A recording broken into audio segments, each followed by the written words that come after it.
Think and Grow Rich by Napoleon Hill 1936 edition. Author's preface. In every chapter of this book, mention has been made of the money-making secret which has made fortunes for more than 500 exceedingly wealthy men whom I have carefully analyzed over a long period of years.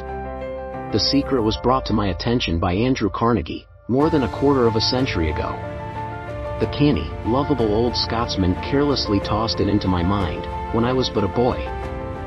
Then he sat back in his chair, with a merry twinkle in his eyes, and watched carefully to see if I had brains enough to understand the full significance of what he had said to me.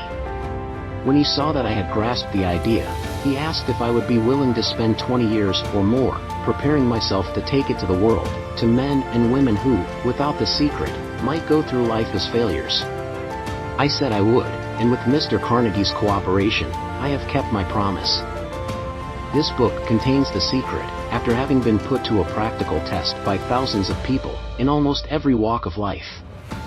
It was Mr. Carnegie's idea that the magic formula, which gave him a stupendous fortune, ought to be placed within reach of people who do not have time to investigate how men make money, and it was his hope that I might test and demonstrate the soundness of the formula through the experience of men and women in every calling.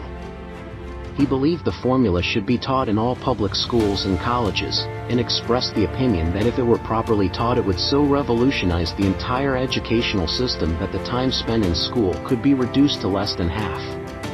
His experience with Charles M. Schwab, and other young men of Mr. Schwab's type, convinced Mr. Carnegie that much of that which is taught in the schools is of no value whatsoever in connection with the business of earning a living or accumulating riches. He had arrived at this decision, because he had taken into his business one young man after another, many of them with but little schooling, and by coaching them in the use of this formula, developed in them rare leadership. Moreover, his coaching made fortunes for every one of them who followed his instructions.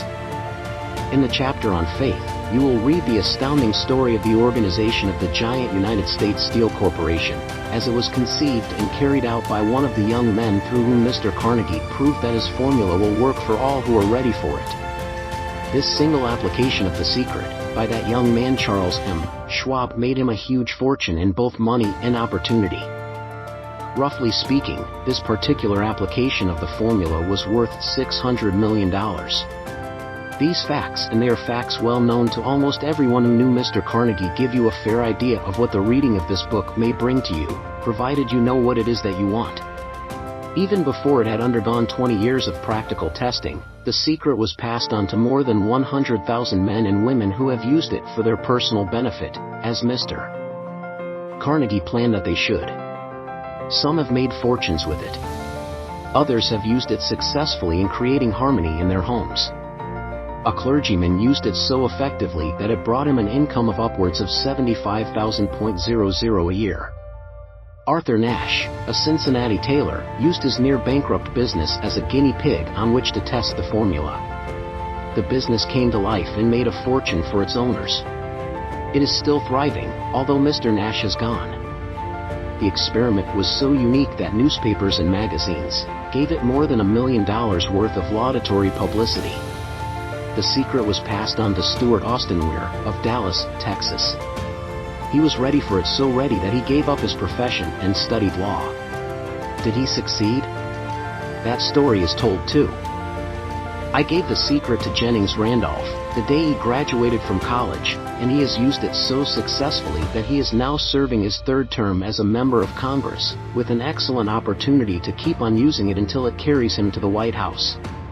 While serving as advertising manager of the La Salle Extension University, when it was little more than a name, I had the privilege of seeing J.G. Chapline, president of the university, use the formula so effectively that he has since made the La Salle one of the great extension schools of the country. The secret to which I refer has been mentioned no fewer than 100 times throughout this book. It has not been directly named, for it seems to work more successfully when it is merely uncovered and left in sight, where those who are ready, and searching for it, may pick it up. That is why Mr. Carnegie tossed it to me so quietly, without giving me its specific name. If you are ready to put it to use, you will recognize this secret at least once in every chapter. I wish I might feel privileged to tell you how you will know if you are ready. but that would deprive you of much of the benefit you will receive when you make the discovery in your own way. While this book was being written, my own son, who was then finishing the last year of his college work, picked up the manuscript of Chapter 2, read it, and discovered the secret for himself. He used the information so effectively that he went directly into a responsible position at a beginning salary greater than the average man ever earns. His story has been briefly described in Chapter 2. When you read it, perhaps you will dismiss any feeling you may have had at the beginning of the book, that it promised too much. And, 2, if you have ever been discouraged, if you have had difficulties to surmount which took the very soul out of you, if you have tried and failed, if you were ever handicapped by illness or physical affliction, this story of my son's discovery and use of the Carnegie formula may prove to be the oasis in the desert of lost hope, for which you have been searching. This secret was extensively used by President Woodrow Wilson during the World War. It was passed on to every soldier who fought in the war, carefully wrapped in the training received before going to the front. President Wilson told me it was a strong factor in raising the funds needed for the war. More than 20 years ago, Honorable Manuel L. Quezon, then resident commissioner of the Philippine Islands, was inspired by the secret to gain freedom for his people. He has gained freedom for the Philippines, and is the first president of the Free State. A peculiar thing about this secret is that those who once acquire it and use it, find themselves literally swept onto success, with but little effort, and they never again submit to failure. If you doubt this, study the names of those who have used it, wherever they have been mentioned, check their records for yourself, and be convinced. There's no such thing as something for nothing. The secret to which I refer cannot be had without a price, although the price is far less than its value. It cannot be had at any price by those who are not intentionally searching for it. It cannot be given away, it cannot be purchased for money, for the reason that it comes in 2 parts. One part is already in possession of those who are ready for it. The secret serves equally well all who are ready for it. Education has nothing to do with it. Long before I was born, the secret had found its way into the possession of Thomas A. Edison, and he used it so intelligently that he became the world's leading inventor, although he had but 3 months of schooling. The secret was passed on to a business associate of Mr. Edison. He used it so effectively that, although he was then making only $12,000 a year, he accumulated a great fortune, and retired from active business while still a young man. You will find his story at the beginning of the 1st chapter. It should convince you that riches are not beyond your reach, that you can still be what you wish to be, that money, fame, recognition and happiness can be had by all who are ready and determined to have these blessings. How do I know these things? You should have the answer before you finish this book. You may find it in the very 1st chapter, or on the last page. While I was performing the 20-year task of research, which I had undertaken at Mr. Carnegie's request, I analyzed hundreds of well-known men, many of whom admitted that they had accumulated their vast fortunes through the aid of the Carnegie secret. Among these men were Henry Ford, William Wrigley Jr., John Wanamaker, James J. Hill, George S. Parker, E. M. Statler, Henry L. Doherty, Cyrus H. K. Curtis, George Eastman, Theodore Roosevelt, John W. Davis, Elbert Hubbard, Wilbur Wright, William Jennings Bryan, Dr. Tidstar, Jordan J. Ogden Armour, Charles M. Schwab, Harris F. Williams, Dr. Frank Gonzalez, Daniel Willard King, Gillette, Ralph A. Weeks, Judge Daniel T. Wright, John D. Rockefeller, Thomas A. Edison, Frank A. Vanderlip, F. W. Woolworth, Colonel Roberta Dollar, Edward A. Feline, Edwin C. Barnes, Arthur Brisbane, Woodrow Wilson, William Howard Taft, Luther Burbank, Edward W. Bach, Frank A. Munsey, Elbert H. Gary, Dr. Alexander Graham Bell, John H. Patterson, Julius Rosenwald, Stuart Austin were Dr. Frank Crane, George M. Alexander J. G. Chapelain Hahn Jennings, Randolph Arthur Nash, Clarence Darrow. These names represent but a small fraction of the hundreds of well-known Americans whose achievements, financially and otherwise, prove that those who understand and apply the Carnegie secret reach high stations in life. I have never known anyone who was inspired to use the secret who did not achieve noteworthy success in his chosen calling. I have never known any person to distinguish himself or to accumulate riches of any consequence without possession of the secret. From these two facts I draw the conclusion that the secret is more important, as a part of the knowledge essential for self-determination, than any which one receives through what is popularly known as education. What is education, anyway? This has been answered in full detail. As far as schooling is concerned, many of these men had very little. John Wanamaker once told me that what little schooling he had, he acquired in very much the same manner as a modern locomotive takes on water, by scooping it up as it runs. Henry Ford never reached high school, let alone college. I am not attempting to minimize the value of schooling, but I am trying to express my earnest belief that those who master and apply the secret will reach high stations, accumulate riches, and bargain with life on their own terms, even if their schooling has been meager. Somewhere, as you read, the secret to which I refer will jump from the page and stand boldly before you, if you are ready for it. When it appears, you will recognize it. Whether you receive the sign in the first or the last chapter, stop for a moment when it presents itself, and turn down a glass, for that occasion will mark the most important turning point of your life. We pass now, to Chapter 1, into the story of my very dear friend, who has generously acknowledged having seen the mystic sign, and whose business achievements are evidence enough that he turned down a glass. As you read his story, and the others, remember that they deal with the important problems of life, such as all men experience. The problems arising from one's endeavor to earn a living, to find hope, courage, contentment and peace of mind, to accumulate riches and to enjoy freedom of body and spirit.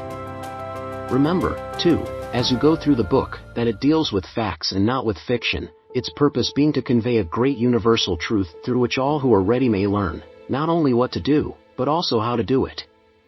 And receive, as well, the needed stimulus to make a start. As a final word of preparation, before you begin the first chapter, may I offer one brief suggestion which may provide a clue by which the Carnegie secret may be recognized? It is this: all achievement, all earned riches, have their beginning in an idea. If you are ready for the secret, you already possess one half of it, therefore, you will readily recognize the other half the moment it reaches your mind. Introduction: the man who thought his way into partnership with Thomas A. Edison. Truly, thoughts are things, and powerful things at that, when they are mixed with definiteness of purpose, persistence, and a burning desire for their translation into riches, or other material objects. A little more than 30 years ago, Edwin C. Barnes discovered how true it is that men really do think and grow rich. His discovery did not come about at one sitting. It came little by little, beginning with a burning desire to become a business associate of the great Edison. One of the chief characteristics of Barnes' desire was that it was definite. He wanted to work with Edison, not for him.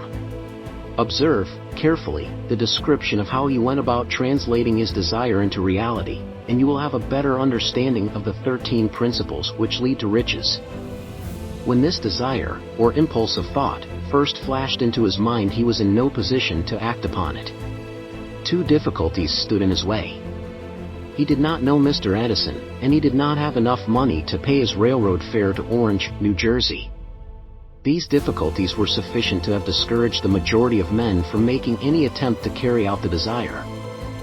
But his was no ordinary desire. He was so determined to find a way to carry out his desire that he finally decided to travel by blind baggage, rather than be defeated. To the uninitiated, this means that he went to East Orange on a freight train. He presented himself at Mr. Edison's laboratory, and announced he had come to go into business with the inventor. In speaking of the first meeting between Barnes and Edison, years later, Mr. Edison said, "He stood there before me, looking like an ordinary tramp, but there was something in the expression of his face which conveyed the impression that he was determined to get what he had come after." I had learned, from years of experience with men, that when a man really desires a thing so deeply that he is willing to stake his entire future on a single turn of the wheel in order to get it, he is sure to win. I gave him the opportunity he asked for, because I saw he had made up his mind to stand by until he succeeded. Subsequent events proved that no mistake was made. Just what young Barnes said to Mr. Edison on that occasion was far less important than that which he thought. Edison, himself, said so.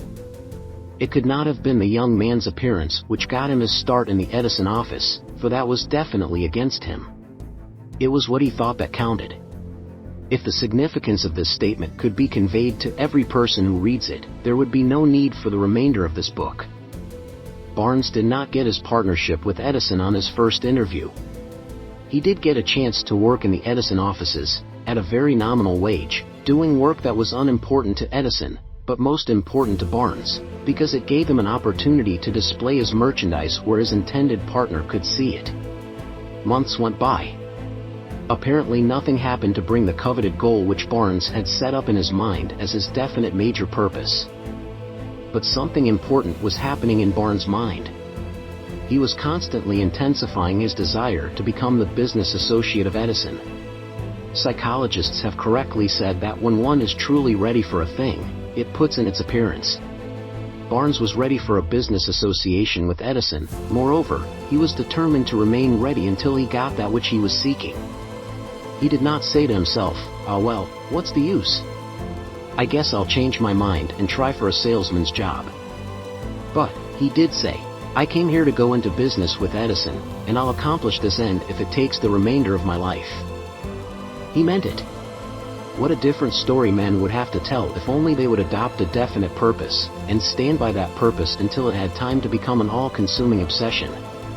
Maybe young Barnes did not know it at the time, but his bulldog determination, his persistence in standing back of a single desire, was destined to mow down all opposition, and bring him the opportunity he was seeking. When the opportunity came, it appeared in a different form, and from a different direction than Barnes had expected. That is one of the tricks of opportunity. It has a sly habit of slipping in by the back door, and often it comes disguised in the form of misfortune, or temporary defeat.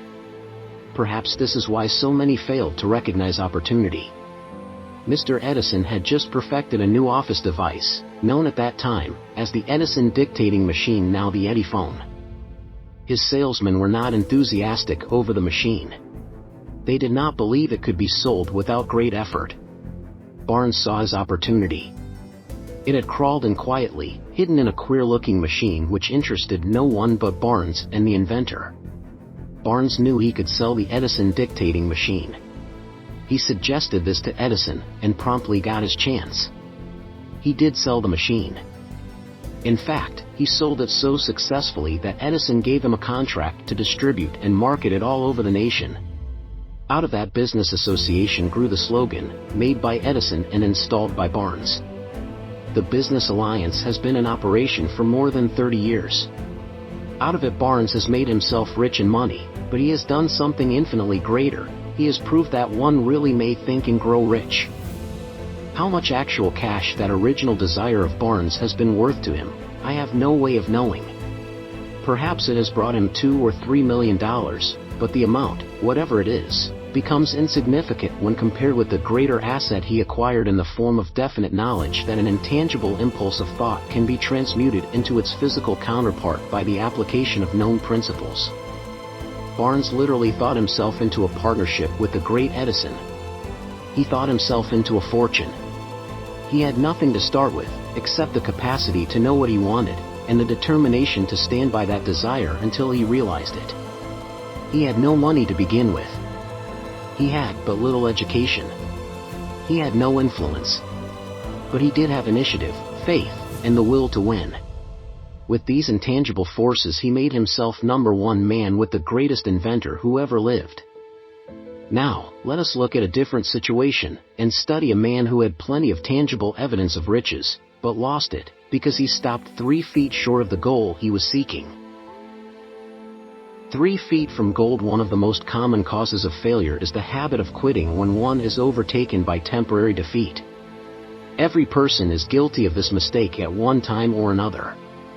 An uncle of R.U. Darby was caught by the gold fever in the gold rush days, and went west to dig and grow rich. He had never heard that more gold has been mined from the brains of men than has ever been taken from the earth. He staked a claim and went to work with pick and shovel. The going was hard, but his lust for gold was definite. After weeks of labor, he was rewarded by the discovery of the shining ore. He needed machinery to bring the ore to the surface. Quietly, he covered up the mine, retraced his footsteps to his home in Williamsburg, Maryland, told his relatives and a few neighbors of the strike. They got together money for the needed machinery, had it shipped. The uncle and Darby went back to work the mine. The first carnivore was mined and shipped to a smelter. The returns proved they had one of the richest mines in Colorado. A few more cars of that ore would clear the debts. Then would come the big killing and profits. Down went the drills. Up went the hopes of Darby and uncle. Then something happened. The vein of gold ore disappeared. They had come to the end of the rainbow, and the pot of gold was no longer there. They drilled on, desperately trying to pick up the vein again, all to no avail. Finally, they decided to quit. They sold the machinery to a junk man for a few $100s, and took the train back home. Some junk men are dumb, but not this one. He called in a mining engineer to look at the mine and do a little calculating. The engineer advised that the project had failed, because the owners were not familiar with fault lines. His calculation showed that the vein would be found just 3 feet from where the Darbys had stopped drilling. That is exactly where it was found. The junk man took millions of dollars in ore from the mine, because he knew enough to seek expert counsel before giving up. Most of the money which went into the machinery was procured through the efforts of R.U. Darby, who was then a very young man. The money came from his relatives and neighbors, because of their faith in him. He paid back every dollar of it, although he was years in doing so. Long afterward, Mr. Darby recouped his loss many times over, when he made the discovery that desire can be transmuted into gold. The discovery came after he went into the business of selling life insurance. Remembering that he lost a huge fortune, because he stopped 3 feet from gold, Darby profited by the experience in his chosen work, by the simple method of saying to himself, I stopped 3 feet from gold, but I will never stop because men say no when I ask them to buy insurance. Darby is one of a small group of fewer than 50 men who sell more than $1 million in life insurance annually. He owes his stickability to the lesson he learned from his quitability in the gold mining business. Before success comes in any man's life, he is sure to meet with much temporary defeat, and, perhaps, some failure. When defeat overtakes a man, the easiest and most logical thing to do is to quit.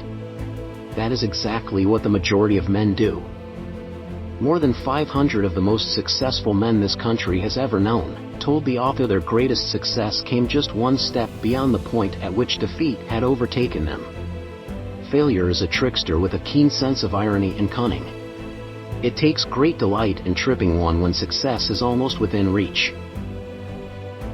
A 50-cent lesson in persistence. Shortly after Mr. Darby received his degree from the University of Hard Knocks and had decided to profit by his experience in the gold mining business, he had the good fortune to be present on an occasion that proved to him that no does not necessarily mean no.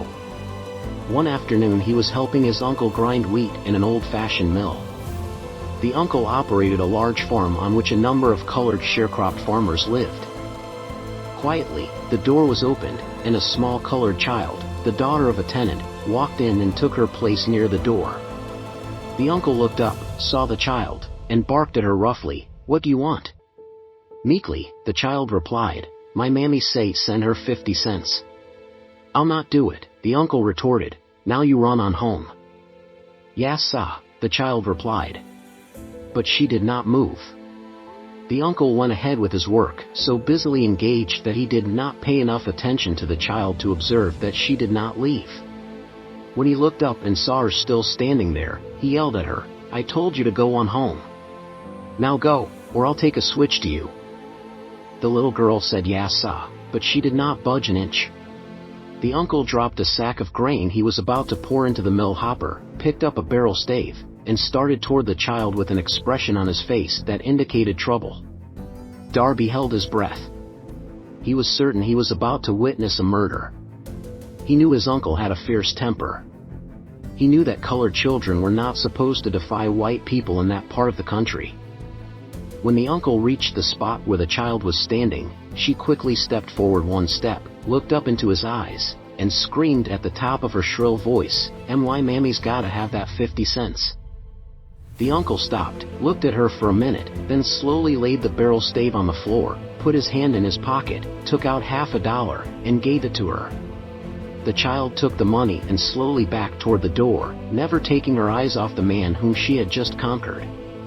After she had gone, the uncle sat down on a box and looked out the window into space for more than 10 minutes. He was pondering, with awe, over the whipping he had just taken. Mr. Darby, too, was doing some thinking. That was the first time in all his experience that he had seen a colored child deliberately master an adult white person. How did she do it? What happened to his uncle that caused him to lose his fierceness and become as docile as a lamb? What strange power did this child use that made her master over her superior? These and other similar questions flashed into Darby's mind, but he did not find the answer until years later when he told me the story. Strangely, the story of this unusual experience was told to the author in the old mill, on the very spot where the uncle took his whipping. Strangely, too, I had devoted nearly a quarter of a century to the study of the power which enabled an ignorant, illiterate colored child to conquer an intelligent man. As we stood there in that musty old mill, Mr. Darby repeated the story of the unusual conquest, and finished by asking, "What can you make of it? What strange power did that child use that so completely whipped my uncle?" The answer to his question will be found in the principles described in this book. The answer is full and complete. It contains details and instructions sufficient to enable anyone to understand and apply the same force which the little child accidentally stumbled upon. Keep your mind alert, and you will observe exactly what strange power came to the rescue of the child. You will catch a glimpse of this power in the next chapter. Somewhere in the book you will find an idea that will quicken your receptive powers, and place at your command, for your benefit, this same irresistible power. The awareness of this power may come to you in the first chapter, or it may flash into your mind in some subsequent chapter. It may come in the form of a single idea. Or, it may come in the nature of a plan, or a purpose. Again, it may cause you to go back into your past experiences of failure or defeat, and bring to the surface some lesson by which you can regain all that you lost through defeat. After I had described to Mr. Darby the power unwittingly used by the little colored child, he quickly retraced his 30 years of experience as a life insurance salesman, and frankly acknowledged that his success in that field was due, in no small degree, to the lesson he had learned from the child. Mr. Darby pointed out, every time a prospect tried to bow me out, without buying, I saw that child standing there in the old mill, her big eyes glaring in defiance, and I said to myself, I've got to make this sale. The better portion of all sales I have made, were made after people had said no. He recalled, too, his mistake in having stopped only 3 feet from gold, but, he said, that experience was a blessing in disguise. It taught me to keep on keeping on, no matter how hard the going may be, a lesson I needed to learn before I could succeed in anything. This story of Mr. Darby and his uncle, the colored child and the gold mine, doubtless will be read by hundreds of men who make their living by selling life insurance, and to all of these, the author wishes to offer the suggestion that Darby owes to these 2 experiences his ability to sell more than $1 million of life insurance every year. Life is strange, and often imponderable. Both the successes and the failures have their roots in simple experiences. Mr. Darby's experiences were commonplace and simple enough, yet they held the answer to his destiny in life, therefore they were as important to him as life itself. He profited by these 2 dramatic experiences because he analyzed them, and found the lesson they taught. But what of the man who has neither the time, nor the inclination to study failure in search of knowledge that may lead to success? Where, and how is he to learn the art of converting defeat into stepping stones to opportunity? In answer to these questions, this book was written. The answer called for a description of 13 principles, but remember, as you read, the answer you may be seeking, to the questions which have caused you to ponder over the strangeness of life, may be found in your own mind, through some idea, plan, or purpose which may spring into your mind as you read. One sound idea is all that one needs to achieve success. The principles described in this book contain the best, and the most practical of all that is known concerning ways and means of creating useful ideas. Before we go any further in our approach to the description of these principles, we believe you are entitled to receive this important suggestion. When riches begin to come, they come so quickly, in such great abundance, that one wonders where they have been hiding during all those lean years. This is an astounding statement, and all the more so, when we take into consideration the popular belief, that riches come only to those who work hard and long. When you begin to think and grow rich, you will observe that riches begin with a state of mind, with definiteness of purpose, with little or no hard work. You, and every other person, ought to be interested in knowing how to acquire that state of mind which will attract riches. I spent 25 years in research, analyzing more than 25,000 people, because I, too, wanted to know how wealthy men become that way. Without that research, this book could not have been written. Here take notice of a very significant truth, viz., the business depression started in 1929, and continued on to an all-time record of destruction, until sometime after President Roosevelt entered office. Then the depression began to fade into nothingness. Just as an electrician in a theater raises the lights so gradually that darkness is transmuted into light before you realize it, so did the spell of fear in the minds of the people gradually fade away and become faith. Observe very closely, as soon as you master the principles of this philosophy, and begin to follow the instructions for applying those principles, your financial status will begin to improve, and everything you touch will begin to transmute itself into an asset for your benefit. Impossible? Not at all. One of the main weaknesses of mankind is the average man's familiarity with the word impossible. He knows all the rules which will not work. He knows all the things which cannot be done. This book was written for those who seek the rules which have made others successful, and are willing to stake everything on those rules. A great many years ago I purchased a fine dictionary. The first thing I did with it was to turn to the word impossible, and neatly clip it out of the book. That would not be an unwise thing for you to do. Success comes to those who become success conscious. Failure comes to those who indifferently allow themselves to become failure conscious. The object of this book is to help all who seek it to learn the art of changing their minds from failure consciousness to success consciousness. Another weakness found in altogether too many people is the habit of measuring everything and everyone by their own impressions and beliefs. Some who will read this will believe that no one can think and grow rich. They cannot think in terms of riches because their thought habits have been steeped in poverty, want, misery, failure, and defeat. "Why," the Chinaman exclaimed, "the queer slant of your eyes. Your eyes are off slant." What do we say about the Chinese? We refuse to believe that which we do not understand. We foolishly believe that our own limitations are the proper measure of limitations. Sure, the other fellow's eyes are off slant, because they are not the same as our own. Millions of people look at the achievements of Henry Ford, after he has arrived, and envy him, because of his good fortune, or luck, or genius, or whatever it is that they credit for Ford's fortune. Perhaps one person in every 100,000 knows the secret of Ford's success, and those who do know are too modest, or too reluctant, to speak of it, because of its simplicity. A single transaction will illustrate the secret perfectly. A few years back, Ford decided to produce his now famous V8 motor. He chose to build an engine with the entire 8 cylinders cast in one block, and instructed his engineers to produce a design for the engine. The design was placed on paper, but the engineers agreed, to a man, that it was simply impossible to cast an 8-cylinder gas engine block in one piece. Ford said, "Produce it anyway." "But," they replied, "it's impossible." "Go ahead," Ford commanded, "and stay on the job until you succeed, no matter how much time is required." The engineers went ahead.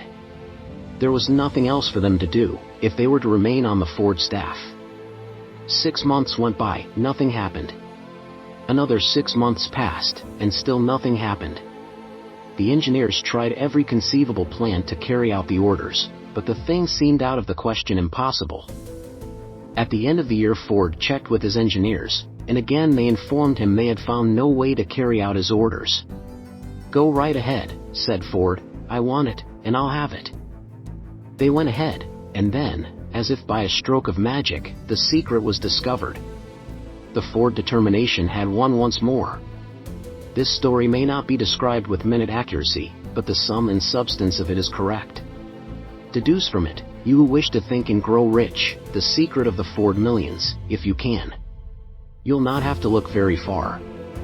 Henry Ford is a success, because he understands, and applies the principles of success. One of these is desire, knowing what one wants.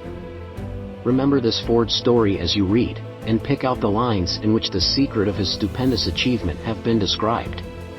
If you can do this, if you can lay your finger on the particular group of principles which made Henry Ford rich, you can equal his achievements in almost any calling for which you are suited. You are the master of your fate, the captain of your soul, because when Henley wrote the prophetic lines, "I am the master of my fate, I am the captain of my soul," he should have informed us that we are the masters of our fate, the captains of our souls, because we have the power to control our thoughts. He should have told us that the ether in which this little earth floats, in which we move and have our being, is a form of energy moving at an inconceivably high rate of vibration, and that the ether is filled with a form of universal power which adapts itself to the nature of the thoughts we hold in our minds and influences us, in natural ways, to transmute our thoughts into their physical equivalent. If the poet had told us of this great truth, we would know why it is that we are the masters of our fate, the captains of our souls. He should have told us, with great emphasis, that this power makes no attempt to discriminate between destructive thoughts and constructive thoughts, that it will urge us to translate into physical reality thoughts of poverty, just as quickly as it will influence us to act upon thoughts of riches.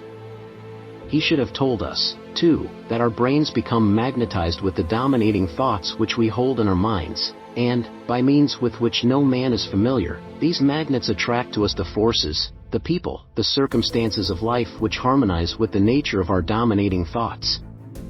He should have told us that before we can accumulate riches in great abundance, we must magnetize our minds with intense desire for riches, that we must become money conscious until the desire for money drives us to create definite plans for acquiring it.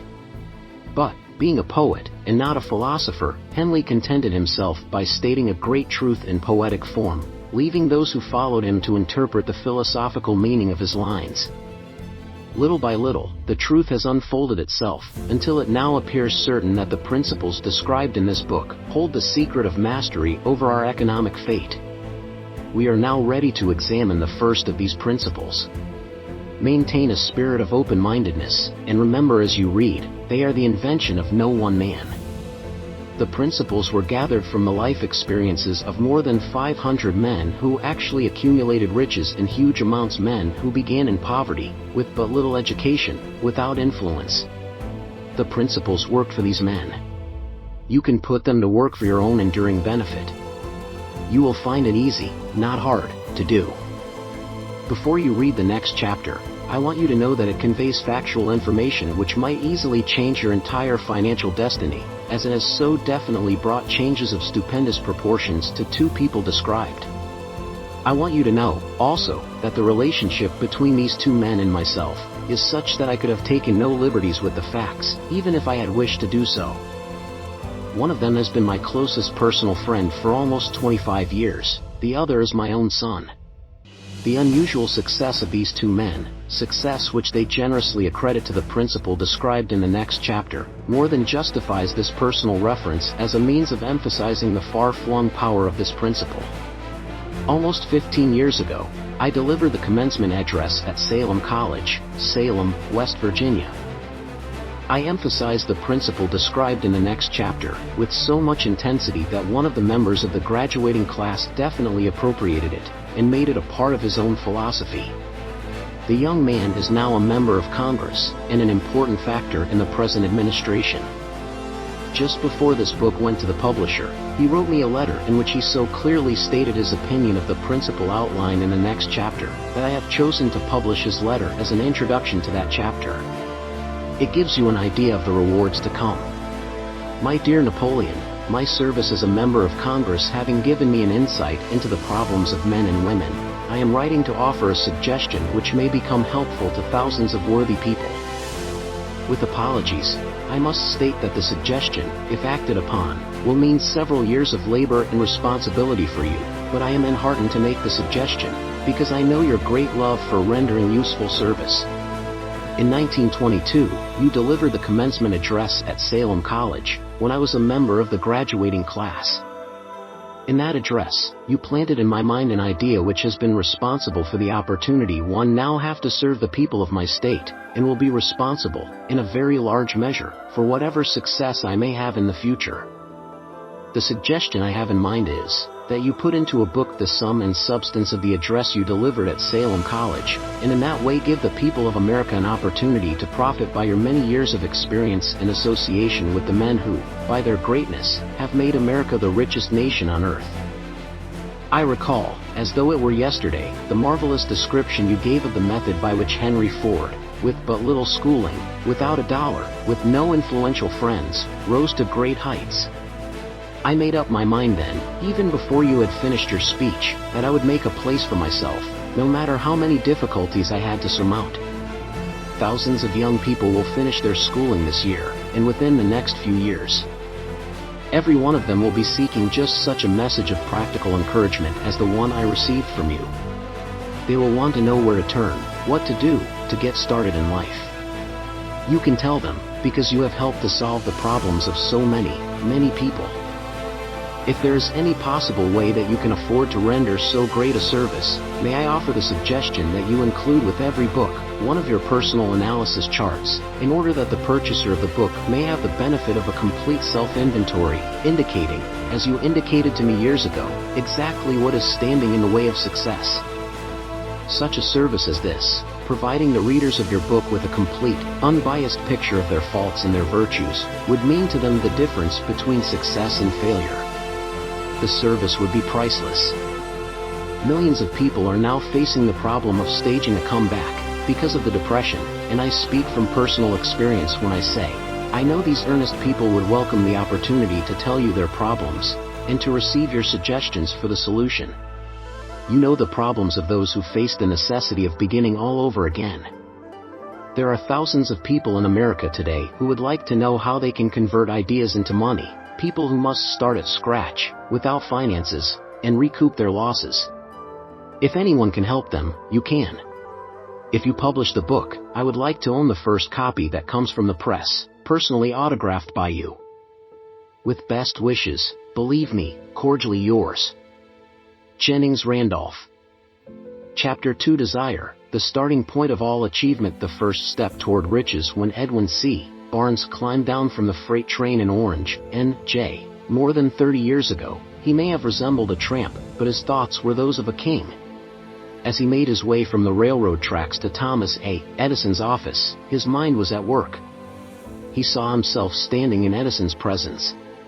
He heard himself asking Mr. Edison for an opportunity to carry out the one consuming obsession of his life, a burning desire to become the business associate of the great inventor. Barnes' desire was not a hope. It was not a wish. It was a keen, pulsating desire, which transcended everything else. It was definite. The desire was not new when he approached Edison. It had been Barnes' dominating desire for a long time. In the beginning, when the desire first appeared in his mind, it may have been, probably was, only a wish, but it was no mere wish when he appeared before Edison with it. A few years later, Edwin C. Barnes again stood before Edison, in the same office where he first met the inventor. This time his desire had been translated into reality. He was in business with Edison. The dominating dream of his life had become a reality. Today, people who know Barnes envy him, because of the break life yielded him.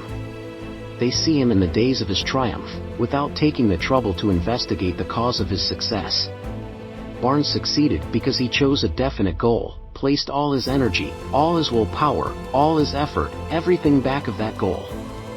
He did not become the partner of Edison the day he arrived. He was content to start in the most menial work, as long as it provided an opportunity to take even one step toward his cherished goal. 5 years passed before the chance he had been seeking made its appearance. During all those years not one ray of hope, not one promise of attainment of his desire had been held out to him.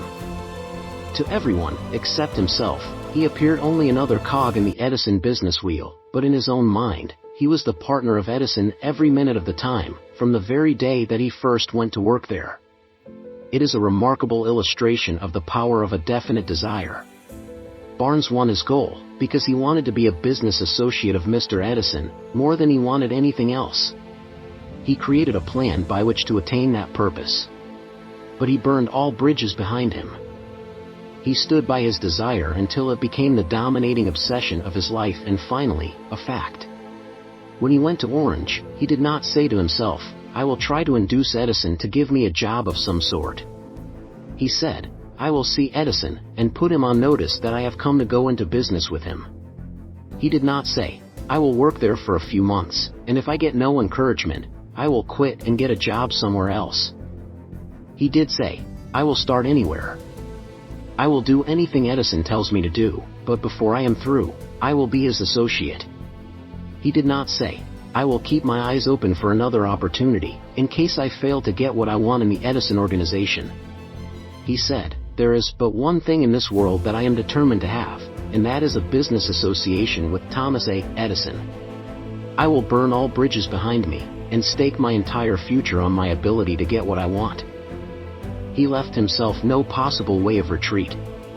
He had to win or perish. That is all there is to the Barnes story of success. A long while ago, a great warrior faced a situation which made it necessary for him to make a decision which ensured his success on the battlefield. He was about to send his armies against a powerful foe, whose men outnumbered his own. He loaded his soldiers into boats, sailed to the enemy's country, unloaded soldiers and equipment, then gave the order to burn the ships that had carried them.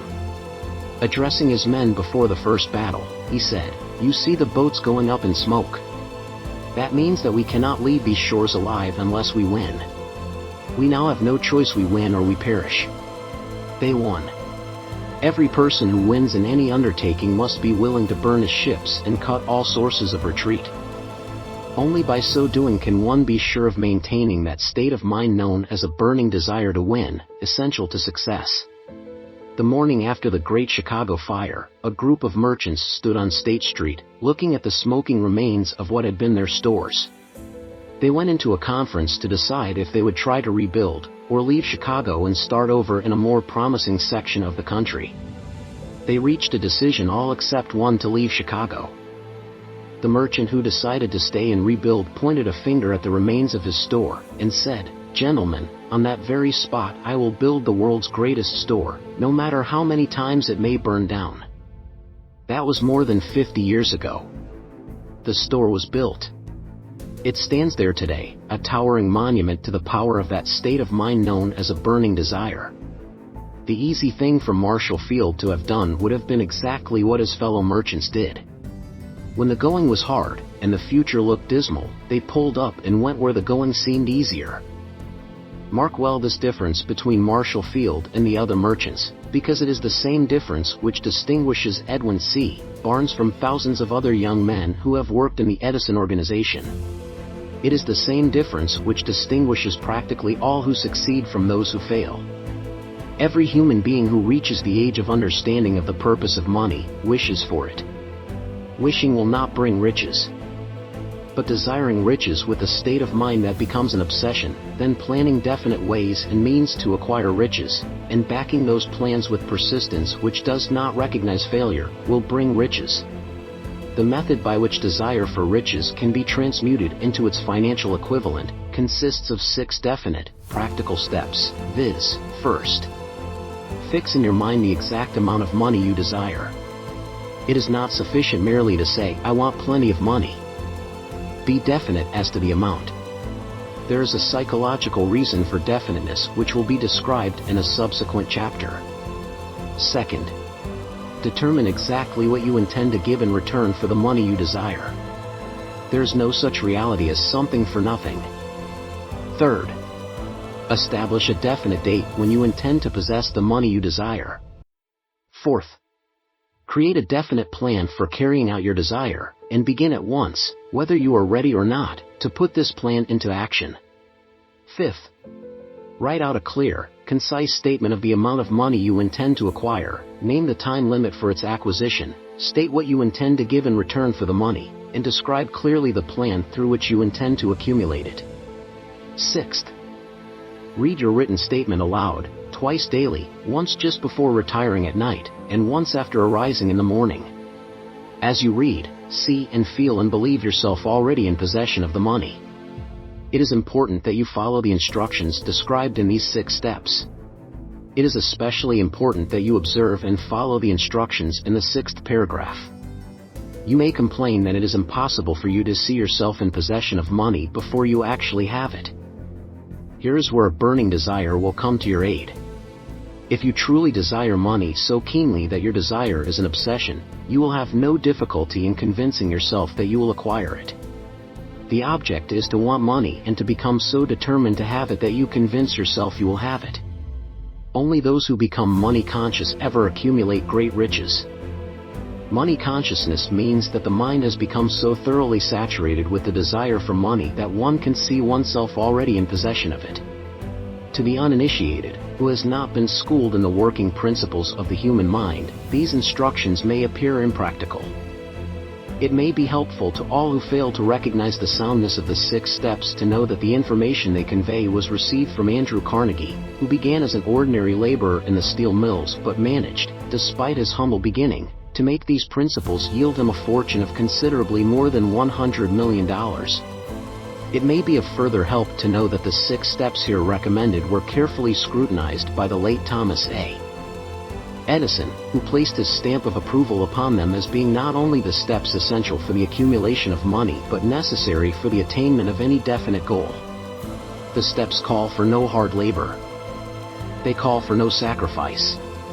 They do not require one to become ridiculous or credulous. To apply them calls for no great amount of education. But the successful application of these 6 steps does call for sufficient imagination to enable one to see and to understand that accumulation of money cannot be left to chance, good fortune, and luck. One must realize that all who have accumulated great fortunes first did a certain amount of dreaming, hoping, wishing, desiring, and planning before they acquired money. You may as well know, right here, that you can never have riches in great quantities unless you can work yourself into a white heat of desire for money and actually believe you will possess it. You may as well know also that every great leader, from the dawn of civilization down to the present, was a dreamer. Christianity is the greatest potential power in the world today because its founder was an intense dreamer who had the vision and the imagination to see realities in their mental and spiritual form before they had been transmuted into physical form. If you do not see great riches in your imagination, you will never see them in your bank balance. Never, in the history of America, has there been so great an opportunity for practical dreamers as now exists. The 6-year economic collapse has reduced all men, substantially, to the same level. A new race is about to be run. The stakes represent huge fortunes which will be accumulated within the next 10 years.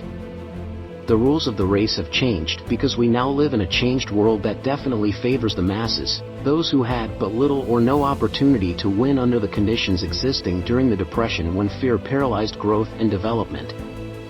We who are in this race for riches should be encouraged to know that this changed world in which we live is demanding new ideas, new ways of doing things, new leaders, new inventions, new methods of teaching, new methods of marketing, new books, new literature, new features for the radio, new ideas for moving pictures. Back of all this demand for new and better things, there is one quality which one must possess to win, and that is definiteness of purpose, the knowledge of what one wants, and a burning desire to possess it. The business depression marked the death of one age and the birth of another. This changed world requires practical dreamers who can and will put their dreams into action. The practical dreamers have always been and always will be the pattern makers of civilization.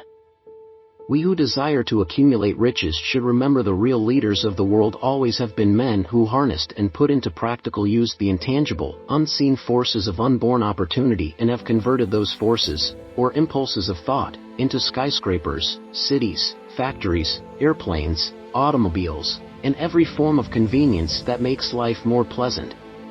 Tolerance and an open mind are practical necessities of the dreamer of today. Those who are afraid of new ideas are doomed before they start. Never has there been a time more favorable to pioneers than the present.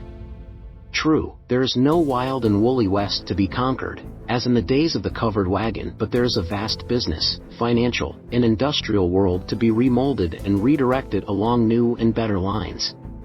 In planning to acquire your share of the riches, let no one influence you to scorn the dreamer. To win the big stakes in this changed world, you must catch the spirit of the great pioneers of the past, whose dreams have given to civilization all that it has of value, the spirit which serves as the lifeblood of our own country, your opportunity and mine, to develop and market our talents.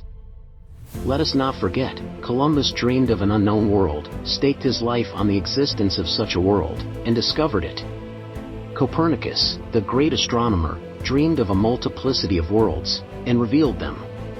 No one denounced him as impractical after he had triumphed. Instead, the world worshipped at his shrine, thus proving once more that success requires no apologies, failure permits no alibis. If the thing you wish to do is right, and you believe in it, go ahead and do it. Put your dream across, and never mind what they say if you meet with temporary defeat, for they, perhaps, do not know that every failure brings with it the seed of an equivalent success. Henry Ford, poor and uneducated, dreamed of a horseless carriage, went to work with what tools he possessed, without waiting for opportunity to favor him, and now evidence of his dream belts the entire earth.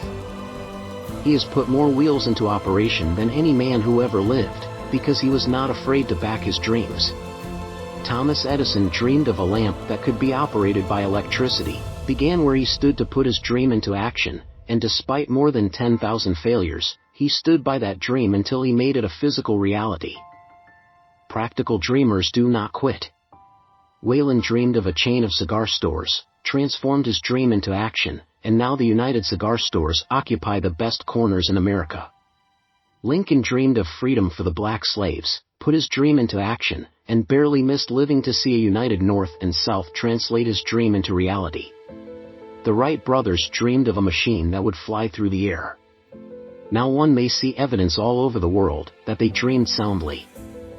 Marconi dreamed of a system for harnessing the intangible forces of the ether. Evidence that he did not dream in vain may be found in every wireless and radio in the world. Moreover, Marconi's dream brought the humblest cabin and the most stately manor house side by side. It made the people of every nation on earth backdoor neighbors. It gave the President of the United States a medium by which he may talk to all the people of America at one time, and on short notice. It may interest you to know that Marconi's friends had him taken into custody and examined in a psychopathic hospital when he announced he had discovered a principle through which he could send messages through the air without the aid of wires or other direct physical means of communication. The dreamers of today fare better. The world has become accustomed to new discoveries. Nay, it has shown a willingness to reward the dreamer who gives the world a new idea.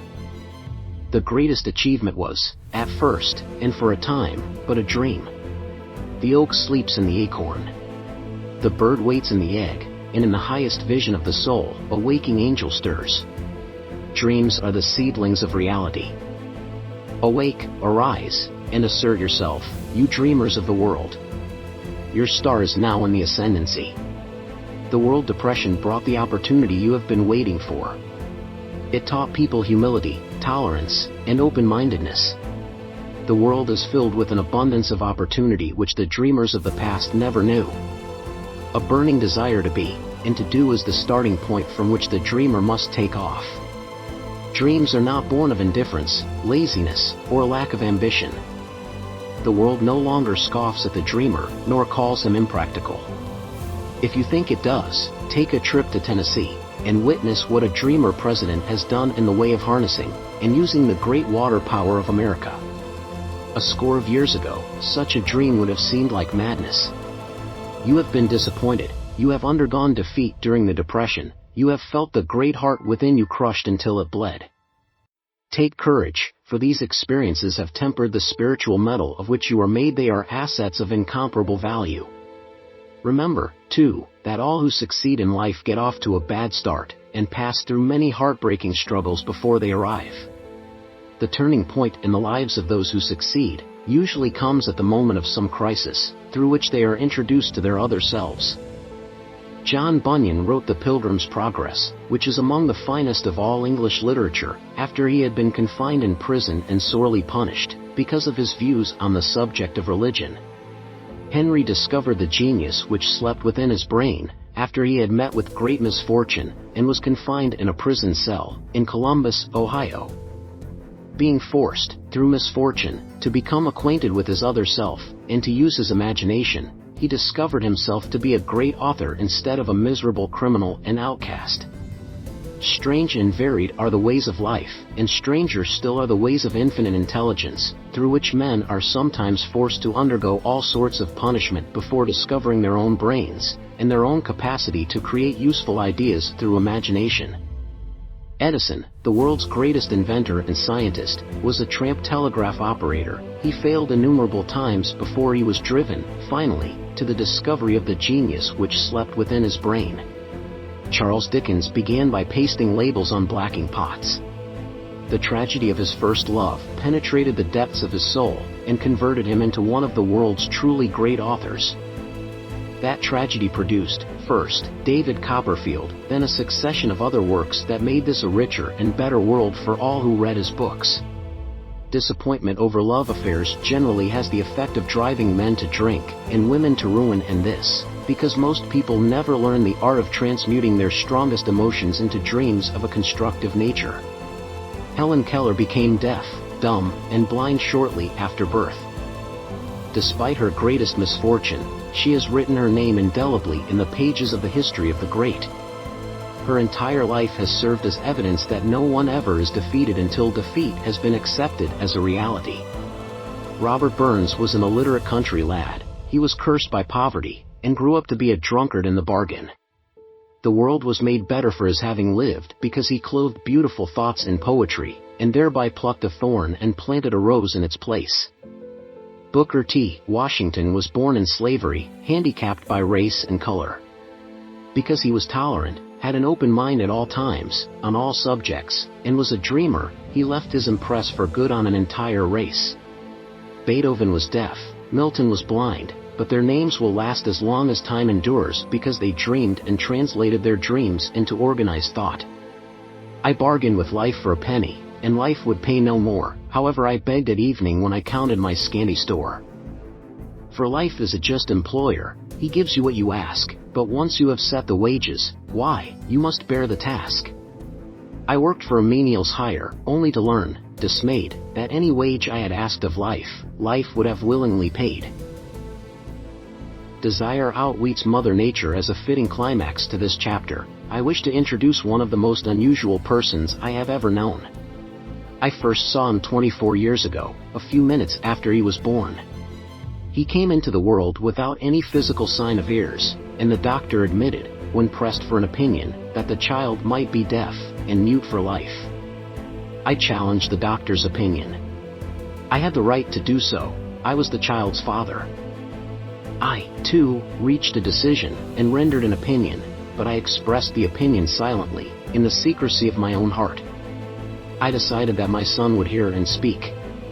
Nature could send me a child without ears, but nature could not induce me to accept the reality of the affliction. In my own mind I knew that my son would hear and speak. How? I was sure there must be a way, and I knew I would find it. I thought of the words of the immortal Emerson, the whole course of things goes to teach us faith. We need only obey. There is guidance for each of us, and by lowly listening, we shall hear the right word. The right word? Desire. More than anything else, I desired that my son should not be a deaf mute. From that desire I never receded, not for a second. Many years previously, I had written, "Our only limitations are those we set up in our own minds." For the first time, I wondered if that statement were true. Lying on the bed in front of me was a newly born child, without the natural equipment of hearing. Even though he might hear and speak, he was obviously disfigured for life. Surely, this was a limitation which that child had not set up in his own mind. What could I do about it? Somehow I would find a way to transplant into that child's mind my own burning desire for ways and means of conveying sound to his brain without the aid of ears. As soon as the child was old enough to cooperate, I would fill his mind so completely with a burning desire to hear, that nature would, by methods of her own, translate it into physical reality. All this thinking took place in my own mind, but I spoke of it to no one. Every day I renewed the pledge I had made to myself, not to accept a deaf mute for a son. As he grew older, and began to take notice of things around him, we observed that he had a slight degree of hearing. When he reached the age when children usually begin talking, he made no attempt to speak, but we could tell by his actions that he could hear certain sounds slightly. That was all I wanted to know. I was convinced that if he could hear, even slightly, he might develop still greater hearing capacity. Then something happened which gave me hope.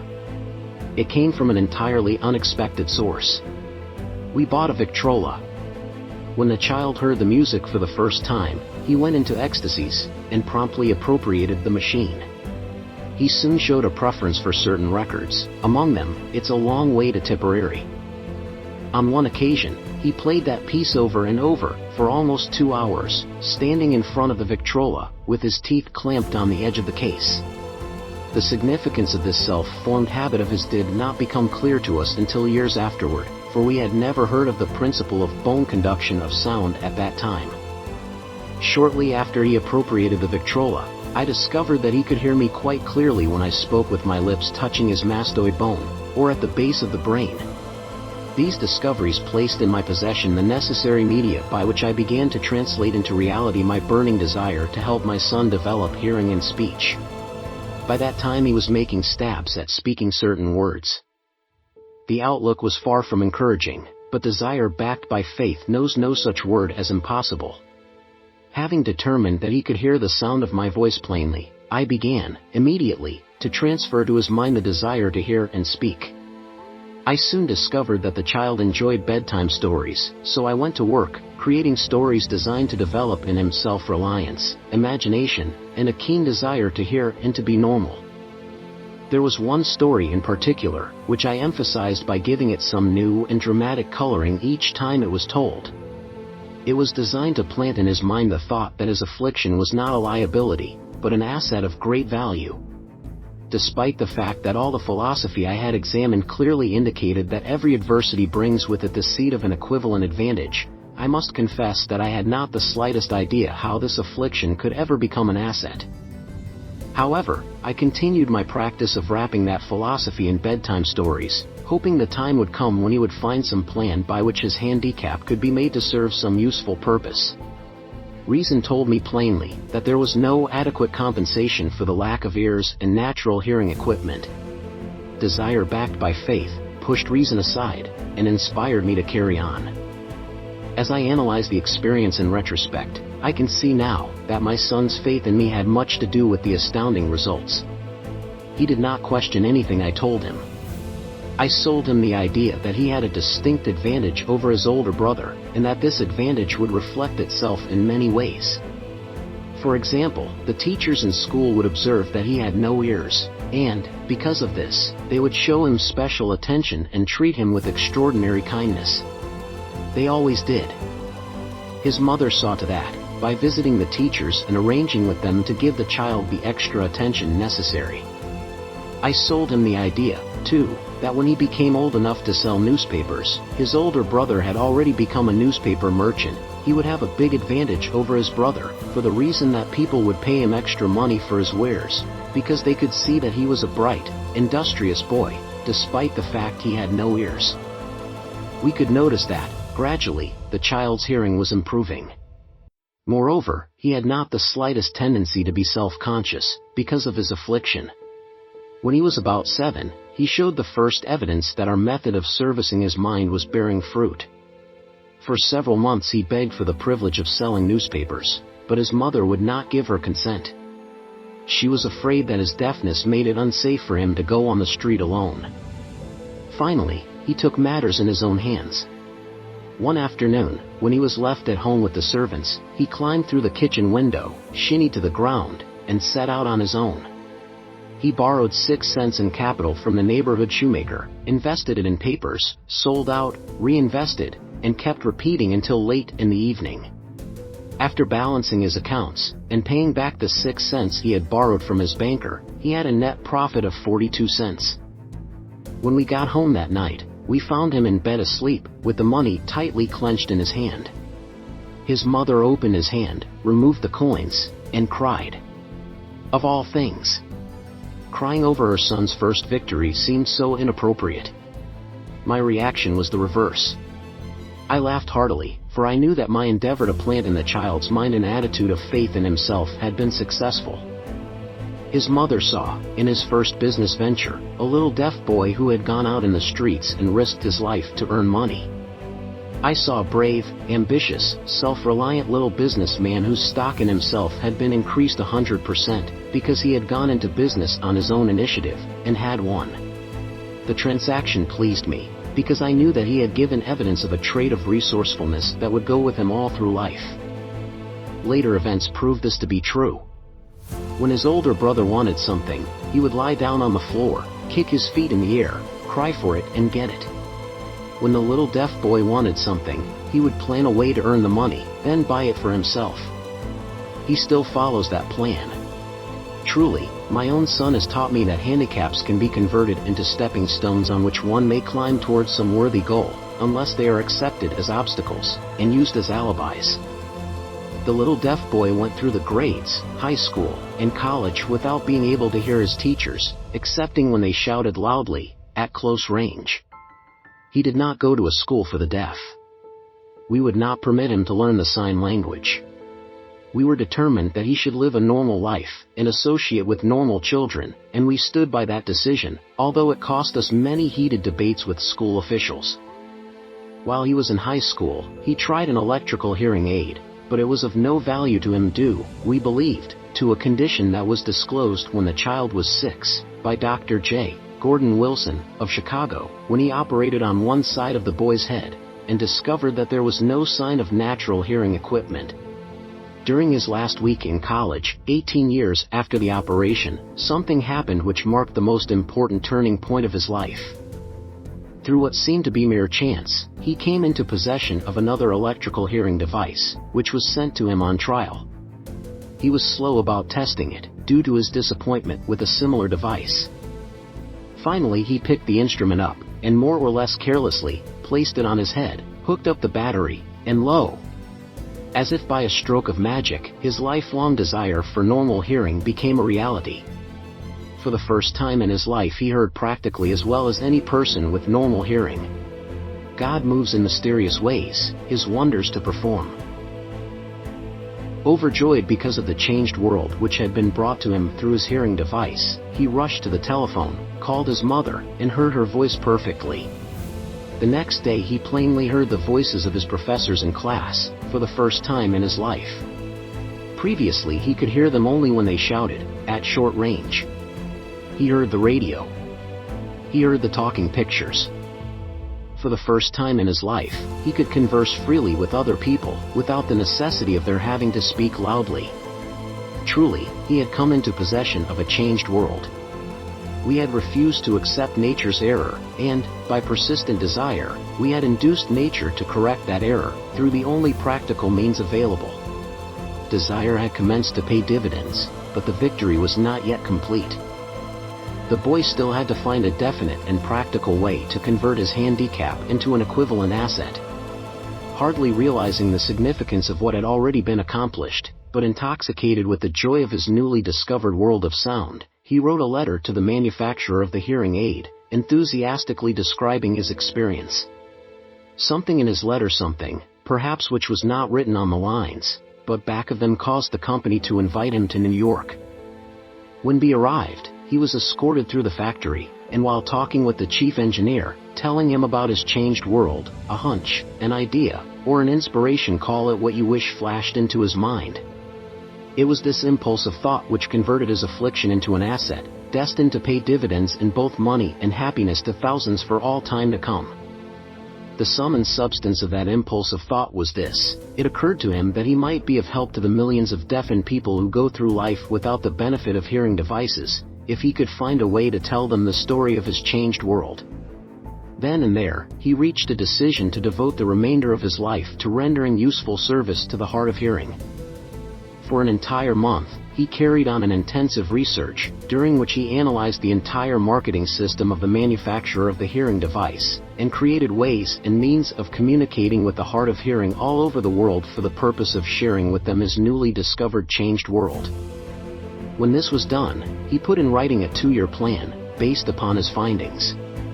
When he presented the plan to the company, he was instantly given a position, for the purpose of carrying out his ambition.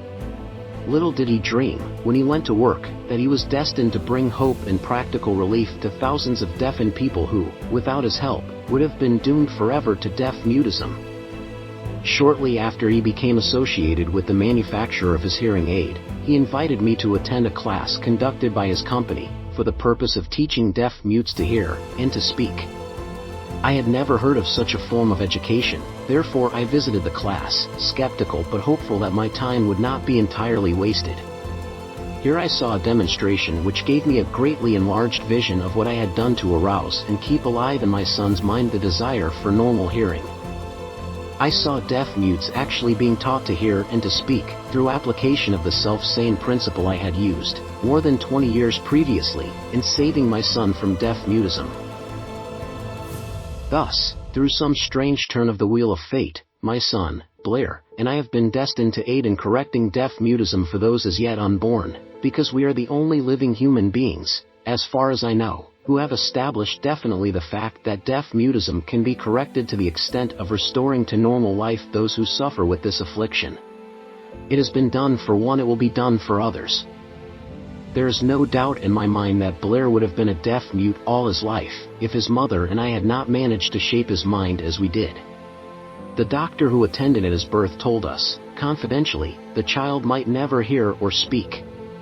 A few weeks ago, Dr. Irving Voorhees, a noted specialist on such cases, examined Blair very thoroughly. He was astounded when he learned how well my son now hears and speaks, and said his examination indicated that, theoretically, the boy should not be able to hear at all.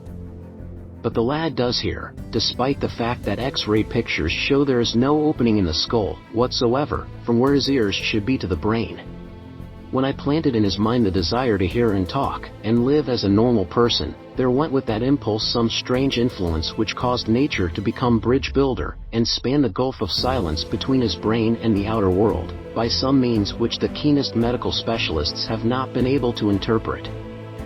It would be sacrilege for me to even conjecture as to how nature performed this miracle.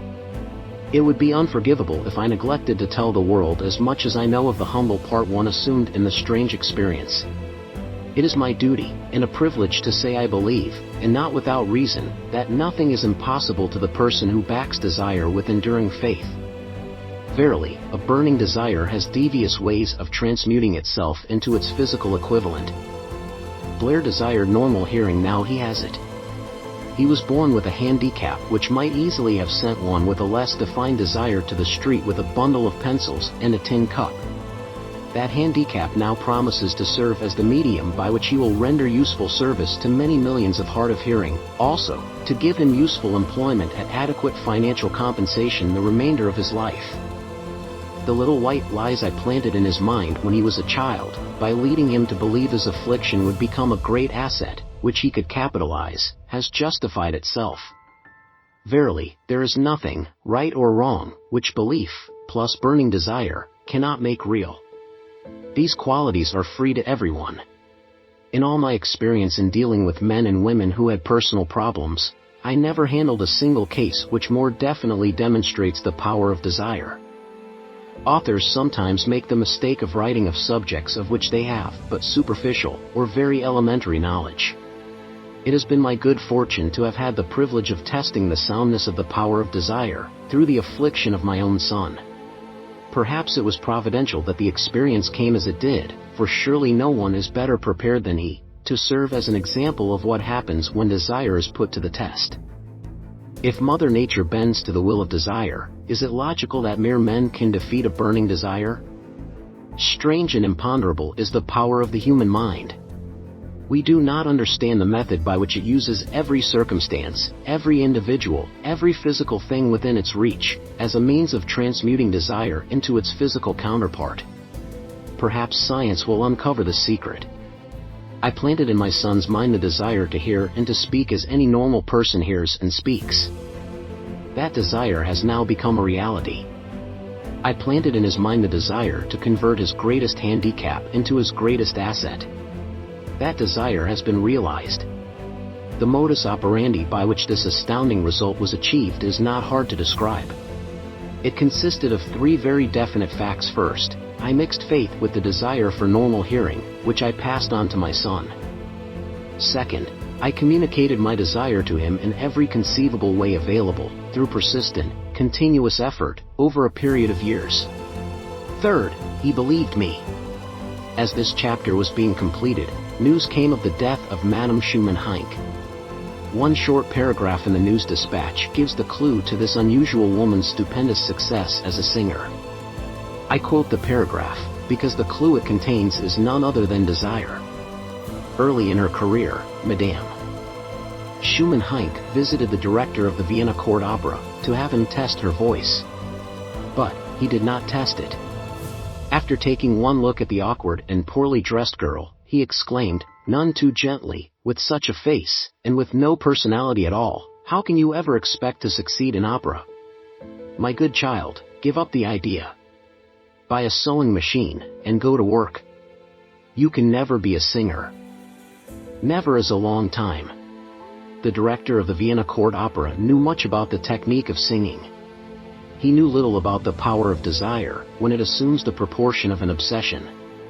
If he had known more of that power, he would not have made the mistake of condemning genius without giving it an opportunity. Several years ago, one of my business associates became ill. He became worse as time went on, and finally was taken to the hospital for an operation. Just before he was wheeled into the operating room, I took a look at him, and wondered how anyone as thin and emaciated as he could possibly go through a major operation successfully. The doctor warned me that there was little if any chance of my ever seeing him alive again. But that was the doctor's opinion. It was not the opinion of the patient.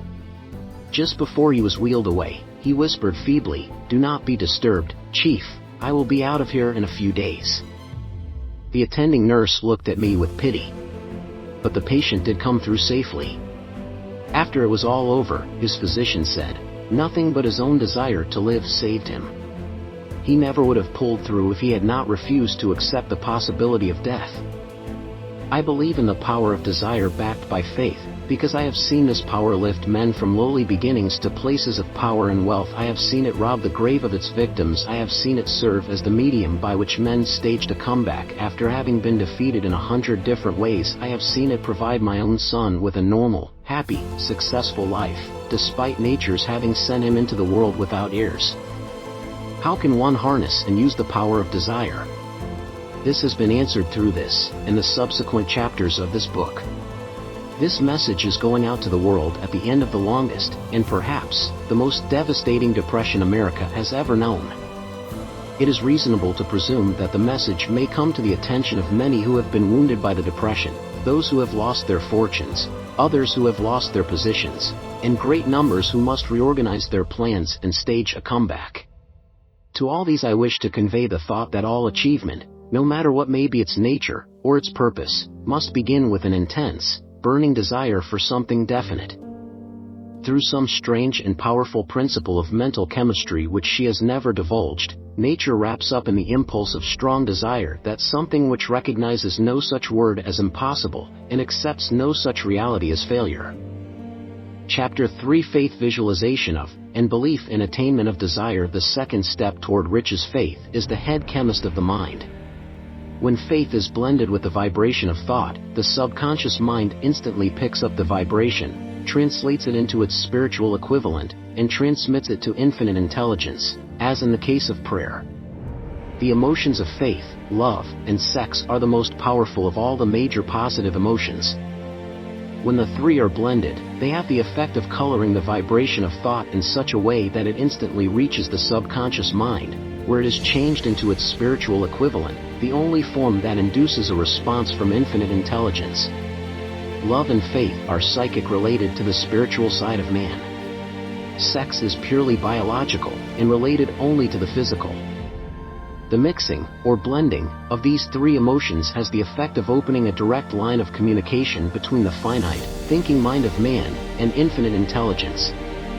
How to develop faith? There comes, now, a statement which will give a better understanding of the importance the principle of autosuggestion assumes in the transmutation of desire into its physical, or monetary equivalent, namely, faith is a state of mind which may be induced, or created, by affirmation or repeated instructions to the subconscious mind, through the principle of autosuggestion.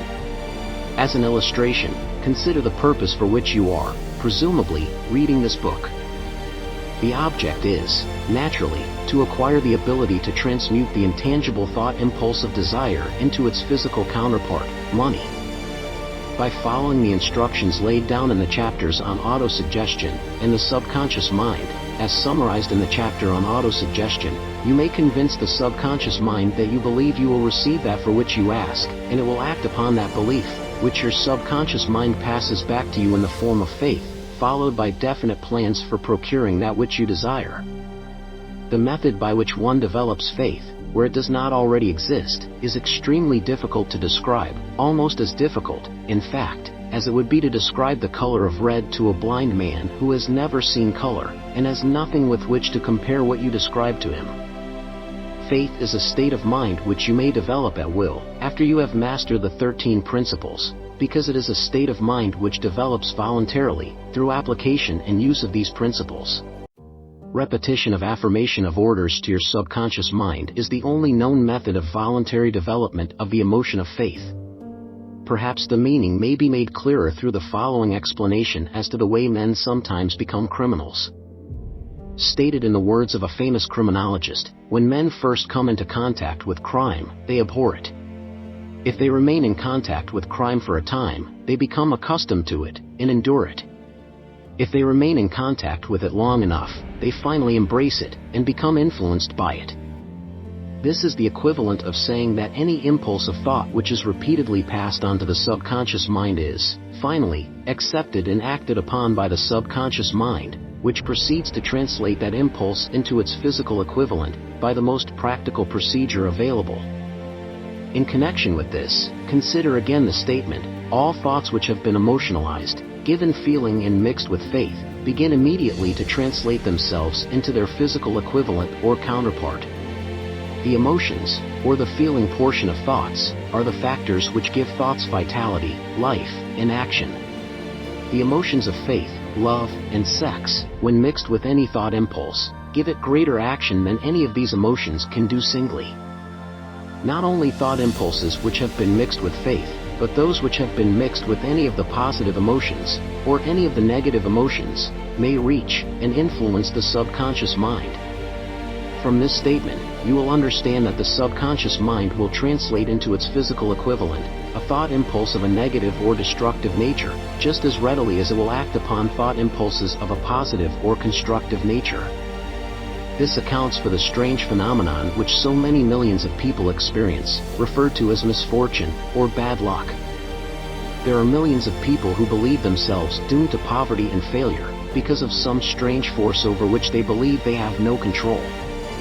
They are the creators of their own misfortunes, because of this negative belief, which is picked up by the subconscious mind, and translated into its physical equivalent.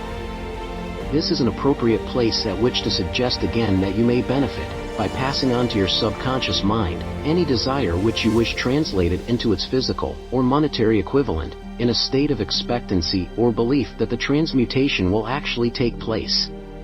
Your belief, or faith, is the element which determines the action of your subconscious mind.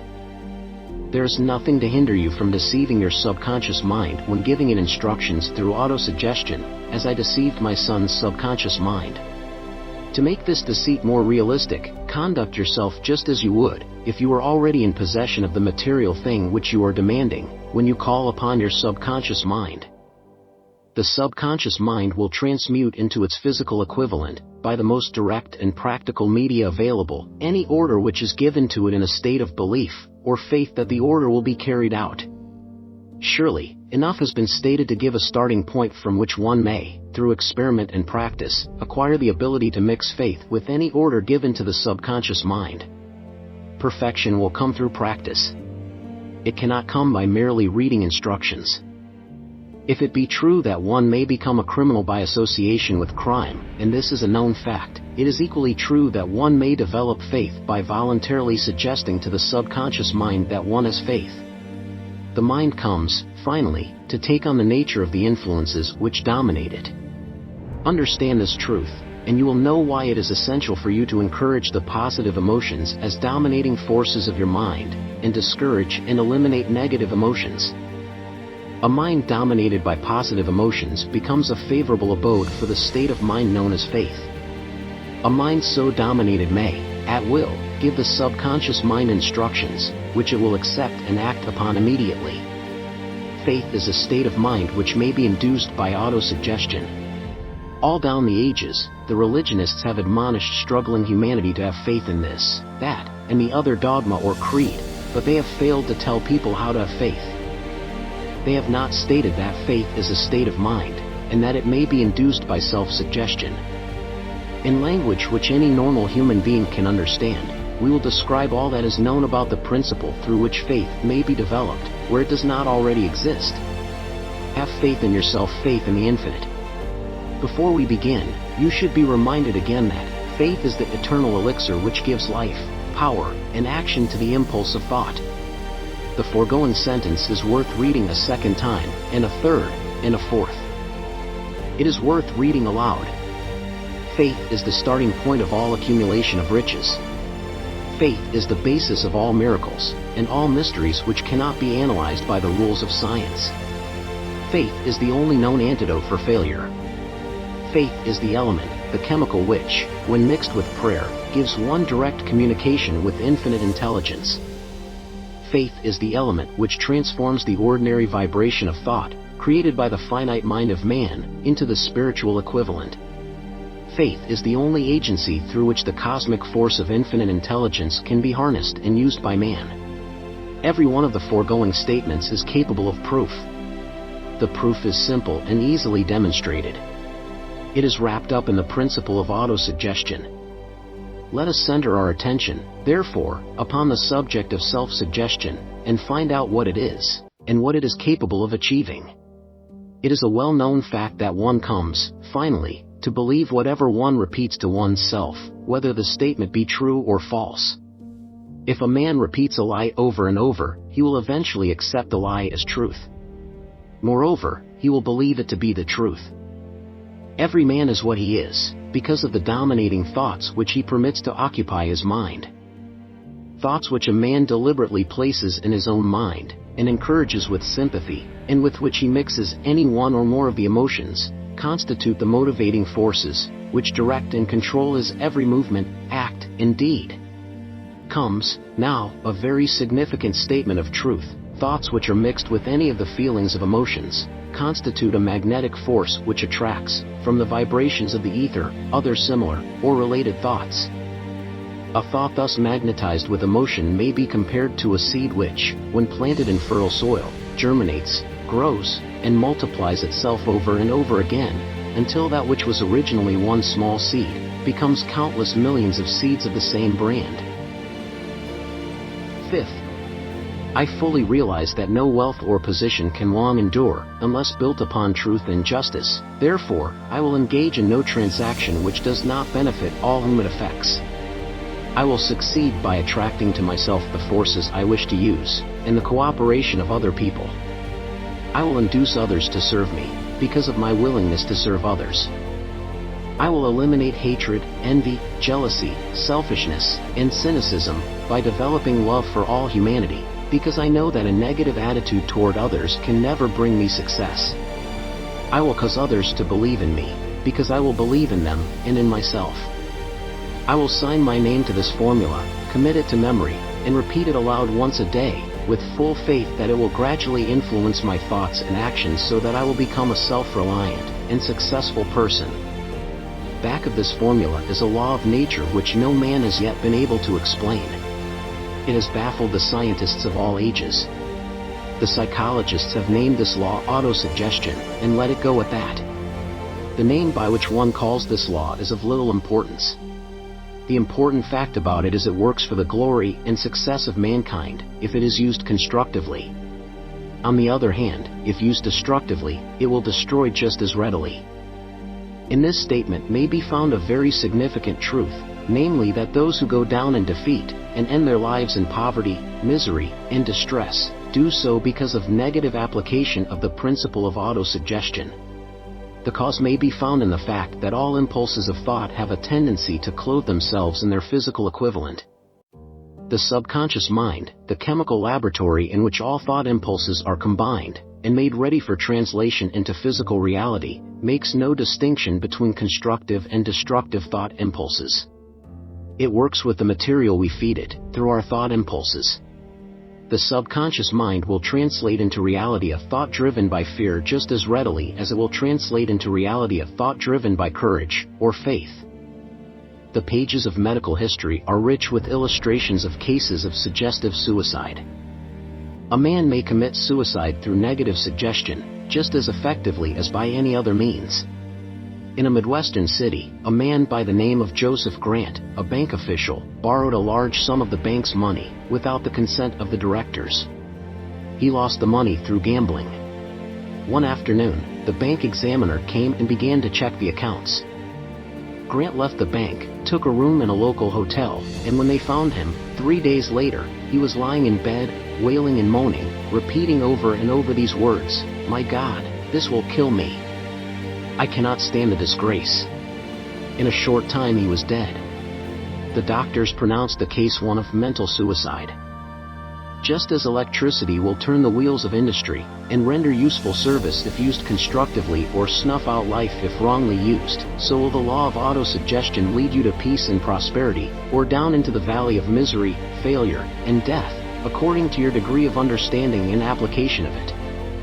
If you fill your mind with fear, doubt and unbelief in your ability to connect with, and use the forces of infinite intelligence, the law of autosuggestion will take this spirit of unbelief and use it as a pattern by which your subconscious mind will translate it into its physical equivalent.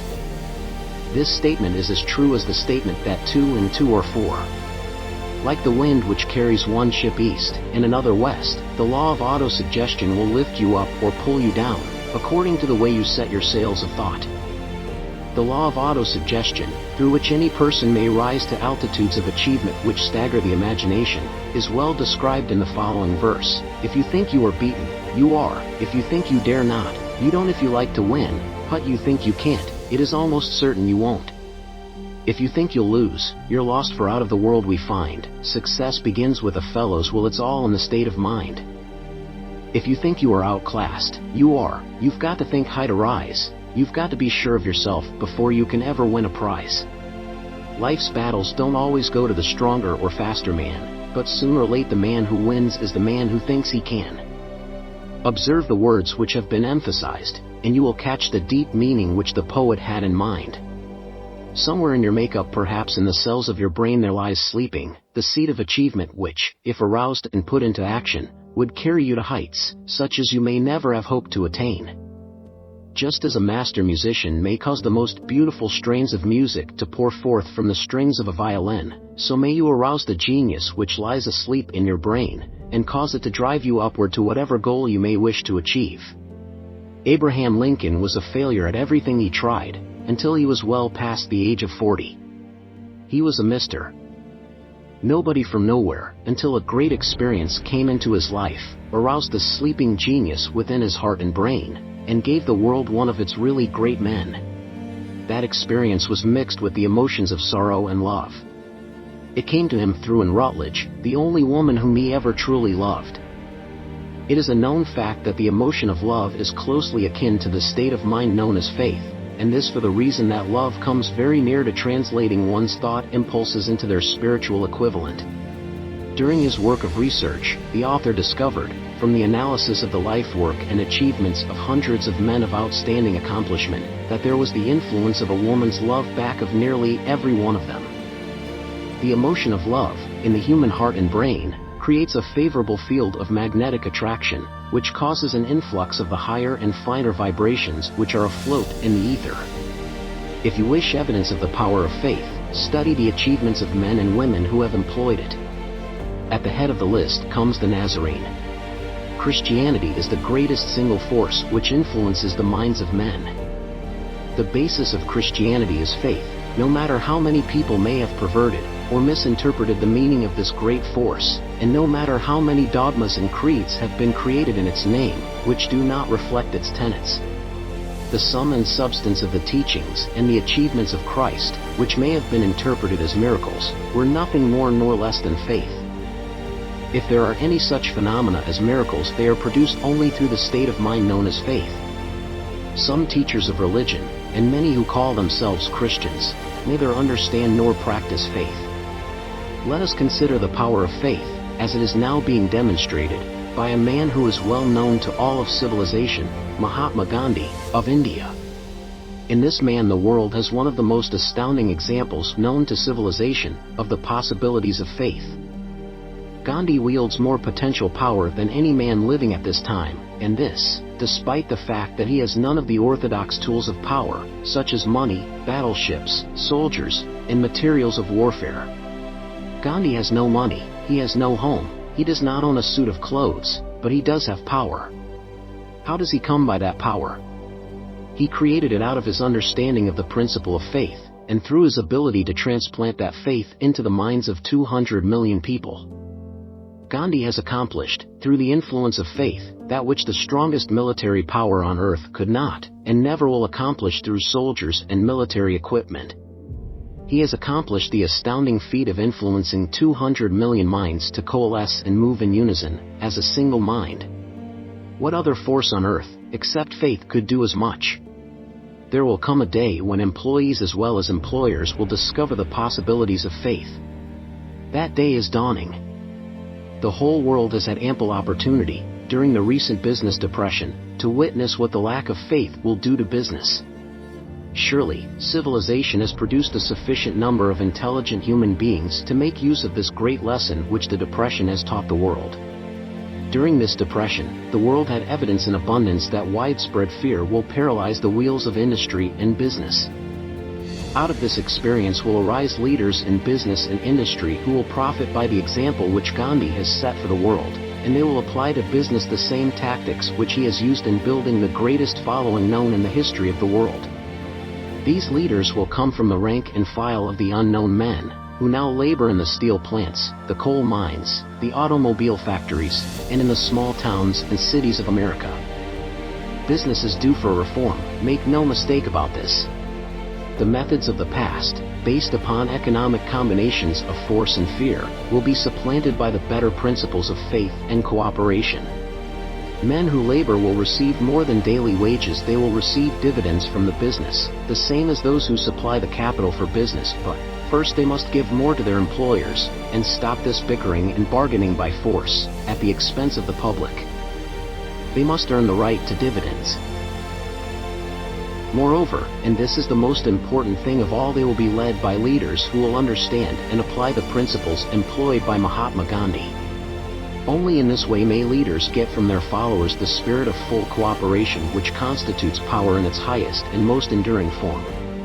This stupendous machine age in which we live, and from which we are just emerging, has taken the soul out of men.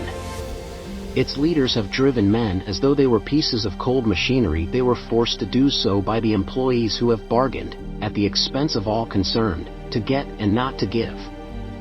The watchword of the future will be human happiness and contentment, and when this state of mind shall have been attained, the production will take care of itself, more effectively than anything that has ever been accomplished where men did not, and could not mix faith and individual interest with their labor. Because of the need for faith and cooperation in operating business and industry, it will be both interesting and profitable to analyze an event which provides an excellent understanding of the method by which industrialists and businessmen accumulate great fortunes, by giving before they try to get. The event chosen for this illustration dates back to 1900, when the United States Steel Corporation was being formed. As you read the story, keep in mind these fundamental facts and you will understand how ideas have been converted into huge fortunes.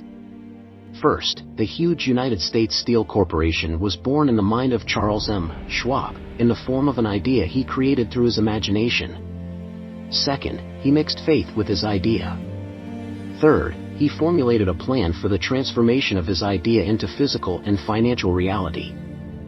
Fourth, he put his plan into action with his famous speech at the University Club.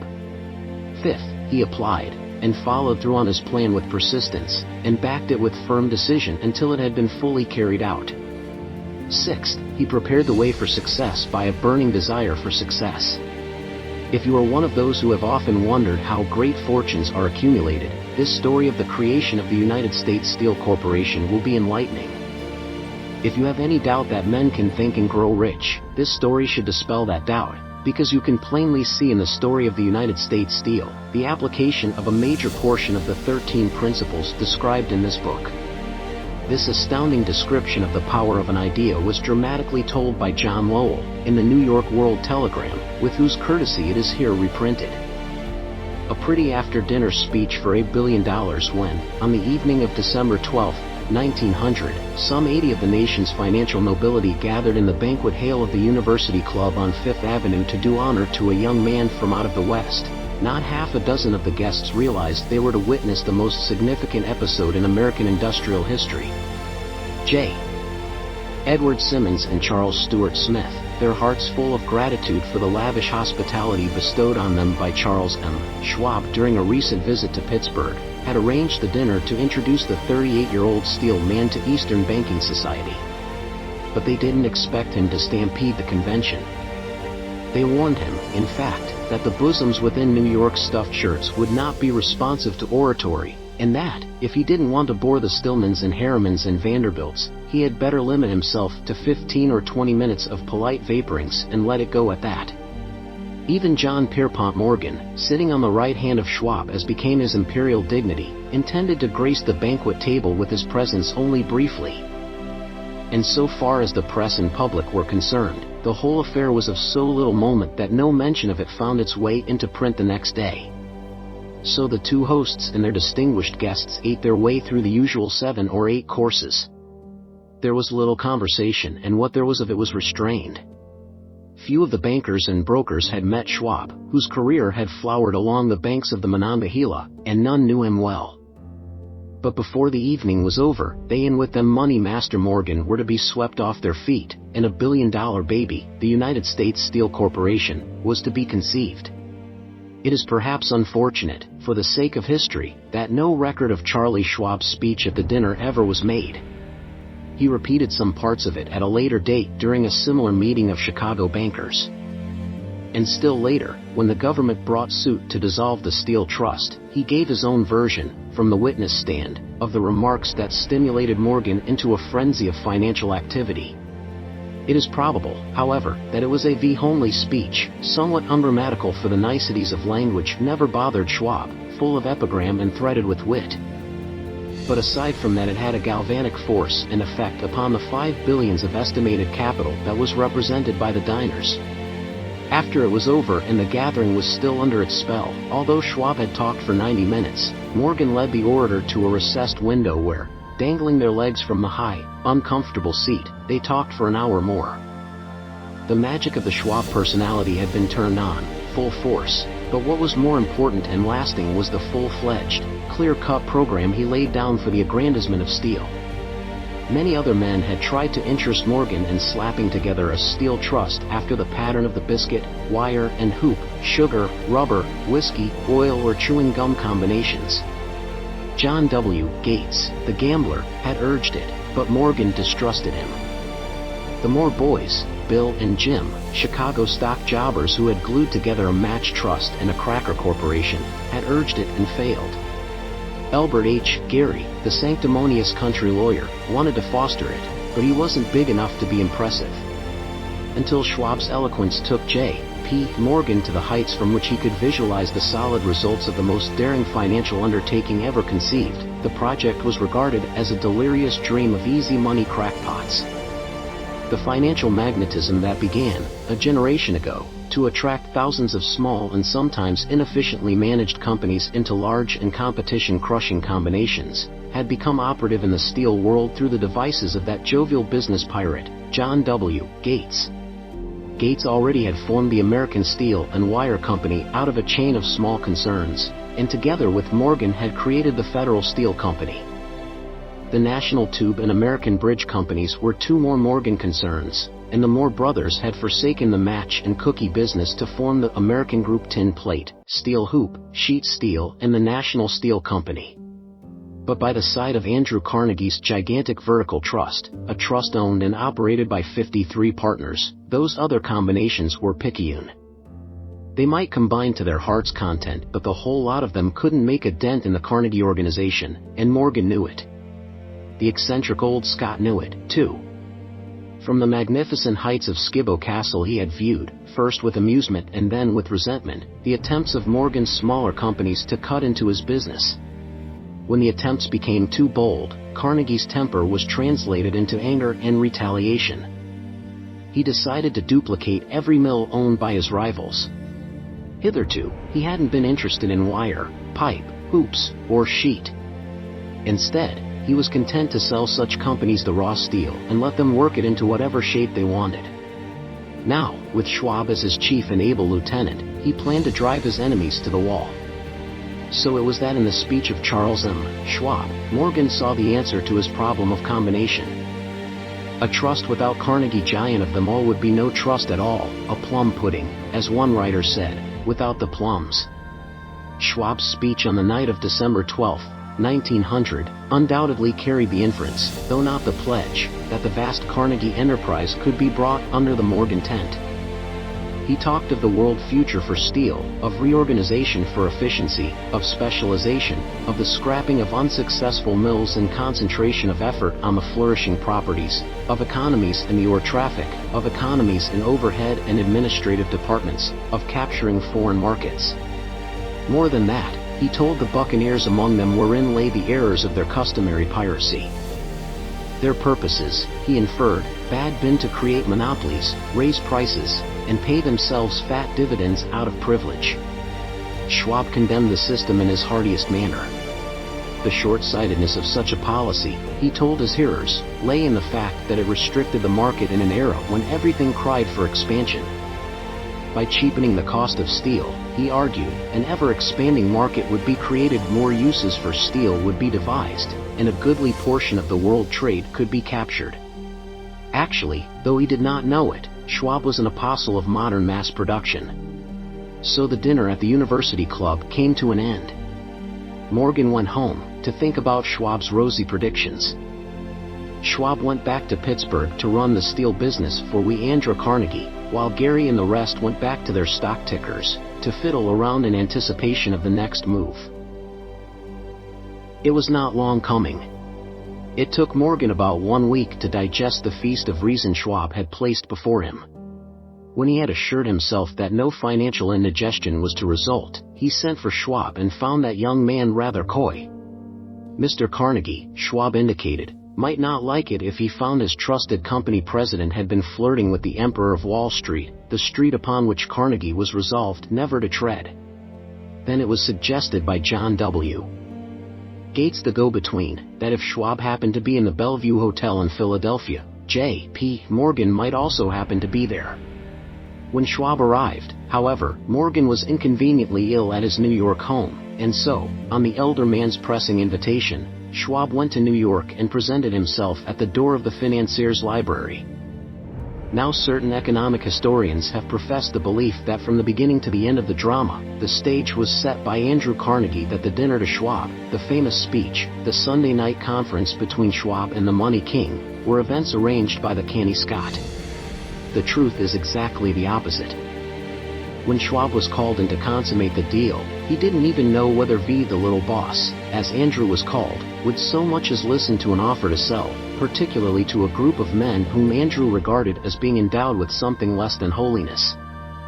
But Schwab did take into the conference with him, in his own handwriting, 6 sheets of copper plate figures, representing to his mind the physical worth and the potential earning capacity of every steel company he regarded as an essential star in the new metal firmament. for men pondered over these figures all night. The chief, of course, was Morgan, steadfast in his belief in the divine right of money. With him was his aristocratic partner, Robert Bacon, a scholar and a gentleman. The third was John W. Gates, whom Morgan scorned as a gambler and used as a tool. The fourth was Schwab, who knew more about the processes of making and selling steel than any whole group of men then living. Throughout that conference, the Pittsburghers' figures were never questioned.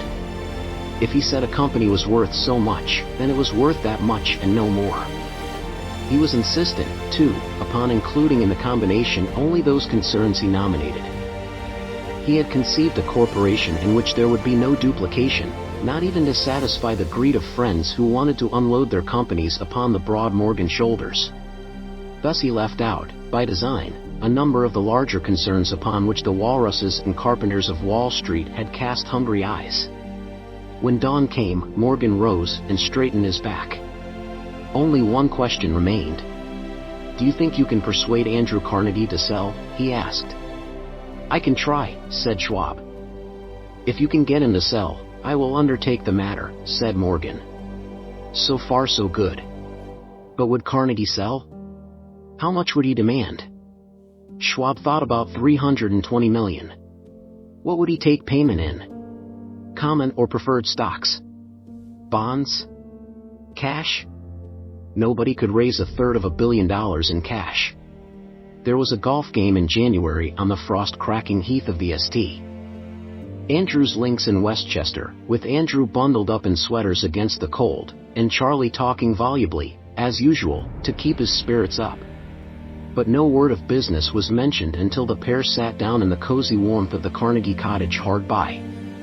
Then, with the same persuasiveness that had hypnotized 80 millionaires at the University Club, Schwab poured out the glittering promises of retirement and comfort, of untold millions to satisfy the old man's social caprices. Carnegie capitulated, wrote a figure on a slip of paper, handed it to Schwab and said, "All right, that's what we'll sell for." The figure was approximately $400 million, and was reached by taking the $320 million mentioned by Schwab as a basic figure, and adding to it $80 million to represent the increased capital value over the previous 2 years. Later, on the deck of a transatlantic liner, the Scotsman said ruefully to Morgan, "I wish I had asked you for $100 million more." "If you had asked for it, you'd have gotten it," Morgan told him cheerfully. There was an uproar, of course. A British correspondent cabled that the foreign steel world was appalled by the gigantic combination.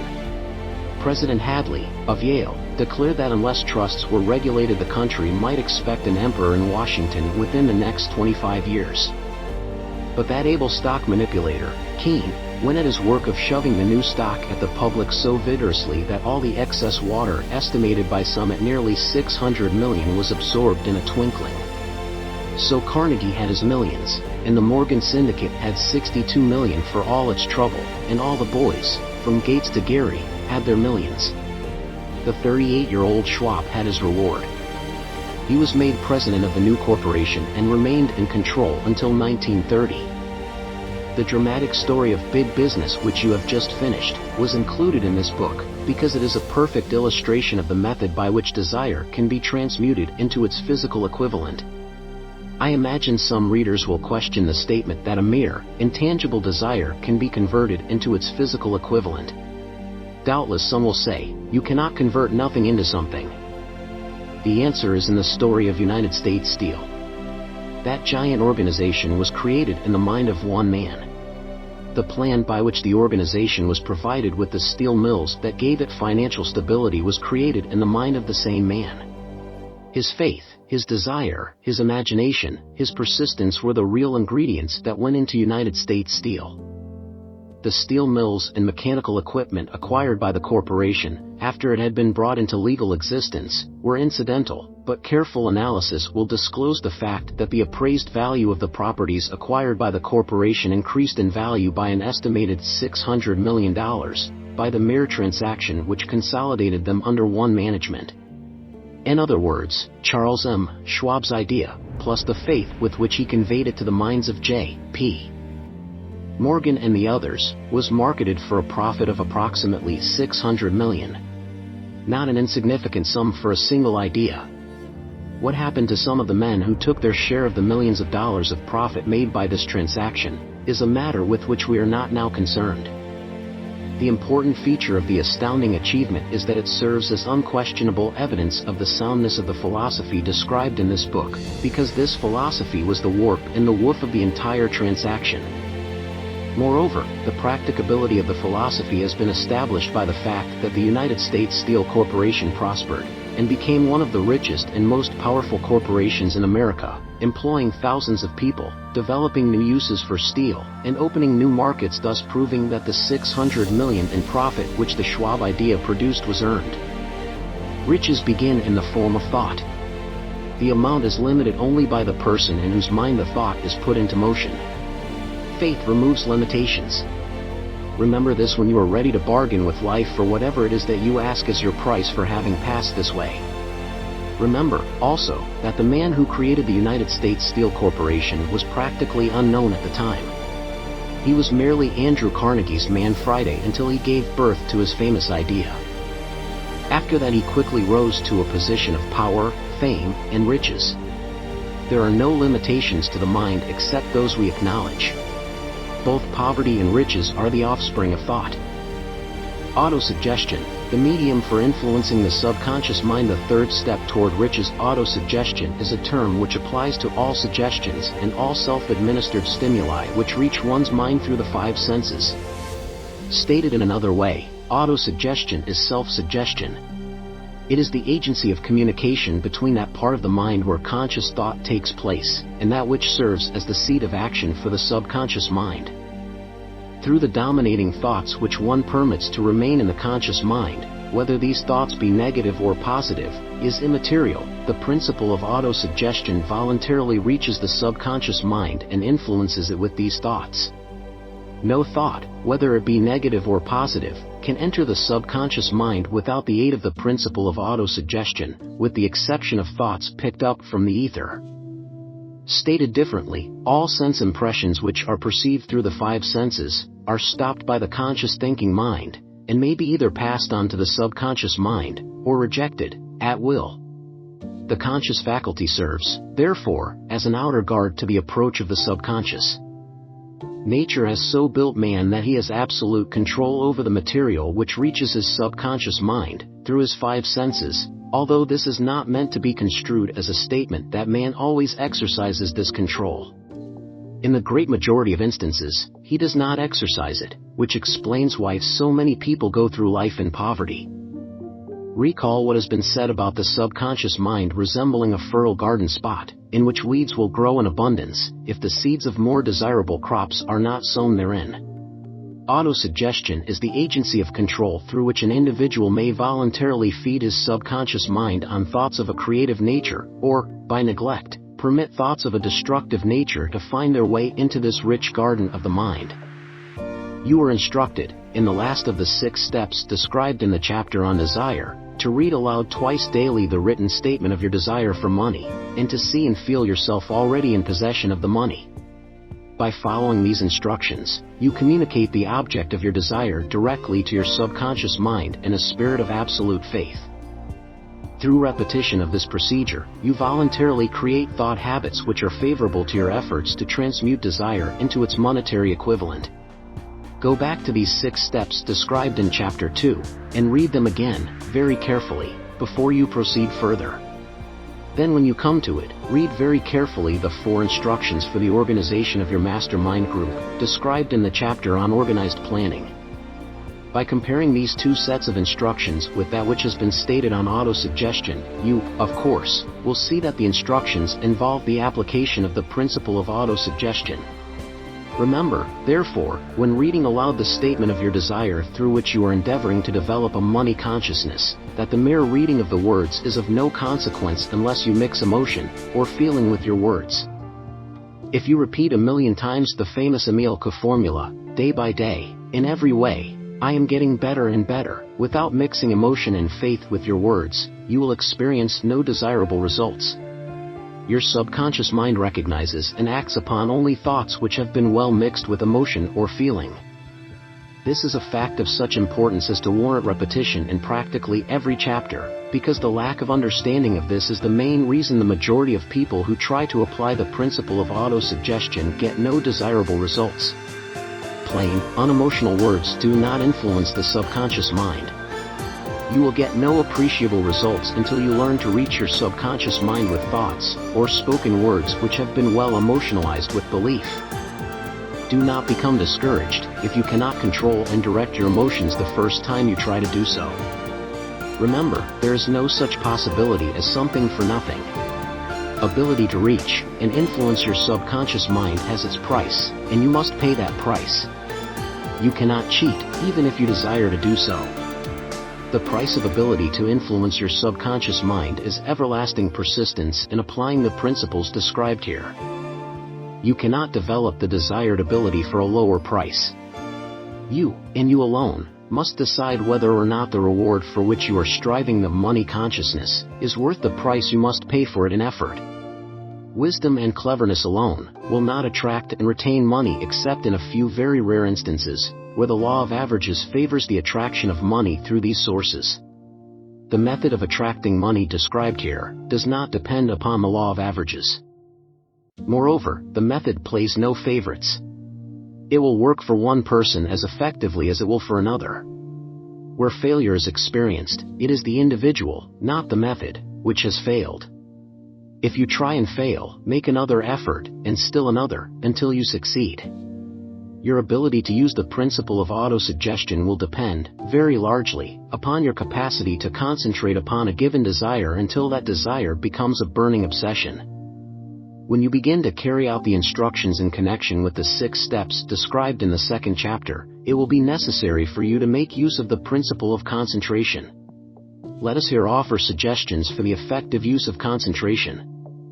When you begin to carry out the first of the 6 steps, which instructs you to fix in your own mind the exact amount of money you desire, hold your thoughts on that amount of money by concentration, or fixation of attention, with your eyes closed, until you can actually see the physical appearance of the money. Do this at least once each day. As you go through these exercises, follow the instructions given in the chapter on faith, and see yourself actually in possession of the money. Here is a most significant fact: the subconscious mind takes any orders given it in a spirit of absolute faith, and acts upon those orders, although the orders often have to be presented over and over again, through repetition, before they are interpreted by the subconscious mind. Following the preceding statement, consider the possibility of playing a perfectly legitimate trick on your subconscious mind, by making it believe, because you believe it, that you must have the amount of money you are visualizing, that this money is already awaiting your claim, that the subconscious mind must hand over to you practical plans for acquiring the money which is yours. Hand over the thought suggested in the preceding paragraph to your imagination, and see what your imagination can, or will do, to create practical plans for the accumulation of money through transmutation of your desire. Do not wait for a definite plan, through which you intend to exchange services or merchandise in return for the money you are visualizing, but begin at once to see yourself in possession of the money, demanding and expecting meanwhile that your subconscious mind will hand over the plan, or plans you need. Be on the alert for these plans, and when they appear, put them into action immediately. When the plans appear, they will probably flash into your mind through the 6th sense, in the form of an inspiration. This inspiration may be considered a direct telegram, or message from infinite intelligence. Treat it with respect, and act upon it as soon as you receive it. Failure to do this will be fatal to your success. In the 4th of the 6 steps, you are instructed to create a definite plan for carrying out your desire, and begin at once to put this plan into action. You should follow this instruction in the manner described in the preceding paragraph. Do not trust your reason when creating your plan for accumulating money through the transmutation of desire. Your reason is faulty. Moreover, your reasoning faculty may be lazy, and, if you depend entirely upon it to serve you, it may disappoint you. When visualizing the money you intend to accumulate, with closed eyes, see yourself rendering the service, or delivering the merchandise you intend to give in return for this money. This is important. Summary of instructions: the fact that you are reading this book is an indication that you earnestly seek knowledge.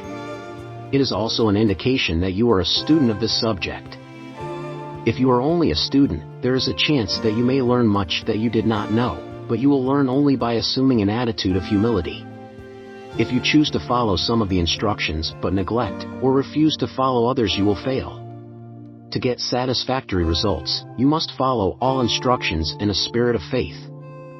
The instructions given in connection with the 6 steps in the 2nd chapter will now be summarized and blended with the principles covered by this chapter, as follows. First, go into some quiet spot, preferably in bed at night where you will not be disturbed or interrupted. Close your eyes and repeat aloud, so you may hear your own words, the written statement of the amount of money you intend to accumulate, the time limit for its accumulation, and a description of the service or merchandise you intend to give in return for the money.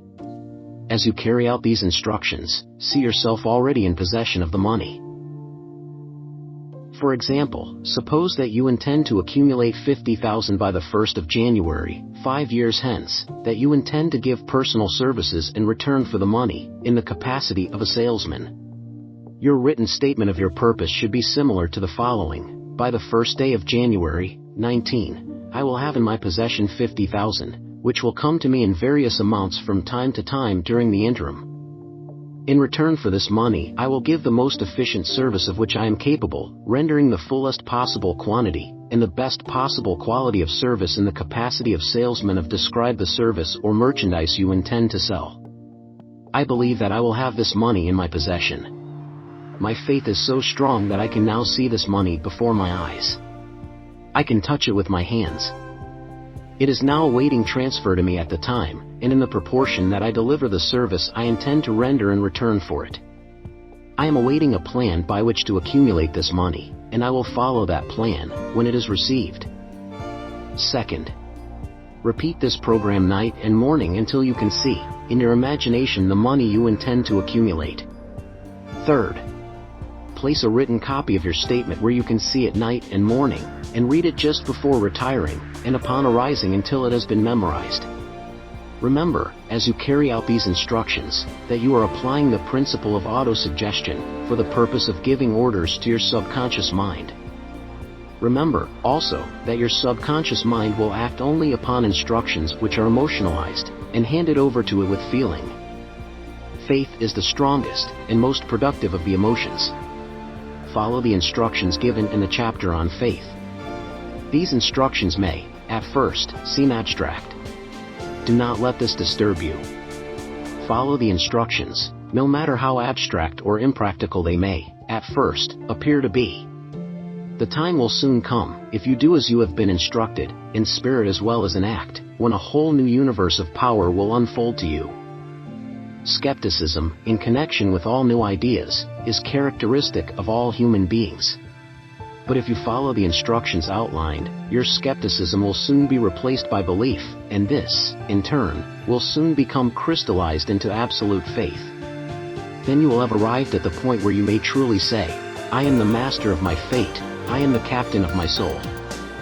Many philosophers have made the statement that man is the master of his own earthly destiny, but most of them have failed to say why he is the master. The reason that man may be the master of his own earthly status, and especially his financial status, is thoroughly explained in this chapter. Man may become the master of himself and of his environment because he has the power to influence his own subconscious mind, and through it, gain the cooperation of infinite intelligence. You are now reading the chapter which represents the keystone to the arch of this philosophy. The instructions contained in this chapter must be understood and applied with persistence, if you succeed in transmuting desire into money. The actual performance of transmuting desire into money involves the use of autosuggestion as an agency by which one may reach and influence the subconscious mind. The other principles are simply tools with which to apply autosuggestion. Keep this thought in mind, and you will, at all times, be conscious of the important part the principle of autosuggestion is to play in your efforts to accumulate money through the methods described in this book. Carry out these instructions as though you were a small child. Inject into your efforts something of the faith of a child. The author has been most careful to see that no impractical instructions were included, because of his sincere desire to be helpful. In return for this money, I will give the most efficient service of which I am capable, rendering the fullest possible quantity, and the best possible quality of service in the capacity of salesman of describe the service or merchandise you intend to sell. I believe that I will have this money in my possession. My faith is so strong that I can now see this money before my eyes. I can touch it with my hands. It is now awaiting transfer to me at the time, and in the proportion that I deliver the service I intend to render in return for it. I am awaiting a plan by which to accumulate this money, and I will follow that plan when it is received. Second, repeat this program night and morning until you can see, in your imagination, the money you intend to accumulate. Third, place a written copy of your statement where you can see it night and morning, and read it just before retiring, and upon arising until it has been memorized. Remember, as you carry out these instructions, that you are applying the principle of autosuggestion, for the purpose of giving orders to your subconscious mind. Remember, also, that your subconscious mind will act only upon instructions which are emotionalized, and handed over to it with feeling. Faith is the strongest, and most productive of the emotions. Follow the instructions given in the chapter on faith. These instructions may, at first, seem abstract. Do not let this disturb you. Follow the instructions, no matter how abstract or impractical they may, at first, appear to be. The time will soon come, if you do as you have been instructed, in spirit as well as in act, when a whole new universe of power will unfold to you. Skepticism, in connection with all new ideas, is characteristic of all human beings. But if you follow the instructions outlined, your skepticism will soon be replaced by belief, and this, in turn, will soon become crystallized into absolute faith. Then you will have arrived at the point where you may truly say, I am the master of my fate, I am the captain of my soul. Many philosophers have made the statement that man is the master of his own earthly destiny, but most of them have failed to say why he is the master. The reason that man may be the master of his own earthly status, and especially his financial status, is thoroughly explained in this chapter. Man may become the master of himself, and of his environment, because he has the power to influence his own subconscious mind, and through it, gain the cooperation of infinite intelligence. You are now reading the chapter which represents the keystone to the arch of this philosophy. The instructions contained in this chapter must be understood and applied with persistence, if you succeed in transmuting desire into money. The actual performance of transmuting desire into money involves the use of autosuggestion as an agency by which one may reach and influence the subconscious mind. The other principles are simply tools with which to apply autosuggestion. Keep this thought in mind, and you will, at all times, be conscious of the important part the principle of autosuggestion is to play in your efforts to accumulate money through the methods described in this book. Carry out these instructions as though you were a small child. Inject into your efforts something of the faith of a child. The author has been most careful to see that no impractical instructions were included, because of his sincere desire to be helpful. After you have read the entire book, come back to this chapter, and follow in spirit, and in action, this instruction. Read the entire chapter aloud once every night, until you become thoroughly convinced that the principle of autosuggestion is sound, that it will accomplish for you all that has been claimed for it. As you read, underscore with a pencil every sentence which impresses you favorably. Follow the foregoing instruction to the letter, and it will open the way for a complete understanding and mastery of the principles of success. Chapter 5. The second step toward riches. Faith is the head chemist of the mind. When faith is blended with the vibration of thought, the subconscious mind instantly picks up the vibration, translates it into its spiritual equivalent, and transmits it to infinite intelligence, as in the case of prayer. The emotions of faith, love, and sex are the most powerful of all the major positive emotions. When the three are blended, they have the effect of coloring the vibration of thought in such a way that it instantly reaches the subconscious mind, where it is changed into its spiritual equivalent, the only form that induces a response from infinite intelligence. Love and faith are psychic related to the spiritual side of man. Sex is purely biological and related only to the physical. The mixing, or blending, of these three emotions has the effect of opening a direct line of communication between the finite, thinking mind of man, and infinite intelligence. How to develop faith? There comes, now, a statement which will give a better understanding of the importance the principle of autosuggestion assumes in the transmutation of desire into its physical, or monetary equivalent. Namely, faith is a state of mind which may be induced, or created, by affirmation or repeated instructions to the subconscious mind, through the principle of autosuggestion. As an illustration, consider the purpose for which you are, presumably, reading this book. The object is, naturally, to acquire the ability to transmute the intangible thought impulse of desire into its physical counterpart, money.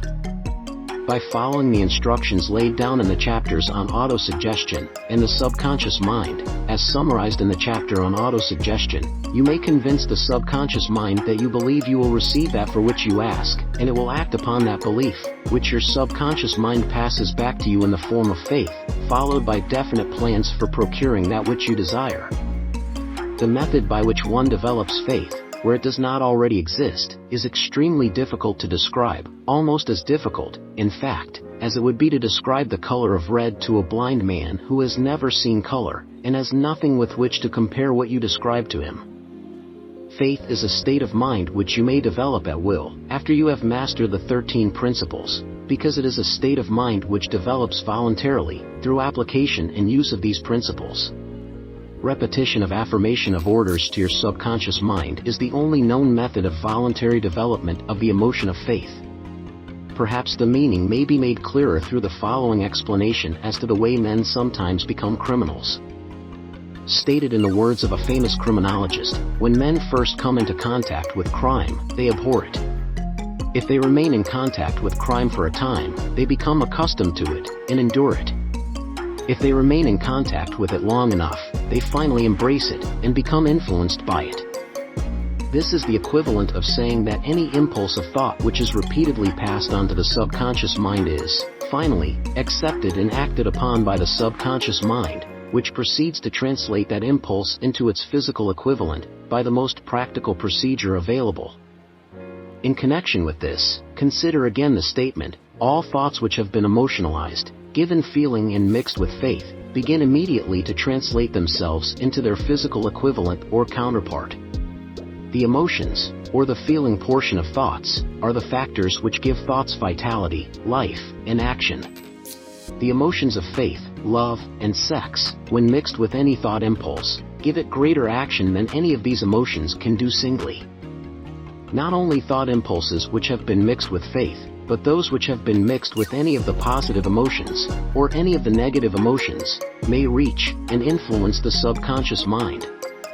From this statement, you will understand that the subconscious mind will translate into its physical equivalent, a thought impulse of a negative or destructive nature, just as readily as it will act upon thought impulses of a positive or constructive nature.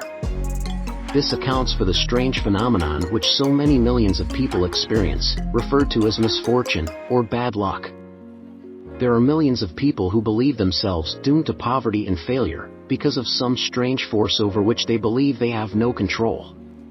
They are the creators of their own misfortunes, because of this negative belief, which is picked up by the subconscious mind, and translated into its physical equivalent. This is an appropriate place at which to suggest again that you may benefit, by passing on to your subconscious mind, any desire which you wish translated into its physical, or monetary equivalent, in a state of expectancy or belief that the transmutation will actually take place. Your belief, or faith, is the element which determines the action of your subconscious mind. There is nothing to hinder you from deceiving your subconscious mind when giving it instructions through autosuggestion, as I deceived my son's subconscious mind. To make this deceit more realistic, conduct yourself just as you would, if you were already in possession of the material thing which you are demanding, when you call upon your subconscious mind. The subconscious mind will transmute into its physical equivalent, by the most direct and practical media available, any order which is given to it in a state of belief, or faith that the order will be carried out. Surely, enough has been stated to give a starting point from which one may, through experiment and practice, acquire the ability to mix faith with any order given to the subconscious mind. Perfection will come through practice. it cannot come by merely reading instructions. If it be true that one may become a criminal by association with crime, and this is a known fact, it is equally true that one may develop faith by voluntarily suggesting to the subconscious mind that one has faith. The mind comes, finally, to take on the nature of the influences which dominate it. Understand this truth, and you will know why it is essential for you to encourage the positive emotions as dominating forces of your mind, and discourage and eliminate negative emotions. A mind dominated by positive emotions becomes a favorable abode for the state of mind known as faith.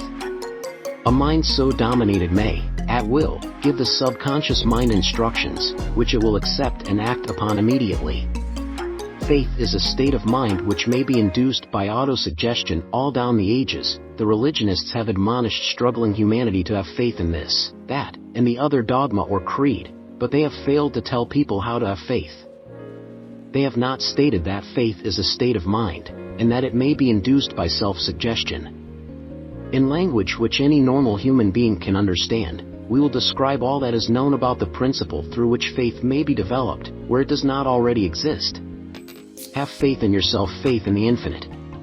Before we begin, you should be reminded again that faith is the eternal elixir which gives life, power, and action to the impulse of thought. The foregoing sentence is worth reading a second time, and a third, and a fourth. It is worth reading aloud. Faith is the starting point of all accumulation of riches. Faith is the basis of all miracles, and all mysteries which cannot be analyzed by the rules of science. Faith is the only known antidote for failure. Faith is the element, the chemical which, when mixed with prayer, gives one direct communication with infinite intelligence. Faith is the element which transforms the ordinary vibration of thought, created by the finite mind of man, into the spiritual equivalent. Faith is the only agency through which the cosmic force of infinite intelligence can be harnessed and used by man. Every one of the foregoing statements is capable of proof. The proof is simple and easily demonstrated. It is wrapped up in the principle of autosuggestion. Let us center our attention, therefore, upon the subject of self-suggestion, and find out what it is, and what it is capable of achieving. It is a well-known fact that one comes, finally, to believe whatever one repeats to oneself, whether the statement be true or false. If a man repeats a lie over and over, he will eventually accept the lie as truth. Moreover, he will believe it to be the truth. Every man is what he is, because of the dominating thoughts which he permits to occupy his mind. Thoughts which a man deliberately places in his own mind, and encourages with sympathy, and with which he mixes any one or more of the emotions, constitute the motivating forces, which direct and control his every movement, act, and deed. Comes, now, a very significant statement of truth. It is a known fact that the emotion of love is closely akin to the state of mind known as faith, and this for the reason that love comes very near to translating one's thought impulses into their spiritual equivalent. During his work of research, the author discovered, from the analysis of the life work and achievements of hundreds of men of outstanding accomplishment, that there was the influence of a woman's love behind nearly every one of them. The emotion of love, in the human heart and brain, creates a favorable field of magnetic attraction, which causes an influx of the higher and finer vibrations which are afloat in the ether. If you wish evidence of the power of faith, study the achievements of men and women who have employed it. At the head of the list comes the Nazarene. Christianity is the greatest single force which influences the minds of men. The basis of Christianity is faith, no matter how many people may have perverted or misinterpreted the meaning of this great force, and no matter how many dogmas and creeds have been created in its name, which do not reflect its tenets. The sum and substance of the teachings and the achievements of Christ, which may have been interpreted as miracles, were nothing more nor less than faith.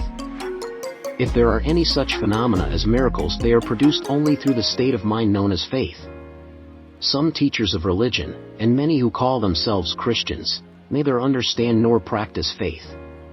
Let us consider the power of faith, as it is now being demonstrated, by a man who is well known to all of civilization, Mahatma Gandhi, of India. In this man the world has one of the most astounding examples known to civilization, of the possibilities of faith. Gandhi wields more potential power than any man living at this time, and this, despite the fact that he has none of the orthodox tools of power, such as money, battleships, soldiers, and materials of warfare. Gandhi has no money, he has no home, he does not own a suit of clothes, but he does have power. How does he come by that power? He created it out of his understanding of the principle of faith, and through his ability to transplant that faith into the minds of 200 million people. Gandhi has accomplished, through the influence of faith, that which the strongest military power on earth could not, and never will accomplish through soldiers and military equipment. He has accomplished the astounding feat of influencing 200 million minds to coalesce and move in unison, as a single mind. What other force on earth, except faith, could do as much? There will come a day when employees as well as employers will discover the possibilities of faith. That day is dawning. The whole world has had ample opportunity, during the recent business depression, to witness what the lack of faith will do to business. Surely, civilization has produced a sufficient number of intelligent human beings to make use of this great lesson which the depression has taught the world. During this depression, the world had evidence in abundance that widespread fear will paralyze the wheels of industry and business.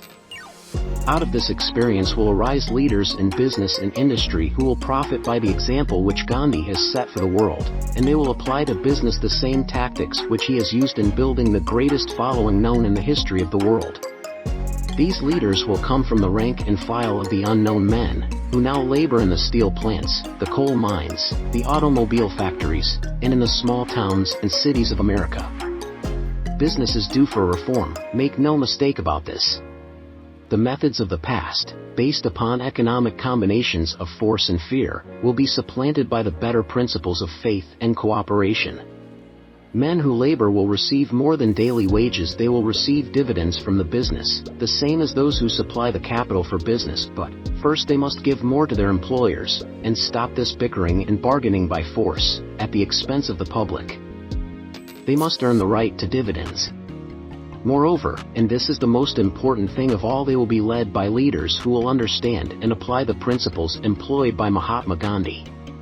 Only in this way may leaders get from their followers the spirit of full cooperation which constitutes power in its highest and most enduring form.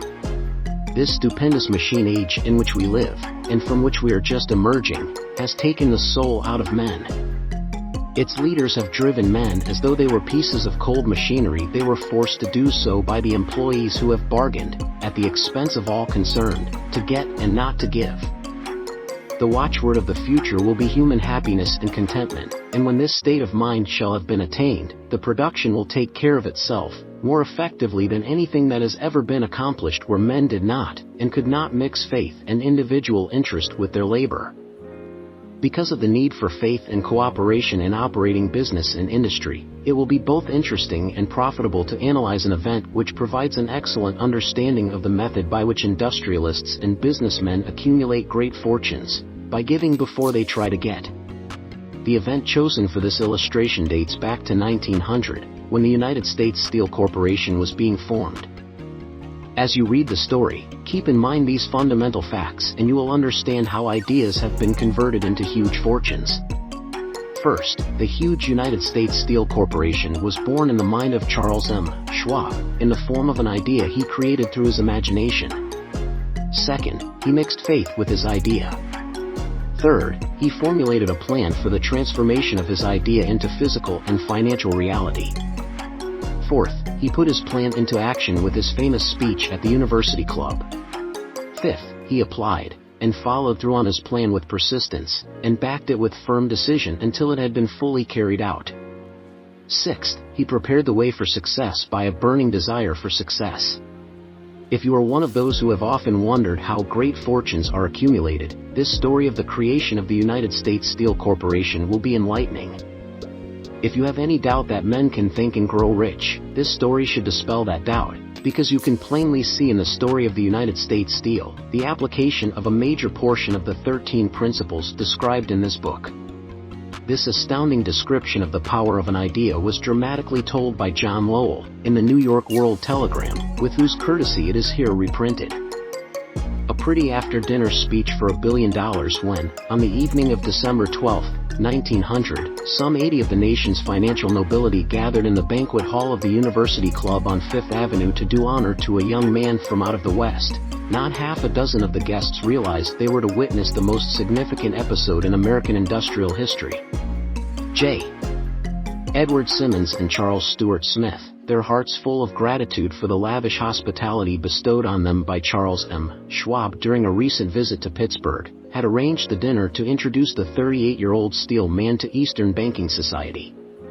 But they didn't expect him to stampede the convention.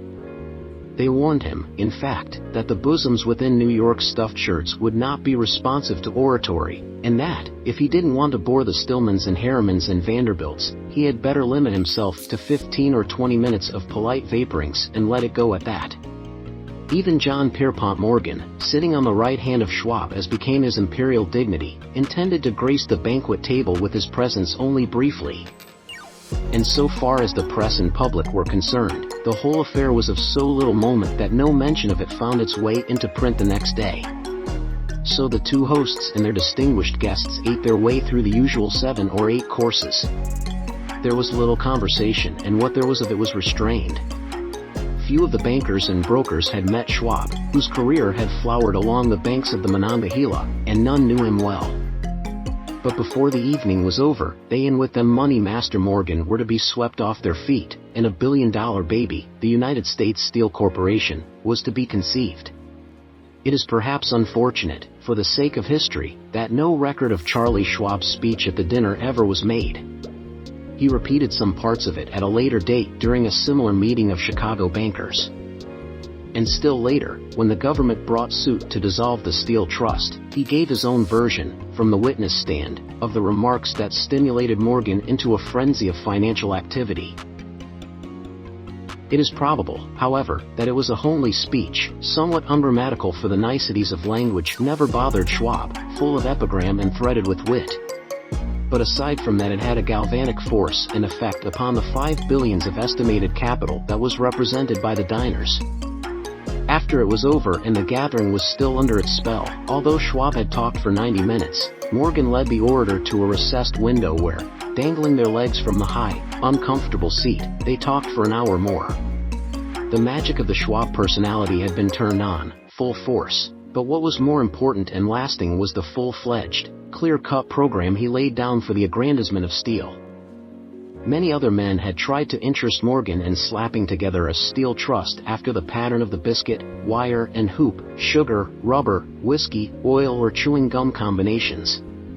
John W. Gates, the gambler, had urged it, but Morgan distrusted him. The Moore boys, Bill and Jim, Chicago stock jobbers who had glued together a match trust and a cracker corporation, had urged it and failed. Albert H. Gary, the sanctimonious country lawyer, wanted to foster it, but he wasn't big enough to be impressive. Until Schwab's eloquence took J. P. Morgan to the heights from which he could visualize the solid results of the most daring financial undertaking ever conceived, the project was regarded as a delirious dream of easy money crackpots. The financial magnetism that began, a generation ago, to attract thousands of small and sometimes inefficiently managed companies into large and competition-crushing combinations, had become operative in the steel world through the devices of that jovial business pirate, John W. Gates. Gates already had formed the American Steel and Wire Company out of a chain of small concerns, and together with Morgan had created the Federal Steel Company. The National Tube and American Bridge Companies were 2 more Morgan concerns, and the Moore brothers had forsaken the match and cookie business to form the American Group Tin Plate, Steel Hoop, Sheet Steel and the National Steel Company. But by the side of Andrew Carnegie's gigantic vertical trust, a trust owned and operated by 53 partners, those other combinations were picayune. They might combine to their heart's content, but the whole lot of them couldn't make a dent in the Carnegie organization, and Morgan knew it. The eccentric old Scot knew it, too. From the magnificent heights of Skibo Castle he had viewed, first with amusement and then with resentment, the attempts of Morgan's smaller companies to cut into his business. When the attempts became too bold, Carnegie's temper was translated into anger and retaliation. He decided to duplicate every mill owned by his rivals. Hitherto, he hadn't been interested in wire, pipe, hoops, or sheet. Instead, he was content to sell such companies the raw steel and let them work it into whatever shape they wanted. Now, with Schwab as his chief and able lieutenant, he planned to drive his enemies to the wall. So it was that in the speech of Charles M. Schwab, Morgan saw the answer to his problem of combination. A trust without Carnegie, giant of them all, would be no trust at all, a plum pudding, as one writer said, without the plums. Schwab's speech on the night of December 12, 1900, undoubtedly carried the inference, though not the pledge, that the vast Carnegie enterprise could be brought under the Morgan tent.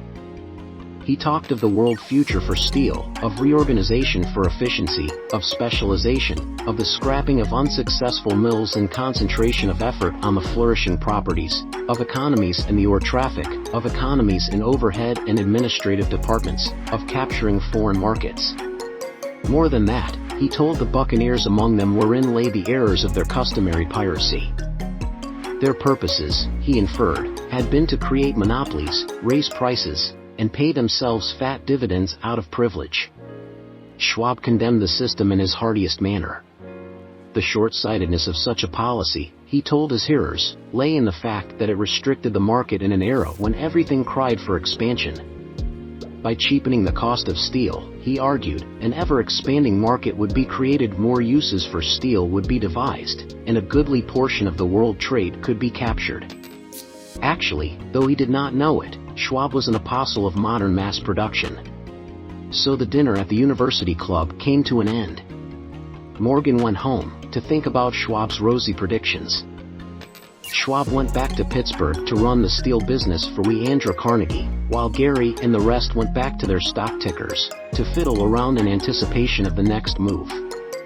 It was not long coming.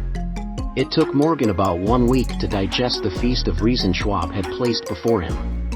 When he had assured himself that no financial indigestion was to result, he sent for Schwab and found that young man rather coy. Mr. Carnegie, Schwab indicated, might not like it if he found his trusted company president had been flirting with the Emperor of Wall Street, the street upon which Carnegie was resolved never to tread.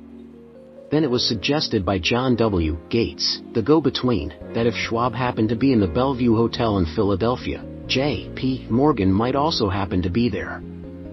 When Schwab arrived, however, Morgan was inconveniently ill at his New York home, and so, on the elder man's pressing invitation, Schwab went to New York and presented himself at the door of the financier's library.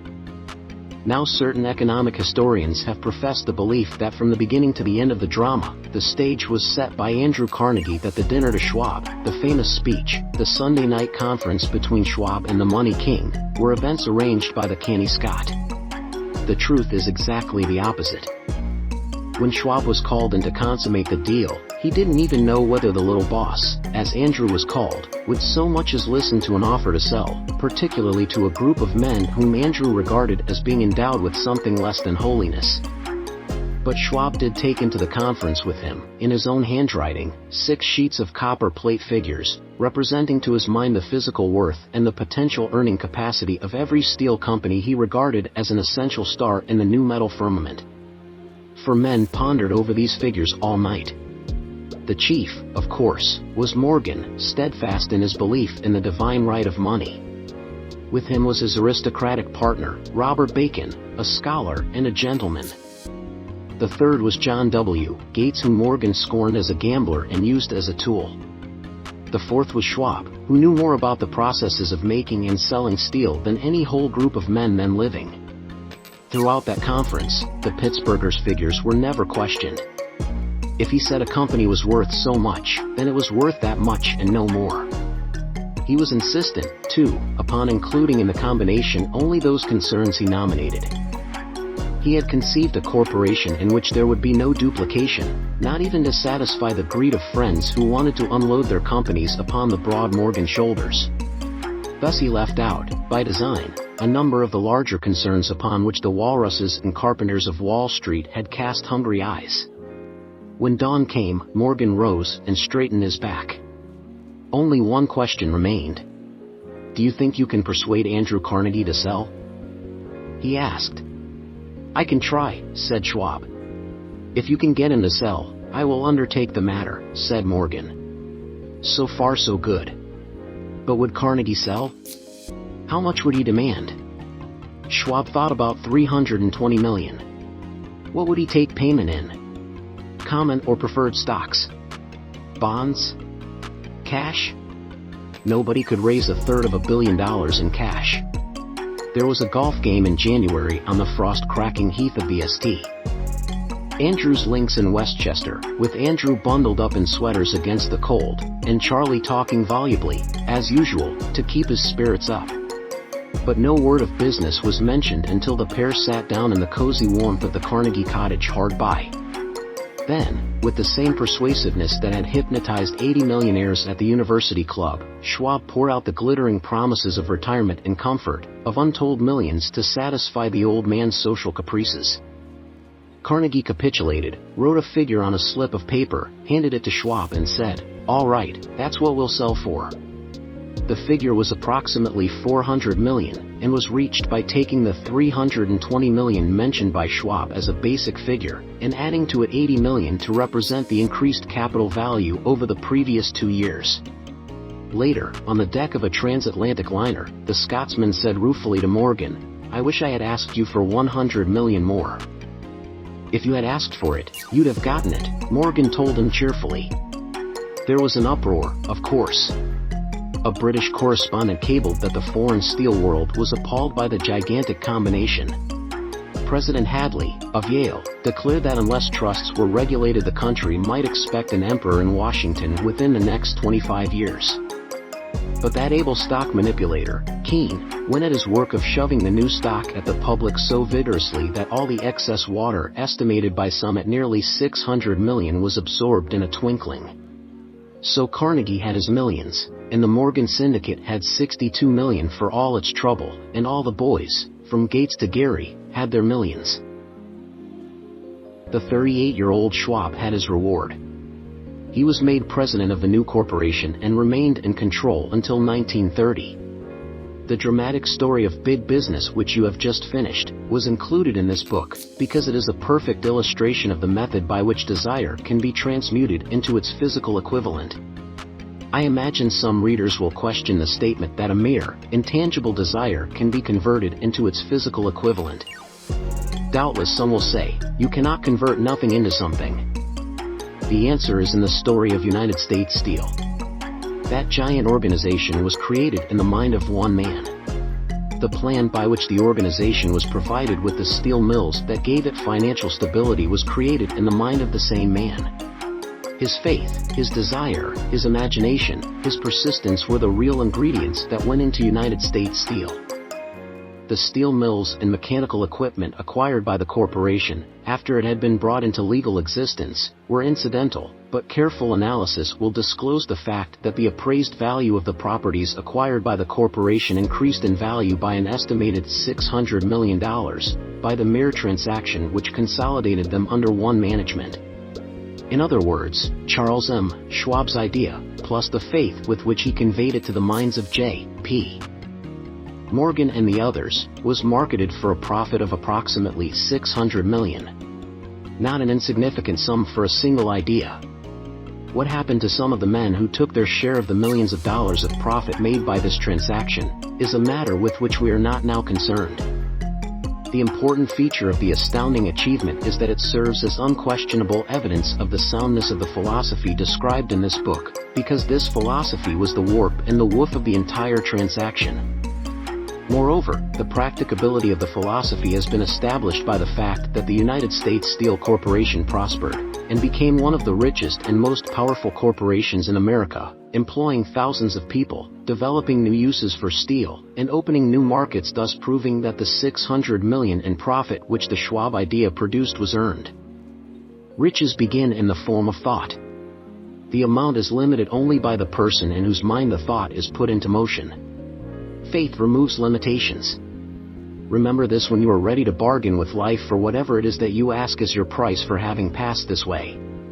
Remember, also, that the man who created the United States Steel Corporation was practically unknown at the time. He was merely Andrew Carnegie's man Friday until he gave birth to his famous idea.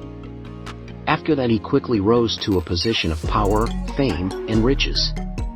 There are no limitations to the mind except those we acknowledge. Both poverty and riches are the offspring of thought. Specialized knowledge, personal experience, or observations. The fourth step toward riches. There are two kinds of knowledge. One is general, the other is specialized. General knowledge, no matter how great in quantity or variety it may be, is of but little use in the accumulation of money. The faculties of the great universities possess, in the aggregate, practically every form of general knowledge known to civilization. Most of the professors have but little or no money. They specialize in teaching knowledge, but they do not specialize in the organization or the use of knowledge. Knowledge will not attract money unless it is organized and intelligently directed through practical plans of action to the definite end of accumulation of money. Lack of understanding of this fact has been the source of confusion to millions of people who falsely believe that knowledge is power. It is nothing of the sort. Knowledge is only potential power. It becomes power only when, and if, it is organized into definite plans of action and directed to a definite end. This missing link in all systems of education known to civilization today may be found in the failure of educational institutions to teach their students how to organize and use knowledge after they acquire it. Many people make the mistake of assuming that, because Henry Ford had but little schooling, he is not a man of education. Those who make this mistake do not know Henry Ford, nor do they understand the real meaning of the word educate. That word is derived from the Latin word educo, meaning to educe, to draw out, to develop from within. An educated man is not necessarily one who has an abundance of general or specialized knowledge. An educated man is one who has so developed the faculties of his mind that he may acquire anything he wants, or its equivalent, without violating the rights of others. Henry Ford comes well within the meaning of this definition. During the World War, a Chicago newspaper published certain editorials in which, among other statements, Henry Ford was called an ignorant pacifist. Mr. Ford objected to the statements and brought suit against the paper for libeling him. When the suit was tried in the courts, the attorneys for the paper pleaded justification and placed Mr. Ford, himself, on the witness stand for the purpose of proving to the jury that he was ignorant. The attorneys asked Mr. Ford a great variety of questions, all of them intended to prove, by his own evidence, that, while he might possess considerable specialized knowledge pertaining to the manufacture of automobiles, he was, in the main, ignorant. Mr. Ford was plied with such questions as the following: who was Benedict Arnold, and how many soldiers did the British send over to America to put down the rebellion of 1776? In answer to the last question, Mr. Ford replied, I do not know the exact number of soldiers the British sent over, but I have heard that it was a considerably larger number than ever went back. Finally, Mr. Ford became tired of this line of questioning, and in reply to a particularly offensive question, he leaned over, pointed his finger at the lawyer who had asked the question, and said, if I should really want to answer the foolish question you have just asked, or any of the other questions you have been asking me, let me remind you that I have a row of electric push buttons on my desk. And by pushing the right button, I can summon to my aid men who can answer any question I desire to ask concerning the business to which I am devoting most of my efforts. Now, will you kindly tell me why I should clutter up my mind with general knowledge, for the purpose of being able to answer questions, when I have men around me who can supply any knowledge I require? There certainly was good logic to that reply. That answer floored the lawyer. Every person in the courtroom realized it was the answer, not of an ignorant man, but of a man of education. Any man is educated who knows where to get knowledge when he needs it, and how to organize that knowledge into definite plans of action. Through the assistance of his mastermind group, Henry Ford had at his command all the specialized knowledge he needed to enable him to become one of the wealthiest men in America. It was not essential that he have this knowledge in his own mind. Surely no person who has sufficient inclination and intelligence to read a book of this nature can possibly miss the significance of this illustration. Before you can be sure of your ability to transmute desire into its monetary equivalent, you will require specialized knowledge of the service, merchandise, or profession which you intend to offer in return for fortune. Perhaps you may need much more specialized knowledge than you have the ability or the inclination to acquire, and if this should be true, you may bridge your weakness through the aid of your mastermind group. Andrew Carnegie stated that he, personally, knew nothing about the technical end of the steel business. Moreover, he did not particularly care to know anything about it. The specialized knowledge which he required for the manufacture and marketing of steel, he found available through the individual units of his mastermind group. The accumulation of great fortunes calls for power, and power is acquired through highly organized and intelligently directed specialized knowledge, but that knowledge does not necessarily have to be in the possession of the man who accumulates the fortune. The preceding paragraph should give hope and encouragement to the man with ambition to accumulate a fortune, who has not possessed himself of the necessary education to supply such specialized knowledge as he may require.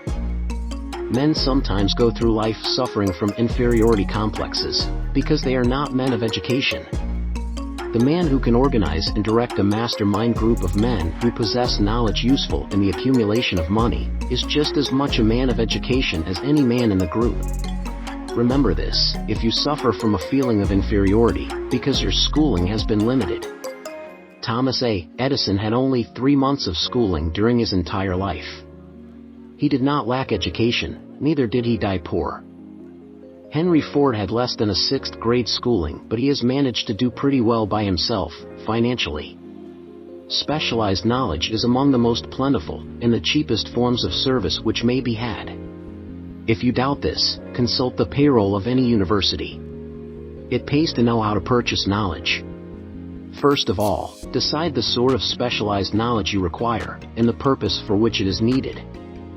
To a large extent, your major purpose in life, the goal toward which you are working, will help determine what knowledge you need. With this question settled, your next move requires that you have accurate information concerning dependable sources of knowledge.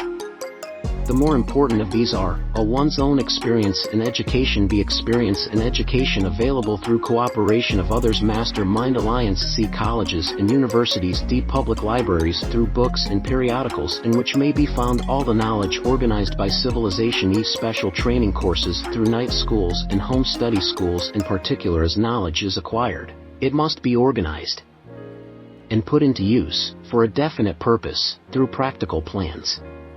Knowledge has no value except that which can be gained from its application towards some worthy end.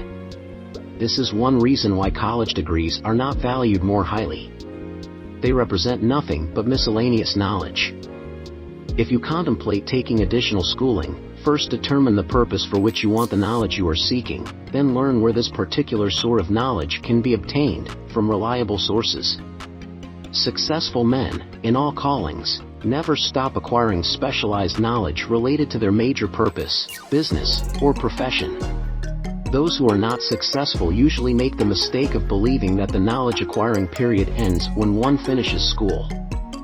The truth is that schooling does but little more than to put one in the way of learning how to acquire practical knowledge. With this changed world, which began at the end of the economic collapse, came also astounding changes in educational requirements. The order of the day is specialization. This truth was emphasized by Robert P. Moore, Secretary of Appointments of Columbia University. Specialists most sought after, particularly sought after by employing companies, are candidates who have specialized in some field. Business school graduates with training in accounting and statistics, engineers of all varieties, journalists, architects, chemists, and also outstanding leaders in activity, men of the senior class. The man who has been active on the campus, whose personality is such that he gets along with all kinds of people and who has done an adequate job with his studies, has a most decided edge over the strictly academic student. Some of these, because of their all-around qualifications, have received several offers of positions, a few of them as many as 6. In departing from the conception that the straight-A student was invariably the one to get the choice of the better jobs, Mr. Moore said that most companies look not only to academic records but to activity records and personalities of the students. One of the largest industrial companies, the leader in its field, in writing to Mr. Moore concerning prospective seniors at the college, said, "We are interested primarily in finding men who can make exceptional progress in management work. For this reason we emphasize qualities of character, intelligence and personality far more than specific educational background. Apprenticeship proposing a system of apprenticing students in offices, stores, and industrial occupations during the summer vacation. Mr. Moore asserts that after the first 2 or 3 years of college, every student should be asked to choose a definite future course and to call a halt if he has been merely pleasantly drifting without purpose through an unspecialized academic curriculum. Colleges and universities must face the practical consideration that all professions and occupations now demand specialists, he said, urging that educational institutions accept more direct responsibility for vocational guidance. One of the most reliable and practical sources of knowledge available to those who need specialized schooling is the night schools operated in most large cities. The correspondence schools give specialized training anywhere the U.S. mails go, on all subjects that can be taught by the extension method. One advantage of home study training is the flexibility of the study program, which permits one to study during spare time. Another stupendous advantage of home study training, if the school is carefully chosen, is the fact that most courses offered by home study schools carry with them generous privileges of consultation which can be of priceless value to those needing specialized knowledge. No matter where you live, you can share the benefits. Anything acquired without effort and without cost is generally unappreciated, often discredited. Perhaps this is why we get so little from our marvelous opportunity in public schools. The self-discipline one receives from a definite program of specialized study makes up to some extent for the wasted opportunity when knowledge was available without cost. Correspondence schools are highly organized business institutions.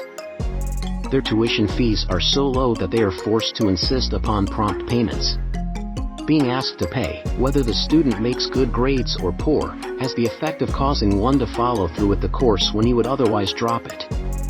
The correspondence schools have not stressed this point sufficiently, for the truth is that their collection departments constitute the very finest sort of training on decision, promptness, action, and the habit of finishing that which one begins. I learned this from experience more than 25 years ago. I enrolled for a home study course in advertising. After completing 8 or 10 lessons, I stopped studying, but the school did not stop sending me bills. Moreover, it insisted upon payment, whether I kept up my studies or not. I decided that if I had to pay for the course which I had legally obligated myself to do, I should complete the lessons and get my money's worth.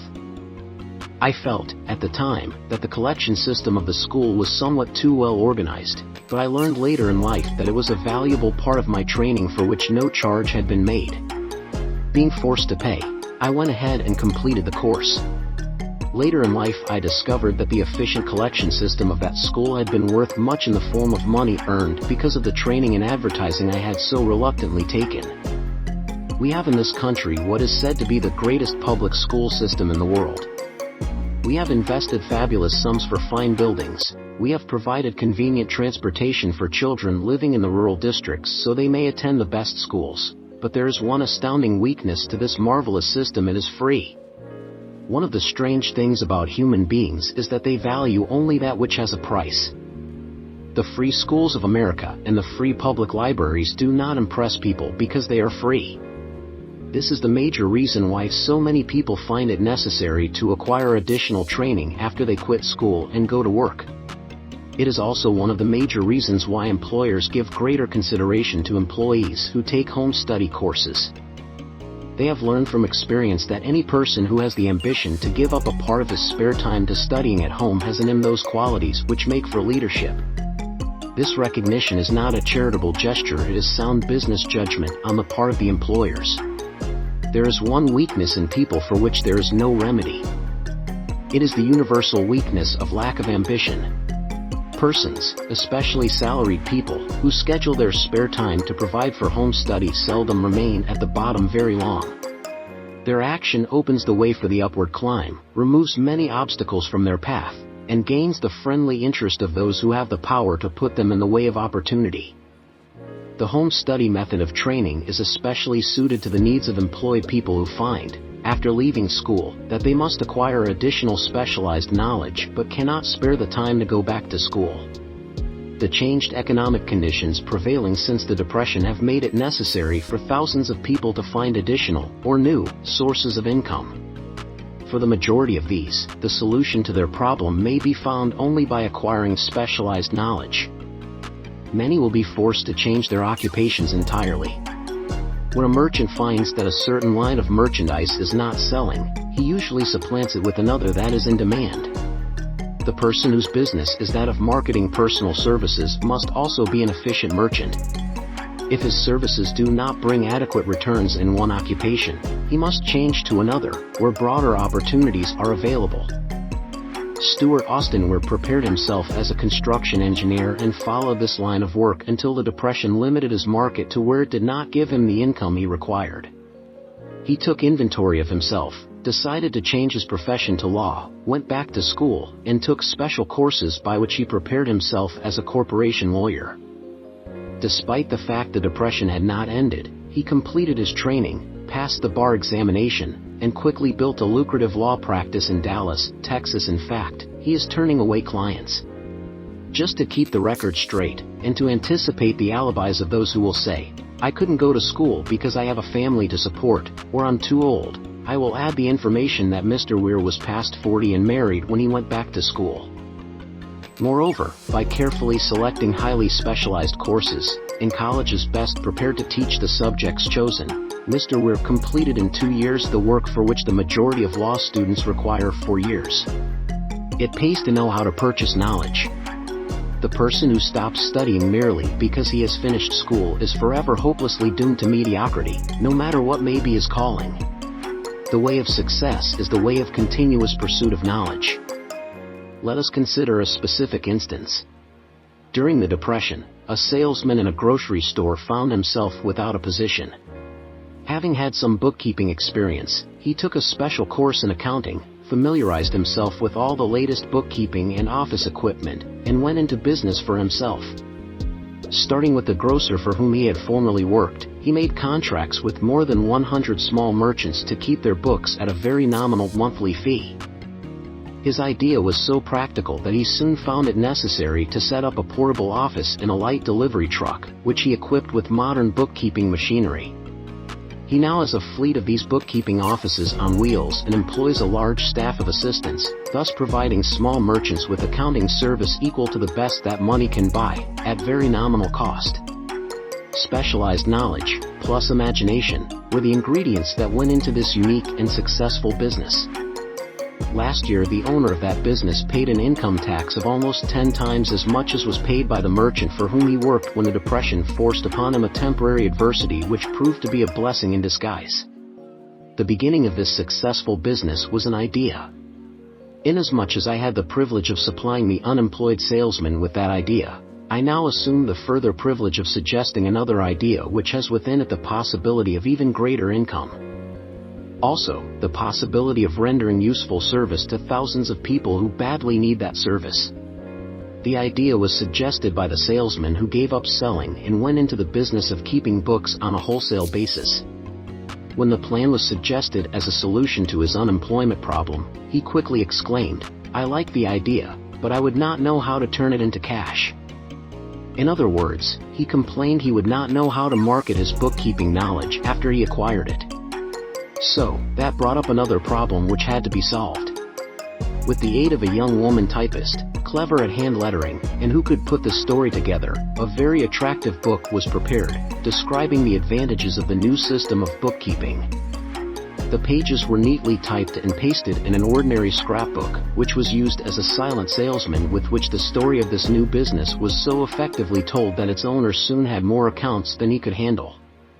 There are thousands of people all over the country who need the services of a merchandising specialist capable of preparing an attractive brief for use in marketing personal services. The aggregate annual income from such a service might easily exceed that received by the largest employment agency, and the benefits of the service might be made far greater to the purchaser than any to be obtained from an employment agency. The idea here described was born of necessity, to bridge an emergency which had to be covered, but it did not stop by merely serving one person. The woman who created the idea has a keen imagination. She saw in her newly born brainchild the making of a new profession, one that is destined to render valuable service to thousands of people who need practical guidance in marketing personal services. Spurred to action by the instantaneous success of her first prepared plan to market personal services, this energetic woman turned next to the solution of a similar problem for her son who had just finished college, but had been totally unable to find a market for his services. The plan she originated for his use was the finest specimen of merchandising of personal services I have ever seen. When the plan book had been completed, it contained nearly 50 pages of beautifully typed, properly organized information, telling the story of her son's native ability, schooling, personal experiences, and a great variety of other information too extensive for description. The plan book also contained a complete description of the position her son desired, together with a marvelous word picture of the exact plan he would use in filling the position. The preparation of the plan book required several weeks' labor, during which time its creator sent her son to the public library almost daily, to procure data needed in selling his services to best advantage. She sent him, also, to all the competitors of his prospective employer and gathered from them vital information concerning their business methods, which was of great value in the formation of the plan he intended to use in filling the position he sought. When the plan had been finished, it contained more than half a dozen very fine suggestions for the use and benefit of the prospective employer. The suggestions were put into use by the company. One may be inclined to ask, why go to all this trouble to secure a job? The answer is straight to the point. Also, it is dramatic because it deals with a subject which assumes the proportion of a tragedy with millions of men and women whose sole source of income is personal services. The answer is, doing a thing well never is trouble. The plan prepared by this woman for the benefit of her son helped him get the job for which he applied, at the first interview, at a salary fixed by himself. Moreover, and this, too, is important, the position did not require the young man to start at the bottom. He began as a junior executive, at an executive salary. Why go to all this trouble, do you ask? Well, for one thing, the planned presentation of this young man's application for a position clipped off no less than 10 years of time he would have required to get to where he began, had he started at the bottom and worked his way up. This idea of starting at the bottom and working one's way up may appear to be sound, but the major objection to it is this: too many of those who begin at the bottom never manage to lift their heads high enough to be seen by opportunity, so they remain at the bottom. It should be remembered, also, that the outlook from the bottom is not so very bright or encouraging. It has a tendency to kill off ambition. We call it getting into a rut, which means that we accept our fate because we form the habit of daily routine, a habit that finally becomes so strong we cease to try to throw it off. And that is another reason why it pays to start 1 or 2 steps above the bottom. By so doing, one forms the habit of looking around, of observing how others get ahead, of seeing opportunity, and of embracing it without hesitation. Dan Halpin is a splendid example of what I mean. During his college days, he was manager of the famous 1930 national championship Notre Dame football team, when it was under the direction of the late Knute Rockne. Perhaps he was inspired by the great football coach to aim high, and not mistake temporary defeat for failure, just as Andrew Carnegie, the great industrial leader, inspired his young business lieutenants to set high goals for themselves.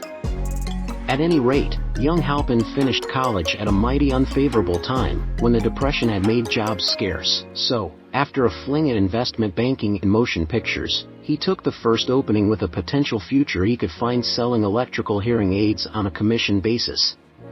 Anyone could start in that sort of job, and Halpin knew it, but it was enough to open the door of opportunity to him. For almost 2 years, he continued in a job not to his liking, and he would never have risen above that job if he had not done something about his dissatisfaction. He aimed, first, at the job of assistant sales manager of his company, and got the job. That one step upward placed him high enough above the crowd to enable him to see still greater opportunity. Also, it placed him where opportunity could see him. He made such a fine record selling hearing aids, that A.M. Andrews, chairman of the board of the Dictograph Products Company, a business competitor of the company for which Halpin worked, wanted to know something about that man Dan Halpin, who was taking big sales away from the long-established Dictograph Company. He sent for Halpin.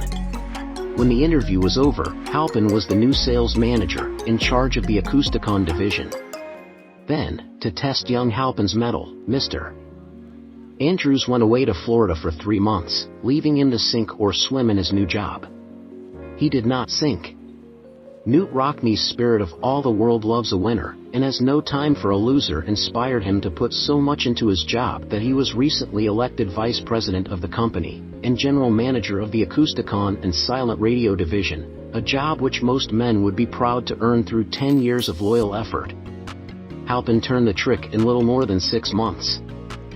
It is difficult to say whether Mr. Andrews or Mr. Halpin is more deserving of eulogy, for the reason that both showed evidence of having an abundance of that very rare quality known as imagination. Mr. Andrews deserves credit for seeing, in young Halpin, a go-getter of the highest order. Halpin deserves credit for refusing to compromise with life by accepting and keeping a job he did not want, and that is one of the major points I am trying to emphasize through this entire philosophy, that we rise to high positions or remain at the bottom because of conditions we can control if we desire to control them. I am also trying to emphasize another point, namely, that both success and failure are largely the results of habit. I have not the slightest doubt that Dan Halpin's close association with the greatest football coach America ever knew, planted in his mind the same brand of desire to excel which made the Notre Dame football team world famous. Truly, there is something to the idea that hero worship is helpful, provided one worships a winner. Halpin tells me that Rockne was one of the world's greatest leaders of men in all history. My belief in the theory that business associations are vital factors, both in failure and in success, was recently demonstrated when my son Blair was negotiating with Dan Halpin for a position. Mr. Halpin offered him a beginning salary of about 1/2 what he could have gotten from a rival company. I brought parental pressure to bear and induced him to accept the place with Mr. Halpin, because I believe that close association with one who refuses to compromise with circumstances he does not like, is an asset that can never be measured in terms of money. The bottom is a monotonous, dreary, and profitable place for any person. That is why I have taken the time to describe how lowly beginnings may be circumvented by proper planning. Also, that is why so much space has been devoted to a description of this new profession, created by a woman who was inspired to do a fine job of planning because she wanted her son to have a favorable break. With the changed conditions ushered in by the world economic collapse, came also the need for newer and better ways of marketing personal services. It is hard to determine why someone had not previously discovered this stupendous need, in view of the fact that more money changes hands in return for personal services than for any other purpose. The sum paid out monthly, to people who work for wages and salaries, is so huge that it runs into hundreds of millions, and the annual distribution amounts to billions. Perhaps some will find, in the idea here briefly described, the nucleus of the riches they desire. Ideas with much less merit have been the seedlings from which great fortunes have grown. Woolworth's 5 and 10 cent store idea, for example, had far less merit, but it piled up a fortune for its creator. Those seeing opportunity lurking in this suggestion will find valuable aid in the chapter on organized planning. Incidentally, an efficient merchandiser of personal services would find a growing demand for his services wherever there are men and women who seek better markets for their services. By applying the mastermind principle, a few people with suitable talent could form an alliance and have a paying business very quickly. One would need to be a fair writer, with a flair for advertising and selling, one handy at typing and hand lettering, and one should be a first-class business getter who would let the world know about the service. If one person possessed all these abilities, he might carry on the business alone, until it outgrew him.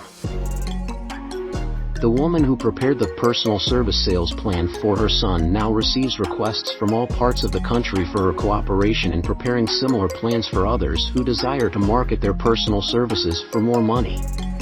She has a staff of expert typists, artists, and writers who have the ability to dramatize the case history so effectively that one's personal services can be marketed for much more money than the prevailing wages for similar services.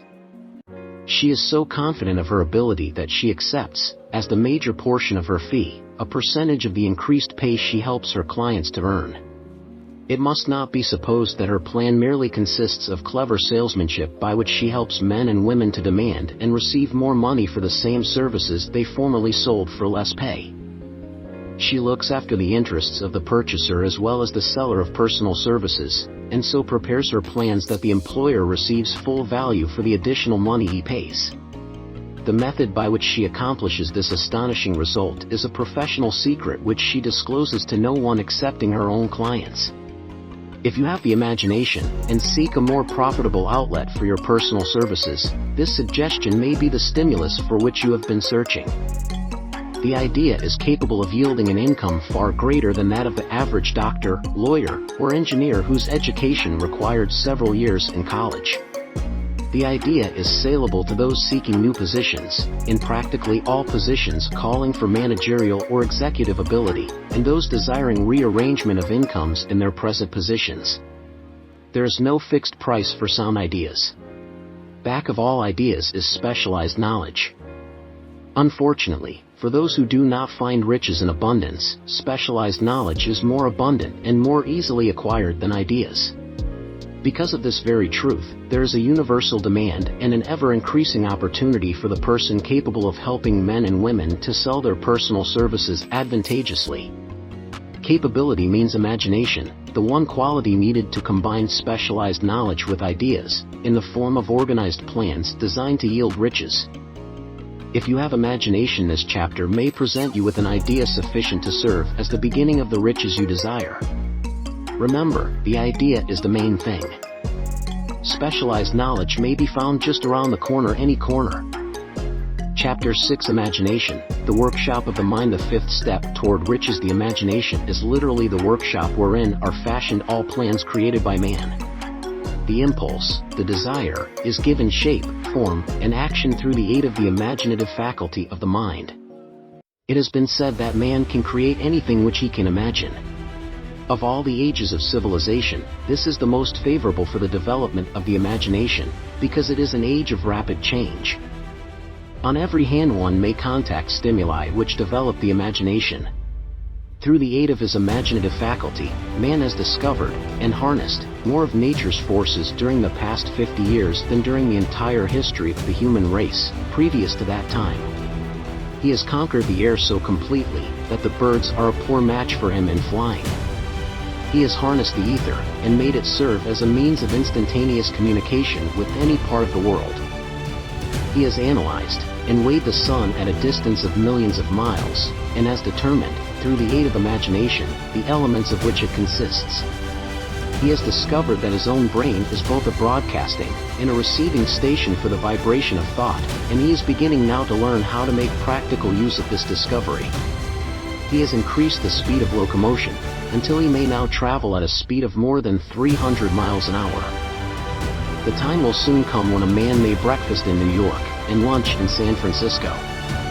Man's only limitation, within reason, lies in his development and use of his imagination. He has not yet reached the apex of development in the use of his imaginative faculty. He has merely discovered that he has an imagination, and has commenced to use it in a very elementary way. Two forms of imagination. The imaginative faculty functions in two forms. One is known as synthetic imagination, and the other as creative imagination. Synthetic imagination. Through this faculty, one may arrange old concepts, ideas, or plans into new combinations. This faculty creates nothing. It merely works with the material of experience, education, and observation with which it is fed. It is the faculty used most by the inventor, with the exception of the one who draws upon the creative imagination, when he cannot solve his problem through synthetic imagination. Creative imagination. Through the faculty of creative imagination, the finite mind of man has direct communication with infinite intelligence. It is the faculty through which hunches and inspirations are received. It is by this faculty that all basic or new ideas are handed over to man. It is through this faculty that thought vibrations from the minds of others are received. It is through this faculty that one individual may tune in or communicate with the subconscious minds of other men. The creative imagination works automatically, in the manner described in subsequent pages. This faculty functions only when the conscious mind is vibrating at an exceedingly rapid rate, as for example, when the conscious mind is stimulated through the emotion of a strong desire.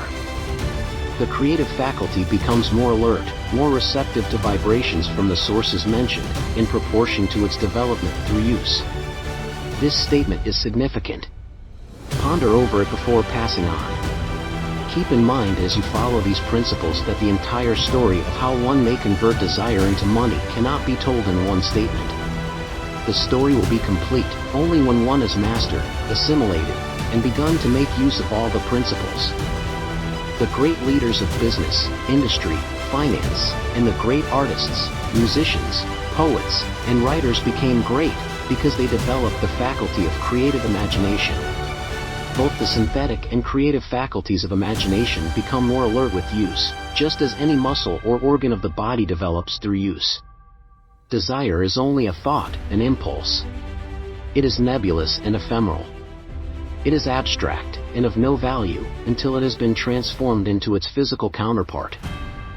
While the synthetic imagination is the one which will be used most frequently, in the process of transforming the impulse of desire into money, you must keep in mind the fact that you may face circumstances and situations which demand use of the creative imagination as well. Your imaginative faculty may have become weak through inaction. It can be revived and made alert through use. This faculty does not die, though it may become quiescent through lack of use.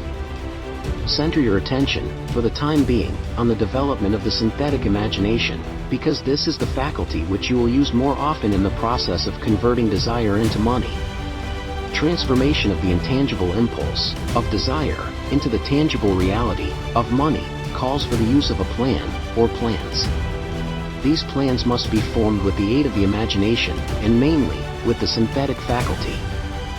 Read the entire book through, then come back to this chapter, and begin at once to put your imagination to work on the building of a plan, or plans, for the transformation of your desire into money. Detailed instructions for the building of plans have been given in almost every chapter.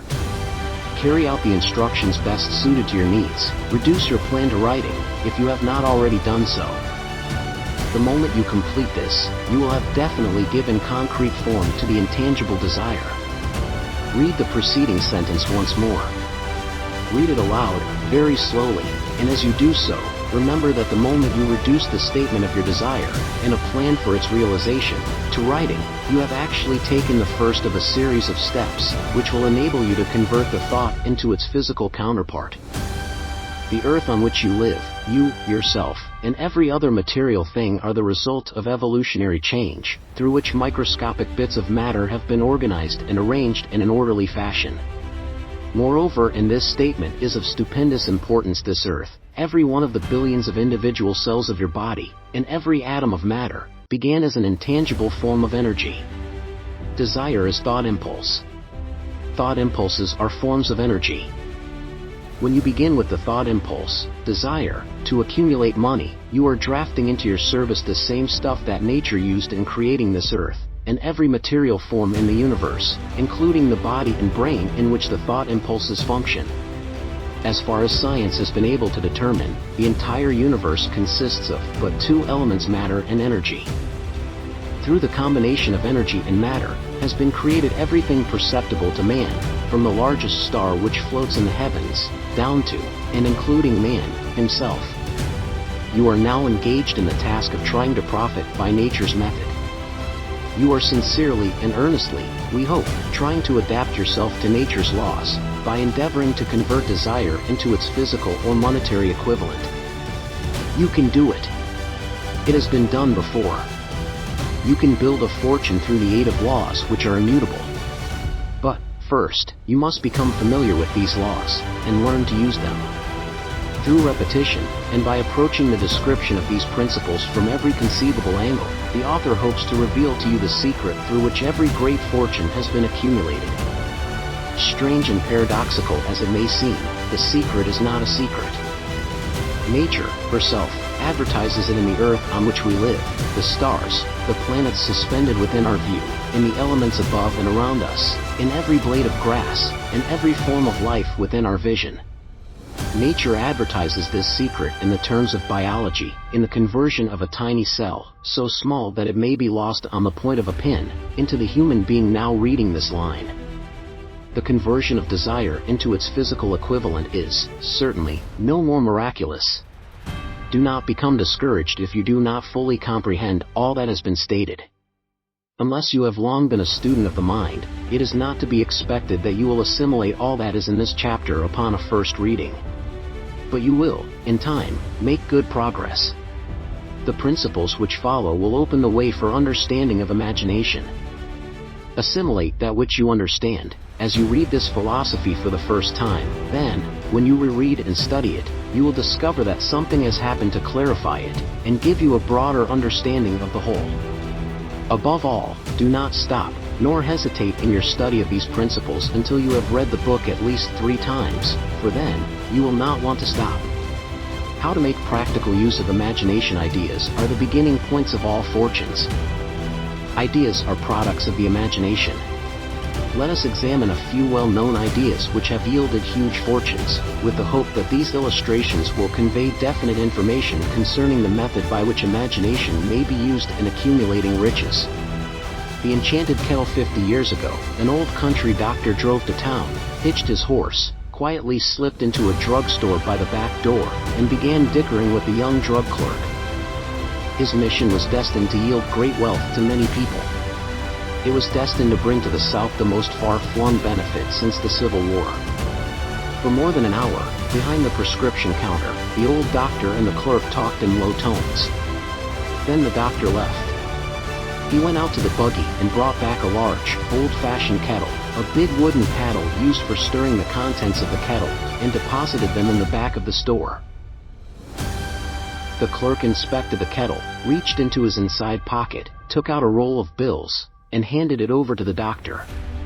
The roll contained exactly $500 of the clerk's entire savings. The doctor handed over a small slip of paper on which was written a secret formula. The words on that small slip of paper were worth a king's ransom. But not to the doctor.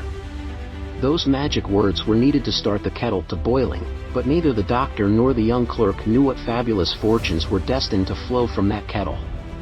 The old doctor was glad to sell the outfit for $500. The money would pay off his debts, and give him freedom of mind. The clerk was taking a big chance by staking his entire life savings on a mere scrap of paper and an old kettle. He never dreamed his investment would start a kettle to overflowing with gold that would surpass the miraculous performance of Aladdin's lamp. What the clerk really purchased was an idea. The old kettle and the wooden paddle, and the secret message on a slip of paper were incidental. The strange performance of that kettle began to take place after the new owner mixed with the secret instructions an ingredient of which the doctor knew nothing. Read this story carefully, give your imagination a test. See if you can discover what it was that the young man added to the secret message, which caused the kettle to overflow with gold. Remember, as you read, that this is not a story from Arabian Nights. Here you have a story of facts, stranger than fiction, facts which began in the form of an idea. Let us take a look at the vast fortunes of gold this idea has produced. It has paid, and still pays huge fortunes to men and women all over the world, who distribute the contents of the kettle to millions of people. The old kettle is now one of the world's largest consumers of sugar, thus providing jobs of a permanent nature to thousands of men and women engaged in growing sugar cane, and in refining and marketing sugar. The old kettle consumes, annually, millions of glass bottles, providing jobs to huge numbers of glass workers. The old kettle gives employment to an army of clerks, stenographers, copywriters, and advertising experts throughout the nation. It has brought fame and fortune to scores of artists who have created magnificent pictures describing the product. The old kettle has converted a small southern city into the business capital of the South, where it now benefits, directly or indirectly, every business and practically every resident of the city. The influence of this idea now benefits every civilized country in the world, pouring out a continuous stream of gold to all who touch it. Gold from the kettle built and maintains one of the most prominent colleges of the South, where thousands of young people receive the training essential for success. the old kettle has done other marvelous things. All through the World Depression, when factories, banks and business houses were folding up and quitting by the thousands, the owner of this enchanted kettle went marching on, giving continuous employment to an army of men and women all over the world, and paying out extra portions of gold to those who, long ago, had faith in the idea. If the product of that old brass kettle could talk, it would tell thrilling tales of romance in every language. Romances of love, romances of business, romances of professional men and women who are daily being stimulated by it. The author is sure of at least one such romance, for he was a part of it, and it all began not far from the very spot on which the drug clerk purchased the old kettle. It was here that the author met his wife, and it was she who first told him of the enchanted kettle. It was the product of that kettle they were drinking when he asked her to accept him for better or worse. Now that you know the content of the enchanted kettle is a world-famous drink, it is fitting that the author confess that the home city of the drink supplied him with a wife, also that the drink itself provides him with stimulation of thought without intoxication, and thereby it serves to give the refreshment of mind which an author must have to do his best work. Whoever you are, wherever you may live, whatever occupation you may be engaged in, just remember in the future, every time you see the words Coca-Cola, that its vast empire of wealth and influence grew out of a single idea, and that the mysterious ingredient the drug clerk Asa Candler mixed with the secret formula was imagination. Stop and think of that, for a moment. Remember, also, that the 13 steps to riches, described in this book, were the media through which the influence of Coca-Cola has been extended to every city, town, village, and crossroads of the world, and that any idea you may create, as bold and meritorious as Coca-Cola, has the possibility of duplicating the stupendous record of this worldwide thirst killer. Truly, thoughts are things, and their scope of operation is the world itself. What I would do if I had $1 million.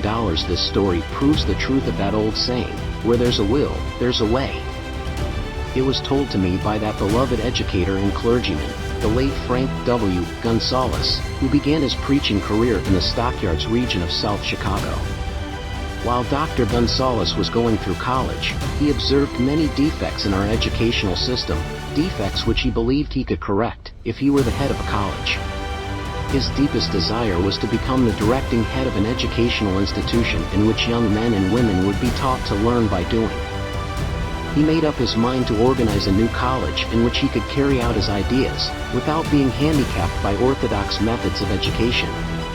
He needed $1 million to put the project across. Where was he to lay his hands on so large a sum of money? That was the question that absorbed most of this ambitious young preacher's thought. But he couldn't seem to make any progress. Every night he took that thought to bed with him. He got up with it in the morning. He took it with him everywhere he went. He turned it over and over in his mind until it became a consuming obsession with him.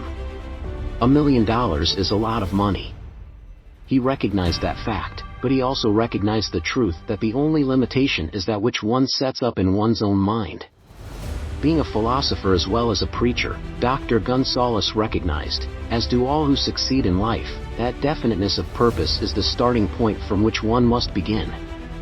He recognized, too, that definiteness of purpose takes on animation, life, and power when backed by a burning desire to translate that purpose into its material equivalent. He knew all these great truths, yet he did not know where or how to lay his hands on $1 million. The natural procedure would have been to give up and quit, by saying, well, my idea is a good one, but I cannot do anything with it, because I never can procure the necessary $1 million. That is exactly what the majority of people would have said, but it is not what Dr. Gonzalez said. What he said, and what he did are so important that I now introduce him, and let him speak for himself. One Saturday afternoon I sat in my room thinking of ways and means of raising the money to carry out my plans. For nearly 2 years, I had been thinking, but I had done nothing but think. The time had come for action.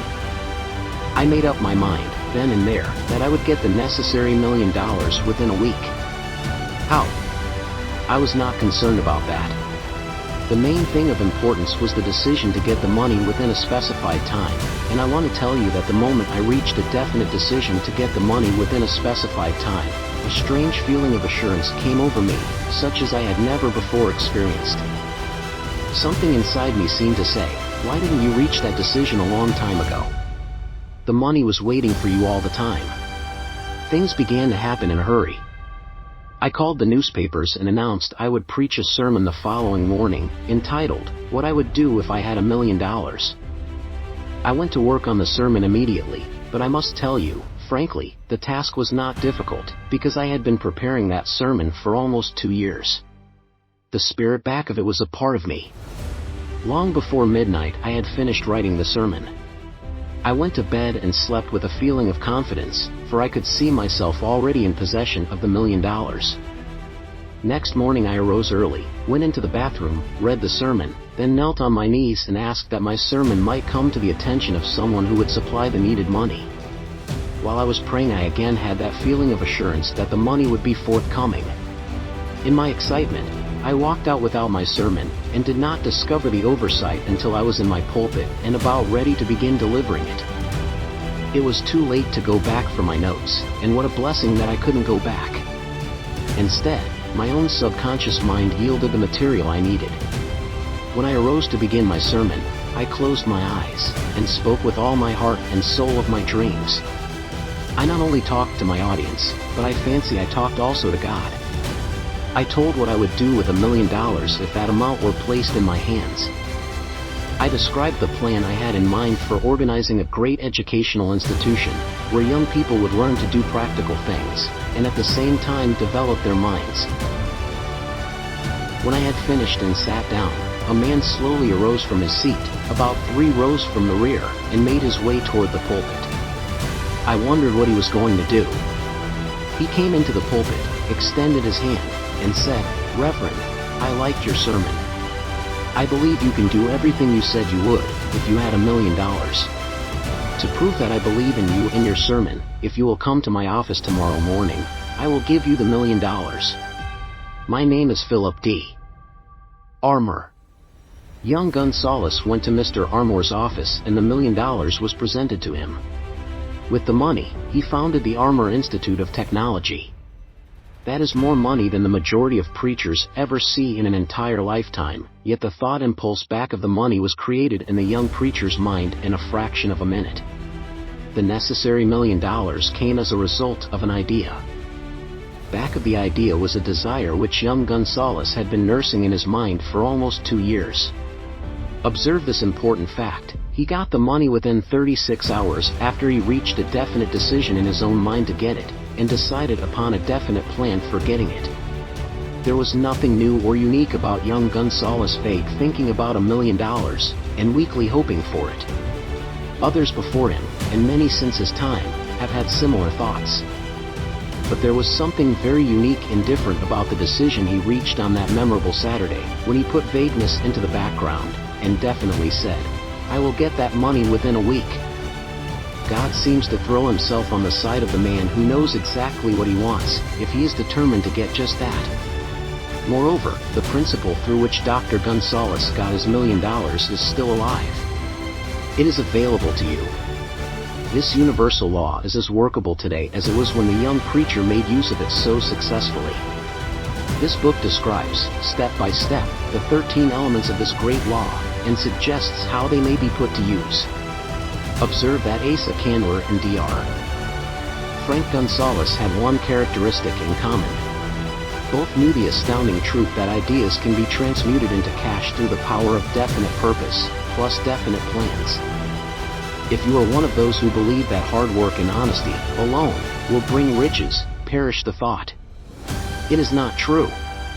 Riches, when they come in huge quantities, are never the result of hard work. Riches come, if they come at all, in response to definite demands, based upon the application of definite principles, and not by chance or luck. Generally speaking, an idea is an impulse of thought that impels action, by an appeal to the imagination. All master salesmen know that ideas can be sold where merchandise cannot. Ordinary salesmen do not know this, that is why they are ordinary. A publisher of books, which sell for a nickel, made a discovery that should be worth much to publishers generally. He learned that many people buy titles, and not contents of books. By merely changing the name of one book that was not moving, his sales on that book jumped upward more than 1 million copies. The inside of the book was not changed in any way. He merely ripped off the cover bearing the title that did not sell, and put on a new cover with a title that had box office value. That, as simple as it may seem, was an idea. It was imagination. There's no standard price on ideas. The creator of ideas makes his own price, and, if he is smart, gets it. The moving picture industry created a whole flock of millionaires. Most of them were men who couldn't create ideas, but they had the imagination to recognize ideas when they saw them. The next flock of millionaires will grow out of the radio business, which is new and not overburdened with men of keen imagination. The money will be made by those who discover or create new and more meritorious radio programs and have the imagination to recognize merit, and to give the radio listeners a chance to profit by it. The sponsor. That unfortunate victim who now pays the cost of all radio entertainment, soon will become idea conscious, and demand something for his money. The man who beats the sponsor to the draw, and supplies programs that render useful service, is the man who will become rich in this new industry. Crooners and light chatter artists who now pollute the air with wisecracks and silly giggles, will go the way of all light timbers, and their places will be taken by real artists who interpret carefully planned programs which have been designed to service the minds of men, as well as provide entertainment. Here is a wide open field of opportunity screaming its protest at the way it is being butchered, because of lack of imagination, and begging for rescue at any price. Above all, the thing that radio needs is new ideas. If this new field of opportunity intrigues you, perhaps you might profit by the suggestion that the successful radio programs of the future will give more attention to creating buyer audiences, and less attention to listener audiences. Stated more plainly, the builder of radio programs who succeeds in the future must find practical ways to convert listeners into buyers. Moreover, the successful producer of radio programs in the future must key his features so that he can definitely show its effect upon the audience. Sponsors are becoming a bit weary of buying glib selling talks, based upon statements grabbed out of thin air. They want, and in the future will demand, indisputable proof that the Who's It program not only gives millions of people the silliest giggle ever, but that the silly giggler can sell merchandise. Another thing that might as well be understood by those who contemplate entering this new field of opportunity, radio advertising is going to be handled by an entirely new group of advertising experts, separate and distinct from the old-time newspaper and magazine advertising agency men. The old-timers in the advertising game cannot read the modern radio scripts, because they have been schooled to see ideas. The new radio technique demands men who can interpret ideas from a written manuscript in terms of sound. It cost the author a year of hard labor and many thousands of dollars to learn this. Radio, right now, is about where the moving pictures were when Mary Pickford and her curls first appeared on the screen. There's plenty of room in radio for those who can produce or recognize ideas. If the foregoing comment on the opportunities of radio has not started your idea factory to work, you had better forget it. Your opportunity is in some other field. If the comment intrigued you in the slightest degree, then go further into it, and you may find the one idea you need to round out your career. Never let it discourage you if you have no experience in radio. Andrew Carnegie knew very little about making steel. I have Carnegie's own word for this, but he made practical use of two of the principles described in this book, and made the steel business yield him a fortune. The story of practically every great fortune starts with the day when a creator of ideas and a seller of ideas got together and worked in harmony. Carnegie surrounded himself with men who could do all that he could not do. Men who created ideas, and men who put ideas into operation, and made himself and the others fabulously rich. Millions of people go through life hoping for favorable breaks. Perhaps a favorable break can get one an opportunity, but the safest plan is not to depend upon luck. It was a favorable break that gave me the biggest opportunity of my life, but 25 years of determined effort had to be devoted to that opportunity before it became an asset. The break consisted of my good fortune in meeting and gaining the cooperation of Andrew Carnegie. On that occasion, Carnegie planted in my mind the idea of organizing the principles of achievement into a philosophy of success. Thousands of people have profited by the discoveries made in the 25 years of research, and several fortunes have been accumulated through the application of the philosophy. The beginning was simple. It was an idea which anyone might have developed. The favorable break came through Carnegie, but what about the determination, definiteness of purpose, and the desire to attain the goal, and the persistent effort of 25 years? It was no ordinary desire that survived disappointment, discouragement, temporary defeat, criticism, and the constant reminding of waste of time. It was a burning desire. An obsession. When the idea was first planted in my mind by Mr. Carnegie, it was coaxed, nursed, and enticed to remain alive. Gradually, the idea became a giant under its own power, and it coaxed, nursed, and drove me. Ideas are like that. First you give life and action and guidance to ideas, then they take on power of their own and sweep aside all opposition. Ideas are intangible forces, but they have more power than the physical brains that give birth to them. They have the power to live on, after the brain that creates them has returned to dust. For example, take the power of Christianity. That began with a simple idea, born in the brain of Christ. Its chief tenet was, do unto others as you would have others do unto you. Christ has gone back to the source from whence he came, but his idea goes marching on. Someday, it may grow up, and come into its own, then it will have fulfilled Christ's deepest desire. The idea has been developing only 2,000 years. Give it time. Success requires no explanations. Failure permits no alibis. Chapter 7 Organized Planning, the crystallization of desire into action. The sixth step toward riches. You have learned that everything man creates or acquires begins in the form of desire. That desire is taken on the first lap of its journey, from the abstract to the concrete, into the workshop of the imagination, where plans for its transition are created and organized. In Chapter 2, you were instructed to take 6 definite, practical steps, as your first move in translating the desire for money into its monetary equivalent. One of these steps is the formation of a definite, practical plan, or plans, through which this transformation may be made. You will now be instructed how to build plans which will be practical, viz., ally yourself with a group of as many people as you may need for the creation and carrying out of your plan, or plans for the accumulation of money, making use of the mastermind principle described in a later chapter. Compliance with this instruction is absolutely essential. Do not neglect it. Before forming your mastermind alliance, decide what advantages and benefits you may offer the individual members of your group in return for their cooperation. No one will work indefinitely without some form of compensation. No intelligent person will either request or expect another to work without adequate compensation, although this may not always be in the form of money. Arrange to meet with the members of your mastermind group at least twice a week, and more often if possible, until you have jointly perfected the necessary plan, or plans for the accumulation of money. Maintain perfect harmony between yourself and every member of your mastermind group. If you fail to carry out this instruction to the letter, you may expect to meet with failure. The mastermind principle cannot obtain where perfect harmony does not prevail. Keep in mind these facts. First, you are engaged in an undertaking of major importance to you.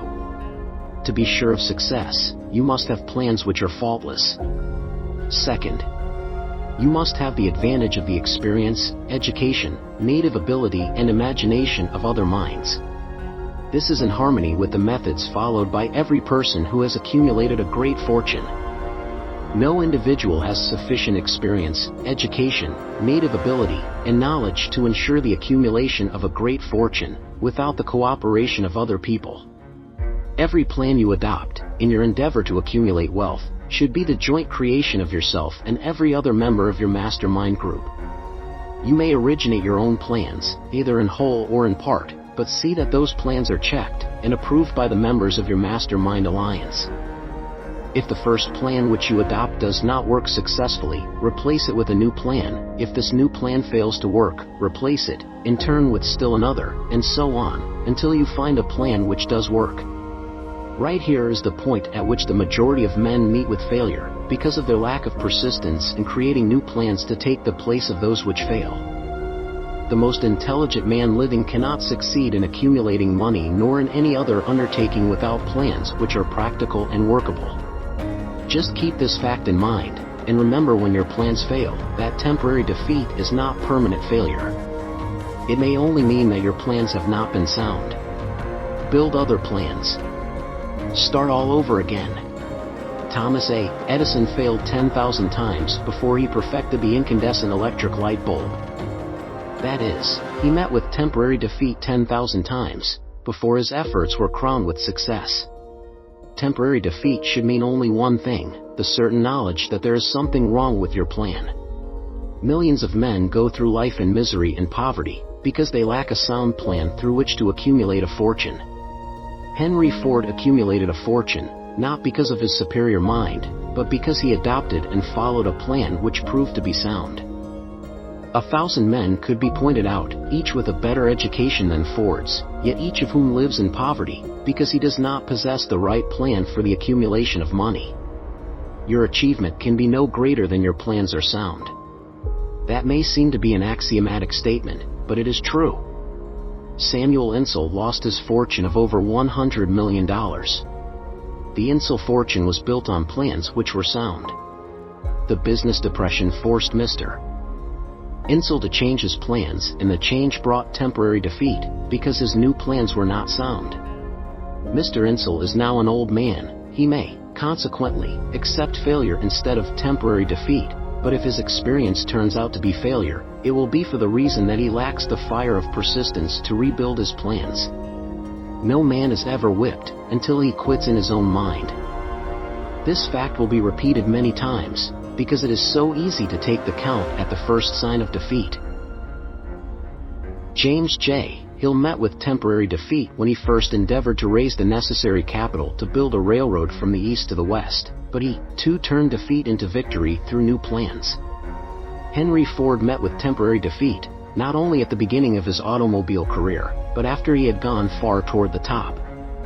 He created new plans, and went marching on to financial victory. We see men who have accumulated great fortunes, but we often recognize only their triumph, overlooking the temporary defeats which they had to surmount before arriving.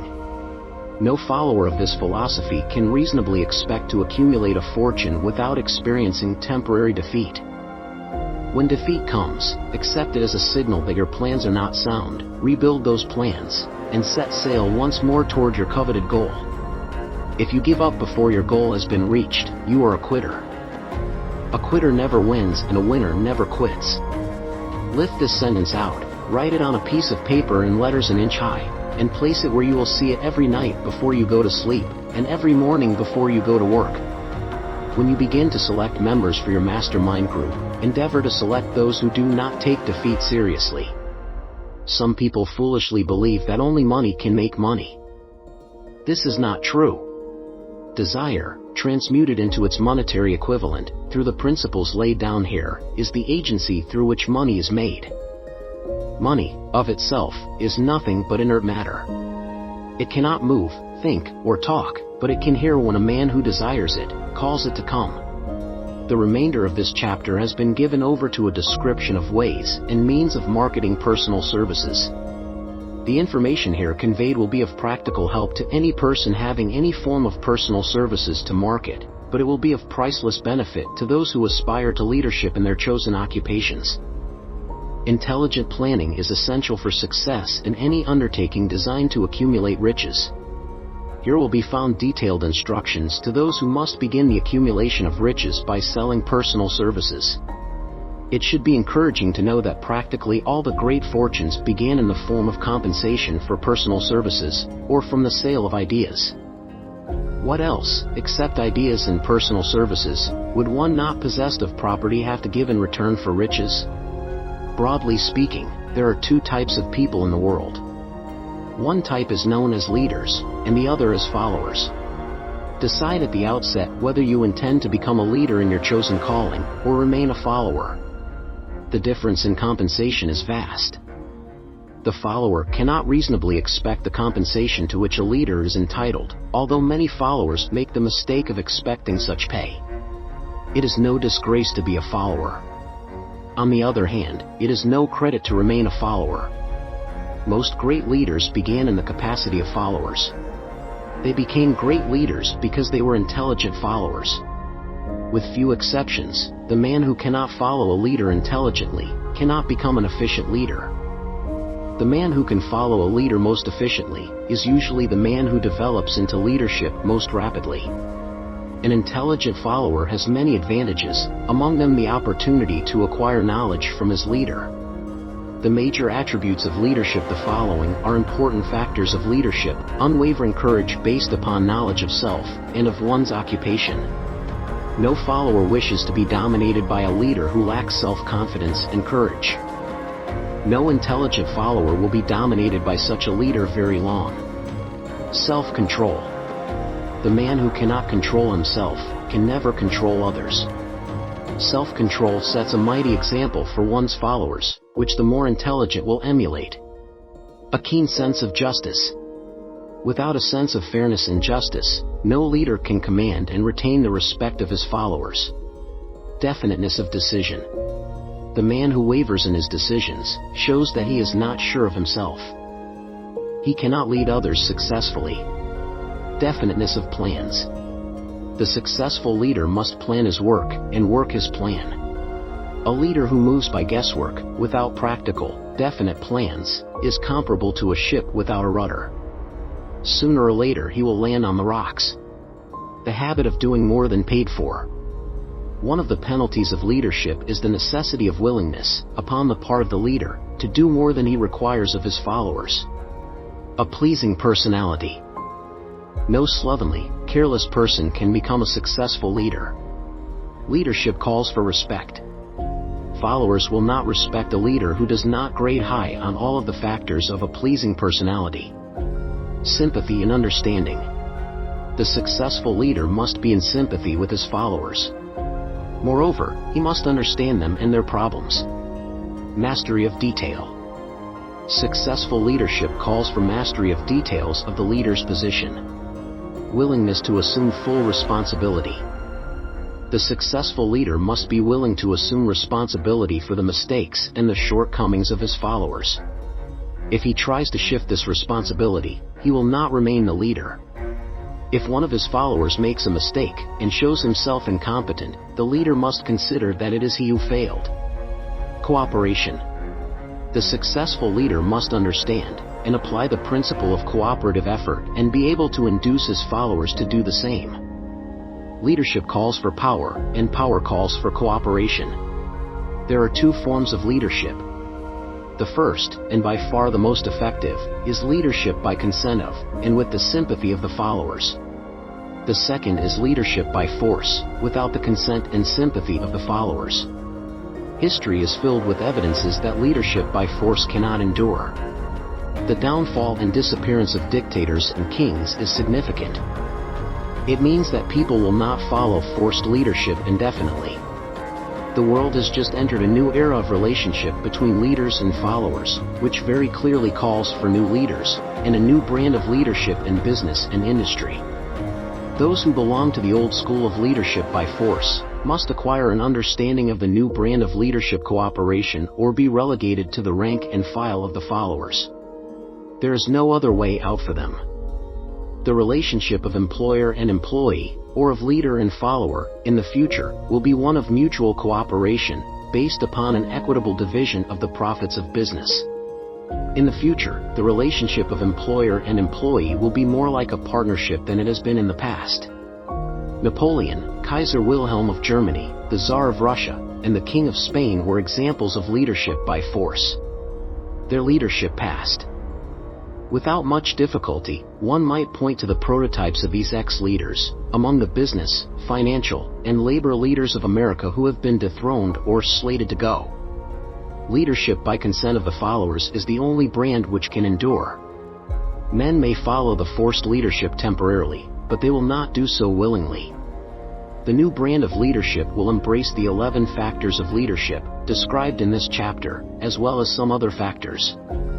The man who makes these the basis of his leadership will find abundant opportunity to lead in any walk of life. the Depression was prolonged, largely because the world lacked leadership of the new brand. At the end of the Depression, the demand for leaders who are competent to apply the new methods of leadership has greatly exceeded the supply. Some of the old type of leaders will reform and adapt themselves to the new brand of leadership, but generally speaking, the world will have to look for new timber for its leadership. This necessity may be your opportunity. The 10 major causes of failure in leadership. We come now to the major faults of leaders who fail, because it is just as essential to know what not to do as it is to know what to do. Inability to organize details. Efficient leadership calls for ability to organize and to master details. No genuine leader is ever too busy to do anything which may be required of him in his capacity as leader. When a man, whether he is a leader or follower, admits that he is too busy to change his plans, or to give attention to any emergency, he admits his inefficiency. The successful leader must be the master of all details connected with his position. That means, of course, that he must acquire the habit of relegating details to capable lieutenants. Unwillingness to render humble service. Truly great leaders are willing, when occasion demands, to perform any sort of labor which they would ask another to perform. The greatest among ye shall be the servant of all is a truth which all able leaders observe and respect. Expectation of pay for what they know instead of what they do with that which they know. The world does not pay men for that which they know. It pays them for what they do, or induce others to do. Fear of competition from followers. The leader who fears that one of his followers may take his position is practically sure to realize that fear sooner or later. The able leader trains understudies to whom he may delegate, at will, any of the details of his position. Only in this way may a leader multiply himself and prepare himself to be at many places, and give attention to many things at one time. It is an eternal truth that men receive more pay for their ability to get others to perform than they could possibly earn by their own efforts. An efficient leader may, through his knowledge of his job and the magnetism of his personality, greatly increase the efficiency of others, and induce them to render more service and better service than they could render without his aid. Lack of imagination. Without imagination, the leader is incapable of meeting emergencies, and of creating plans by which to guide his followers efficiently. Selfishness. The leader who claims all the honor for the work of his followers is sure to be met by resentment. The really great leader claims none of the honors. He is contented to see the honors, when there are any, go to his followers, because he knows that most men will work harder for commendation and recognition than they will for money alone. Intemperance. Followers do not respect an intemperate leader. Moreover, intemperance in any of its various forms destroys the endurance and the vitality of all who indulge in it. Disloyalty. Perhaps this should have come at the head of the list. The leader who is not loyal to his trust, and to his associates, those above him, and those below him, cannot long maintain his leadership. Disloyalty marks one as being less than the dust of the earth, and brings down on one's head the contempt he deserves. Lack of loyalty is one of the major causes of failure in every walk of life. Emphasis of the authority of leadership. The efficient leader leads by encouraging, and not by trying to instill fear in the hearts of his followers.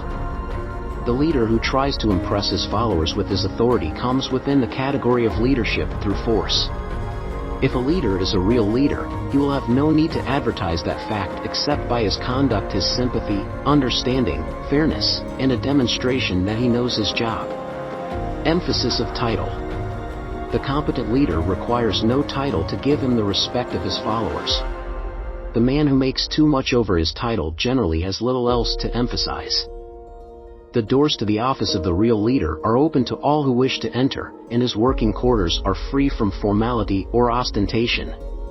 These are among the more common of the causes of failure in leadership. Any one of these faults is sufficient to induce failure. Study the list carefully if you aspire to leadership, and make sure that you are free of these faults. Some fertile fields in which new leadership will be required. Before leaving this chapter, your attention is called to a few of the fertile fields in which there has been a decline of leadership, and in which the new type of leader may find an abundance of opportunity. First, In the field of politics, there is a most insistent demand for new leaders, a demand which indicates nothing less than an emergency. The majority of politicians have, seemingly, become high-grade, legalized racketeers. They have increased taxes and debauched the machinery of industry and business until the people can no longer stand the burden. Second, the banking business is undergoing a reform. The leaders in this field have almost entirely lost the confidence of the public. Already the bankers have sensed the need of reform, and they have begun it. Third, industry calls for new leaders. The old type of leaders thought and moved in terms of dividends instead of thinking and moving in terms of human equations. The future leader in industry, to endure, must regard himself as a quasi-public official whose duty it is to manage his trust in such a way that it will work hardship on no individual or group of individuals. Exploitation of working men is a thing of the past.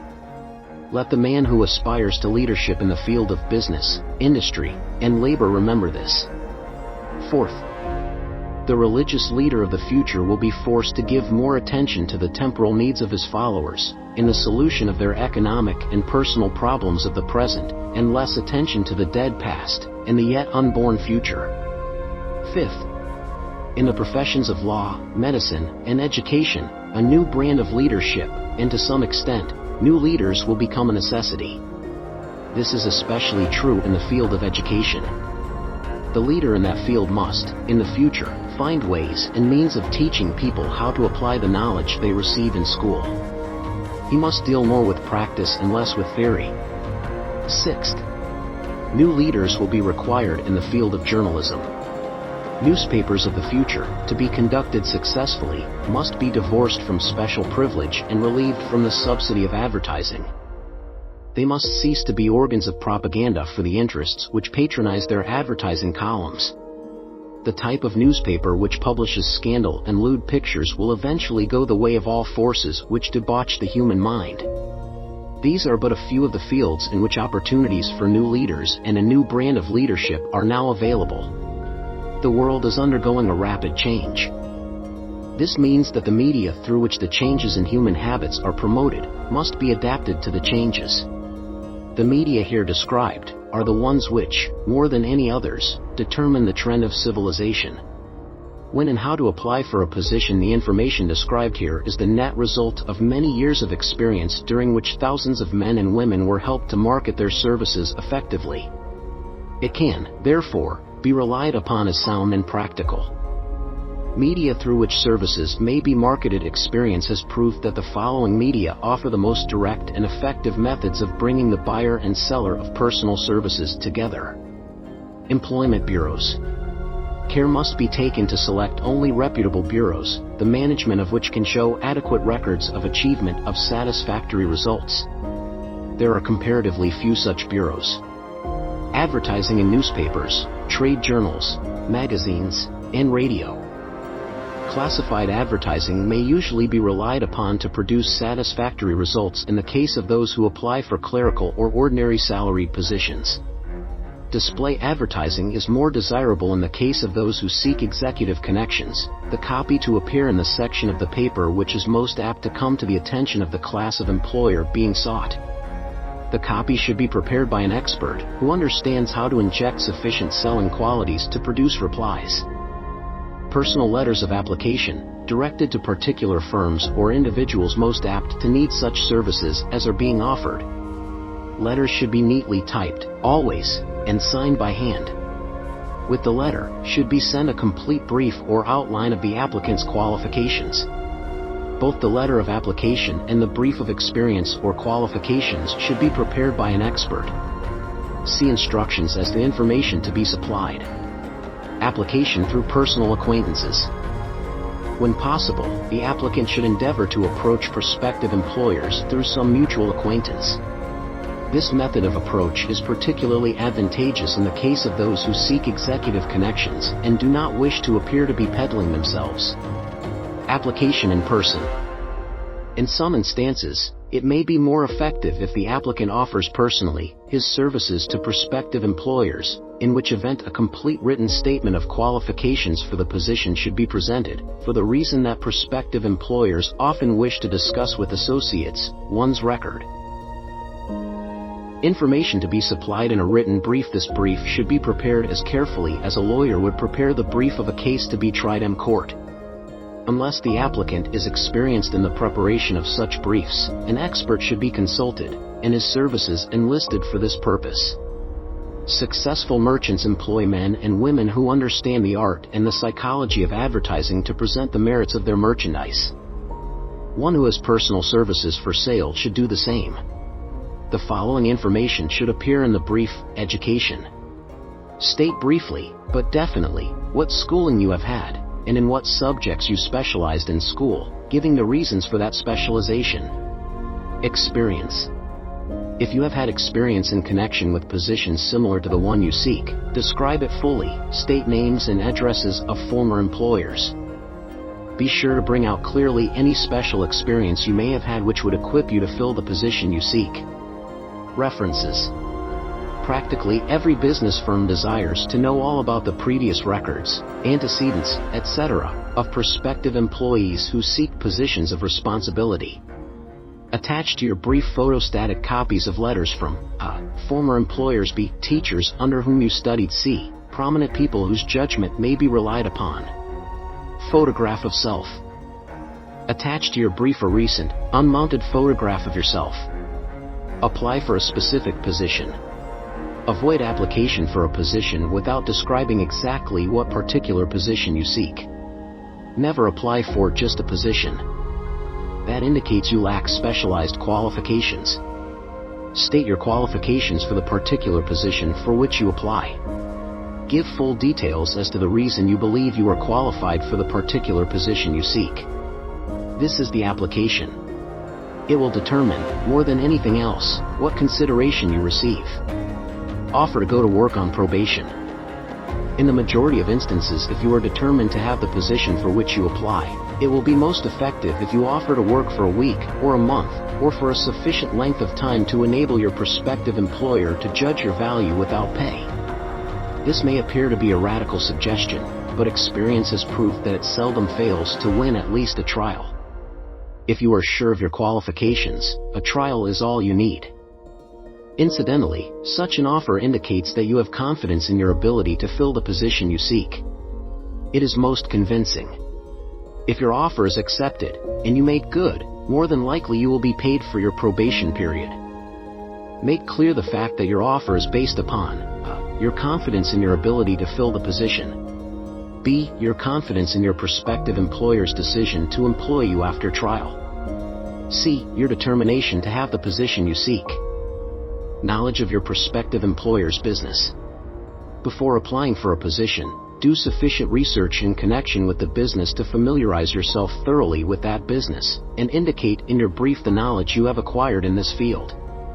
This will be impressive, as it will indicate that you have imagination and a real interest in the position you seek. Remember that it is not the lawyer who knows the most law, but the one who best prepares his case, who wins. If your case is properly prepared and presented, your victory will have been more than half won at the outset. Do not be afraid of making your brief too long. Employers are just as much interested in purchasing the services of well-qualified applicants as you are in securing employment. In fact, the success of most successful employers is due, in the main, to their ability to select well-qualified lieutenants. They want all the information available. Remember another thing: neatness in the preparation of your brief will indicate that you are a painstaking person. I have helped to prepare briefs for clients which were so striking and out of the ordinary that they resulted in the employment of the applicant without a personal interview. When your brief has been completed, have it neatly bound by an experienced binder and lettered by an artist or printer similar to the following: Brief of the qualifications of Robert K. Smith applying for the position of private secretary to the president of the blank company incorporated. Change names each time brief is shown. This personal touch is sure to command attention. Have your brief neatly typed or mimeographed on the finest paper you can obtain, and bound with a heavy paper of the book cover variety, the binder to be changed, and the proper firm name to be inserted if it is to be shown to more than one company. Your photograph should be pasted on one of the pages of your brief. Follow these instructions to the letter, improving upon them wherever your imagination suggests. Successful salesmen groom themselves with care. They understand that first impressions are lasting. Your brief is your salesman. Give it a good suit of clothes, so it will stand out in bold contrast to anything your prospective employer ever saw, in the way of an application for a position. If the position you seek is worth having, it is worth going after with care. Moreover, if you sell yourself to an employer in a manner that impresses him with your individuality, you probably will receive more money for your services from the very start than you would if you applied for employment in the usual conventional way. If you seek employment through an advertising agency or an employment agency, have the agent use copies of your brief in marketing your services. This will help to gain preference for you, both with the agent and the prospective employers. How to get the exact position you desire. Everyone enjoys doing the kind of work for which he is best suited. An artist loves to work with paints, a craftsman with his hands, a writer loves to write. Those with less definite talents have their preferences for certain fields of business and industry. If America does anything well, it offers a full range of occupations: tilling the soil, manufacturing, marketing, and the professions. First, decide exactly what kind of a job you want. If the job doesn't already exist, perhaps you can create it. Second, choose the company or individual for whom you wish to work. Third, study your prospective employer as to policies, personnel, and chances of advancement. Fourth, by analysis of yourself, your talents and capabilities, figure what you can offer, and plan ways and means of giving advantages, services, developments, ideas that you believe you can successfully deliver. Fifth, forget about a job. Forget whether or not there is an opening. Forget the usual routine of "have you got a job for me?" Concentrate on what you can give. Sixth, once you have your plan in mind, arrange with an experienced writer to put it on paper in neat form and in full detail. Seventh, present it to the proper person with authority and he will do the rest. Every company is looking for men who can give something of value, whether it be ideas, services, or connections. Every company has room for the man who has a definite plan of action which is to the advantage of that company. This line of procedure may take a few days or weeks of extra time, but the difference in income, in advancement, and in gaining recognition will save years of hard work at small pay. It has many advantages, the main one being that it will often save from 1 to 5 years of time in reaching a chosen goal. Every person who starts, or gets in halfway up the ladder, does so by deliberate and careful planning, excepting, of course, the boss son. The new way of marketing services jobs are now partnerships. Men and women who market their services to best advantage in the future must recognize the stupendous change which has taken place in connection with the relationship between employer and employee. In the future, the golden rule, and not the rule of gold, will be the dominating factor in the marketing of merchandise as well as personal services. The future relationship between employers and their employees will be more in the nature of a partnership consisting of A, the employer; B, the employee; C, the public. They serve. This new way of marketing personal services is called new for many reasons. First, both the employer and the employee of the future will be considered as fellow employees whose business it will be to serve the public efficiently. In times past, employers and employees have bartered among themselves, driving the best bargains they could with one another, not considering that in the final analysis they were, in reality, bargaining at the expense of the third party, the public they served. The Depression served as a mighty protest from an injured public, whose rights had been trampled upon in every direction by those who were clamoring for individual advantages and profits. When the debris of the Depression shall have been cleared away, and business shall have been once again restored to balance, both employers and employees will recognize that they are no longer privileged to drive bargains at the expense of those whom they serve. The real employer of the future will be the public. This should be kept uppermost in mind by every person seeking to market personal services effectively. Nearly every railroad in America is in financial difficulty. Who does not remember the day when, if a citizen inquired at the ticket office the time of departure of a train, he was abruptly referred to the bulletin board instead of being politely given the information? The streetcar companies have experienced a change of times also. There was a time not so very long ago when streetcar conductors took pride in giving argument to passengers. Many of the streetcar tracks have been removed and passengers ride on a bus, whose driver is the last word in politeness. All over the country, streetcar tracks are rusting from abandonment, or have been taken up. Wherever streetcars are still in operation, passengers may now ride without argument, and one may even hail the car in the middle of the block, and the motorman will obligingly pick him up. How times have changed. That is just the point I am trying to emphasize. Times have changed. Moreover, the change is reflected not merely in railroad offices and on streetcars, but in other walks of life as well. The public be damned policy is now passé. It has been supplanted by the "we are obligingly at your service, sir" policy. The bankers have learned a thing or two during this rapid change which has taken place during the past few years.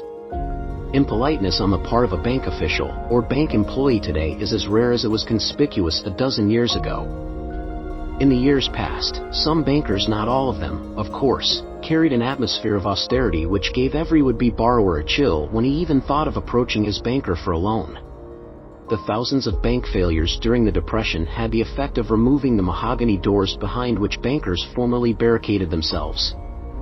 They now sit at desks in the open, where they may be seen and approached at will by any depositor, or by anyone who wishes to see them, and the whole atmosphere of the bank is one of courtesy and understanding. It used to be customary for customers to have to stand and wait at the corner grocery until the clerks were through passing the time of day with friends, and the proprietor had finished making up his bank deposit, before being waited upon. Chain stores, managed by courteous men who do everything in the way of service, short of shining the customer's shoes, have pushed the old-time merchants into the background. Time marches on. Courtesy and service are the watchwords of merchandising today, and apply to the person who is marketing personal services even more directly than to the employer whom he serves, because, in the final analysis, both the employer and his employee are employed by the public they serve. If they fail to serve well, they pay by the loss of their privilege of serving. We can all remember the time when the gas meter reader pounded on the door hard enough to break the panels. When the door was open, he pushed his way in, uninvited, with a scowl on his face which plainly said, "What the hell did you keep me waiting for?" All that has undergone a change.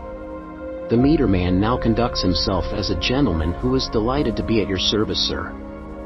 Before the gas companies learned that their scowling meter men were accumulating liabilities never to be cleared away, the polite salesman of oil burners came along and did a land office business. During the Depression, I spent several months in the anthracite coal region of Pennsylvania, studying conditions which all but destroyed the coal industry. Among several very significant discoveries was the fact that greed on the part of operators and their employees was the chief cause of the loss of business for the operators, and loss of jobs for the miners. Through the pressure of a group of overzealous labor leaders, representing the employees, and the greed for profits on the part of the operators, the anthracite business suddenly dwindled. The coal operators and their employees drove sharp bargains with one another, adding the cost of the bargaining to the price of the coal, until, finally, they discovered they had built up a wonderful business for the manufacturers of oil-burning outfits and the producers of crude oil. The wages of sin is death.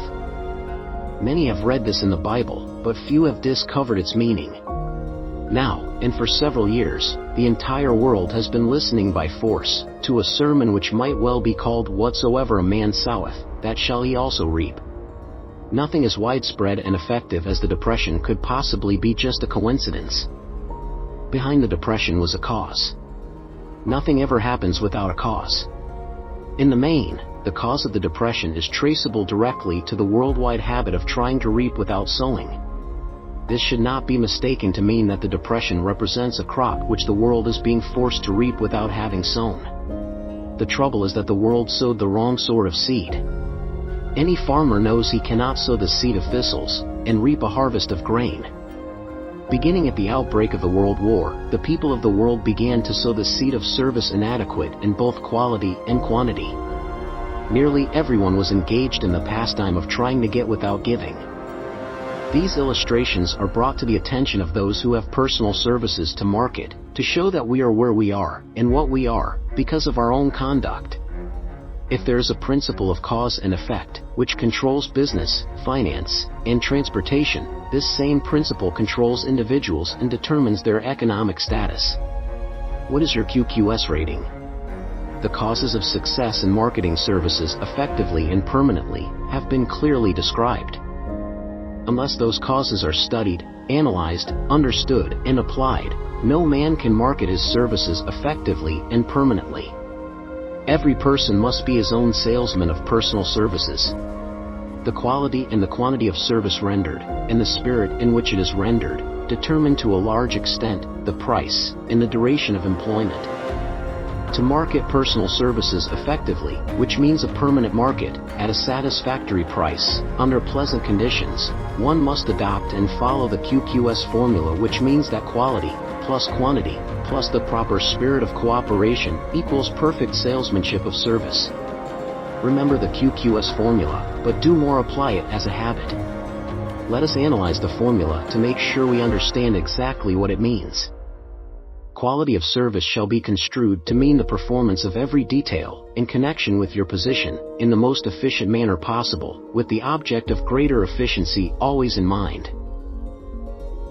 Quantity of service shall be understood to mean the habit of rendering all the service of which you are capable, at all times, with the purpose of increasing the amount of service rendered as greater skill is developed through practice and experience. Emphasis is again placed on the word habit. Spirit of service shall be construed to mean the habit of agreeable, harmonious conduct which will induce cooperation from associates and fellow employees. Adequacy of quality and quantity of service is not sufficient to maintain a permanent market for your services. The conduct, or the spirit in which you deliver service, is a strong determining factor in connection with both the price you receive and the duration of employment. Andrew Carnegie stressed this point more than others in connection with his description of the factors which lead to success in the marketing of personal services. He emphasized again and again the necessity for harmonious conduct. He stressed the fact that he would not retain any man, no matter how great a quantity or how efficient the quality of his work, unless he worked in a spirit of harmony. Mr. Carnegie insisted upon men being agreeable. To prove that he placed a high value upon this quality, he permitted many men who conformed to his standards to become very wealthy. Those who did not conform had to make room for others. The importance of a pleasing personality has been stressed because it is a factor which enables one to render service in the proper spirit. If one has a personality which pleases, and renders service in a spirit of harmony, these assets often make up for deficiencies in both the quality and the quantity of service one renders. Nothing, however, can be successfully substituted for pleasing conduct. The capital value of your services. The person whose income is derived entirely from the sale of personal services is no less a merchant than the man who sells commodities, and it might well be added, such a person is subject to exactly the same rules of conduct as the merchant who sells merchandise. This has been emphasized because the majority of people who live by the sale of personal services make the mistake of considering themselves free from the rules of conduct and the responsibilities attached to those who are engaged in marketing commodities. The new way of marketing services has practically forced both employer and employee into partnership alliances, through which both take into consideration the rights of the third party, the public they serve. The day of the go-getter has passed. He has been supplanted by the go-giver. High-pressure methods in business finally blew the lid off. There will never be the need to put the lid back on because, in the future, business will be conducted by methods that will require no pressure. The actual capital value of your brains may be determined by the amount of income you can produce by marketing your services. A fair estimate of the capital value of your services may be made by multiplying your annual income by 16 2/3. As it is reasonable to estimate that your annual income represents 6% of your capital value. Money rents for 6 per annum. money is worth no more than brains. It is often worth much less. Competent brains, if effectively marketed, represent a much more desirable form of capital than that which is required to conduct a business dealing in commodities, because brains are a form of capital which cannot be permanently depreciated through depressions, nor can this form of capital be stolen or spent. Moreover, the money which is essential for the conduct of business is as worthless as a sand dune, until it has been mixed with efficient brains. The 30 major causes of failure. How many of these are holding you back? Life's greatest tragedy consists of men and women who earnestly try and fail. The tragedy lies in the overwhelmingly large majority of people who fail, as compared to the few who succeed. I have had the privilege of analyzing several thousand men and women, 98 of whom were classed as failures. There is something radically wrong with a civilization and a system of education which permit 98 of the people to go through life as failures. But I did not write this book for the purpose of moralizing on the rights and wrongs of the world. That would require a book 100 times the size of this one. My analysis work proved that there are 30 major reasons for failure and 13 major principles through which people accumulate fortunes. In this chapter, a description of the 30 major causes of failure will be given. As you go over the list, check yourself by it, point by point, for the purpose of discovering how many of these causes of failure stand between you and success. Unfavorable hereditary background. There is but little, if anything, which can be done for people who are born with a deficiency in brain power. This philosophy offers but one method of bridging this weakness through the aid of the master mind. Observe with profit, however, that this is the only one of the 30 causes of failure which may not be easily corrected by any individual. Lack of a well-defined purpose in life. There is no hope of success for the person who does not have a central purpose or definite goal at which to aim. 98 out of every 100 of those whom I have analyzed had no such aim. Perhaps this was the lack of ambition to aim above mediocrity. We offer no hope for the person who is so indifferent as not to want to get ahead in life, and who is not willing to pay the price. Insufficient education. This is a handicap which may be overcome with comparative ease. Experience has proven that the best educated people are often those who are known as self-made, or self-educated. It takes more than a college degree to make one a person of education. Any person who is educated is one who has learned to get whatever he wants in life without violating the rights of others. Education consists, not so much of knowledge, but of knowledge effectively and persistently applied. Men are paid, not merely for what they know, but more particularly for what they do with that which they know. Lack of self-discipline. Discipline comes through self-control. This means that one must control all negative qualities. Before you can control conditions, you must first control yourself. Self-mastery is the hardest job you will ever tackle. If you do not conquer self, you will be conquered by self. You may see at one and the same time both your best friend and your greatest enemy, by stepping in front of a mirror. Ill health. No person may enjoy outstanding success without good health. Many of the causes of ill health are subject to mastery and control. These, in the main, are A. Overeating of foods not conducive to health. B. Wrong habits of thought giving expression to negative. C. Wrong use of, and overindulgence in sex. D. Lack of proper physical exercise. E. An inadequate supply of fresh air, due to improper breathing. Unfavorable environmental influences during childhood. As the twig is bent, so shall the tree grow. Most people who have criminal tendencies acquire them as the result of bad environment and improper associates during childhood. Procrastination. This is one of the most common causes of failure.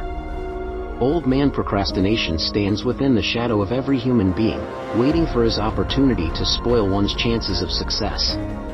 Most of us go through life as failures because we are waiting for the time to be right to start doing something worthwhile. Do not wait. The time will never be just right.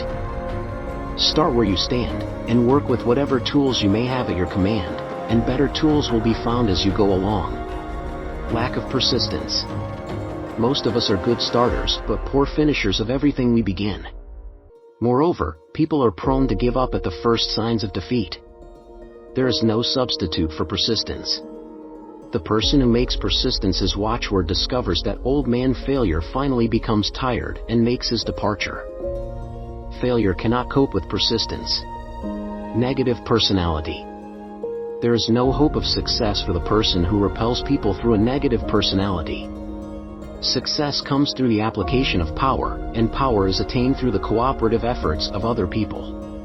A negative personality will not induce cooperation. Lack of controlled sexual urge. Sex energy is the most powerful of all the stimuli which move people into action. Because it is the most powerful of the emotions, it must be controlled through transmutation and converted into other channels. Uncontrolled desire for something for nothing. The gambling instinct drives millions of people to failure. Evidence of this may be found in a study of the Wall Street crash of '29, during which millions of people tried to make money by gambling on stock margins. Lack of a well-defined power of decision. Men who succeed reach decisions promptly and change them, if at all, very slowly. Men who fail reach decisions, if at all, very slowly, and change them frequently and quickly. Indecision and procrastination are twin brothers. Where one is found, the other may usually be found also. Kill off this pair before they completely hog-tie you to the treadmill of failure. One or more of the 6 basic fears. These fears have been analyzed for you in a later chapter. They must be mastered before you can market your services effectively. Wrong selection of a mate in marriage. This is a most common cause of failure. The relationship of marriage brings people intimately into contact. Unless this relationship is harmonious, failure is likely to follow. Moreover, it will be a form of failure that is marked by misery and unhappiness, destroying all signs of ambition. Overcaution. The person who takes no chances generally has to take whatever is left when others are through choosing. Overcaution is as bad as undercaution. Both are extremes to be guarded against. Life itself is filled with the element of chance. Wrong selection of associates in business.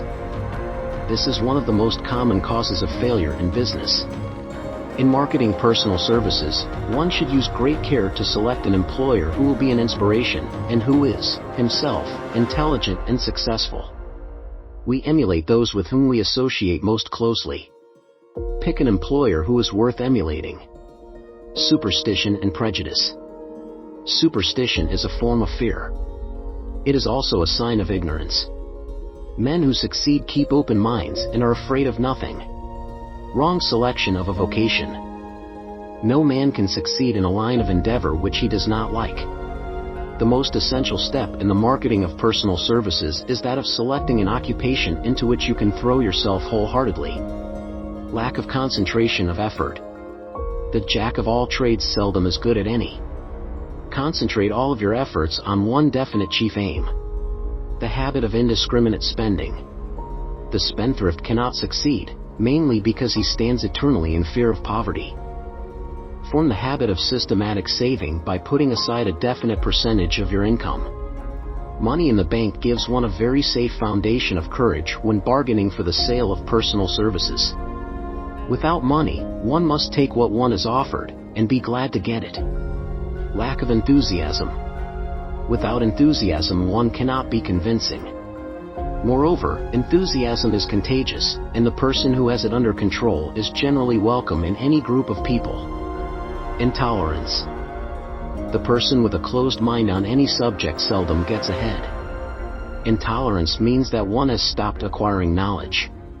The most damaging forms of intolerance are those connected with religious, racial, and political differences of opinion. Intemperance. The most damaging forms of intemperance are connected with eating, strong drink, and sexual activities. Overindulgence in any of these is fatal to success. Inability to cooperate with others. More people lose their positions and their big opportunities in life because of this fault than for all other reasons combined. It is a fault which no well-informed businessman or leader will tolerate.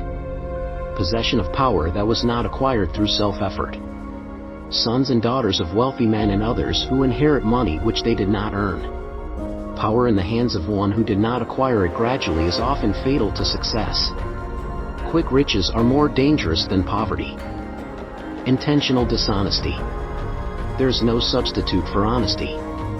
One may be temporarily dishonest by force of circumstances over which one has no control, without permanent damage. But there is no hope for the person who is dishonest by choice. Sooner or later, his deeds will catch up with him, and he will pay by loss of reputation and perhaps even loss of liberty. Egotism and vanity. These qualities serve as red lights which warn others to keep away. They are fatal to success. Guessing instead of thinking. Most people are too indifferent or lazy to acquire facts with which to think accurately. They prefer to act on opinions created by guesswork or snap judgments. Lack of capital. This is a common cause of failure among those who start out in business for the first time, without sufficient reserve of capital to absorb the shock of their mistakes, and to carry them over until they have established a reputation. Under this, name any particular cause of failure from which you have suffered that has not been included in the foregoing list.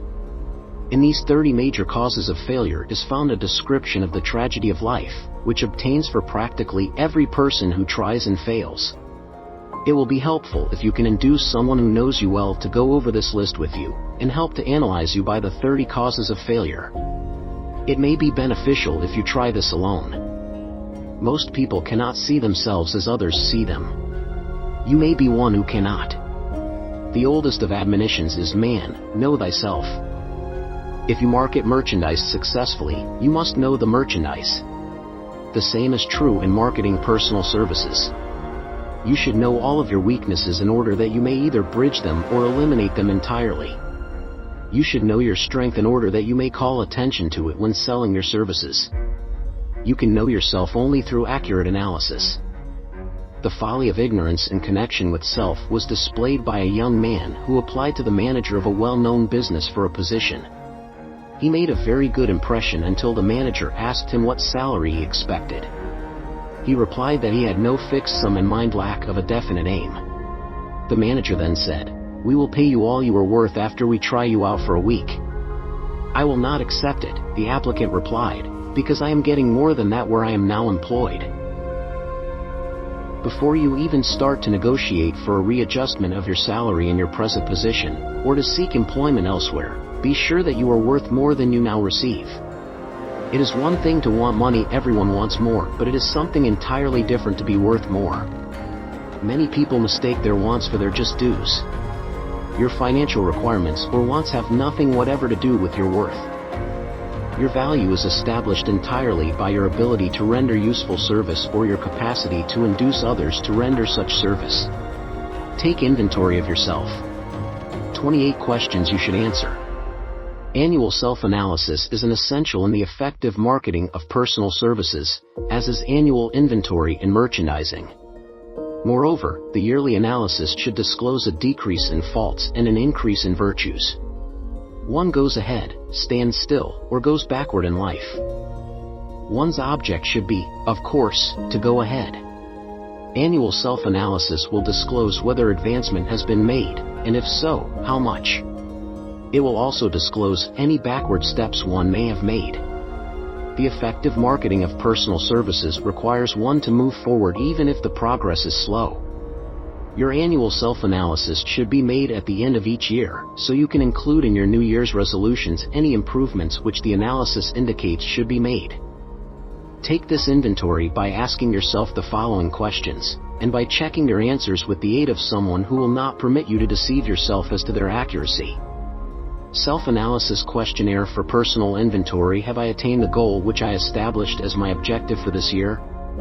You should work with a definite yearly objective to be attained as a part of your major life objective. Have I delivered service of the best possible quality of which I was capable, or could I have improved any part of this service? Have I delivered service in the greatest possible quantity of which I was capable? Has the spirit of my conduct been harmonious and cooperative at all times? Have I permitted the habit of procrastination to decrease my efficiency, and if so, to what extent? Have I improved my personality, and if so, in what ways? Have I been persistent in following my plans through to completion? Have I reached decisions promptly and definitely on all occasions? Have I permitted any one or more of the 6 basic fears to decrease my efficiency? Have I been either overcautious or undercautious? Has my relationship with my associates in work been pleasant or unpleasant? If it has been unpleasant, has the fault been partly or wholly mine? Have I dissipated any of my energy through lack of concentration of effort? Have I been open-minded and tolerant in connection with all subjects? In what way have I improved my ability to render service? Have I been intemperate in any of my habits? Have I expressed, either openly or secretly, any form of egotism? Has my conduct toward my associates been such that it has induced them to respect me? Have my opinions and decisions been based upon guesswork or accuracy of analysis and thought? Have I followed the habit of budgeting my time, my expenses, and my income, and have I been conservative in these budgets? How much time have I devoted to unprofitable effort which I might have used to better advantage? How may I re-budget my time, and change my habits so I will be more efficient during the coming year? Have I been guilty of any conduct which was not approved by my conscience? In what ways have I rendered more service and better service than I was paid to render? Have I been unfair to anyone, and if so, in what way? If I had been the purchaser of my own services for the year, would I be satisfied with my purchase? Am I in the right vocation, and if not, why not? Has the purchaser of my services been satisfied with the service I have rendered, and if not, why not? What is my present rating on the fundamental principles of success? Make this rating fairly and frankly, and have it checked by someone who is courageous enough to do it accurately.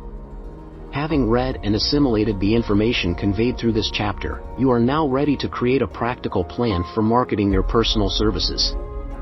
In this chapter will be found an adequate description of every principle essential in planning the sale of personal services, including the major attributes of leadership, the most common causes of failure in leadership, a description of the fields of opportunity for leadership, the main causes of failure in all walks of life, and the important questions which should be used in self-analysis. This extensive and detailed presentation of accurate information has been included because it will be needed by all who must begin the accumulation of riches by marketing personal services. Those who have lost their fortunes, and those who are just beginning to earn money, have nothing but personal services to offer in return for riches. Therefore, it is essential that they have available the practical information needed to market services to best advantage. The information contained in this chapter will be of great value to all who aspire to attain leadership in any calling.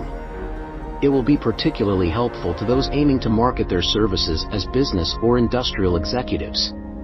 Complete assimilation and understanding of the information here conveyed will be helpful in marketing one's own services, and it will also help one to become more analytical and capable of judging people.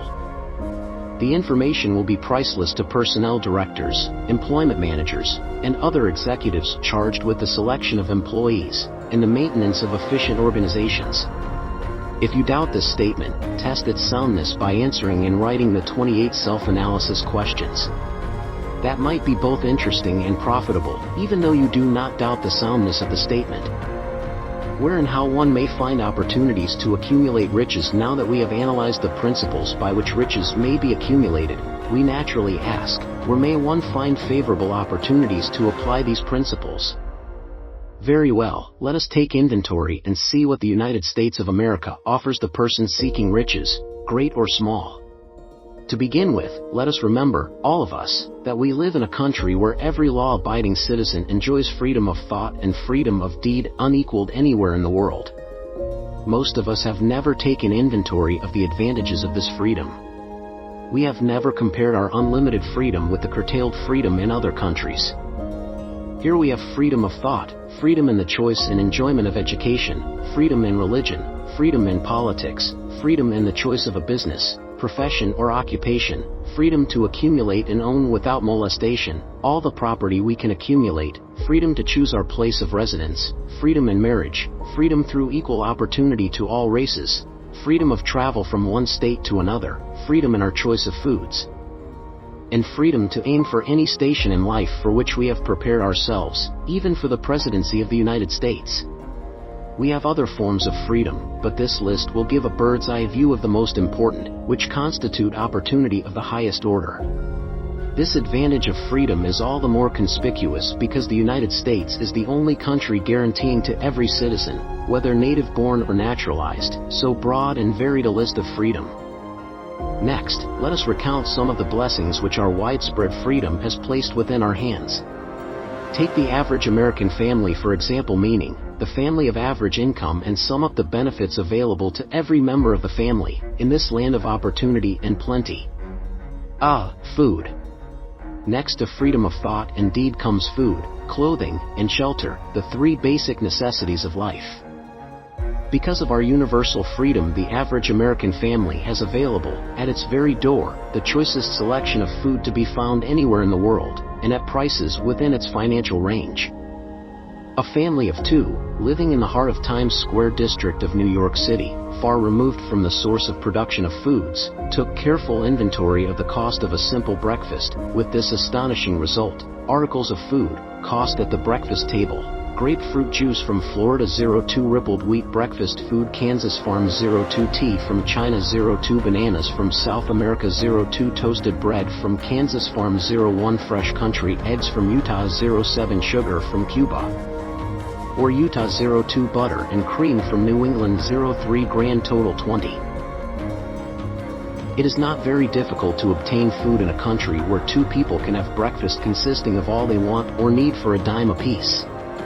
Observe that this simple breakfast was gathered, by some strange form of magic, from China, South America, Utah, Kansas, and the New England states, and delivered on the breakfast table, ready for consumption, in the very heart of the most crowded city in America, at a cost well within the means of the most humble laborer. The cost included all federal, state, and city taxes. Here is a fact the politicians did not mention when they were crying out to the voters to throw their opponents out of office because the people were being taxed to death. Shelter. This family lives in a comfortable apartment, heated by steam, lighted with electricity, with gas for cooking, all for $65.00 a month. In a smaller city, or a more sparsely settled part of New York City, the same apartment could be had for as low as $20.00 a month. The toast they had for breakfast and the food estimate was toasted on an electric toaster, which cost but a few dollars. The apartment is cleaned with a vacuum sweeper that is run by electricity. Hot and cold water is available at all times in the kitchen and the bathroom. The food is kept cool in a refrigerator that is run by electricity. The wife curls her hair, washes her clothes, and irons them with easily operated electrical equipment, on power obtained by sticking a plug in the wall. The husband shaves with an electric shaver, and they receive entertainment from all over the world, 24 hours a day, if they want it, without cost, by merely turning the dial of their radio.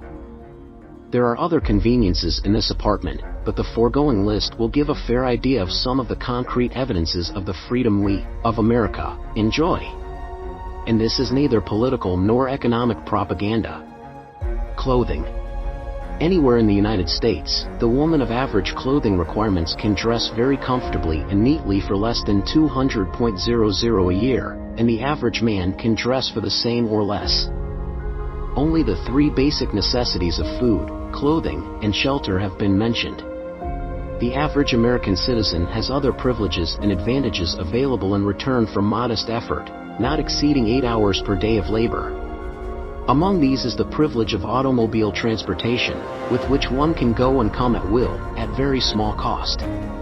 The average American has security of property rights not found in any other country in the world. He can place his surplus money in a bank with the assurance that his government will protect it, and make good to him if the bank fails. If an American citizen wants to travel from one state to another, he needs no passport, no one's permission. He may go when he pleases, and return at will. Moreover, he may travel by train, private automobile, bus, airplane, or ship, as his pocketbook permits.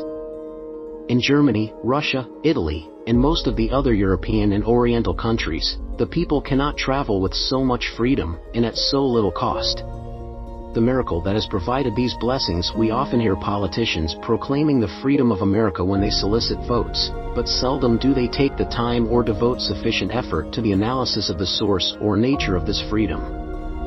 Having no axe to grind, no grudge to express, No ulterior motives to be carried out, I have the privilege of going into a frank analysis of that mysterious, abstract, greatly misunderstood something which gives to every citizen of America more blessings, more opportunities to accumulate wealth, and more freedom of every nature than may be found in any other country. I have the right to analyze the source and nature of this unseen power because I know, and have known for more than a quarter of a century, many of the men who organized that power, and many who are now responsible for its maintenance. The name of this mysterious benefactor of mankind is capital. Capital consists not alone of money, but more particularly of highly organized, intelligent groups of men who plan ways and means of using money efficiently for the good of the public and profitably to themselves. These groups consist of scientists, educators, chemists, inventors, business analysts, publicity men, transportation experts, accountants, lawyers, doctors, and both men and women who have highly specialized knowledge in all fields of industry and business. They pioneer, experiment, and blaze trails in new fields of endeavor. They support colleges, hospitals, public schools, build good roads, publish newspapers, pay most of the cost of government, and take care of the multitudinous details essential to human progress. Stated briefly, the capitalists are the brains of civilization because they supply the entire fabric of which all education, enlightenment, and human progress consist. Money, without brains, always is dangerous. Properly used, it is the most important essential of civilization. The simple breakfast here described could not have been delivered to the New York family at a dime each, or at any other price, if organized capital had not provided the machinery, the ships, the railroads, and the huge armies of trained men to operate them. Some slight idea of the importance of organized capital may be had by trying to imagine yourself burdened with the responsibility of collecting, without the aid of capital, and delivering to the New York City family, the simple breakfast described. To supply the tea, you would have to make a trip to China or India, both a very long way from America. Unless you are an excellent swimmer, you would become rather tired before making the round trip. Then, too, another problem would confront you. What would you use for money, even if you had the physical endurance to swim the ocean? To supply the sugar, you would have to take another long swim to Cuba, or a long walk to the sugar beet section of Utah. But even then, you might come back without the sugar because organized effort and money are necessary to produce sugar, to say nothing of what is required to refine, transport, and deliver it to the breakfast table anywhere in the United States. The eggs you could deliver easily enough from the barnyards near New York City, but you would have a very long walk to Florida and return before you could serve the 2 glasses of grapefruit juice. You would have another long walk to Kansas, or one of the other wheat-growing states, when you went after the 4 slices of wheat bread. The rippled wheat biscuits would have to be omitted from the menu because they would not be available except through the labor of a trained organization of men and suitable machinery, all of which call for capital. While resting, you could take off for another little swim down to South America, where you would pick up a couple of bananas, and on your return, you could take a short walk to the nearest farm having a dairy and pick up some butter and cream.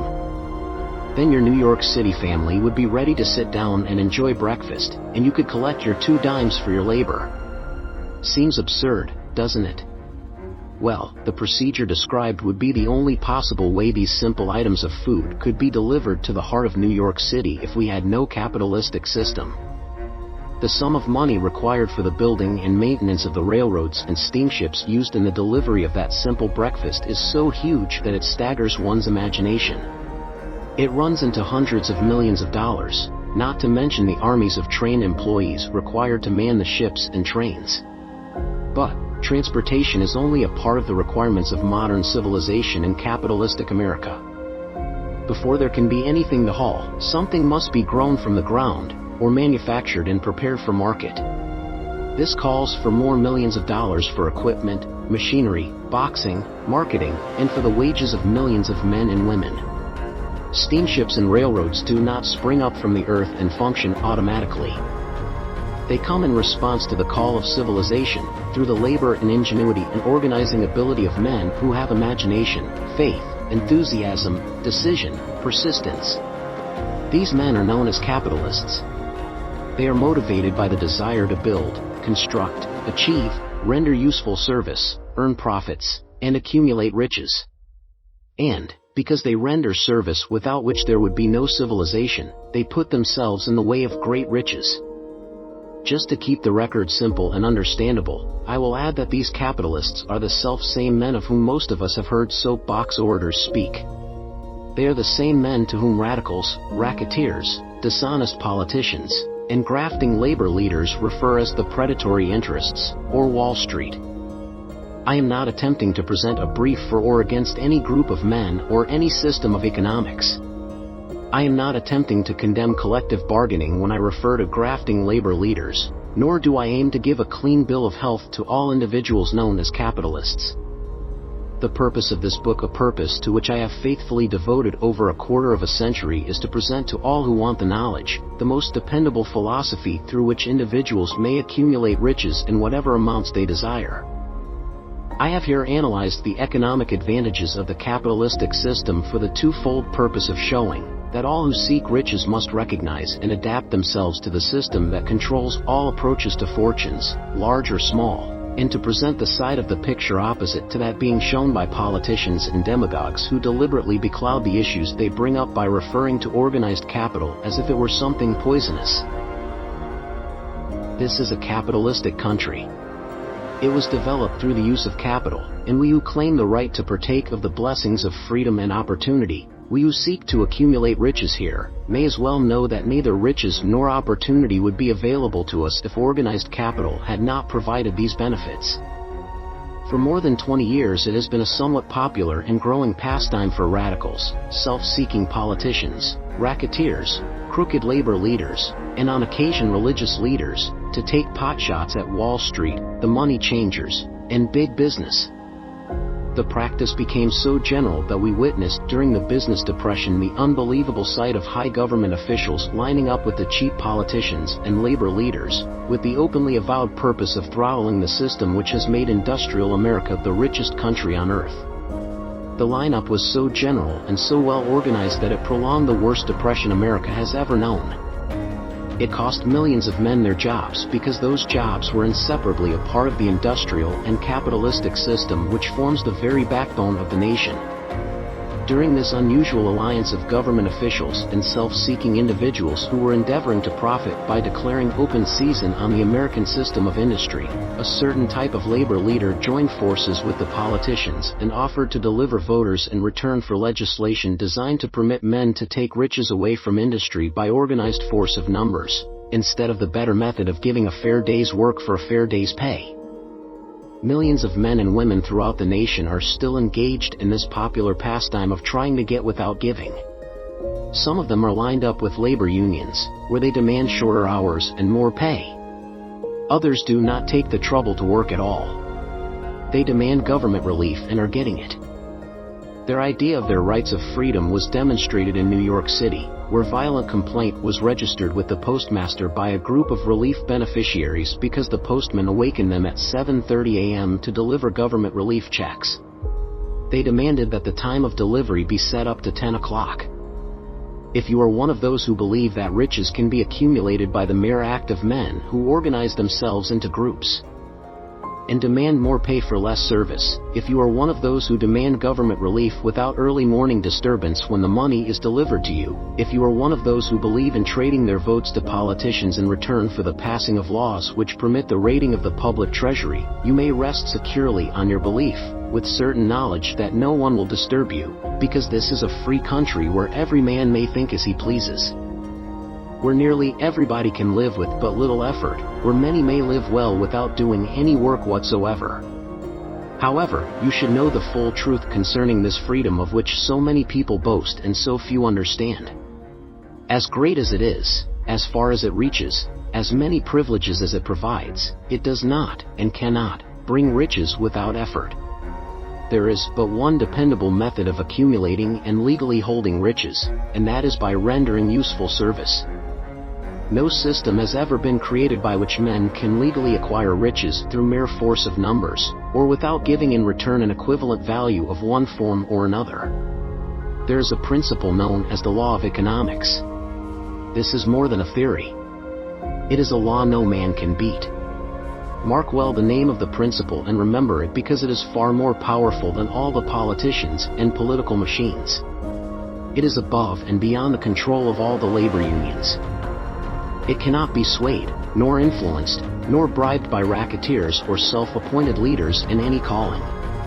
Moreover, it has an all-seeing eye, and a perfect system of bookkeeping, in which it keeps an accurate account of the transactions of every human being engaged in the business of trying to get without giving. Sooner or later its auditors come around, look over the records of individuals both great and small, and demand an accounting. Wall Street, big business, capital predatory interests, or whatever name you choose to give the system which has given us American freedom, represents a group of men who understand, respect, and adapt themselves to this powerful law of economics. Their financial continuation depends upon their respecting the law.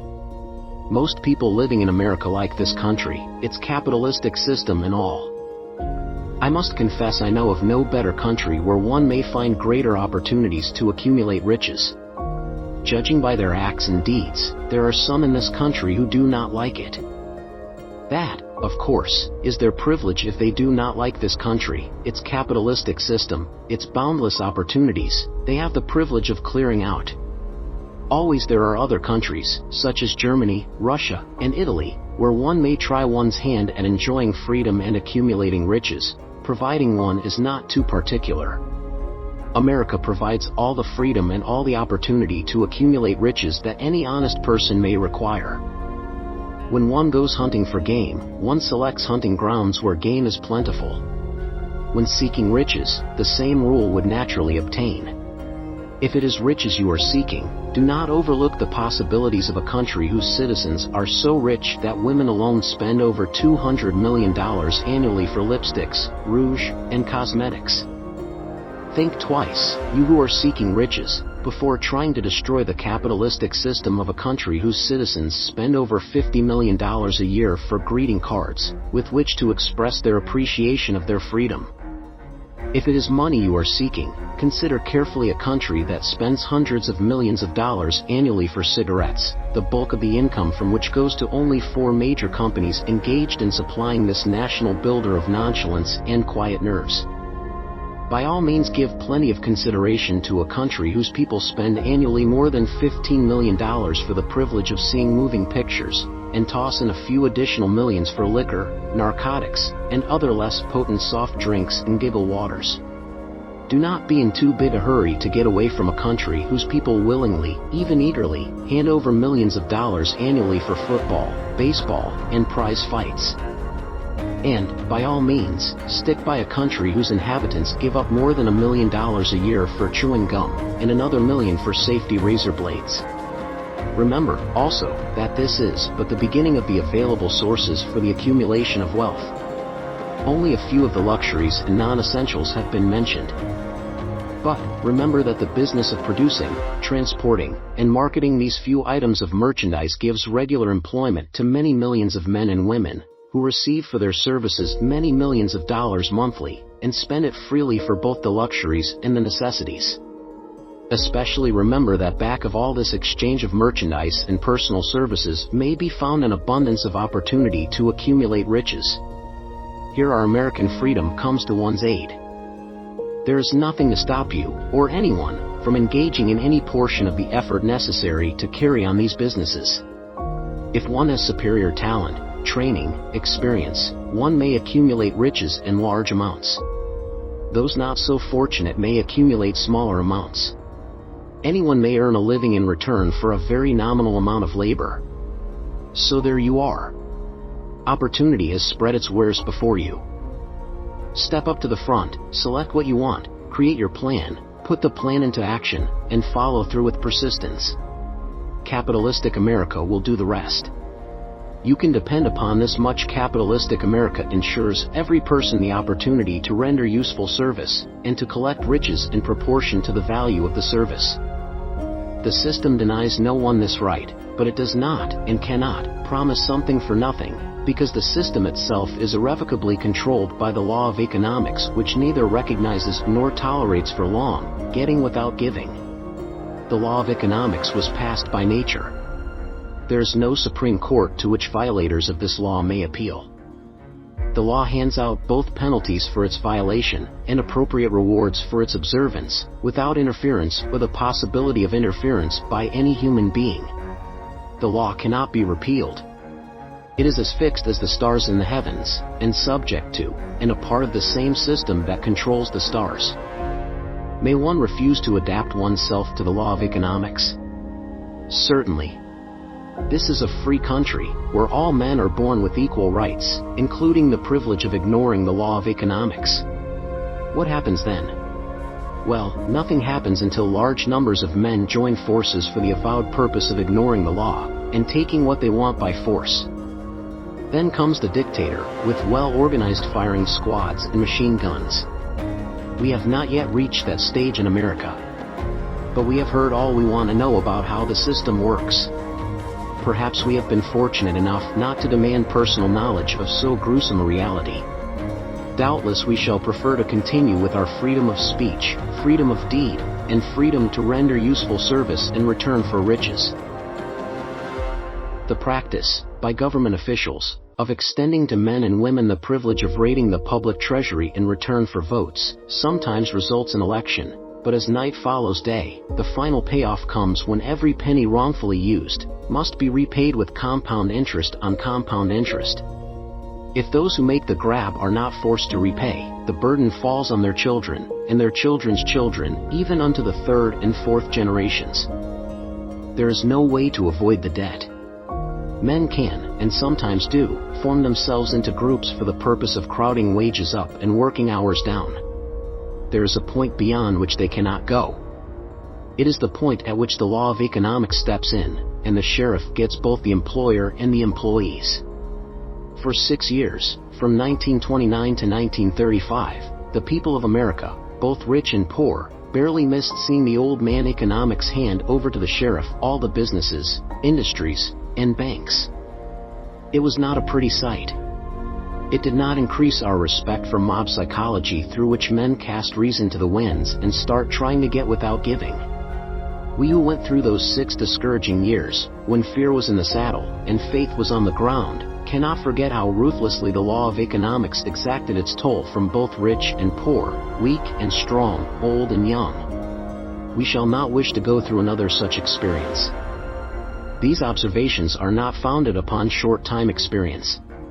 They are the result of 25 years of careful analysis of the methods of both the most successful and the most unsuccessful men America has known.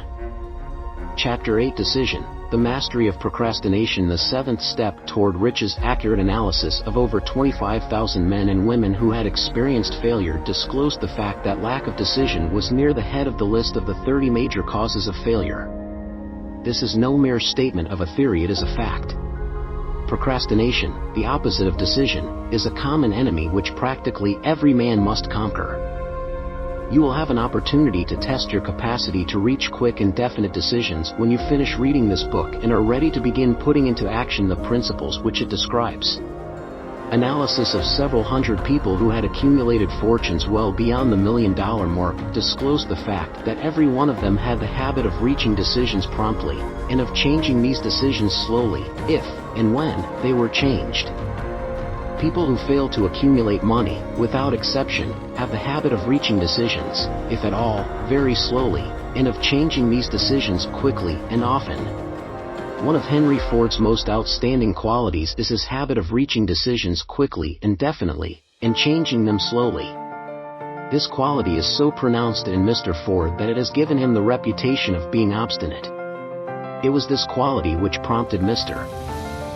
Ford to continue to manufacture his famous Model T, the world's ugliest car, when all of his advisors, and many of the purchasers of the car, were urging him to change it. Perhaps Mr. Ford delayed too long in making the change, but the other side of the story is that Mr. Ford's firmness of decision yielded a huge fortune before the change in model became necessary. There is but little doubt that Mr. Ford's habit of definiteness of decision assumes the proportion of obstinacy, but this quality is preferable to slowness in reaching decisions and quickness in changing them. The majority of people who fail to accumulate money sufficient for their needs are, generally, easily influenced by the opinions of others. They permit the newspapers and the gossiping neighbors to do their thinking for them. Opinions are the cheapest commodities on earth. Everyone has a flock of opinions ready to be wished upon anyone who will accept them. If you are influenced by opinions when you reach decisions, you will not succeed in any undertaking, much less in that of transmuting your own desire into money. If you are influenced by the opinions of others, you will have no desire of your own. Keep your own counsel when you begin to put into practice the principles described here by reaching your own decisions and following them. Take no one into your confidence except the members of your mastermind group, and be very sure in your selection of this group that you choose only those who will be in complete sympathy and harmony with your purpose. Close friends and relatives, while not meaning to do so, often handicap one through opinions and sometimes through ridicule, which is meant to be humorous. Thousands of men and women carry inferiority complexes with them all through life because some well-meaning but ignorant person destroyed their confidence through opinions or ridicule. You have a brain and mind of your own. Use it and reach your own decisions. If you need facts or information from other people to enable you to reach decisions, as you probably will in many instances, acquire these facts or secure the information you need quietly, without disclosing your purpose. It is characteristic of people who have but a smattering or a veneer of knowledge to try to give the impression that they have much knowledge. Such people generally do too much talking and too little listening. Keep your eyes and ears wide open and your mouth closed, if you wish to acquire the habit of prompt decision. Those who talk too much do little else.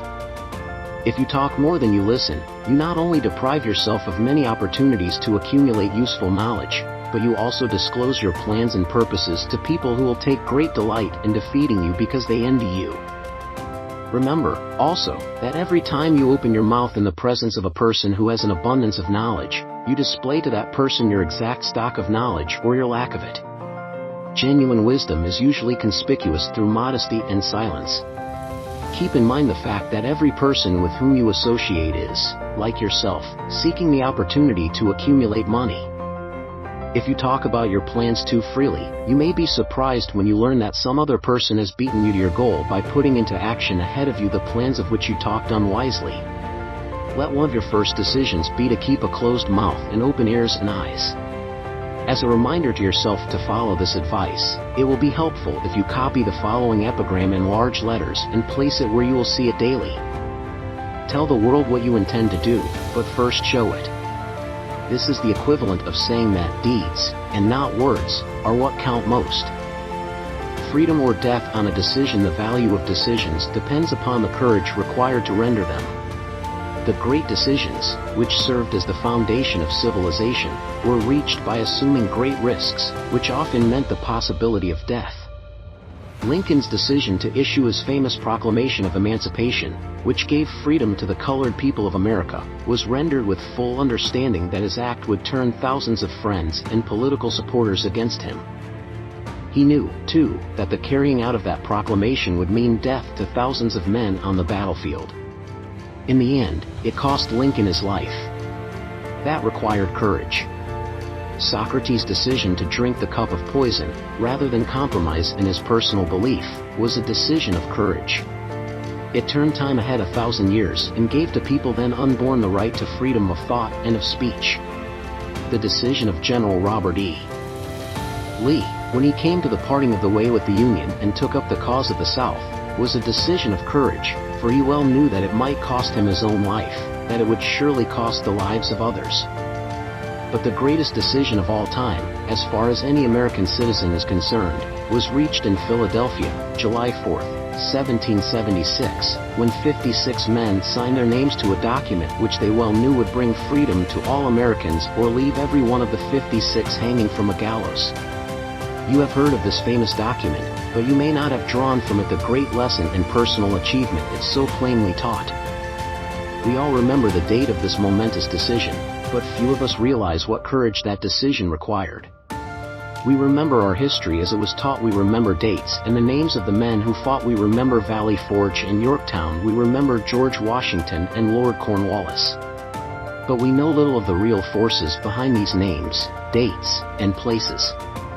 We know still less of that intangible power which ensured us freedom long before Washington's armies reached Yorktown. We read the history of the Revolution and falsely imagined that George Washington was the father of our country, that it was he who won our freedom, while the truth is Washington was only an accessory after the fact, because victory for his armies had been ensured long before Lord Cornwallis surrendered. This is not intended to rob Washington of any of the glory he so richly merited. Its purpose, rather, is to give greater attention to the astounding power that was the real cause of his victory. It is nothing short of tragedy that the writers of history have missed entirely even the slightest reference to the irresistible power which gave birth and freedom to the nation destined to set up new standards of independence for all the peoples of the earth. I say it is a tragedy because it is the self-same power which must be used by every individual who surmounts the difficulties of life and forces life to pay the price asked. Let us briefly review the events which gave birth to this power. The story begins with an incident in Boston, March 5, 1770. British soldiers were patrolling the streets, by their presence openly threatening the citizens. The colonists resented armed men marching in their midst. They began to express their resentment openly, hurling stones as well as epithets at the marching soldiers until the commanding officer gave orders, "Fix bayonets. Charge." The battle was on. It resulted in the death and injury of many. The incident aroused such resentment that the provincial assembly made up of prominent colonists called a meeting for the purpose of taking definite action. Two of the members of that assembly were John Hancock and Samuel Adams. Long live their names. They spoke up courageously and declared that a move must be made to eject all British soldiers from Boston. Remember this, a decision, in the minds of two men, might properly be called the beginning of the freedom which we, of the United States, now enjoy.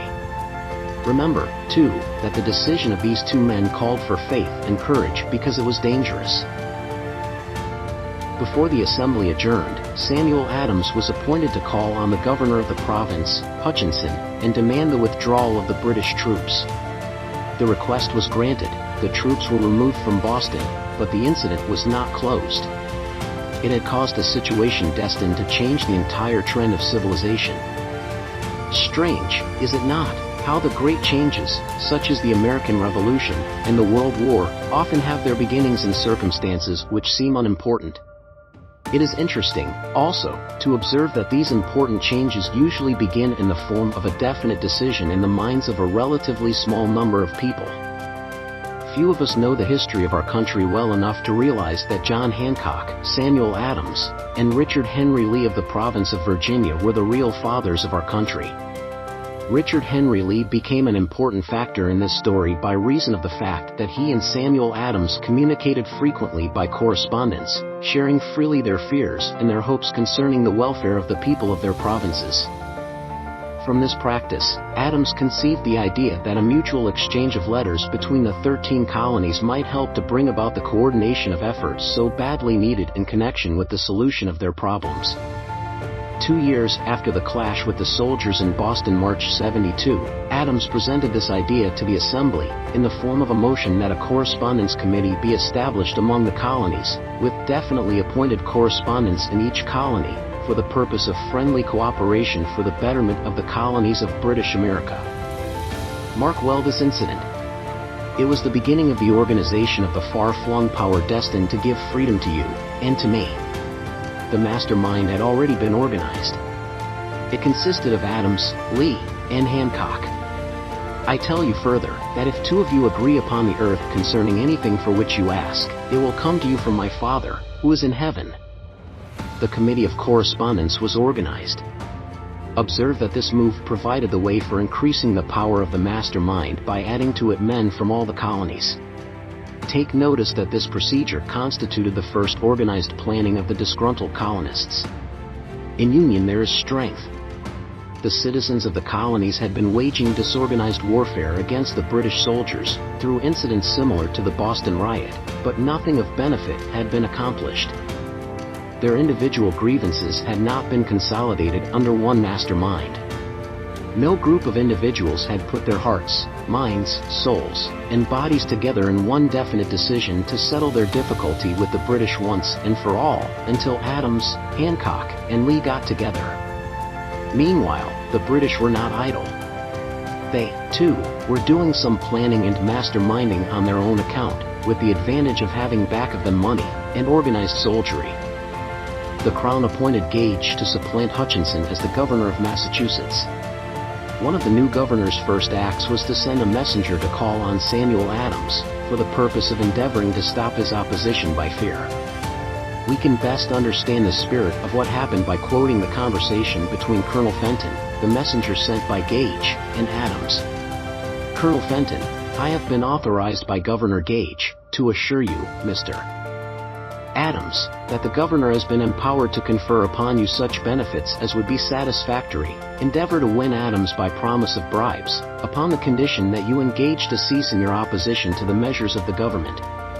It is the governor's advice to you, sir, not to incur the further displeasure of His Majesty. Your conduct has been such as makes you liable to penalties of an act of Henry VIII, by which persons can be sent to England for trial for treason, or misprision of treason, at the discretion of a governor of a province. But, by changing your political course, you will not only receive great personal advantages, but you will make your peace with the king. Samuel Adams had the choice of two decisions. He could cease his opposition and receive personal bribes, or he could continue and run the risk of being hanged. Clearly, the time had come when Adams was forced to reach instantly a decision which could have cost his life. The majority of men would have found it difficult to reach such a decision. The majority would have sent back an evasive reply, but not Adams. He insisted upon Colonel Fenton's word of honor that the colonel would deliver to the governor the answer exactly as Adams would give it to him. Adams answered, "Then you may tell Governor Gage that I trust one have long since made my peace with the King of Kings.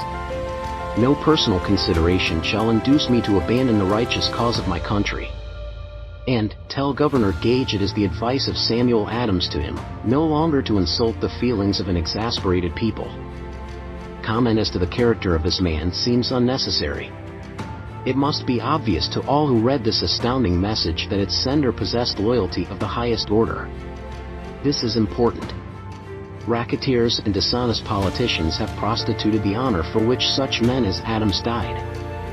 When Governor Gage received Adams' caustic reply, he flew into a rage and issued a proclamation which read, "I do, hereby, in His Majesty's name, offer and promise His most gracious pardon to all persons who shall forthwith lay down their arms, and return to the duties of peaceable subjects, excepting only from the benefit of such pardon, Samuel Adams and John Hancock, whose offenses are of too flagitious a nature to admit of any other consideration but that of condign punishment."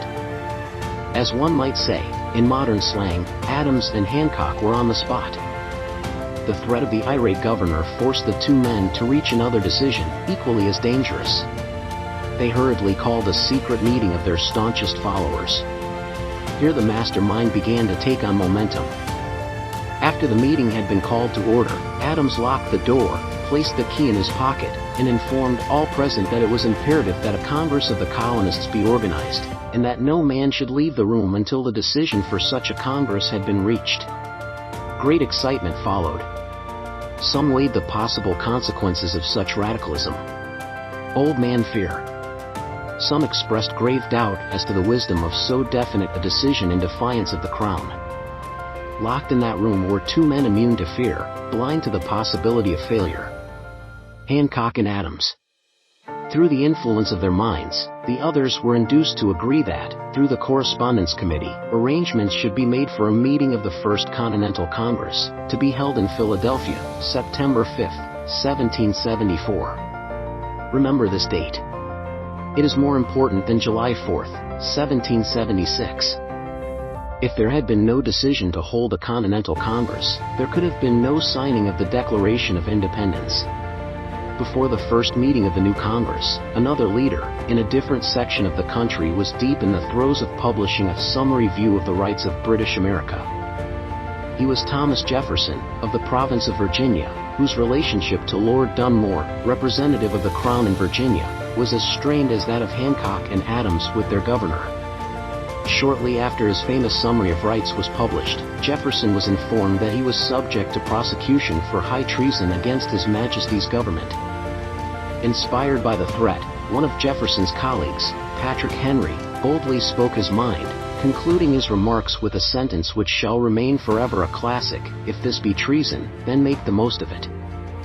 It was such men as these who, without power, without authority, without military strength, without money, sat in solemn consideration of the destiny of the colonies, beginning at the opening of the First Continental Congress, and continuing at intervals for 2 years until on June 7, 1776, Richard Henry Lee arose, addressed the chair, and to the startled assembly made this motion: "Gentlemen, I make the motion that these united colonies are, and of right ought to be free, and independent states, that they be absolved from all allegiance to the British Crown, and that all political connection between them and the state of Great Britain is, and ought to be totally dissolved." Lee's astounding motion was discussed fervently, and at such length that he began to lose patience. Finally, after days of argument, he again took the floor, and declared, in a clear, firm voice, "Mr. President, we have discussed this issue for days. It is the only course for us to follow. Why, then, sir, do we longer delay? Why still deliberate? Let this happy day give birth to an American Republic. Let her arise, not to devastate and to conquer, but to re-establish the reign of peace and of law. The eyes of Europe are fixed upon us. She demands of us a living example of freedom, that may exhibit a contrast in the felicity of the citizen, to the ever-increasing tyranny." Before his motion was finally voted upon, Lee was called back to Virginia, because of serious family illness, but before leaving, he placed his cause in the hands of his friend, Thomas Jefferson, who promised to fight until favorable action was taken. Shortly thereafter, the President of the Congress, Hancock, appointed Jefferson as chairman of a committee to draw up a Declaration of Independence. Long and hard the committee labored, on a document which would mean, when accepted by the Congress, that every man who signed it would be signing his own death warrant, should the colonies lose in the fight with Great Britain, which was sure to follow. The document was drawn, and on June 28, the original draft was read before the Congress. For several days it was discussed, altered, and made ready. On July 4, 1776, Thomas Jefferson stood before the Assembly, and fearlessly read the most momentous decision ever placed upon paper.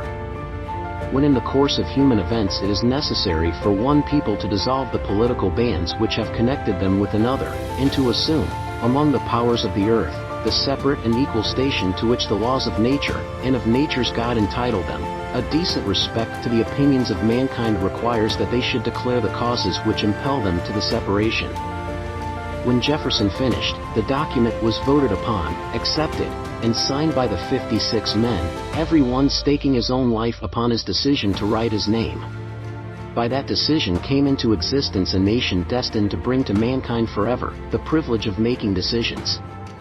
By decisions made in a similar spirit of faith, and only by such decisions, can men solve their personal problems, and win for themselves high estates of material and spiritual wealth. Let us not forget this. Analyze the events which led to the Declaration of Independence, and be convinced that this nation, which now holds a position of commanding respect and power among all nations of the world, was born of a decision created by a mastermind, consisting of 56 men. Note well, the fact that it was their decision which ensured the success of Washington's armies, because the spirit of that decision was in the heart of every soldier who fought with him, and served as a spiritual power which recognizes no such thing as failure. Note, also, with great personal benefit, that the power which gave this nation its freedom, is the self-same power that must be used by every individual who becomes self-determining. This power is made up of the principles described in this book. It will not be difficult to detect, in the story of the Declaration of Independence, at least 6 of these principles: desire, decision, faith, persistence, the mastermind, and organized planning. Throughout this philosophy will be found the suggestion that thought, backed by strong desire, has a tendency to transmute itself into its physical equivalent. Before passing on, I wish to leave with you the suggestion that one may find in this story, and in the story of the organization of the United States Steel Corporation, a perfect description of the method by which thought makes this astounding transformation. In your search for the secret of the method, do not look for a miracle, because you will not find it. You will find only the eternal laws of nature. These laws are available to every person who has the faith and the courage to use them. They may be used to bring freedom to a nation, or to accumulate riches. There is no charge save the time necessary to understand and appropriate them. Those who reach decisions promptly and definitely know what they want, and generally get it. The leaders in every walk of life decide quickly and firmly. That is the major reason why they are leaders.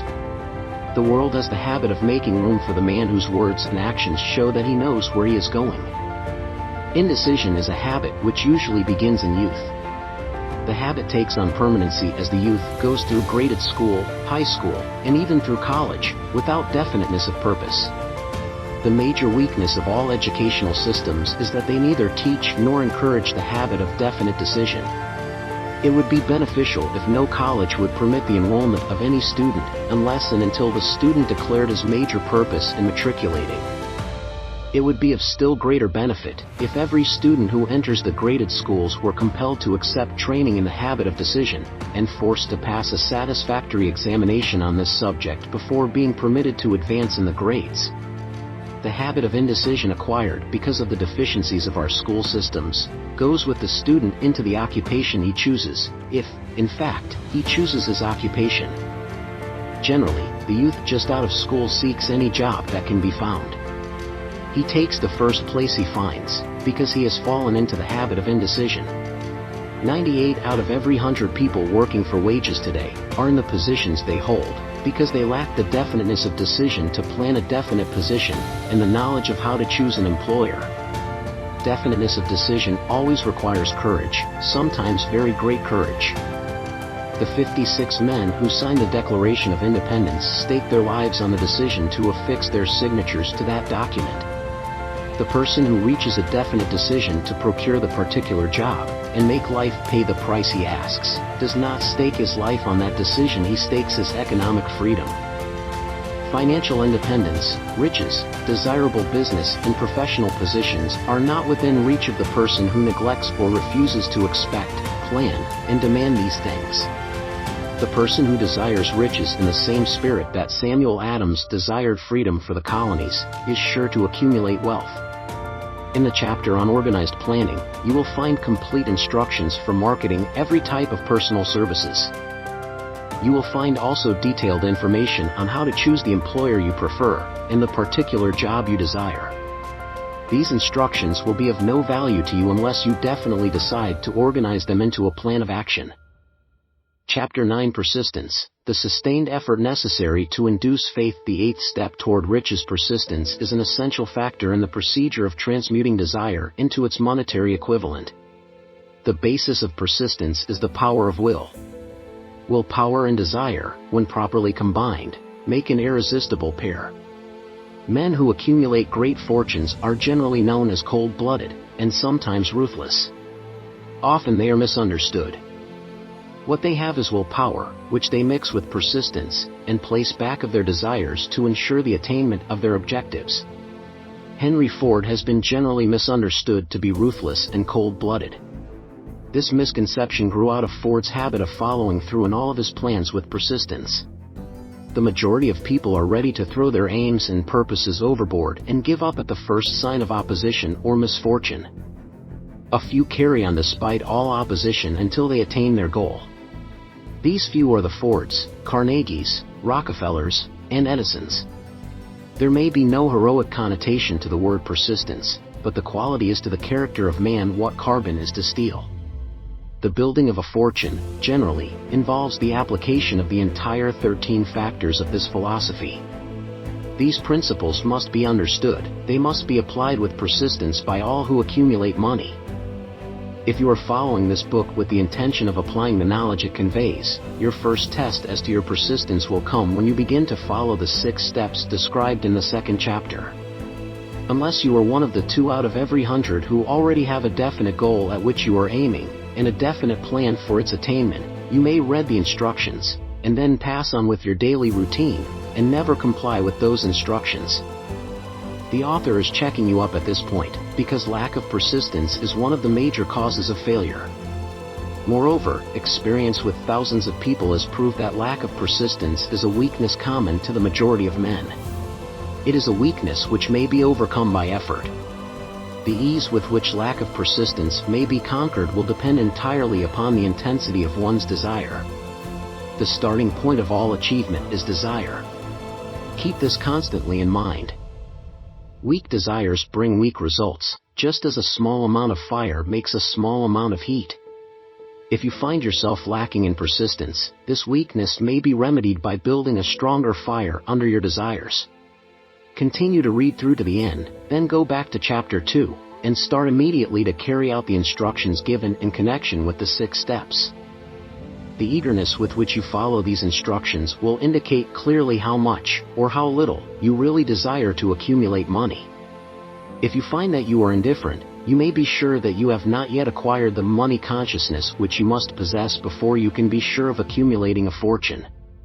Fortunes gravitate to men whose minds have been prepared to attract them, just as surely as water gravitates to the ocean. In this book may be found all the stimuli necessary to attune any normal mind to the vibrations which will attract the object of one's desires. If you find you are weak in persistence, center your attention upon the instructions contained in the chapter on power. Surround yourself with a mastermind group, and through the cooperative efforts of the members of this group, you can develop persistence. You will find additional instructions for the development of persistence in the chapters on autosuggestion and the subconscious mind. Follow the instructions outlined in these chapters until your habit nature hands over to your subconscious mind a clear picture of the object of your desire. From that point on, you will not be handicapped by lack of persistence. Your subconscious mind works continuously, while you are awake, and while you are asleep. Spasmodic, or occasional effort to apply the rules will be of no value to you. To get results, you must apply all of the rules until their application becomes a fixed habit with you. In no other way can you develop the necessary money consciousness. Poverty is attracted to the one whose mind is favorable to it, as money is attracted to him whose mind has been deliberately prepared to attract it, and through the same laws. Poverty consciousness will voluntarily seize the mind which is not occupied with the money consciousness. A poverty consciousness develops without conscious application of habits favorable to it. The money consciousness must be created to order unless one is born with such a consciousness.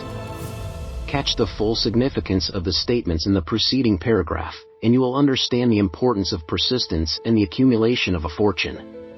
Without persistence, you will be defeated even before you start. With persistence you will win. If you have ever experienced a nightmare, you will realize the value of persistence. You are lying in bed, half awake, with a feeling that you are about to smother. You are unable to turn over or to move a muscle. You realize that you must begin to regain control over your muscles. Through persistent effort of willpower, you finally manage to move the fingers of one hand. By continuing to move your fingers, you extend your control to the muscles of one arm, until you can lift it. Then you gain control of the other arm in the same manner. You finally gain control over the muscles of one leg, and then extend it to the other leg. Then with one supreme effort of will you regain complete control over your muscular system, and snap out of your nightmare. The trick has been turned step by step. You may find it necessary to snap out of your mental inertia through a similar procedure, moving slowly at first, then increasing your speed, until you gain complete control over your will. Be persistent no matter how slowly you may, at first, have to move. With persistence will come success. If you select your mastermind group with care, you will have in it at least one person who will aid you in the development of persistence. Some men who have accumulated great fortunes did so because of necessity. They developed the habit of persistence because they were so closely driven by circumstances that they had to become persistent. There is no substitute for persistence. It cannot be supplanted by any other quality. Remember this, and it will hearten you in the beginning when the going may seem difficult and slow. Those who have cultivated the habit of persistence seem to enjoy insurance against failure. No matter how many times they are defeated, they finally arrive up toward the top of the ladder. Sometimes it appears that there is a hidden guide whose duty is to test men through all sorts of discouraging experiences. Those who pick themselves up after defeat and keep on trying, arrive, and the world cries, "Bravo! I knew you could do it." The hidden guide lets no one enjoy great achievement without passing the persistence test. Those who can't take it simply do not make the grade. Those who can take it are bountifully rewarded for their persistence. They receive, as their compensation, whatever goal they are pursuing. That is not all. They receive something infinitely more important than material compensation: the knowledge that every failure brings with it the seed of an equivalent advantage. There are exceptions to this rule. A few people know from experience the soundness of persistence. They are the ones who have not accepted defeat as being anything more than temporary. They are the ones whose desires are so persistently applied that defeat is finally changed into victory. We who stand on the sidelines of life see the overwhelmingly large number who go down in defeat, never to rise again. We see the few who take the punishment of defeat as an urge to greater effort. These, fortunately, never learn to accept life's reverse gear. But what we do not see, what most of us never suspect of existing, is the silent but irresistible power which comes to the rescue of those who fight on in the face of discouragement. If we speak of this power at all, we call it persistence, and let it go at that. One thing we all know: if one does not possess persistence, one does not achieve noteworthy success in any calling. As these lines are being written, I look up from my work and see before me, less than a block away, the great mysterious Broadway, the graveyard of dead hopes, and the front porch of opportunity. From all over the world people have come to Broadway, seeking fame, fortune, power, love, or whatever it is that human beings call success. Once in a great while someone steps out from the long procession of seekers, and the world hears that another person has mastered Broadway. But Broadway is not easily nor quickly conquered. She acknowledges talent, recognizes genius, and pays off in money only after one has refused to quit. Then we know he has discovered the secret of how to conquer Broadway. The secret is always inseparably attached to one word: persistence. The secret is told in the struggle of Fannie Hurst, whose persistence conquered the Great White Way. She came to New York in 1915, to convert writing into riches. The conversion did not come quickly, but it came. For 4 years Miss Hurst learned about the sidewalks of New York from first-hand experience. She spent her days laboring, and her nights hoping. When hope grew dim, she did not say, "All right, Broadway, you win." She said, "Very well, Broadway, you may whip some, but not me. I'm going to force you to give up." One publisher, the Saturday Evening Post, sent her 36 rejection slips before she broke the ice and got a story across. The average writer, like the average in other walks of life, would have given up the job when the first rejection slip came. She pounded the pavements for 4 years to the tune of the publisher's NO, because she was determined to win. Then came the payoff. The spell had been broken, the unseen guide had tested Fannie Hurst, and she could take it. From that time on, publishers made a beaten path to her door. Money came so fast she hardly had time to count it. Then the moving picture men discovered her, and money came not in small change, but in floods.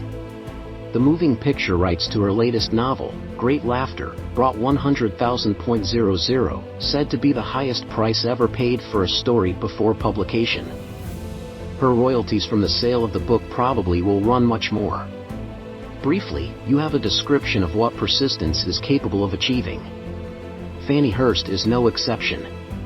Wherever men and women accumulate great riches, you may be sure they first acquired persistence. Broadway will give any beggar a cup of coffee and a sandwich, but it demands persistence of those who go after the big stakes. Kate Smith will say amen when she reads this. For years she sang, without money, and without price, before any microphone she could reach.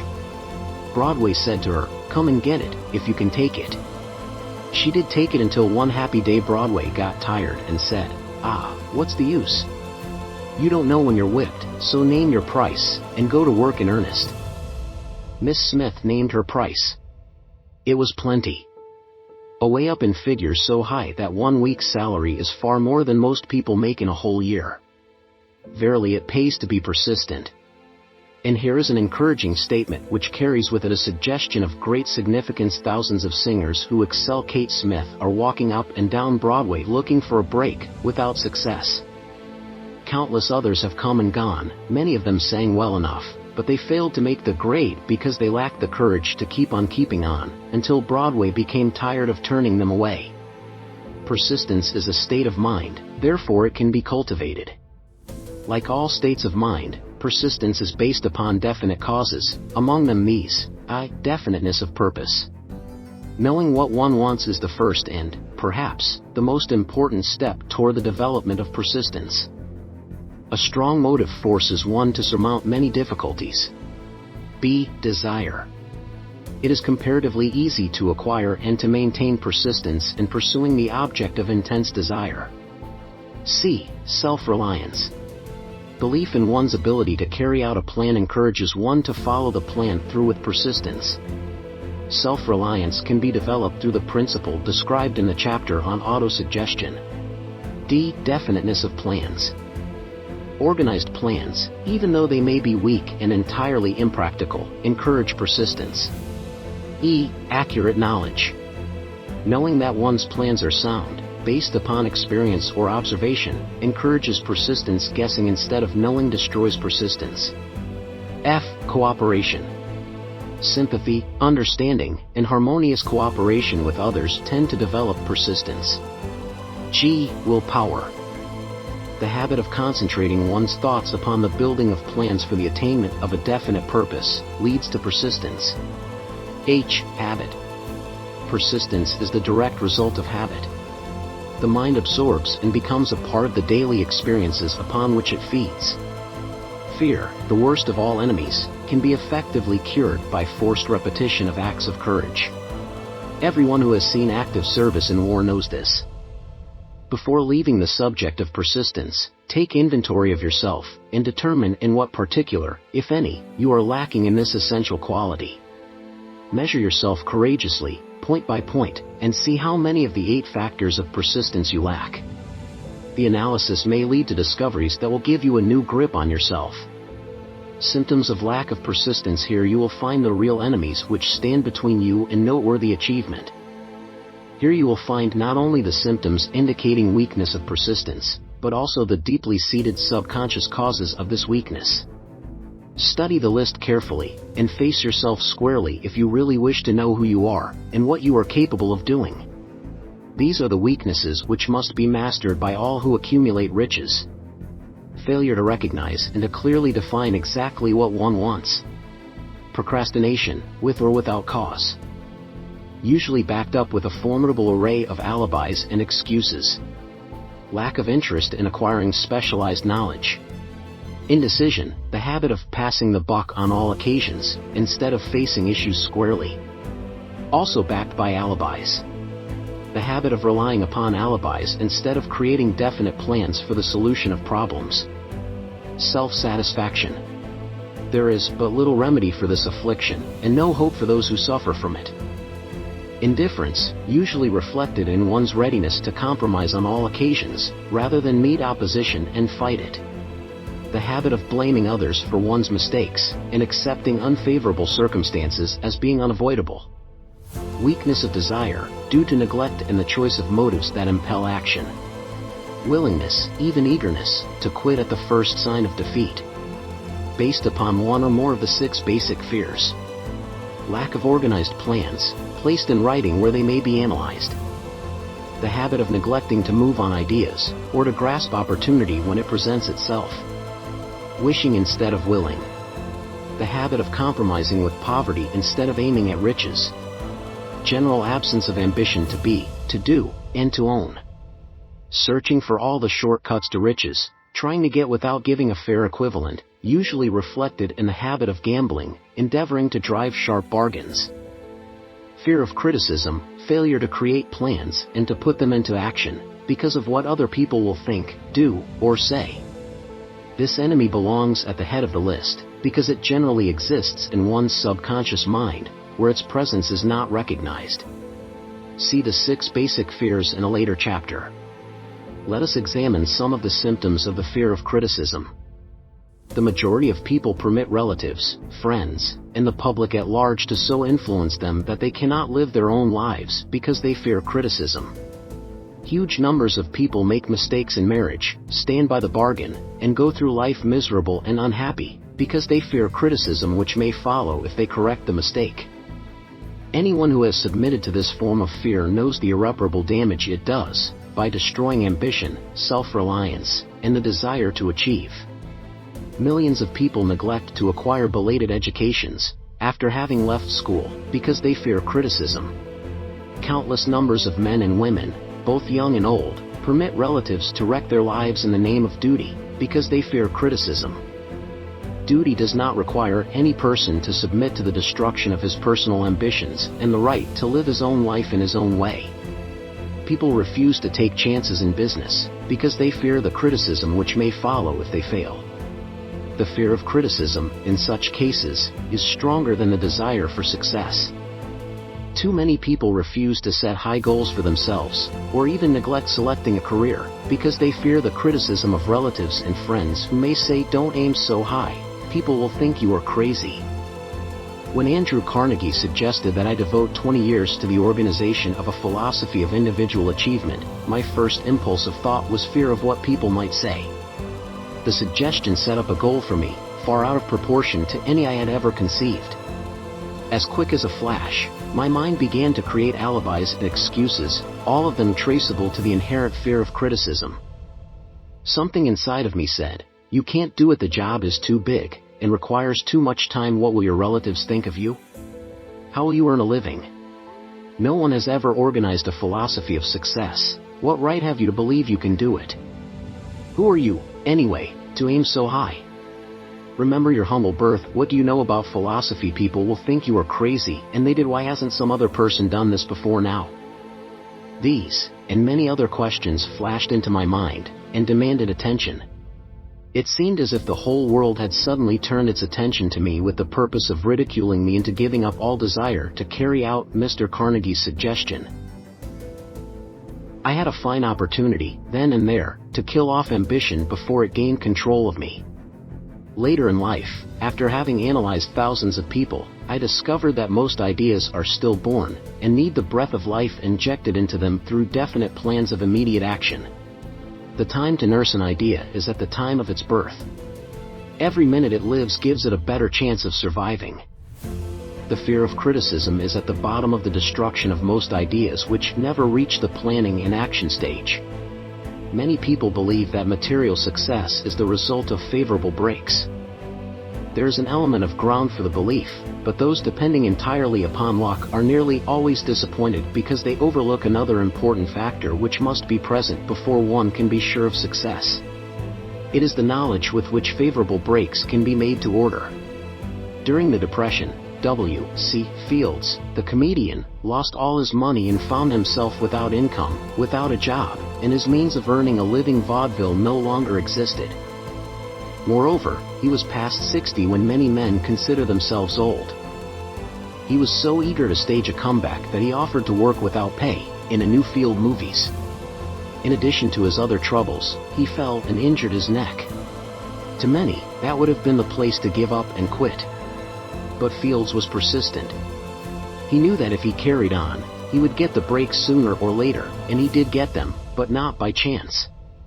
Marie Dressler found herself down and out, with her money gone, with no job, when she was about 60. She, too, went after the breaks and got them. Her persistence brought an astounding triumph late in life, long beyond the age when most men and women are done with ambition to achieve. Eddie Cantor lost his money in the 1929 stock crash, but he still had his persistence and his courage. With these, plus 2 prominent eyes, he exploited himself back into an income of $10,000 a week. Verily, if one has persistence, one can get along very well without many other qualities. The only break anyone can afford to rely upon is a self-made break. These come through the application of persistence. The starting point is definiteness of purpose. Examine the first 100 people you meet, ask them what they want most in life, and 98 of them will not be able to tell you. If you press them for an answer, some will say security, many will say money, a few will say happiness, others will say fame and power, and still others will say social recognition, ease in living, ability to sing, dance, or write, but none of them will be able to define these terms or give the slightest indication of a plan by which they hope to attain these vaguely expressed wishes. Riches do not respond to wishes.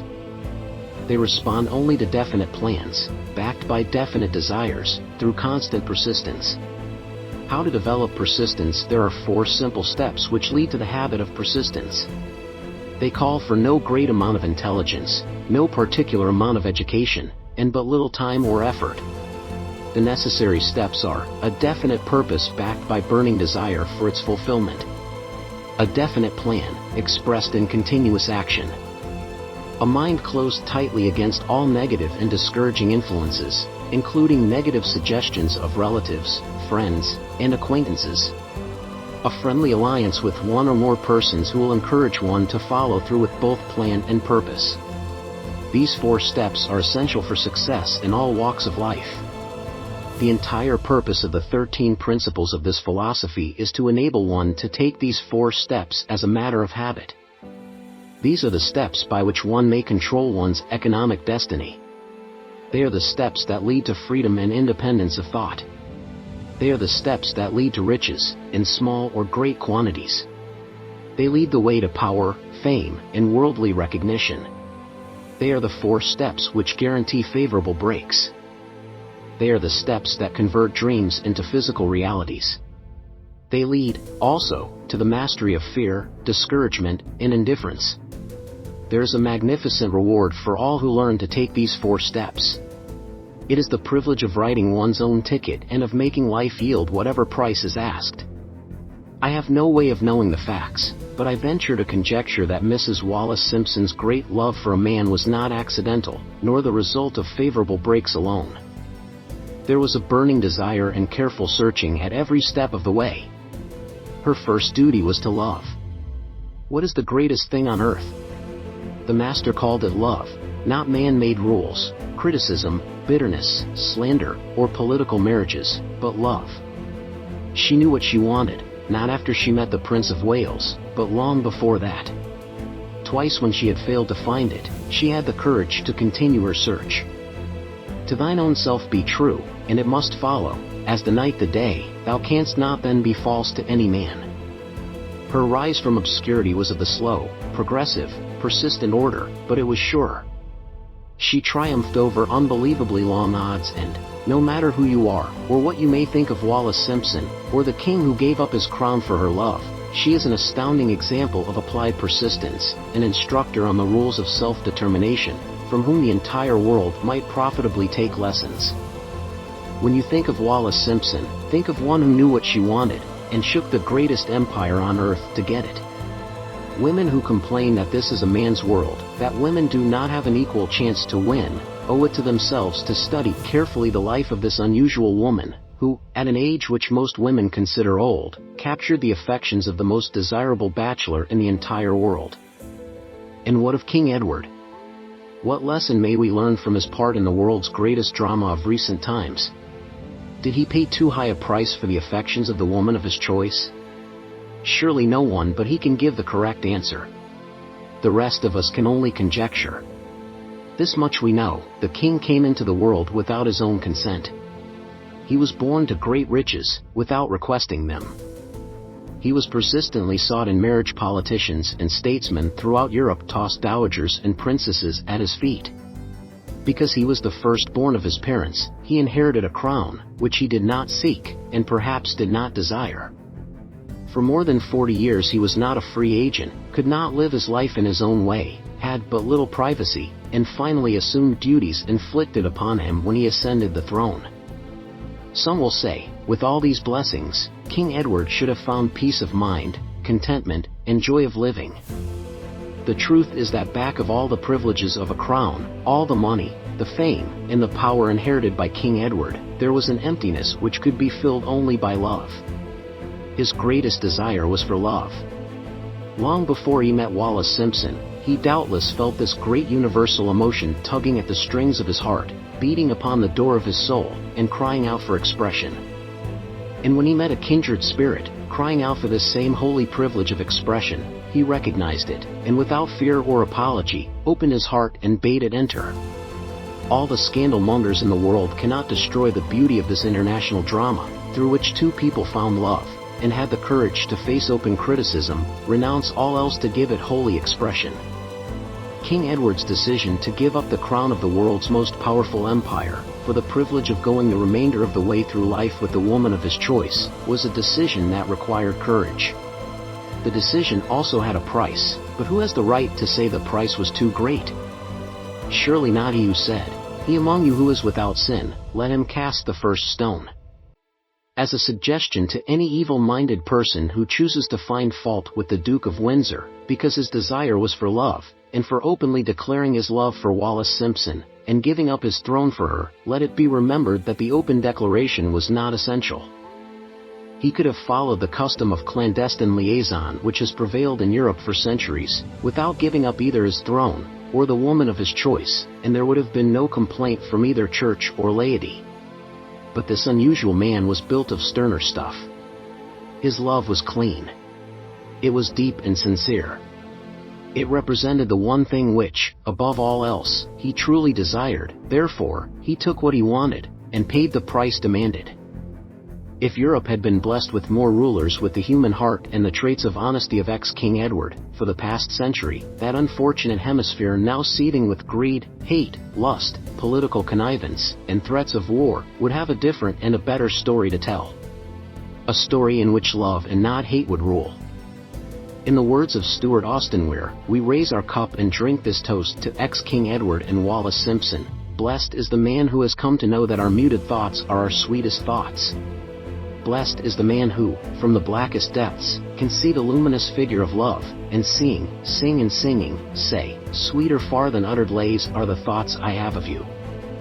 In these words, we pay tribute to the two people who, more than all others of modern times, have been the victims of criticism and the recipients of abuse, because they found life's greatest treasure and claimed it. Mrs. Simpson read and approved this analysis. In these words, we pay tribute to the two people who, more than all others of modern times, have been the victims of criticism and the recipients of abuse because they found life's greatest treasure and claimed it. Mrs. Simpson read and approved this analysis. Most of the world will applaud the Duke of Windsor and Wallis Simpson because of their persistence in searching until they found life's greatest reward. All of us can profit by following their example in our own search for that which we demand of life. What mystical power gives to men of persistence the capacity to master difficulties?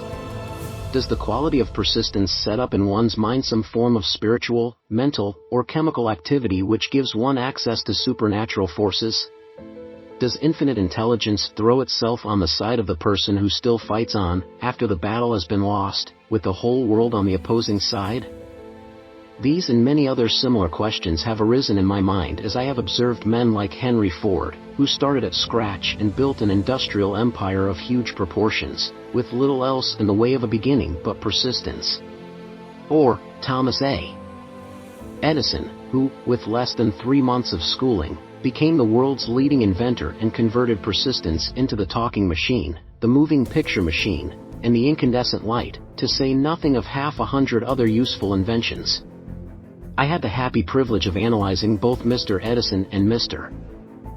Ford, year by year, over a long period of years, and therefore, the opportunity to study them at close range, so I speak from actual knowledge when I say that I found no quality save persistence in either of them that even remotely suggested the major source of their stupendous achievements. As one makes an impartial study of the prophets, philosophers, miracle men, and religious leaders of the past, one is drawn to the inevitable conclusion that persistence, concentration of effort, and definiteness of purpose were the major sources of their achievements.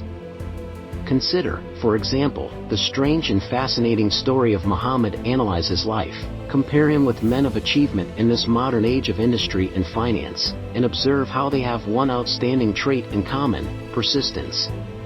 If you are keenly interested in studying the strange power which gives potency to persistence, read a biography of Muhammad, especially the one by Asad Bey. This brief review of that book, by Thomas Segru, in the Herald Tribune, will provide a preview of the rare treat in store for those who take the time to read the entire story of one of the most astounding examples of the power of persistence known to civilization.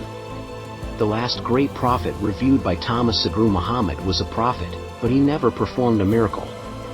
He was not a mystic, he had no formal schooling, he did not begin his mission until he was 40. When he announced that he was the messenger of God, bringing word of the true religion, he was ridiculed and labeled a lunatic. Children tripped him and women threw filth upon him. He was banished from his native city, Mecca, and his followers were stripped of their worldly goods and sent into the desert after him. When he had been preaching 10 years, he had nothing to show for it but banishment, poverty, and ridicule. Yet before another 10 years had passed, he was dictator of all Arabia, ruler of Mecca, and the head of a new world religion which was to sweep to the Danube and the Pyrenees before exhausting the impetus he gave it. That impetus was threefold: the power of words, the efficacy of prayer, and man's kinship with God. His career never made sense. Muhammad was born to impoverished members of a leading family of Mecca. Because Mecca, the crossroads of the world, home of the magic stone called the Kaaba, great city of trade and the center of trade routes, was unsanitary, its children were sent to be raised in the desert by Bedouins. Muhammad was thus nurtured, drawing strength and health from the milk of nomad, vicarious mothers. He tended sheep and soon hired out to a rich widow as leader of her caravans. He traveled to all parts of the Eastern world, talked with many men of diverse beliefs, and observed the decline of Christianity into warring sections. When he was 28, Khadija, the widow, looked upon him with favor and married him. Her father would have objected to such a marriage, so she got him drunk and held him up while he gave the paternal blessing. For the next 12 years Muhammad lived as a rich and respected and very shrewd trader. Then he took to wandering in the desert, and one day he returned with the first verse of the Quran and told Khadija that the archangel Gabriel had appeared to him and said that he was to be the messenger of God. The Quran, the revealed word of God, was the closest thing to a miracle in Muhammad's life. He had not been a poet, he had no gift of words. Yet the verses of the Quran, as he received them and recited them to the faithful, were better than any verses which the professional poets of the tribes could produce. This, to the Arabs, was a miracle.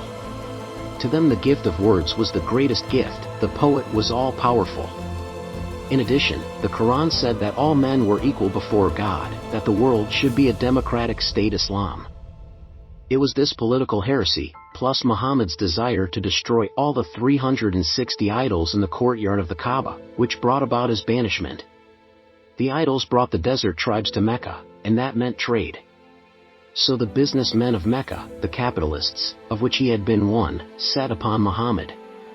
Then he retreated to the desert and demanded sovereignty over the world. The rise of Islam began. Out of the desert came a flame which would not be extinguished, a democratic army fighting as a unit and prepared to die without wincing. Muhammad had invited the Jews and Christians to join him, for he was not building a new religion. He was calling all who believed in one God to join in a single faith. If the Jews and Christians had accepted his invitation, Islam would have conquered the world. They didn't. They would not even accept Muhammad's innovation of humane warfare. When the armies of the Prophet entered Jerusalem, not a single person was killed because of his faith.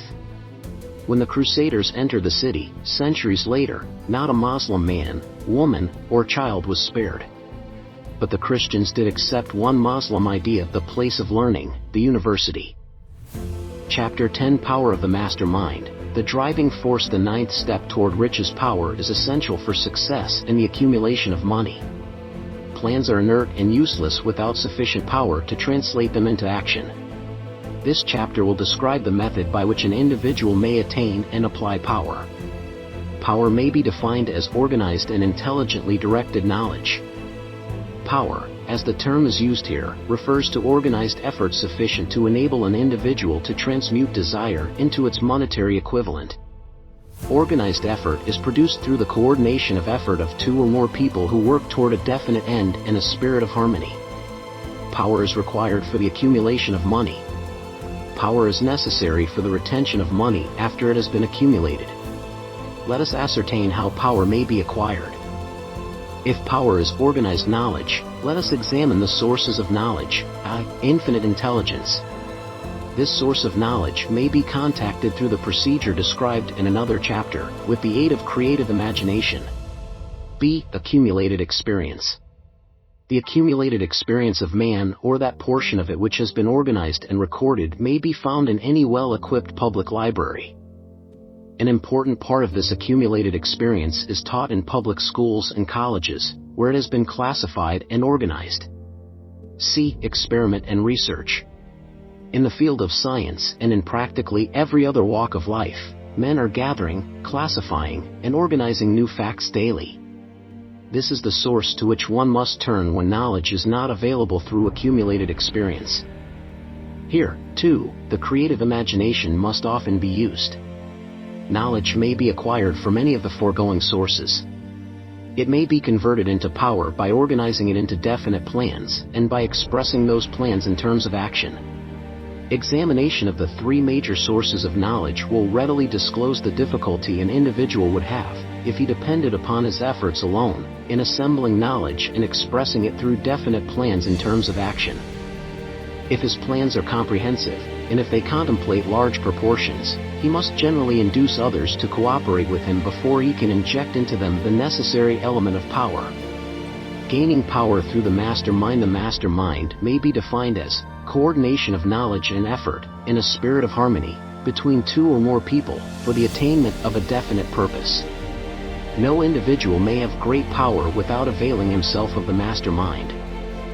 In a preceding chapter, instructions were given for the creation of plans for the purpose of translating desire into its monetary equivalent.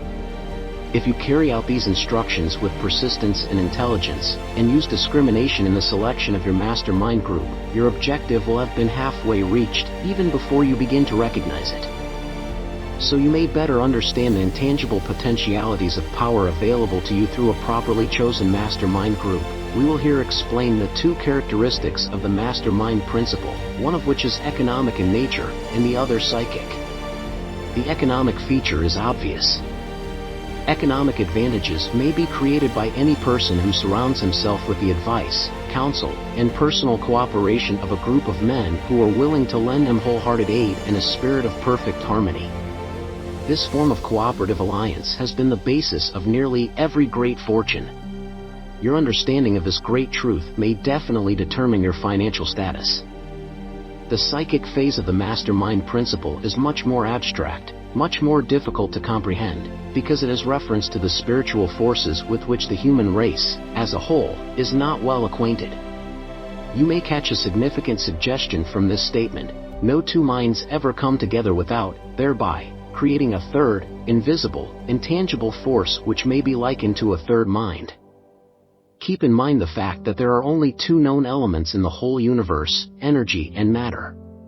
It is a well-known fact that matter may be broken down into units of molecules, atoms, and electrons. There are units of matter that may be isolated, separated, and analyzed. Likewise, there are units of energy. The human mind is a form of energy, a part of it being spiritual in nature. When the minds of two people are coordinated in a spirit of harmony, the spiritual units of energy of each mind form an affinity, which constitutes the psychic phase of the mastermind. The mastermind principle, or rather the economic feature of it, was first called to my attention by Andrew Carnegie, over 25 years ago. Discovery of this principle was responsible for the choice of my life's work. Mr. Carnegie's mastermind group consisted of a staff of approximately 50 men, with whom he surrounded himself for the definite purpose of manufacturing and marketing steel. He attributed his entire fortune to the power he accumulated through this mastermind.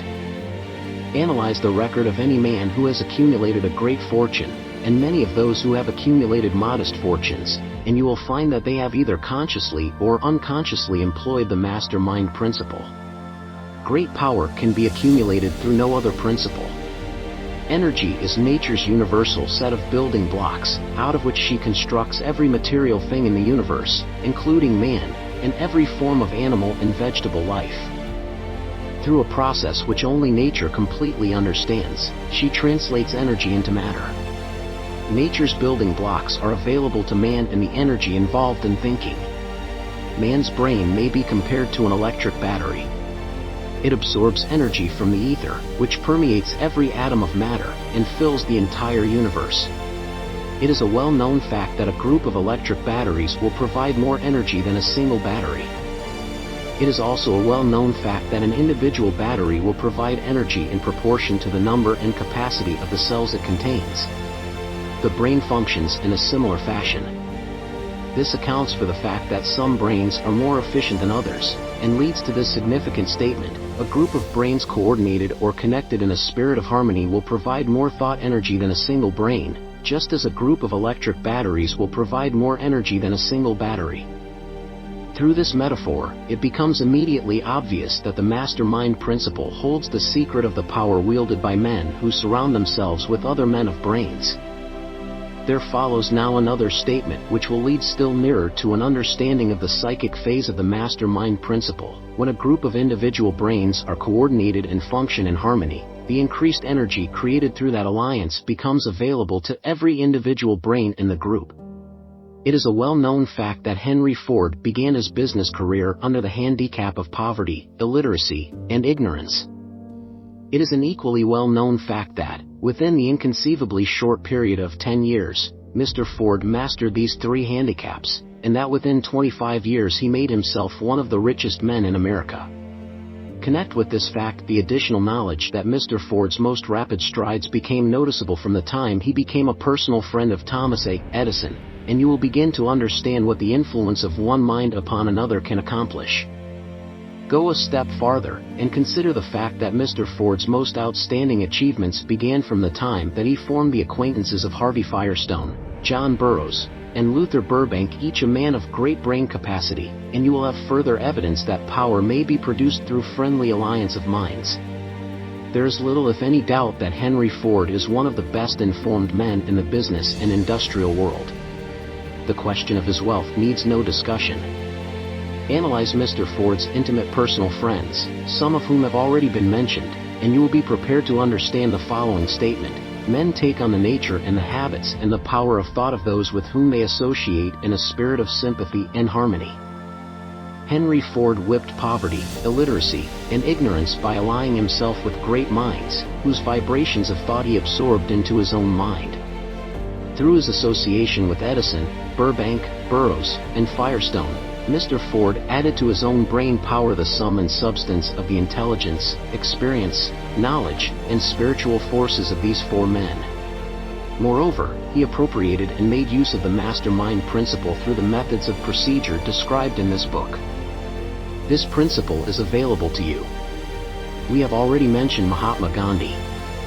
Perhaps the majority of those who have heard of Gandhi look upon him as merely an eccentric little man who goes around without formal wearing apparel and makes trouble for the British government.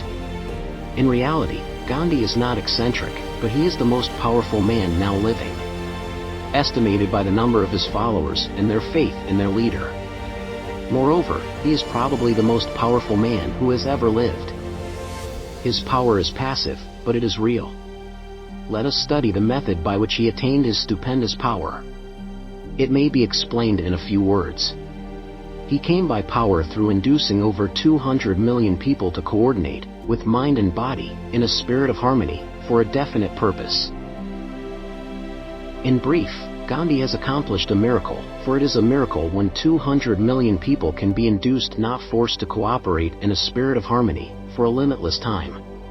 If you doubt that this is a miracle, try to induce any two people to cooperate in a spirit of harmony for any length of time.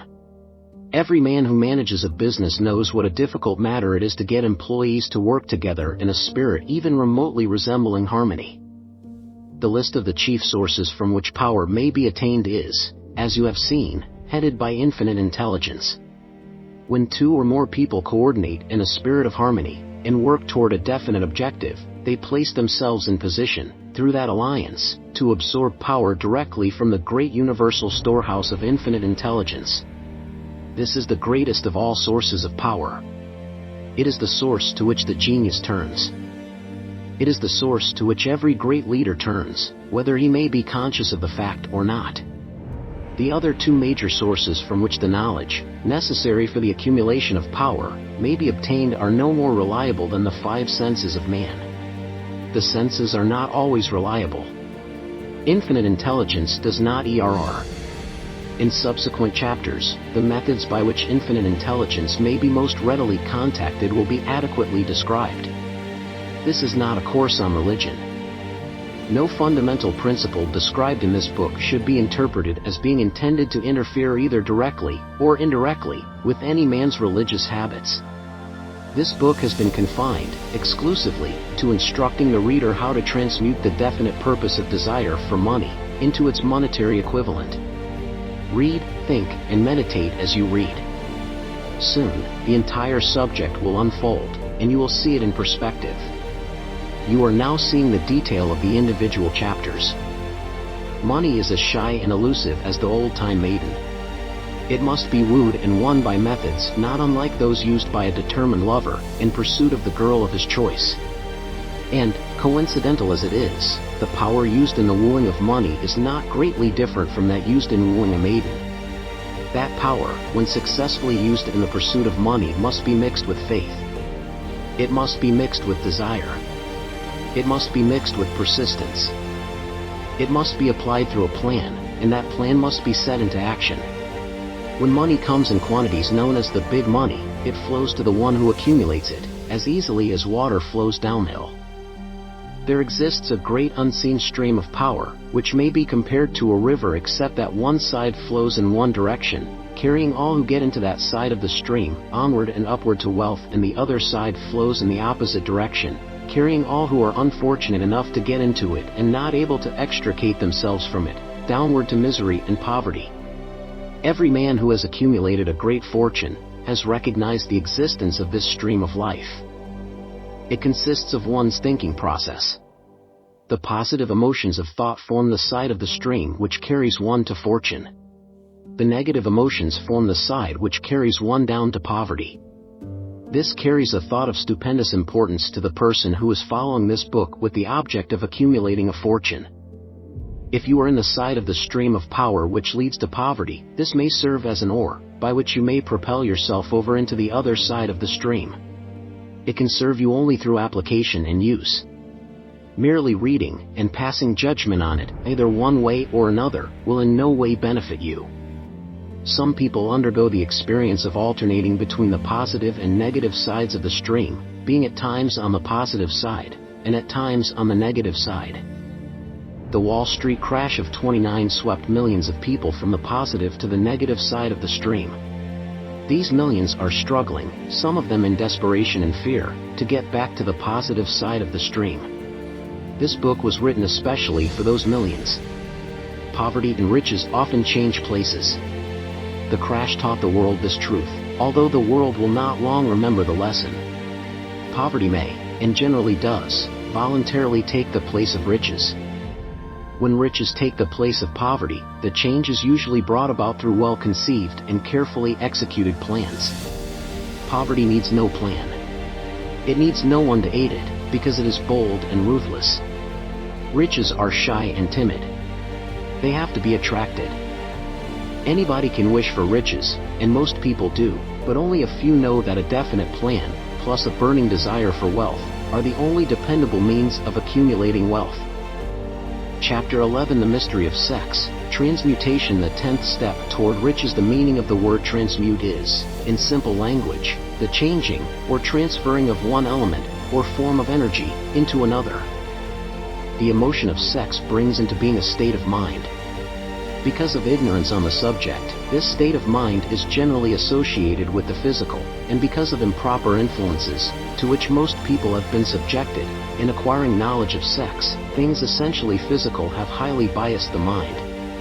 The emotion of sex has back of it the possibility of three constructive potentialities. They are, the perpetuation of mankind, the maintenance of health as a therapeutic agency, it has no equal, the transformation of mediocrity into genius through transmutation. Sex transmutation is simple and easily explained. It means the switching of the mind from thoughts of physical expression to thoughts of some other nature. Sex desire is the most powerful of human desires. When driven by this desire, men develop keenness of imagination, courage, willpower, persistence, and creative ability unknown to them at other times. So strong and impelling is the desire for sexual contact that men freely run the risk of life and reputation to indulge it. When harnessed and redirected along other lines, this motivating force maintains all of its attributes of keenness of imagination, courage, etc., which may be used as powerful creative forces in literature, art, or in any other profession or calling, including, of course, the accumulation of riches. The transmutation of sex energy calls for the exercise of willpower, to be sure, but the reward is worth the effort. The desire for sexual expression is inborn and natural. The desire cannot and should not be submerged or eliminated. But it should be given an outlet through forms of expression which enrich the body, mind, and spirit of man. If not given this form of outlet, through transmutation, it will seek outlets through purely physical channels. A river may be dammed, and its water controlled for a time, but eventually, it will force an outlet. The same is true of the emotion of sex. It may be submerged and controlled for a time, but its very nature causes it to be ever seeking means of expression. If it is not transmuted into some creative effort, it will find a less worthy outlet. Fortunate, indeed, is the person who has discovered how to give sex emotion an outlet through some form of creative effort, for he has, by that discovery, lifted himself to the status of a genius. Scientific research has disclosed these significant facts. The men of greatest achievement are men with highly developed sex natures, men who have learned the art of sex transmutation. The men who have accumulated great fortunes and achieved outstanding recognition in literature, art, industry, architecture, and the professions were motivated by the influence of a woman. The research from which these astounding discoveries were made went back through the pages of biography and history for more than 2,000 years.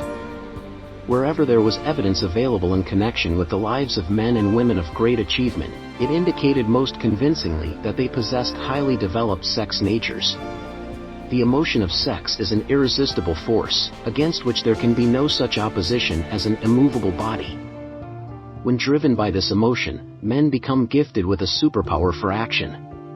Understand this truth, and you will catch the significance of the statement that sex transmutation will lift one to the status of a genius. The emotion of sex contains the secret of creative ability. Destroy the sex glands, whether in man or beast, and you have removed the major source of action. For proof of this, observe what happens to any animal after it has been castrated.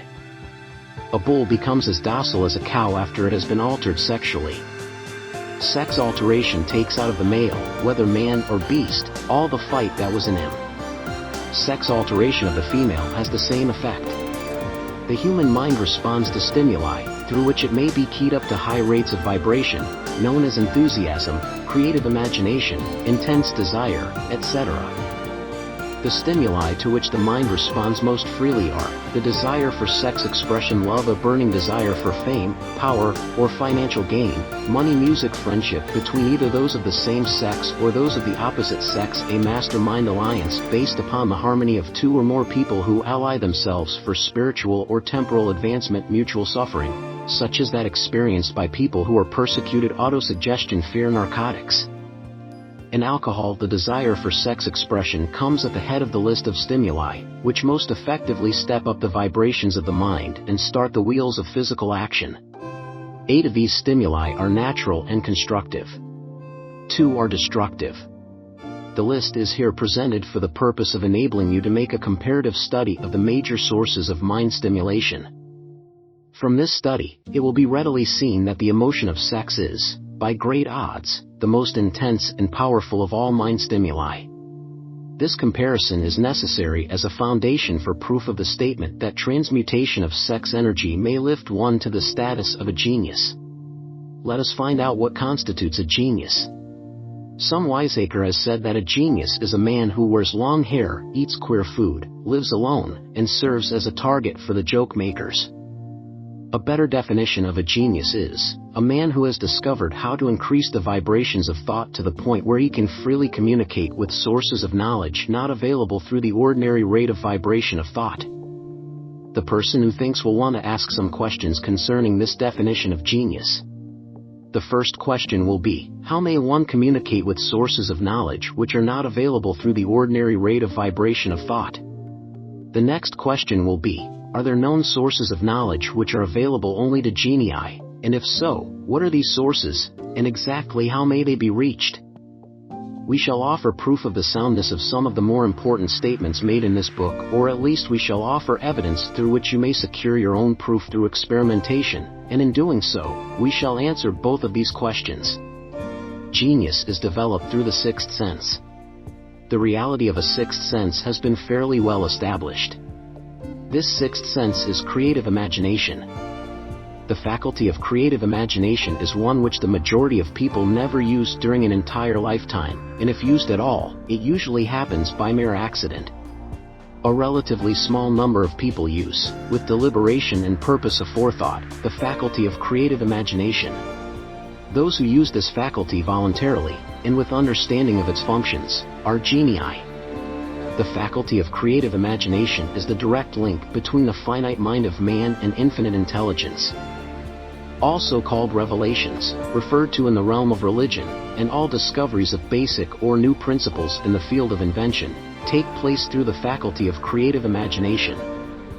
When ideas or concepts flash into one's mind, through what is popularly called a hunch, they come from one or more of the following sources: infinite intelligence, one's subconscious mind, wherein is stored every sense impression and thought impulse which ever reached the brain through any of the five senses from the mind of some other person who has just released the thought, or picture of the idea or concept, through conscious thought, or from the other person's subconscious storehouse. There are no other known sources from which inspired ideas or hunches may be received. The creative imagination functions best when the mind is vibrating due to some form of mind stimulation at an exceedingly high rate. That is, when the mind is functioning at a rate of vibration higher than that of ordinary, normal thought. When brain action has been stimulated through one or more of the 10 mind stimulants, it has the effect of lifting the individual far above the horizon of ordinary thought and permits him to envision distance, scope, and quality of thoughts not available on the lower plane, such as that occupied while one is engaged in the solution of the problems of business and professional routine. When lifted to this higher level of thought through any form of mind stimulation, an individual occupies, relatively, the same position as one who has ascended in an airplane to a height from which he may see over and beyond the horizon line which limits his vision while on the ground. Moreover, while on this higher level of thought, the individual is not hampered or bound by any of the stimuli which circumscribe and limit his vision while wrestling with the problems of gaining the three basic necessities of food, clothing, and shelter. He is in a world of thought in which the ordinary, work-a-day thoughts have been as effectively removed as are the hills and valleys and other limitations of physical vision when he rises in an airplane. While on this exalted plane of thought, the creative faculty of the mind is given freedom for action. The way has been cleared for the sixth sense to function. It becomes receptive to ideas which could not reach the individual under any other circumstances. The sixth sense is the faculty which marks the difference between a genius and an ordinary individual. The creative faculty becomes more alert and receptive to vibrations originating outside the individual's subconscious mind the more this faculty is used, and the more the individual relies upon it, and makes demands upon it for thought impulses. This faculty can be cultivated and developed only through use. That which is known as one's conscience operates entirely through the faculty of the sixth sense. The great artists, writers, musicians, and poets become great because they acquire the habit of relying upon the still small voice which speaks from within through the faculty of creative imagination. It is a fact well known to people who have keen imaginations that their best ideas come through so-called hunches. There is a great orator who does not attain greatness until he closes his eyes and begins to rely entirely upon the faculty of creative imagination. When asked why he closed his eyes just before the climaxes of his oratory, he replied, "I do it because then I speak through ideas which come to me from within." One of America's most successful and best-known financiers followed the habit of closing his eyes for 2 or 3 minutes before making a decision. When asked why he did this, he replied, "With my eyes closed, I am able to draw upon a source of superior intelligence." The late Dr. Elmer R. Gates, of Chevy Chase, Maryland, created more than 200 useful patents, many of them basic, through the process of cultivating and using the creative faculty. His method is both significant and interesting to one interested in attaining the status of genius, in which category Dr. Gates unquestionably belonged. Dr. Gates was one of the really great, though less publicized, scientists of the world. In his laboratory, he had what he called his personal communication room. It was practically soundproof and so arranged that all light could be shut out. It was equipped with a small table on which he kept a pad of writing paper. In front of the table, on the wall, was an electric push button which controlled the lights. When Dr. Gates desired to draw upon the forces available to him through his creative imagination, he would go into this room, seat himself at the table, shut off the lights, and concentrate upon the known factors of the invention on which he was working, remaining in that position until ideas began to flash into his mind in connection with the unknown factors of the invention. On one occasion, ideas came through so fast that he was forced to write for almost 3 hours. When the thoughts stopped flowing, and he examined his notes, he found they contained a minute description of principles which had no parallel among the known data of the scientific world. Moreover, the answer to his problem was intelligently presented in those notes. In this manner, Dr. Gates completed over 200 patents, which had been begun but not completed, by half-baked brains. Evidence of the truth of this statement is in the United States Patent Office. Dr. Gates earned his living by sitting for ideas for individuals and corporations. Some of the largest corporations in America paid him substantial fees, by the hour, for sitting for ideas. The reasoning faculty is often faulty because it is largely guided by one's accumulated experience. Not all knowledge which one accumulates through experience is accurate. Ideas received through the creative faculty are much more reliable, for the reason that they come from sources more reliable than any which are available to the reasoning faculty of the mind. The major difference between the genius and the ordinary crank inventor may be found in the fact that the genius works through his faculty of creative imagination, while the crank knows nothing of this faculty. The scientific inventor such as Mr. Edison and Dr. Gates makes use of both the synthetic and the creative faculties of imagination. For example, the scientific inventor, or genius, begins an invention by organizing and combining the known ideas or principles accumulated through experience, through the synthetic faculty, the reasoning faculty.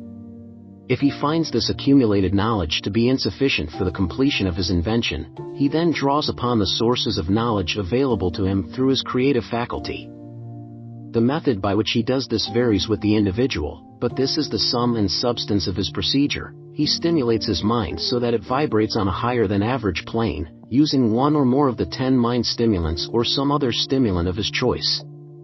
He concentrates upon the known factors, the finished part of his invention, and creates in his mind a perfect picture of the unknown factors, the unfinished part of his invention. He holds this picture in mind until it has been taken over by the subconscious mind, then relaxes by clearing his mind of all thought, and waits for his answer to flash into his mind. Sometimes the results are both definite and immediate. At other times, the results are negative, depending upon the state of development of the sixth sense, or creative faculty. Mr. Edison tried out more than 10,000 different combinations of ideas through the synthetic faculty of his imagination before he tuned in through the creative faculty and got the answer which perfected the incandescent light. His experience was similar when he produced the talking machine. There is plenty of reliable evidence that the faculty of creative imagination exists. This evidence is available through accurate analysis of men who have become leaders in their respective callings without having had extensive educations. Lincoln was a notable example of a great leader who achieved greatness through the discovery and use of his faculty of creative imagination. He discovered and began to use this faculty as the result of the stimulation of love which he experienced after he met in Rutledge, a statement of the highest significance in connection with the study of the source of genius. The pages of history are filled with the records of great leaders whose achievements may be traced directly to the influence of women who aroused the creative faculties of their minds through the stimulation of sex desire. Napoleon Bonaparte was one of these. When inspired by his first wife, Josephine, he was irresistible and invincible. When his better judgment or reasoning faculty prompted him to put Josephine aside, he began to decline. His defeat and St. Helena were not far distant. If good taste would permit, we might easily mention scores of men, well known to the American people, who climbed to great heights of achievement under the stimulating influence of their wives, only to drop back to destruction after money and power went to their heads, and they put aside the old wife for a new one. Napoleon was not the only man to discover that sex influence, from the right source, is more powerful than any substitute of expediency which may be created by mere reason. The human mind responds to stimulation. Among the greatest and most powerful of these stimuli is the urge of sex. When harnessed and transmuted, this driving force is capable of lifting men into that higher sphere of thought which enables them to master the sources of worry and petty annoyance which beset their pathway on the lower plane. Unfortunately, only the genii have made the discovery. Others have accepted the experience of sex urge without discovering one of its major potentialities, a fact which accounts for the great number of others as compared to the limited number of genii. For the purpose of refreshing the memory, in connection with the facts available from the biographies of certain men, we here present the names of a few men of outstanding achievement, each of whom was known to have been of a highly sexed nature. The genius which was theirs undoubtedly found its source of power in transmuted sex energy. George Washington, Napoleon Bonaparte, William Shakespeare, Abraham Lincoln, Ralph Waldo Emerson, Robert Burns, Thomas Jefferson, Elbert Hubbard, Elbert H. Gary, Oscar Wilde, Woodrow Wilson, John H. Patterson, Andrew Jackson, Enrico Caruso. Your own knowledge of biography will enable you to add to this list. Find, if you can, a single man, in all history of civilization, who achieved outstanding success in any calling, who was not driven by a well-developed sex nature. If you do not wish to rely upon biographies of men not now living, take inventory of those whom you know to be men of great achievement, and see if you can find one among them who is not highly sexed. Sex energy is the creative energy of all genii. There never has been, and never will be, a great leader, builder, or artist lacking in this driving force of sex. Surely no one will misunderstand these statements to mean that all who are highly sexed are genii. Man attains to the status of a genius only when, and if, he stimulates his mind so that it draws upon the forces available, through the creative faculty of the imagination. Chief among the stimuli with which this stepping up of the vibrations may be produced is sex energy. The mere possession of this energy is not sufficient to produce a genius. The energy must be transmuted from desire for physical contact into some other form of desire and action before it will lift one to the status of a genius. Far from becoming genii because of great sex desires, the majority of men lower themselves, through misunderstanding and misuse of this great force, to the status of the lower animals. Why men seldom succeed before 40? I discovered, from the analysis of over 25,000 people, that men who succeed in an outstanding way seldom do so before the age of 40, and more often they do not strike their real pace until they are well beyond the age of 50. This fact was so astounding that it prompted me to go into the study of its cause most carefully, carrying the investigation over a period of more than 12 years. This study disclosed the fact that the major reason why the majority of men who succeed do not begin to do so before the age of 40 to 50 is their tendency to dissipate their energies through overindulgence in the physical expression of the emotion of sex. The majority of men never learn that the urge of sex has other possibilities, which far transcend in importance, that of mere physical expression. The majority of those who make this discovery do so after having wasted many years at a period when the sex energy is at its height, prior to the age of 45 to 50. This usually is followed by noteworthy achievement. The lives of many men up to, and sometimes well past, the age of 40 reflect a continued dissipation of energies, which could have been more profitably turned into better channels. Their finer and more powerful emotions are sown wildly to the four winds. Out of this habit of the male grew the term, sowing his wild oats. The desire for sexual expression is by far the strongest and most impelling of all the human emotions, and for this very reason, this desire, when harnessed and transmuted into action, other than that of physical expression, may raise one to the status of a genius. One of America's most able businessmen frankly admitted that his attractive secretary was responsible for most of the plans he created. He admitted that her presence lifted him to heights of creative imagination, such as he could experience under no other stimulus. one of the most successful men in America owes most of his success to the influence of a very charming young woman, who has served as his source of inspiration for more than 12 years. Everyone knows the man to whom this reference is made, but not everyone knows the real source of his achievements. History is not lacking in examples of men who attain to the status of genii as the result of the use of artificial mind stimulants in the form of alcohol and narcotics. Edgar Allan Poe wrote The Raven while under the influence of liquor, dreaming dreams that mortal never dared to dream before. James Whitcomb Riley did his best writing while under the influence of alcohol. Perhaps it was thus he saw the ordered intermingling of the real and the dream, the mill above the river, and the mist above the stream. Robert Burns wrote best when intoxicated, "For auld lang syne, my dear, we'll take a cup of kindness yet, for auld lang syne." But let it be remembered that many such men have destroyed themselves in the end. Nature has prepared her own potions with which men may safely stimulate their minds so they vibrate on a plane that enables them to tune into fine and rare thoughts which come from no man knows where. No satisfactory substitute for nature's stimulants has ever been found. It is a fact well known to psychologists that there is a very close relationship between sex desires and spiritual urges, a fact which accounts for the peculiar behavior of people who participate in the orgies known as religious revivals, common among the primitive types. The world is ruled, and the destiny of civilization is established, by the human emotions. People are influenced in their actions, not by reason so much as by feelings. The creative faculty of the mind is set into action entirely by emotions, and not by cold reason. The most powerful of all human emotions is that of sex. There are other mind stimulants, some of which have been listed, but no one of them, nor all of them combined, can equal the driving power of sex.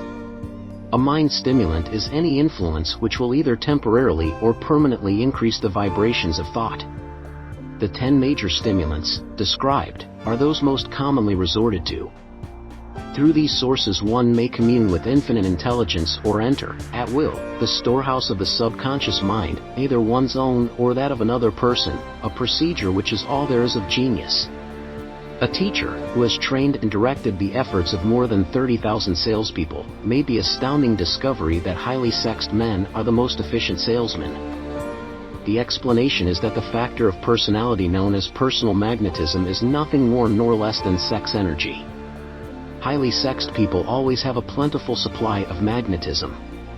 Through cultivation and understanding, this vital force may be drawn upon and used to great advantage in the relationships between people. This energy may be communicated to others through the following media: the handshake. The touch of the hand indicates, instantly, the presence of magnetism or the lack of it. The tone of voice. Magnetism, or sex energy, is the factor with which the voice may be colored, or made musical and charming. Posture and carriage of the body. Highly sexed people move briskly, and with grace and ease. The vibrations of thought. Highly sexed people mix the emotion of sex with their thoughts, or may do so at will, and in that way may influence those around them. Body adornment. People who are highly sexed are usually very careful about their personal appearance. They usually select clothing of a style becoming to their personality, physique, complexion, etc. When employing salesmen, the more capable sales manager looks for the quality of personal magnetism as the first requirement of a salesman. People who lack sex energy will never become enthusiastic nor inspire others with enthusiasm, and enthusiasm is one of the most important requisites in salesmanship, no matter what one is selling. The public speaker, orator, preacher, lawyer, or salesman who is lacking in sex energy is a flop, as far as being able to influence others is concerned. Couple with this the fact that most people can be influenced only through an appeal to their emotions, and you will understand the importance of sex energy as a part of the salesman's native ability. Master salesmen attain the status of mastery in selling because they, either consciously or unconsciously, transmute the energy of sex into sales enthusiasm. In this statement may be found a very practical suggestion as to the actual meaning of sex transmutation. The salesman who knows how to take his mind off the subject of sex, and direct it in sales effort with as much enthusiasm and determination as he would apply to its original purpose, has acquired the art of sex transmutation, whether he knows it or not. The majority of salesmen who transmute their sex energy do so without being in the least aware of what they are doing, or how they are doing it. Transmutation of sex energy calls for more willpower than the average person cares to use for this purpose. Those who find it difficult to summon willpower sufficient for transmutation may gradually acquire this ability. Though this requires willpower, the reward for the practice is more than worth the effort. The entire subject of sex is one with which the majority of people appear to be unpardonably ignorant. The urge of sex has been grossly misunderstood, slandered, and burlesqued by the ignorant and the evil-minded for so long that the very word sex is seldom used in polite society. Men and women who are known to be blessed, yes, blessed with highly sex natures, are usually looked upon as being people who will bear watching. Instead of being called blessed, they are usually called cursed. Millions of people, even in this age of enlightenment, have inferiority complexes which they developed because of this false belief that a highly sexed nature is a curse. These statements, of the virtue of sex energy, should not be construed as justification for the libertine. The emotion of sex is a virtue only when used intelligently, and with discrimination. It may be misused, and often is, to such an extent that it debases, instead of enriches, both body and mind. The better use of this power is the burden of this chapter. It seemed quite significant to the author when he made the discovery that practically every great leader, whom he had the privilege of analyzing, was a man whose achievements were largely inspired by a woman. In many instances, the woman in the case was a modest, self-denying wife, of whom the public had heard but little or nothing. In a few instances, the source of inspiration has been traced to the other woman. Perhaps such cases may not be entirely unknown to you. Intemperance in sex habits is just as detrimental as intemperance in habits of drinking and eating. In this age in which we live, an age which began with the World War, intemperance in habits of sex is common. This orgy of indulgence may account for the shortage of great leaders. No man can avail himself of the forces of his creative imagination, while dissipating them. Man is the only creature on earth which violates nature's purpose in this connection. Every other animal indulges its sex nature in moderation, and with purpose which harmonizes with the laws of nature. Every other animal responds to the call of sex only in season. Man's inclination is to declare open season. Every intelligent person knows that stimulation in excess, through alcoholic drink and narcotics, is a form of intemperance which destroys the vital organs of the body, including the brain. Not every person knows, however, that overindulgence in sex expression may become a habit as destructive and as detrimental to creative effort as narcotics or liquor. A sex madman is not essentially different than a dope madman. Both have lost control over their faculties of reason and willpower. Sexual overindulgence may not only destroy reason and willpower, but it may also lead to either temporary or permanent insanity. Many cases of hypochondria, imaginary illness, grow out of habits developed in ignorance of the true function of sex. From these brief references to the subject, it may be readily seen that ignorance on the subject of sex transmutation forces stupendous penalties upon the ignorant on the one hand, and withholds from them equally stupendous benefits, on the other. Widespread ignorance on the subject of sex is due to the fact that the subject has been surrounded with mystery and beclouded by dark silence. The conspiracy of mystery and silence has had the same effect upon the minds of young people that the psychology of prohibition had. The result has been increased curiosity and desire to acquire more knowledge on this verboten subject, and to the shame of all lawmakers and most physicians by training best qualified to educate youth on that subject, information has not been easily available. Seldom does an individual enter upon highly creative effort in any field of endeavor before the age of 40. The average man reaches the period of his greatest capacity to create between 40 and 60. These statements are based upon analysis of thousands of men and women who have been carefully observed.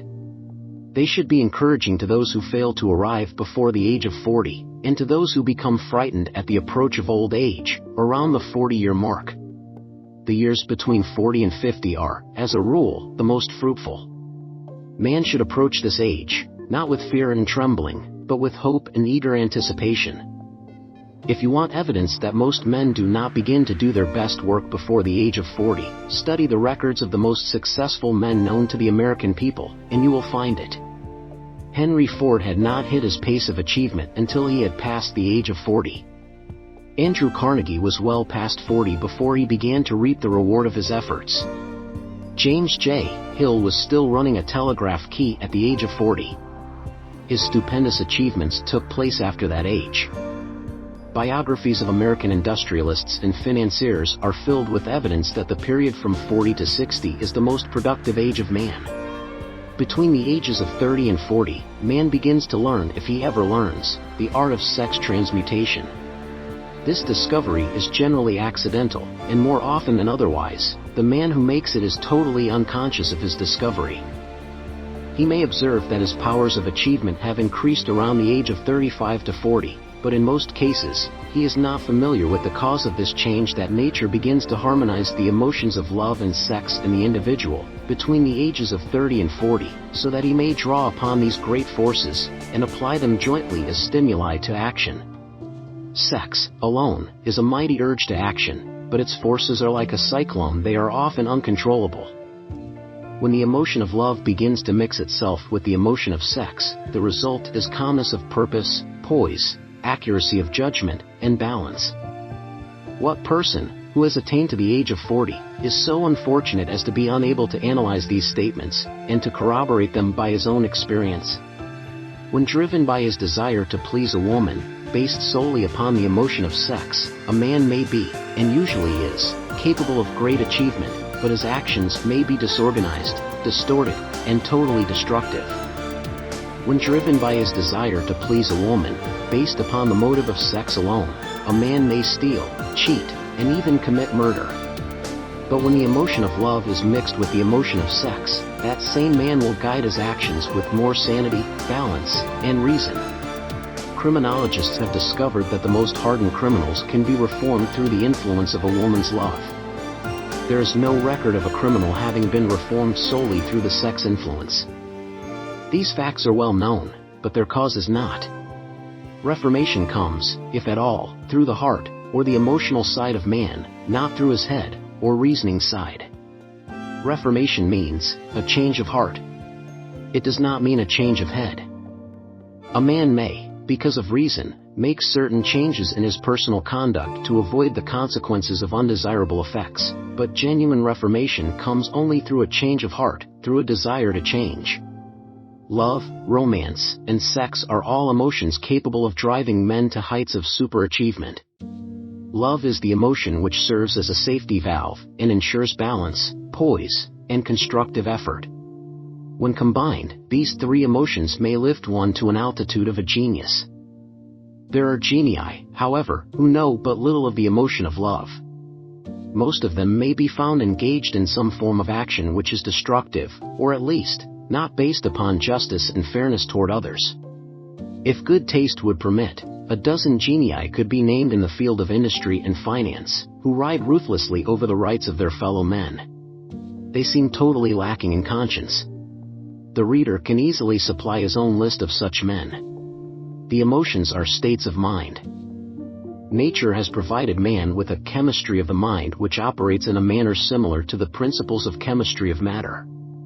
It is a well-known fact that, through the aid of chemistry of matter, a chemist may create a deadly poison by mixing certain elements, none of which are in themselves harmful in the right proportions. The emotions may, likewise, be combined so as to create a deadly poison. The emotions of sex and jealousy, when mixed, may turn a person into an insane beast. The presence of any one or more of the destructive emotions in the human mind, through the chemistry of the mind, sets up a poison which may destroy one's sense of justice and fairness. In extreme cases, the presence of any combination of these emotions in the mind may destroy one's reason. The road to genius consists of the development, control, and use of sex, love, and romance. Briefly, the process may be stated as follows: encourage the presence of these emotions as the dominating thoughts in one's mind, and discourage the presence of all the destructive emotions. The mind is a creature of habit. It thrives upon the dominating thoughts fed it. Through the faculty of willpower, one may discourage the presence of any emotion and encourage the presence of any other. Control of the mind, through the power of will, is not difficult. Control comes from persistence and habit. The secret of control lies in understanding the process of transmutation. When any negative emotion presents itself in one's mind, it can be transmuted into a positive or constructive emotion by the simple procedure of changing one's thoughts. There is no other road to genius than through voluntary self-effort. A man may attain to great heights of financial or business achievement solely by the driving force of sex energy, but history is filled with evidence that he may, and usually does, carry with him certain traits of character which rob him of the ability to either hold or enjoy his fortune. This is worthy of analysis, thought, and meditation, for it states a truth, the knowledge of which may be helpful to women as well as men. Ignorance of this has cost thousands of people their privilege of happiness, even though they possessed riches. The emotions of love and sex leave their unmistakable marks upon the features. Moreover, these signs are so visible that all who wish may read them. The man who is driven by the storm of passion, based upon sex desires alone, plainly advertises that fact to the entire world, by the expression of his eyes, and the lines of his face. The emotion of love, when mixed with the emotion of sex, softens, modifies, and beautifies the facial expression. No character analyst is needed to tell you this, you may observe it for yourself.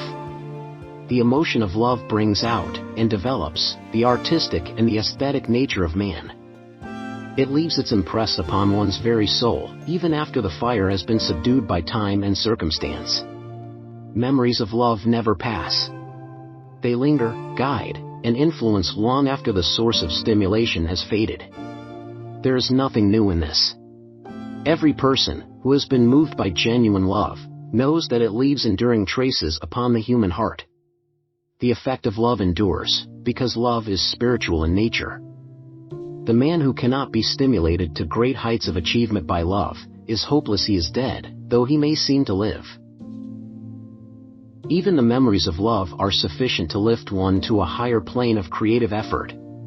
The major force of love may spend itself and pass away, like a fire which has burned itself out, but it leaves behind indelible marks as evidence that it passed that way. Its departure often prepares the human heart for a still greater love.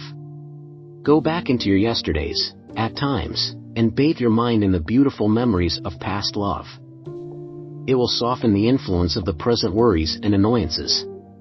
It will give you a source of escape from the unpleasant realities of life, and maybe, who knows? Your mind will yield to you, during this temporary retreat into the world of fantasy, ideas, or plans which may change the entire financial or spiritual status of your life. If you believe yourself unfortunate, because you have loved and lost, perish the thought. One who has loved truly, can never lose entirely. Love is whimsical and temperamental. Its nature is ephemeral and transitory. It comes when it pleases, and goes away without warning. Accept and enjoy it while it remains, but spend no time worrying about its departure. Worry will never bring it back.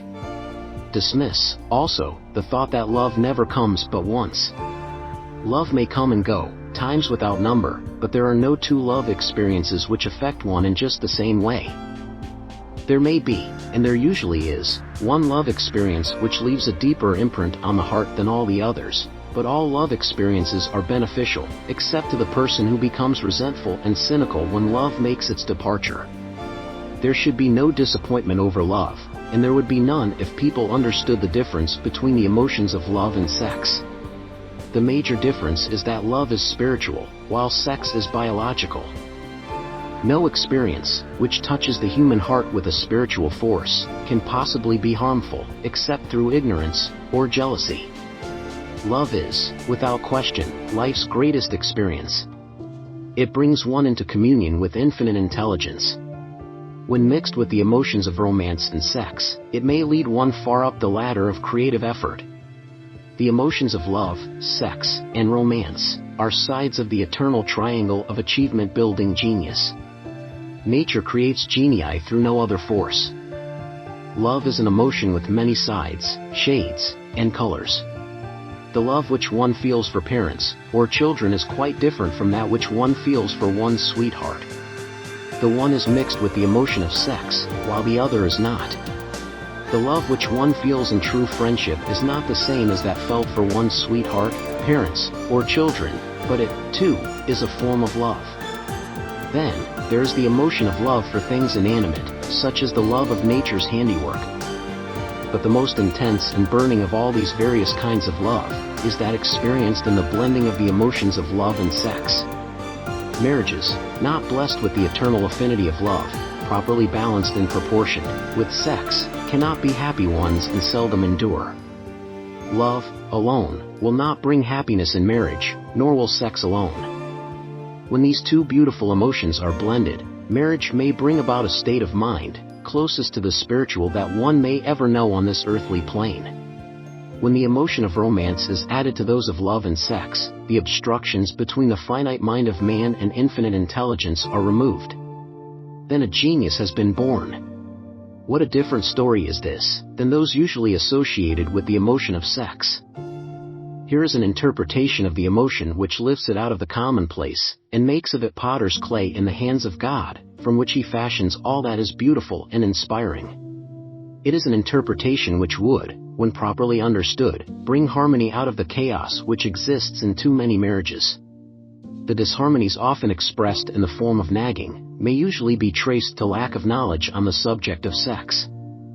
Where love, romance, and the proper understanding of the emotion and function of sex abide, there is no disharmony between married people.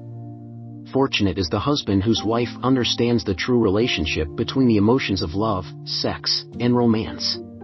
When motivated by this holy triumvirate, no form of labor is burdensome, because even the most lowly form of effort takes on the nature of a labor of love.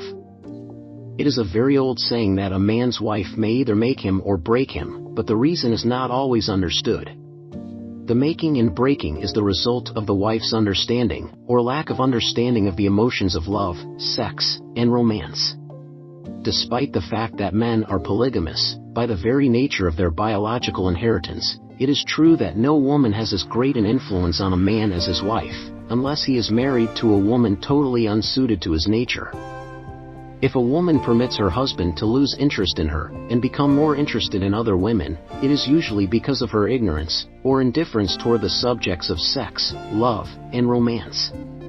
This statement presupposes, of course, that genuine love once existed between a man and his wife.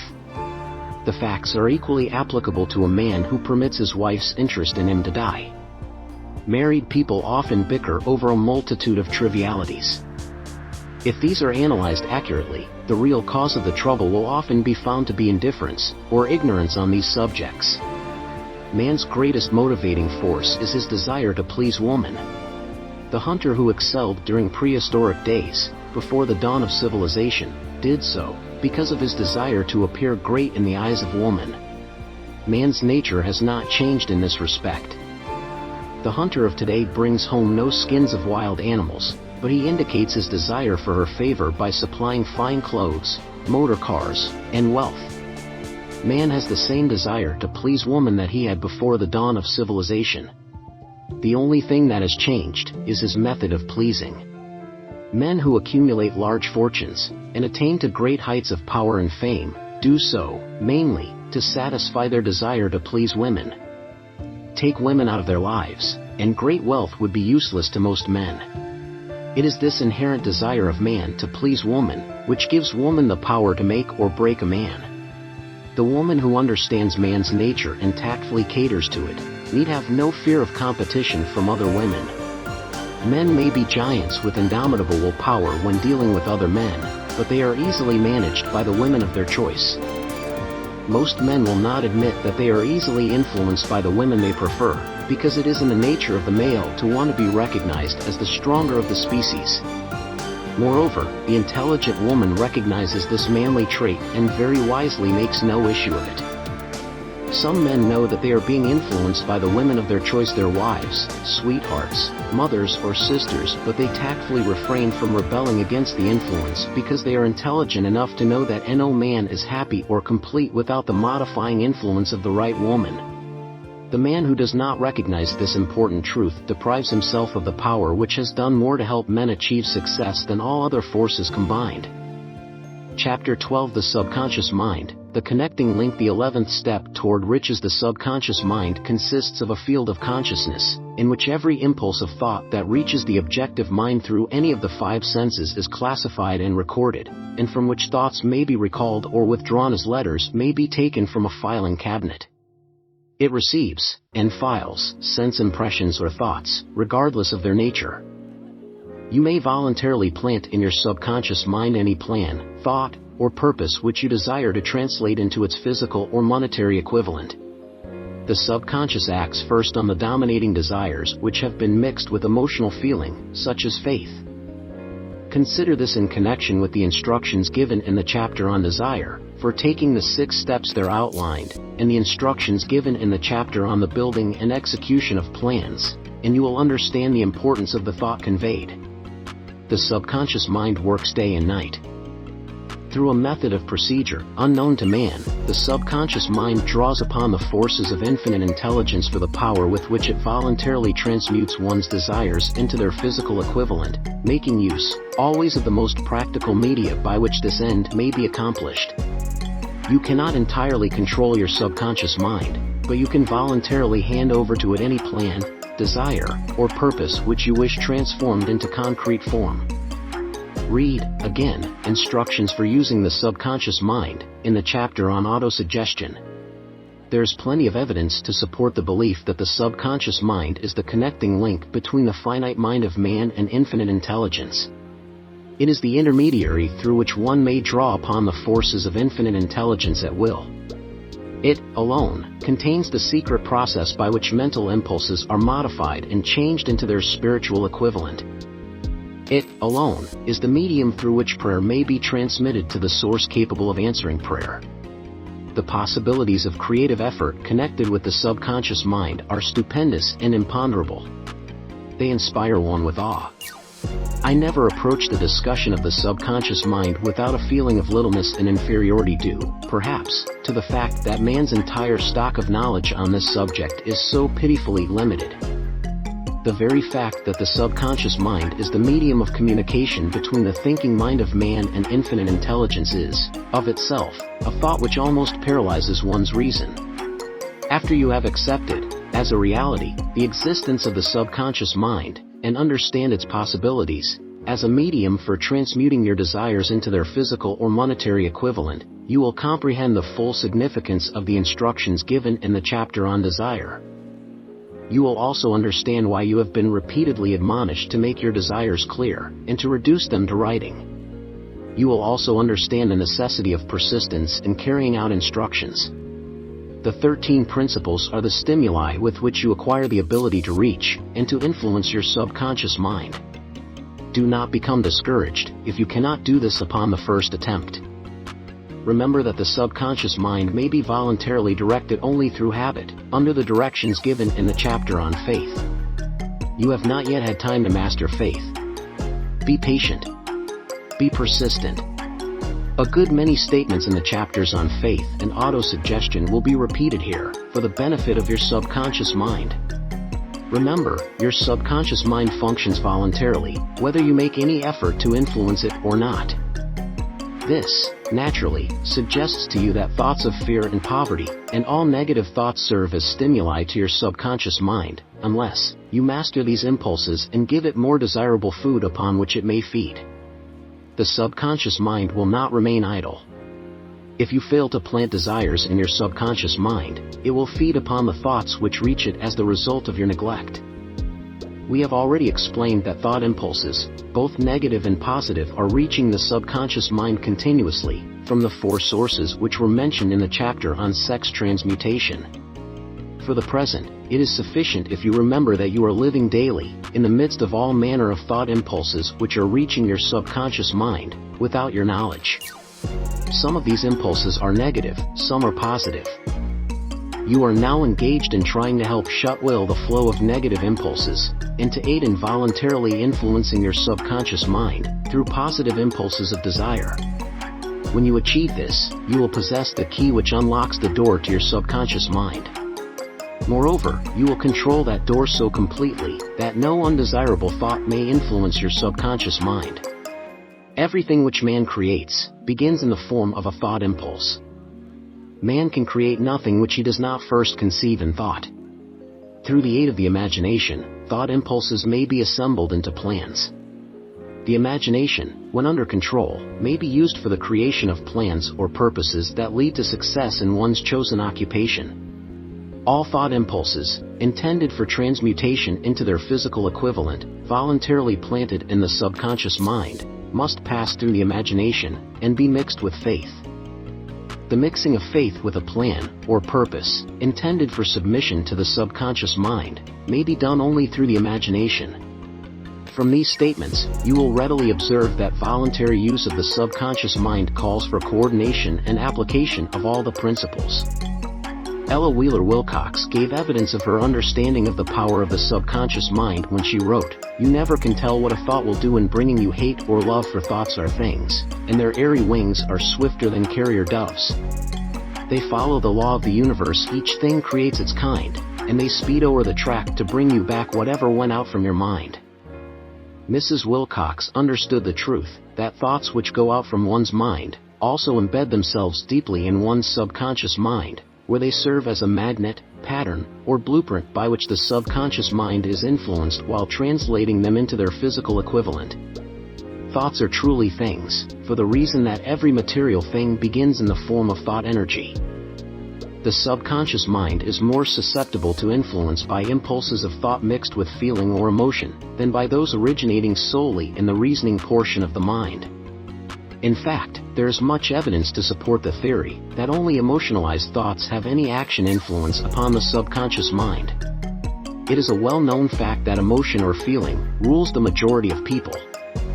If it is true that the subconscious mind responds more quickly to, and is influenced more readily by thought impulses which are well mixed with emotion, it is essential to become familiar with the more important of the emotions. There are 7 major positive emotions, and 7 major negative emotions. The negatives voluntarily inject themselves into the thought impulses, which ensure passage into the subconscious mind. The positives must be injected, through the principle of autosuggestion, into the thought impulses which an individual wishes to pass on to his subconscious mind. Instructions have been given in the chapter on autosuggestion. These emotions, or feeling impulses, may be likened to yeast in a loaf of bread, because they constitute the action element, which transforms thought impulses from the passive to the active state. Thus may one understand why thought impulses, which have been well mixed with emotion, are acted upon more readily than thought impulses originating in cold reason. You are preparing yourself to influence and control the inner audience of your subconscious mind, in order to hand over to it the desire for money, which you wish transmuted into its monetary equivalent. It is essential, therefore, that you understand the method of approach to this inner audience. You must speak its language, or it will not heed your call. It understands best the language of emotion or feeling. Let us, therefore, describe here the 7 major positive emotions, and the 7 major negative emotions, so that you may draw upon the positives, and avoid the negatives, when giving instructions to your subconscious mind. The 7 major positive emotions are desire, faith, love, sex, enthusiasm, romance, hope. There are other positive emotions, but these are the 7 most powerful, and the ones most commonly used in creative effort. Master these 7 emotions. They can be mastered only by use, and the other positive emotions will be at your command when you need them.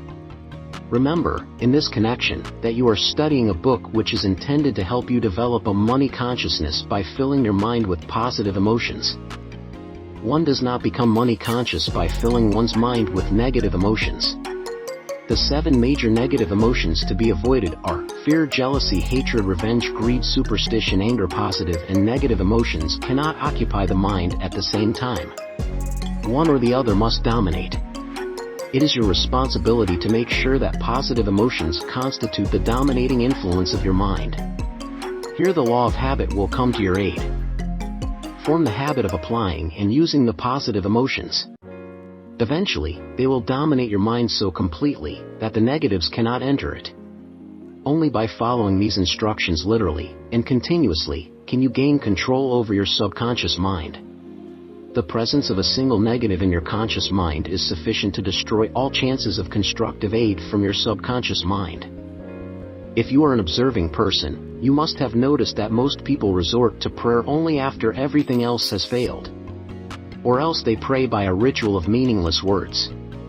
And, because it is a fact that most people who pray do so only after everything else has failed, they go to prayer with their minds filled with fear and doubt, which are the emotions the subconscious mind acts upon and passes on to infinite intelligence.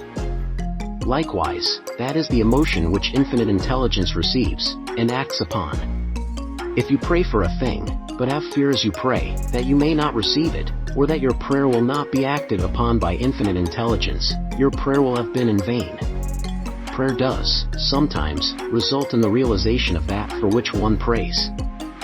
If you have ever had the experience of receiving that for which you prayed, go back in your memory and recall your actual state of mind while you were praying, and you will know, for sure, that the theory here described is more than a theory.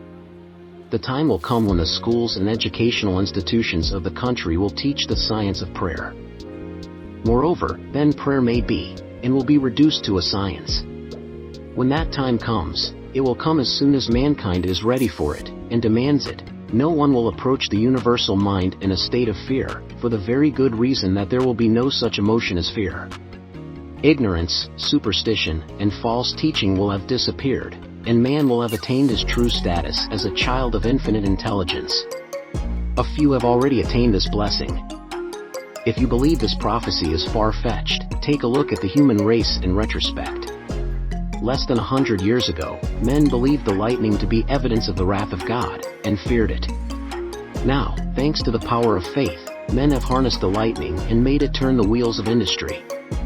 Much less than 100 years ago, men believed the space between the planets to be nothing but a great void, a stretch of dead nothingness. Now, thanks to this same power of faith, men know that far from being either dead or a void, the space between the planets is very much alive, that it is the highest form of vibration known, excepting, perhaps, the vibration of thought. Moreover, men know that this living, pulsating, vibratory energy which permeates every atom of matter, and fills every niche of space, connects every human brain with every other human brain. What reason have men to believe that this same energy does not connect every human brain with infinite intelligence? There are no toll gates between the finite mind of man and infinite intelligence. The communication costs nothing except patience, faith, persistence, understanding, and a sincere desire to communicate. Moreover, the approach can be made only by the individual himself. Paid prayers are worthless. Infinite intelligence does no business by proxy. You either go direct, or you do not communicate. You may buy prayer books and repeat them until the day of your doom, without avail. Thoughts which you wish to communicate to infinite intelligence must undergo transformation, such as can be given only through your own subconscious mind. The method by which you may communicate with infinite intelligence is very similar to that through which the vibration of sound is communicated by radio. If you understand the working principle of radio, you of course know that sound cannot be communicated through the ether until it has been stepped up, or changed into a rate of vibration which the human ear cannot detect. The radio sending station picks up the sound of the human voice, and scrambles, or modifies it by stepping up the vibration millions of times. Only in this way can the vibration of sound be communicated through the ether. After this transformation has taken place, the ether picks up the energy which originally was in the form of vibrations of sound, carries that energy to radio receiving stations, and these receiving sets step that energy back down to its original rate of vibration so it is recognized as sound. The subconscious mind is the intermediary, which translates one's prayers into terms which infinite intelligence can recognize, presents the message, and brings back the answer in the form of a definite plan or idea for procuring the object of the prayer. Understand this principle, and you will know why mere words read from a prayer book cannot, and will never serve as an agency of communication between the mind of man and infinite intelligence. Before your prayer will reach infinite intelligence, a statement of the author's theory only, it probably is transformed from its original thought vibration into terms of spiritual vibration. Faith is the only known agency which will give your thoughts a spiritual nature. Faith and fear make poor bedfellows.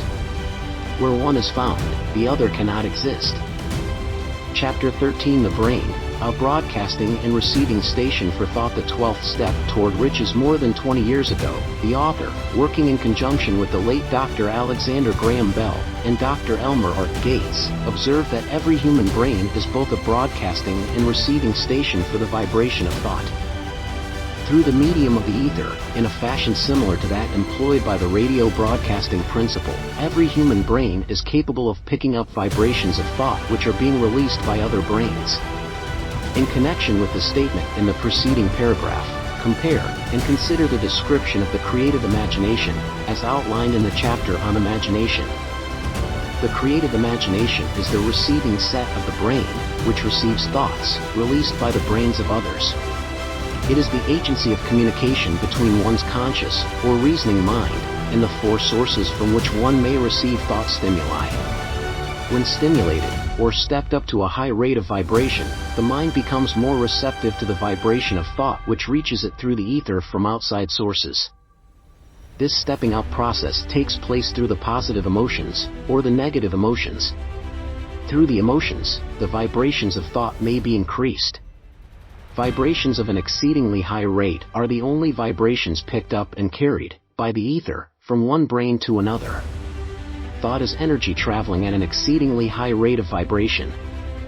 Thought, which has been modified or stepped up by any of the major emotions, vibrates at a much higher rate than ordinary thought, and it is this type of thought which passes from one brain to another, through the broadcasting machinery of the human brain. The emotion of sex stands at the head of the list of human emotions, as far as intensity and driving force are concerned. The brain which has been stimulated by the emotion of sex, vibrates at a much more rapid rate than it does when that emotion is quiescent or absent. The result of sex transmutation is the increase of the rate of vibration of thoughts to such a pitch that the creative imagination becomes highly receptive to ideas, which it picks up from the ether. On the other hand, when the brain is vibrating at a rapid rate, it not only attracts thoughts and ideas released by other brains through the medium of the ether, but it gives to one's own thoughts that feeling which is essential before those thoughts will be picked up and acted upon by one's subconscious mind. Thus, you will see that the broadcasting principle is the factor through which you mix feeling or emotion with your thoughts and pass them on to your subconscious mind. The subconscious mind is the sending station of the brain, through which vibrations of thought are broadcast. The creative imagination is the receiving set, through which the vibrations of thought are picked up from the ether. Along with the important factors of the subconscious mind, and the faculty of the creative imagination, which constitute the sending and receiving sets of your mental broadcasting machinery, consider now the principle of autosuggestion, which is the medium by which you may put into operation your broadcasting station. Through the instructions described in the chapter on autosuggestion, you are definitely informed of the method by which desire may be transmuted into its monetary equivalent. Operation of your mental broadcasting station is a comparatively simple procedure. You have but three principles to bear in mind, and to apply, when you wish to use your broadcasting station: the subconscious mind, creative imagination, and autosuggestion. The stimuli through which you put these three principles into action have been described. The procedure begins with desire. The greatest forces are intangible. The Depression brought the world to the very borderline of understanding of the forces which are intangible and unseen. Through the ages which have passed, man has depended too much upon his physical senses, and has limited his knowledge to physical things, which he could see, touch, weigh, and measure.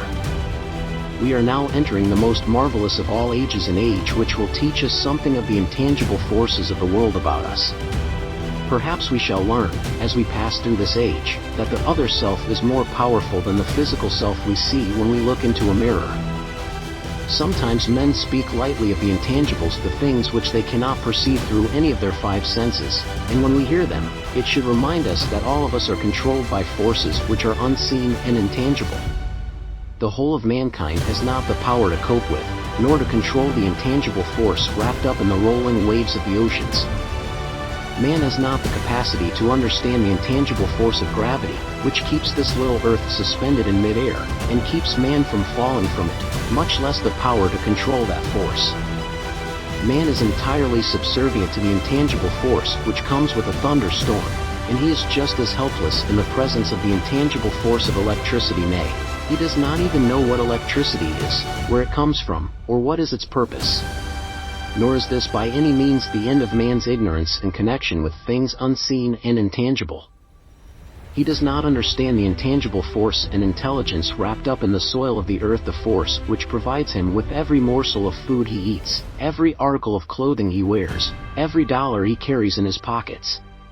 The dramatic story of the brain. Last, but not least, man, with all of his boasted culture and education, understands little or nothing of the intangible force, the greatest of all the intangibles of thought.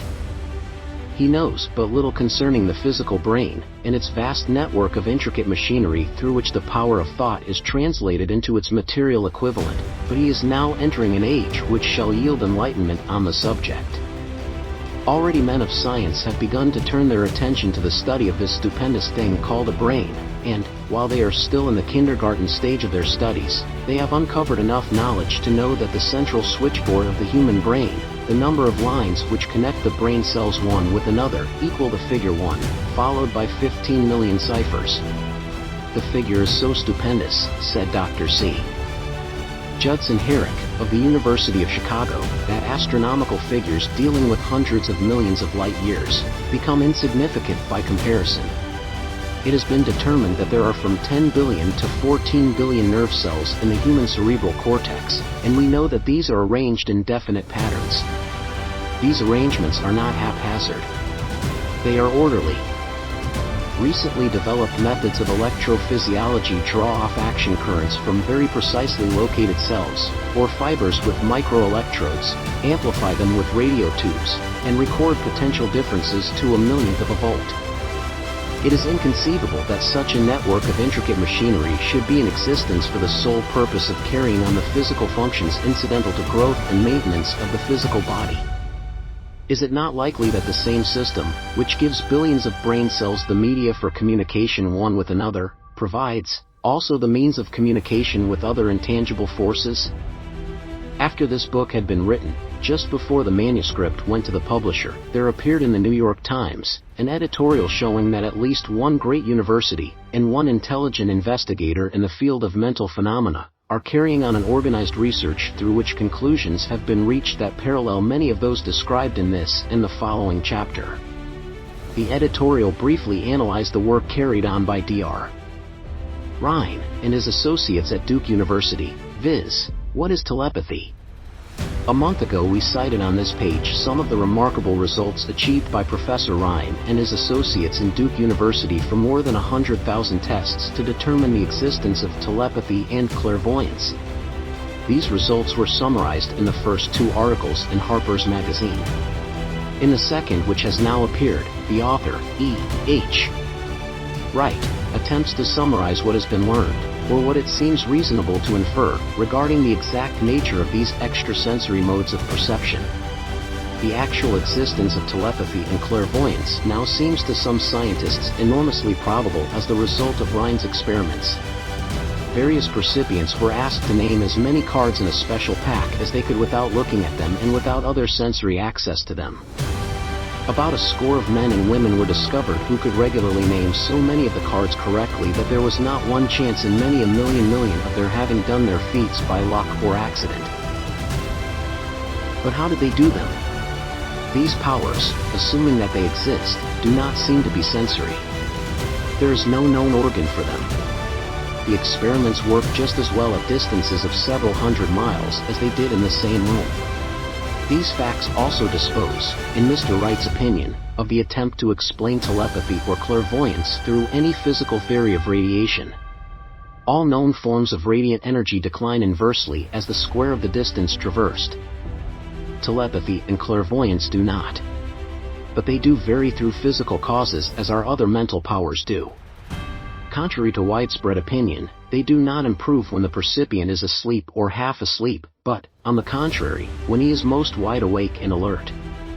Rhine discovered that a narcotic will invariably lower a percipient's score, while a stimulant will always send it higher. the most reliable performer apparently cannot make a good score unless he tries to do his best. One conclusion that Wright draws with some confidence is that telepathy and clairvoyance are really one and the same gift. That is, the faculty that sees a card face down on a table seems to be exactly the same one that reads a thought residing only in another mind. There are several grounds for believing this. So far, for example, the two gifts have been found in every person who enjoys either of them. In every one so far the two have been of equal vigor, almost exactly. Screens, walls, distances, have no effect at all on either. Wright advances from this conclusion to express what he puts forward as no more than the mere hunch that other extrasensory experiences, prophetic dreams, premonitions of disaster, and the like, may also prove to be part of the same faculty. The reader is not asked to accept any of these conclusions unless he finds it necessary, but the evidence that Chapter 14 The Sixth Sense, the door to the Temple of Wisdom, the 13th step toward riches, the 13th principle is known as the Sixth Sense, through which infinite intelligence may, and will communicate voluntarily, without any effort from, or demands by, the individual. This principle is the apex of the philosophy. It can be assimilated, understood, and applied only by first mastering the other 12 principles.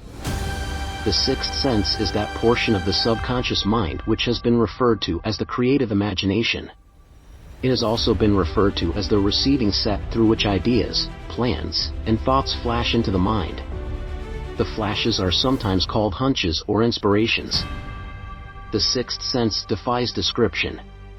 It cannot be described to a person who has not mastered the other principles of this philosophy, because such a person has no knowledge, and no experience with which the sixth sense may be compared. Understanding of the sixth sense comes only by meditation through mind development from within. The sixth sense probably is the medium of contact between the finite mind of man and infinite intelligence, and for this reason, it is a mixture of both the mental and the spiritual.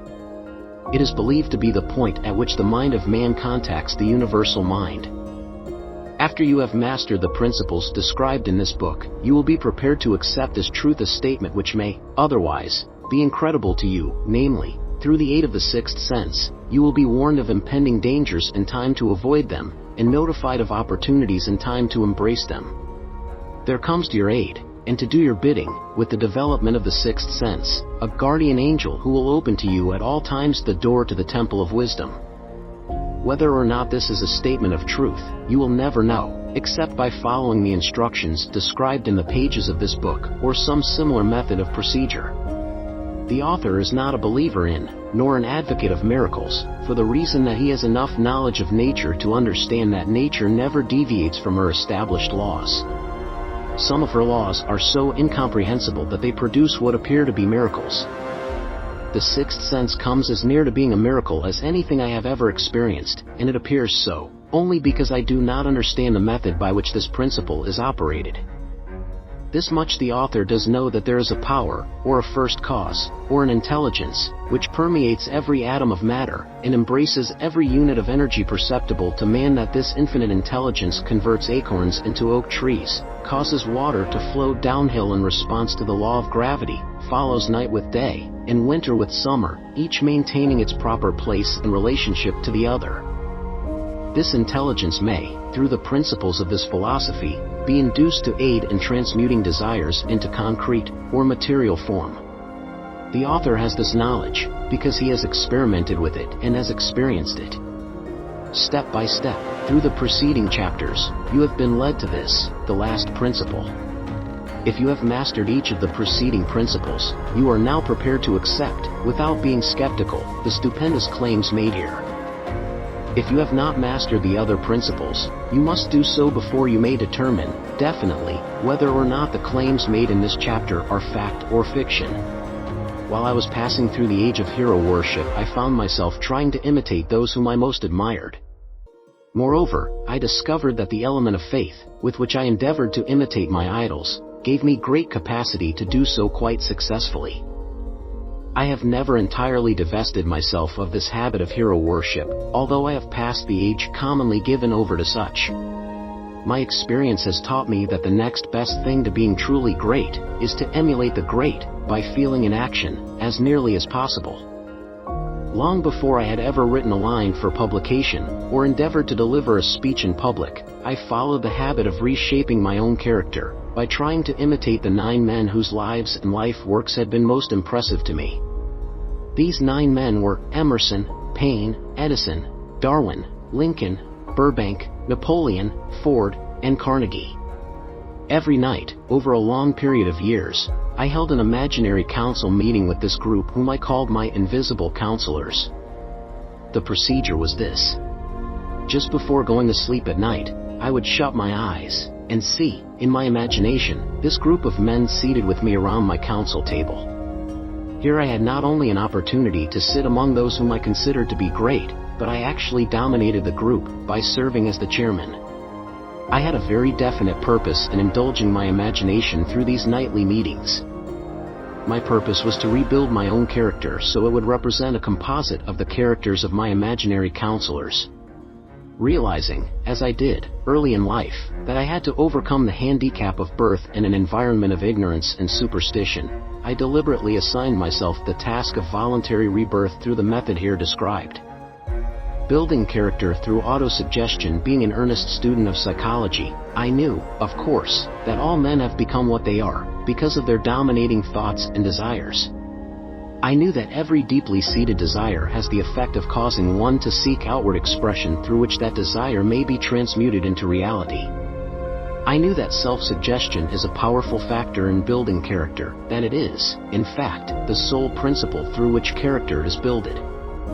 With this knowledge of the principles of mind operation, I was fairly well armed with the equipment needed in rebuilding my character.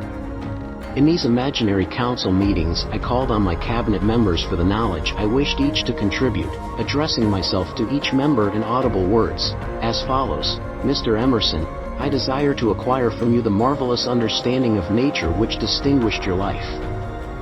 I ask that you make an impress upon my subconscious mind of whatever qualities you possessed, which enabled you to understand and adapt yourself to the laws of nature. I ask that you assist me in reaching and drawing upon whatever sources of knowledge are available to this end. Mr. Burbank, I request that you pass on to me the knowledge which enabled you to so harmonize the laws of nature that you caused the cactus to shed its thorns and become an edible food. Give me access to the knowledge which enabled you to make 2 blades of grass grow where but one grew before, and helped you to blend the coloring of the flowers with more splendor and harmony, for you, alone, have successfully gilded the lily. Napoleon, I desire to acquire from you, by emulation, the marvelous ability you possess to inspire men, and to arouse them to greater and more determined spirit of action. Also to acquire the spirit of enduring faith, which enabled you to turn defeat into victory, and to surmount staggering obstacles. Emperor of fate, king of chance, man of destiny, I salute you. Mr. Paine, I desire to acquire from you the freedom of thought and the courage and clarity with which to express convictions, which so distinguished you. Mr. Darwin, I wish to acquire from you the marvelous patience and ability to study cause and effect, without bias or prejudice, so exemplified by you in the field of natural science. Mr. Lincoln, I desire to build into my own character the keen sense of justice, the untiring spirit of patience, the sense of humor, the human understanding, and the tolerance, which were your distinguishing characteristics. Mr.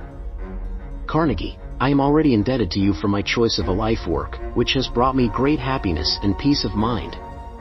I wish to acquire a thorough understanding of the principles of organized effort, which you used so effectively in the building of a great industrial enterprise. Mr. Ford, you have been among the most helpful of the men who have supplied much of the material essential to my work. I wish to acquire your spirit of persistence, the determination, poise, and self-confidence which have enabled you to master poverty, organize, unify, and simplify human effort, so I may help others to follow in your footsteps. Mr. Edison, I have seated you nearest to me, at my right, because of the personal cooperation you have given me during my research into the causes of success and failure. I wish to acquire from you the marvelous spirit of faith, with which you have uncovered so many of nature's secrets, the spirit of unremitting toil with which you have so often wrested victory from defeat. My method of addressing the members of the imaginary cabinet would vary, according to the traits of character in which I was, for the moment, most interested in acquiring. I studied the records of their lives with painstaking care. After some months of this nightly procedure, I was astounded by the discovery that these imaginary figures became, apparently real. Each of these 9 men developed individual characteristics, which surprised me. For example, Lincoln developed the habit of always being late, then walking around in solemn parade. When he came, he walked very slowly, with his hands clasped behind him, and once in a while, he would stop as he passed, and rest his hand, momentarily, upon my shoulder. He always wore an expression of seriousness upon his face. Rarely did I see him smile. The cares of a sundered nation made him grave. That was not true of the others. Burbank and Payne often indulged in witty repartee which seemed, at times, to shock the other members of the cabinet. One night Payne suggested that I prepare a lecture on the age of reason, and deliver it from the pulpit of a church which I formerly attended. Many around the table laughed heartily at the suggestion. Not Napoleon. He drew his mouth down at the corners and groaned so loudly that all turned and looked at him with amazement. To him the church was but a pawn of the state, not to be reformed, but to be used as a convenient inciter to mass activity by the people. On one occasion Burbank was late. When he came, he was excited with enthusiasm, and explained that he had been late because of an experiment he was making, through which he hoped to be able to grow apples on any sort of tree. Payne chided him by reminding him that it was an apple which started all the trouble between man and woman. Darwin chuckled heartily as he suggested that Payne should watch out for little serpents when he went into the forest to gather apples, as they had the habit of growing into big snakes. Emerson observed, "No serpents, no apples," and Napoleon remarked, "No apples, no state." Lincoln developed the habit of always being the last one to leave the table after each meeting. On one occasion, he leaned across the end of the table, his arms folded, and remained in that position for many minutes. I made no attempt to disturb him. Finally, he lifted his head slowly, got up and walked to the door, then turned around, came back, and laid his hand on my shoulder and said, "My boy, you will need much courage if you remain steadfast in carrying out your purpose in life. But remember, when difficulties overtake you, the common people have common sense.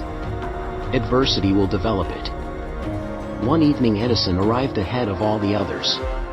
He walked over and seated himself at my left, where Emerson was accustomed to sit, and said, "You are destined to witness the discovery of the secret of life.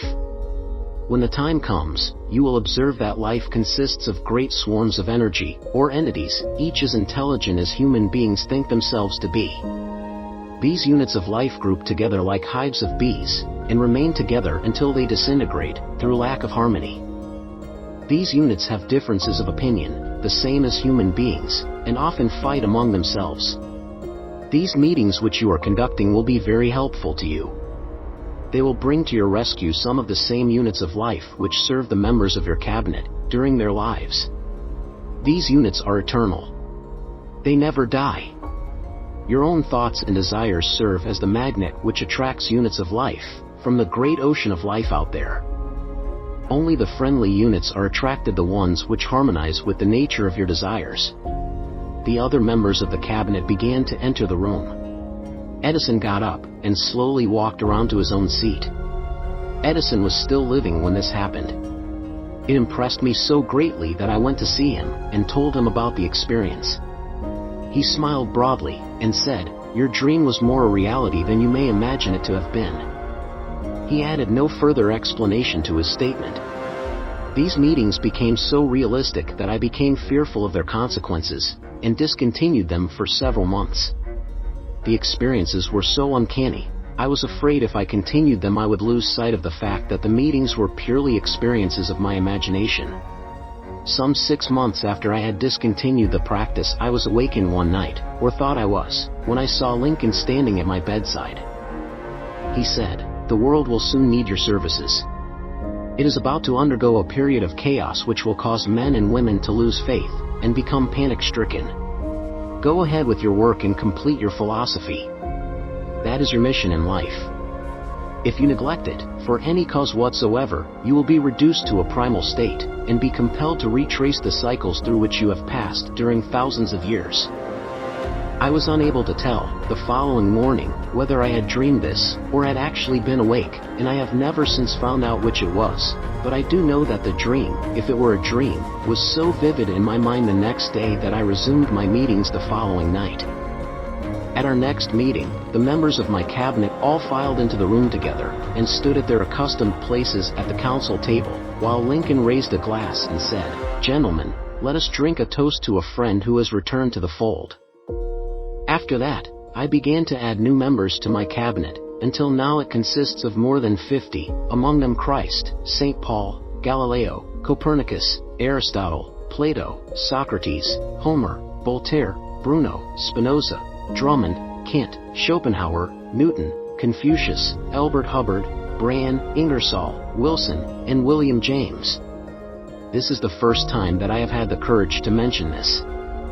Heretofore, I have remained quiet on the subject, because I knew, from my own attitude in connection with such matters, that I would be misunderstood if I described my unusual experience. I have been emboldened now to reduce my experience to the printed page, because I am now less concerned about what they say than I was in the years that have passed. One of the blessings of maturity is that it sometimes brings one greater courage to be truthful, regardless of what those who do not understand may think or say. Lest I be misunderstood, I wish here to state most emphatically that I still regard my cabinet meetings as being purely imaginary, but I feel entitled to suggest that, while the members of my cabinet may be purely fictional, and the meetings existed only in my own imagination, they have led me into glorious paths of adventure, rekindled an appreciation of true greatness, encouraged creative endeavor, and emboldened the expression of honest thought. Somewhere in the cell structure of the brain is located an organ which receives vibrations of thought ordinarily called hunches. So far, science has not discovered where this organ of the sixth sense is located, but this is not important. The fact remains that human beings do receive accurate knowledge through sources other than the physical senses. Such knowledge, generally, is received when the mind is under the influence of extraordinary stimulation. Any emergency which arouses the emotions, and causes the heart to beat more rapidly than normal may, and generally does, bring the sixth sense into action. Anyone who has experienced a near accident while driving knows that on such occasions, the sixth sense often comes to one's rescue, and aids, by split seconds, in avoiding the accident. These facts are mentioned preliminary to a statement of fact which I shall now make, namely, that during my meetings with the invisible counselors I find my mind most receptive to ideas, thoughts, and knowledge which reach me through the sixth sense. I can truthfully say that I owe entirely to my invisible counselors full credit for such ideas, facts, or knowledge as I receive through inspiration. On scores of occasions, when I have faced emergencies, some of them so grave that my life was in jeopardy, I have been miraculously guided past these difficulties through the influence of my invisible counselors. My original purpose in conducting council meetings with imaginary beings was solely that of impressing my own subconscious mind through the principle of autosuggestion with certain characteristics which I desired to acquire. In more recent years, my experimentation has taken on an entirely different trend. I now go to my imaginary counselors with every difficult problem which confronts me and my clients. The results are often astonishing, although I do not depend entirely on this form of counsel. You, of course, have recognized that this chapter covers a subject with which a majority of people are not familiar. The sixth sense is a subject that will be of great interest and benefit to the person whose aim is to accumulate vast wealth, but it need not claim the attention of those whose desires are more modest. Henry Ford undoubtedly understands and makes practical use of the sixth sense. His vast business and financial operations make it necessary for him to understand and use this principle. The late Thomas A. Edison understood and used the sixth sense in connection with the development of inventions, especially those involving basic patents, in connection with which he had no human experience and no accumulated knowledge to guide him, as was the case while he was working on the talking machine and the moving picture machine. Nearly all great leaders, such as Napoleon, Bismarck, Joan of Arc, Christ, Buddha, Confucius, and Muhammad, understood, and probably made use of the sixth sense almost continuously. The major portion of their greatness consisted of their knowledge of this principle. The sixth sense is not something that one can take off and put on at will. Ability to use this great power comes slowly, through application of the other principles outlined in this book. Seldom does any individual come into workable knowledge of the sixth sense before the age of 40. More often the knowledge is not available until one is well past 50, and this, for the reason that the spiritual forces, with which the sixth sense is so closely related, do not mature and become usable except through years of meditation, self-examination, and serious thought. No matter who you are, or what may have been your purpose in reading this book, you can profit by it without understanding the principle described in this chapter. This is especially true if your major purpose is that of accumulation of money or other material things. The chapter on the sixth sense was included because the book is designed for the purpose of presenting a complete philosophy by which individuals may unerringly guide themselves in attaining whatever they ask of life. The starting point of all achievement is desire. The finishing point is that brand of knowledge which leads to understanding of self, understanding of others, understanding of the laws of nature, recognition and understanding of happiness. This sort of understanding comes in its fullness only through familiarity with, and use of the principle of the sixth sense, hence that principle had to be included as a part of this philosophy, for the benefit of those who demand more than money. Having read the chapter, you must have observed that while reading it, you were lifted to a high level of mental stimulation. Splendid. Come back to this again a month from now, read it once more, and observe that your mind will soar to a still higher level of stimulation. Repeat this experience from time to time, giving no concern as to how much or how little you learn at the time, and eventually you will find yourself in possession of a power that will enable you to throw off discouragement, master fear, overcome procrastination, and draw freely upon your imagination. Then you will have felt the touch of that unknown something which has been the moving spirit of every truly great thinker, leader, artist, musician, writer, statesman. Then you will be in position to transmute your desires into their physical or financial counterpart as easily as you may lie down and quit at the first sign of opposition. Faith versus fear. Previous chapters have described how to develop faith through autosuggestion, desire, and the subconscious. The next chapter presents detailed instructions for the mastery of fear.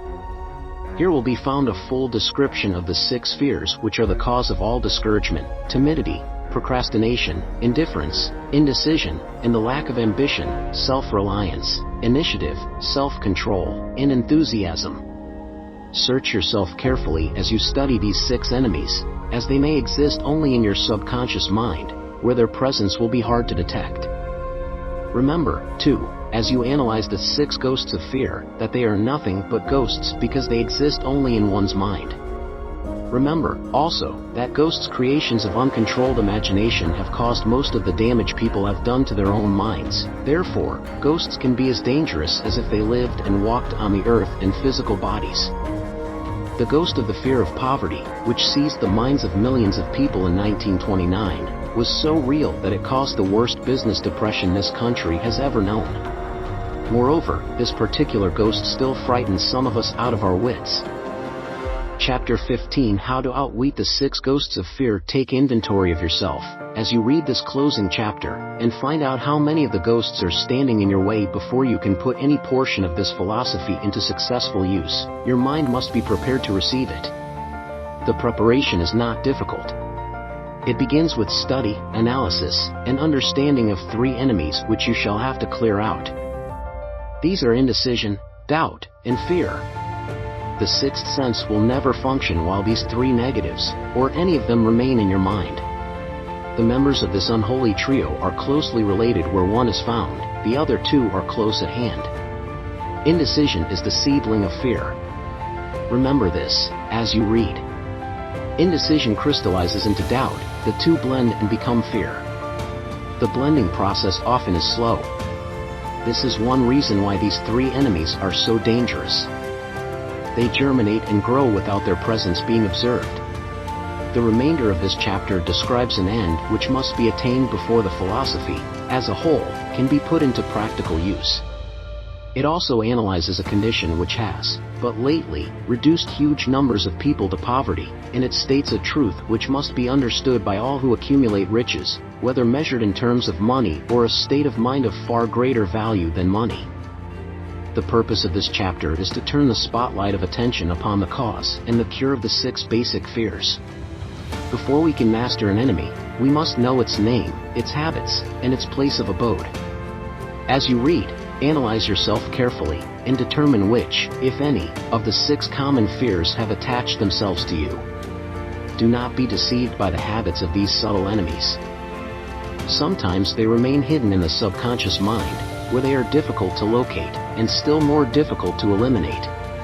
The 6 basic fears. There are 6 basic fears, with some combination of which every human suffers at one time or another. Most people are fortunate if they do not suffer from the entire 6. Named in the order of their most common appearance, they are the fear of poverty, the fear of criticism, the fear of ill health, the fear of loss of love of someone, the fear of old age, the fear of death. All other fears are of minor importance. They can be grouped under these 6 headings. The prevalence of these fears, as a curse to the world, runs in cycles. For almost 6 years, while the Depression was on, we floundered in the cycle of fear of poverty. During the World War, we were in the cycle of fear of death. Just following the war, we were in the cycle of fear of ill health, as evidenced by the epidemic of disease which spread itself all over the world. Fears are nothing more than states of mind. One state of mind is subject to control and direction. Physicians, as everyone knows, are less subject to attack by disease than ordinary laymen, for the reason that physicians do not fear disease. Physicians, without fear or hesitation, have been known to physically contact hundreds of people daily who are suffering from such contagious diseases as smallpox, without becoming infected. Their immunity against the disease consisted, largely, if not solely, in their absolute lack of fear. Man can create nothing which he does not first conceive in the form of an impulse of thought. Following this statement, comes another of still greater importance, namely, man's thought impulses begin immediately to translate themselves into their physical equivalent, whether those thoughts are voluntary or involuntary.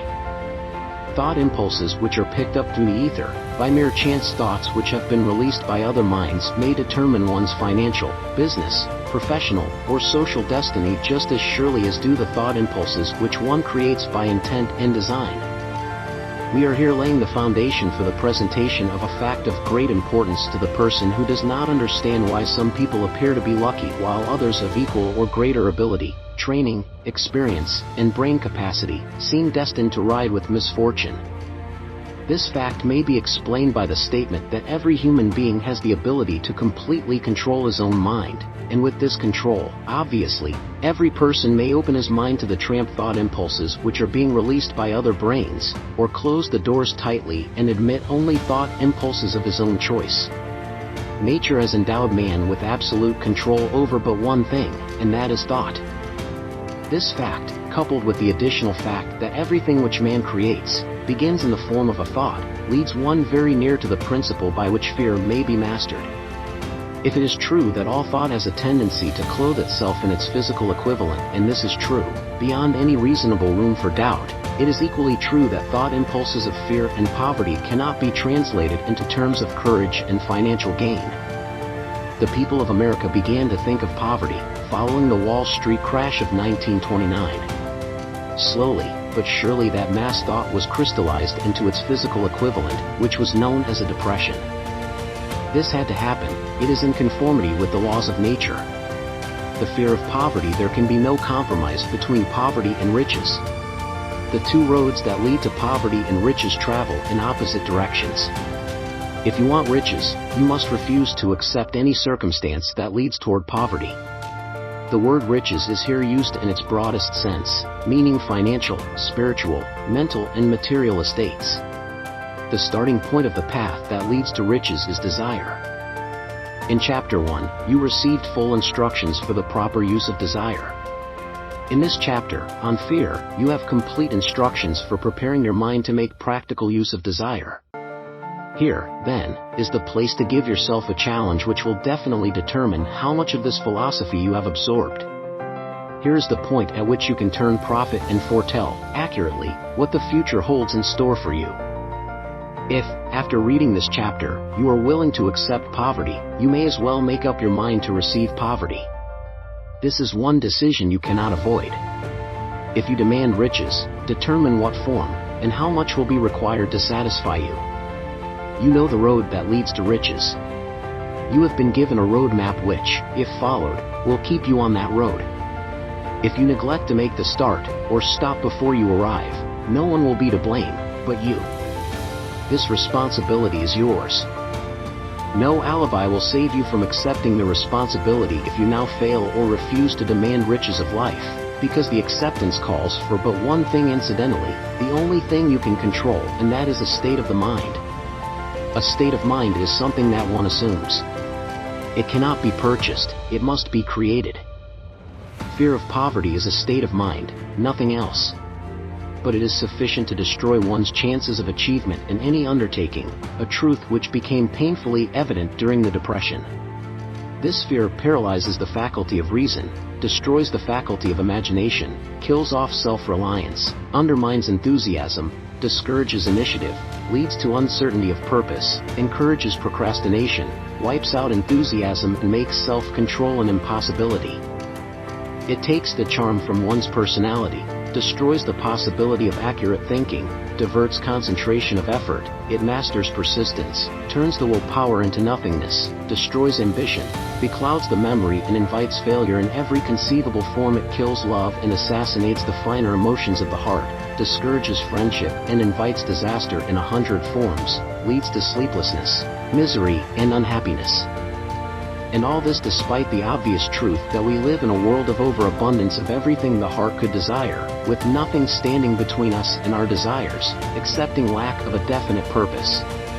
The fear of poverty is, without doubt, the most destructive of the 6 basic fears. It has been placed at the head of the list, because it is the most difficult to master.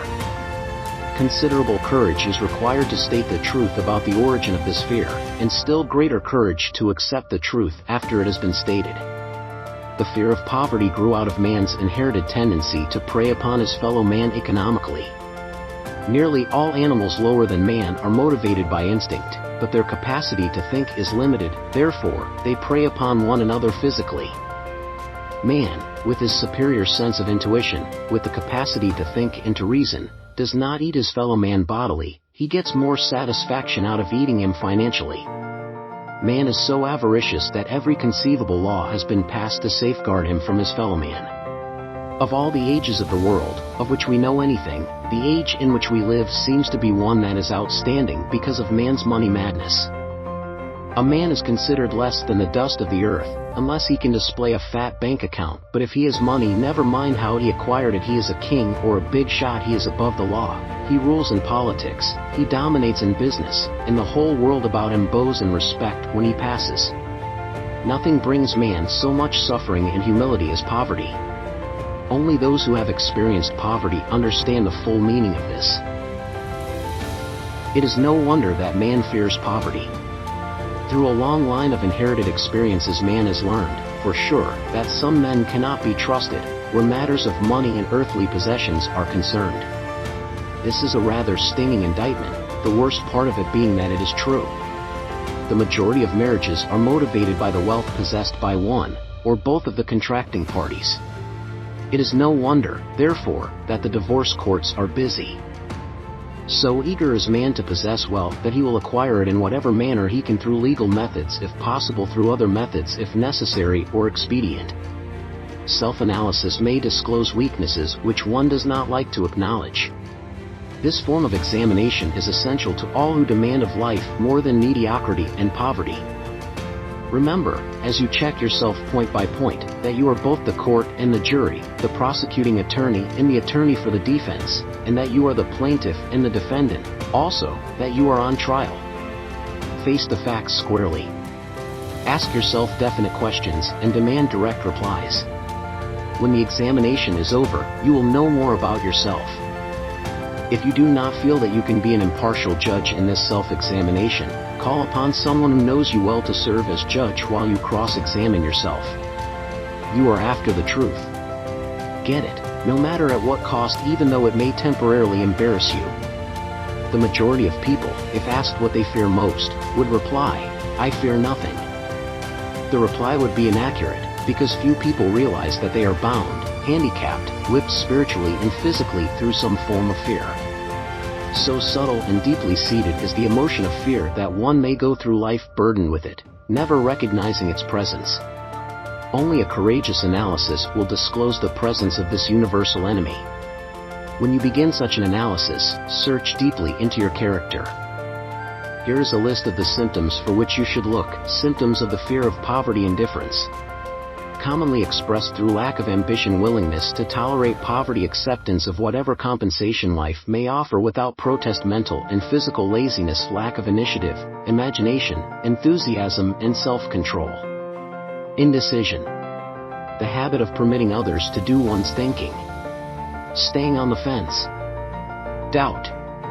Generally expressed through alibis and excuses designed to cover up, explain away, or apologize for one's failures, sometimes expressed in the form of envy of those who are successful, or by criticizing them. Worry. Usually expressed by finding fault with others, a tendency to spend beyond one's income, neglect of personal appearance, scowling and frowning, intemperance in the use of alcoholic drink, sometimes through the use of narcotics, nervousness, lack of poise, self-consciousness, and lack of self-reliance. Overcaution. The habit of looking for the negative side of every circumstance, thinking and talking of possible failure instead of concentrating upon the means of succeeding. Knowing all the roads to disaster, but never searching for the plans to avoid failure. Waiting for the right time to begin putting ideas and plans into action, until the waiting becomes a permanent habit. Remembering those who have failed, and forgetting those who have succeeded. Seeing the hole in the donut, but overlooking the donut. Pessimism, leading to indigestion, poor elimination, auto-intoxication, bad breath, and bad disposition. Procrastination. The habit of putting off until tomorrow that which should have been done last year. Spending enough time in creating alibis and excuses to have done the job. This symptom is closely related to overcaution, doubt, and worry. Refusal to accept responsibility when it can be avoided. Willingness to compromise rather than put up a stiff fight.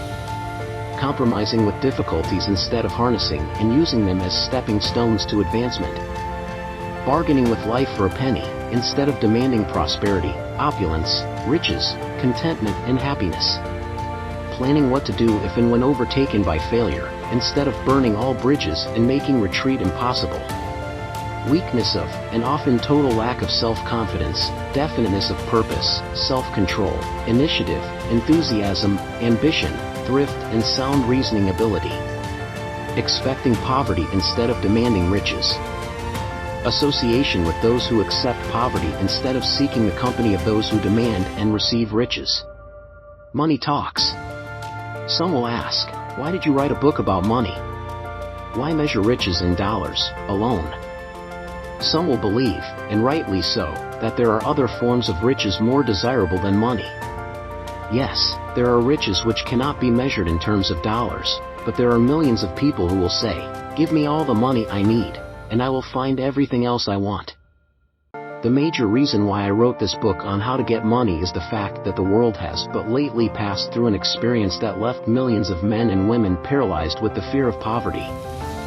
What this sort of fear does to one was well described by Westbrook Pegler in the New York World Telegram, viz., money is only clamshells or metal discs or scraps of paper, and there are treasures of the heart and soul which money cannot buy, but most people, being broke, are unable to keep this in mind and sustain their spirits.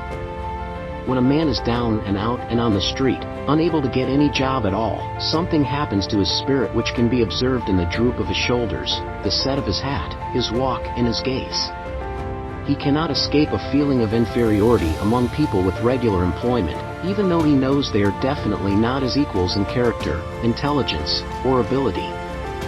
These people, even his friends, feel, on the other hand, a sense of superiority and regard him, perhaps unconsciously, as a casualty. He may borrow for a time, but not enough to carry on in his accustomed way, and he cannot continue to borrow very long.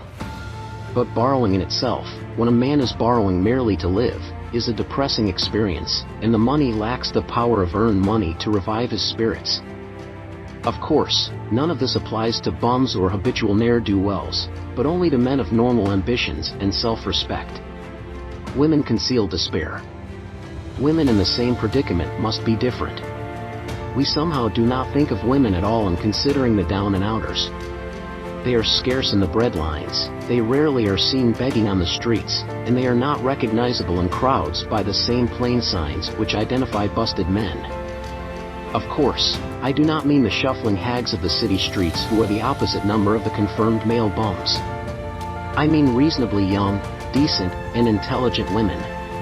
There must be many of them, but their despair is not apparent. Maybe they kill themselves. When a man is down and out, he has time on his hands for brooding. He may travel miles to see a man about a job and discover that the job is filled, or that it is one of those jobs with no base pay but only a commission on the sale of some useless knick-knack which nobody would buy, except out of pity. Turning that down, he finds himself back on the street with nowhere to go but just anywhere. So he walks and walks. He gazes into store windows at luxuries which are not for him, and feels inferior and gives way to people who stop to look with an active interest. He wanders into the railroad station or puts himself down in the library to ease his legs and soak up a little heat, but that isn't looking for a job, so he gets going again. He may not know it, but his aimlessness would give him away even if the very lines of his figure did not. He may be well dressed in the clothes left over from the days when he had a steady job, but the clothes cannot disguise the droop. Money makes a difference. He sees thousands of other people, bookkeepers or clerks or chemists or wagon hands, busy at their work, and envies them from the bottom of his soul. They have their independence, their self-respect and manhood, and he simply cannot convince himself that he is a good man, too, though he argue it out and arrive at a favorable verdict hour after hour. It is just money which makes this difference in him. With a little money, he would be himself again. Some employers take the most shocking advantage of people who are down and out. The agencies hang out little colored cards offering miserable wages to busted men. $2 a week, $15 a week.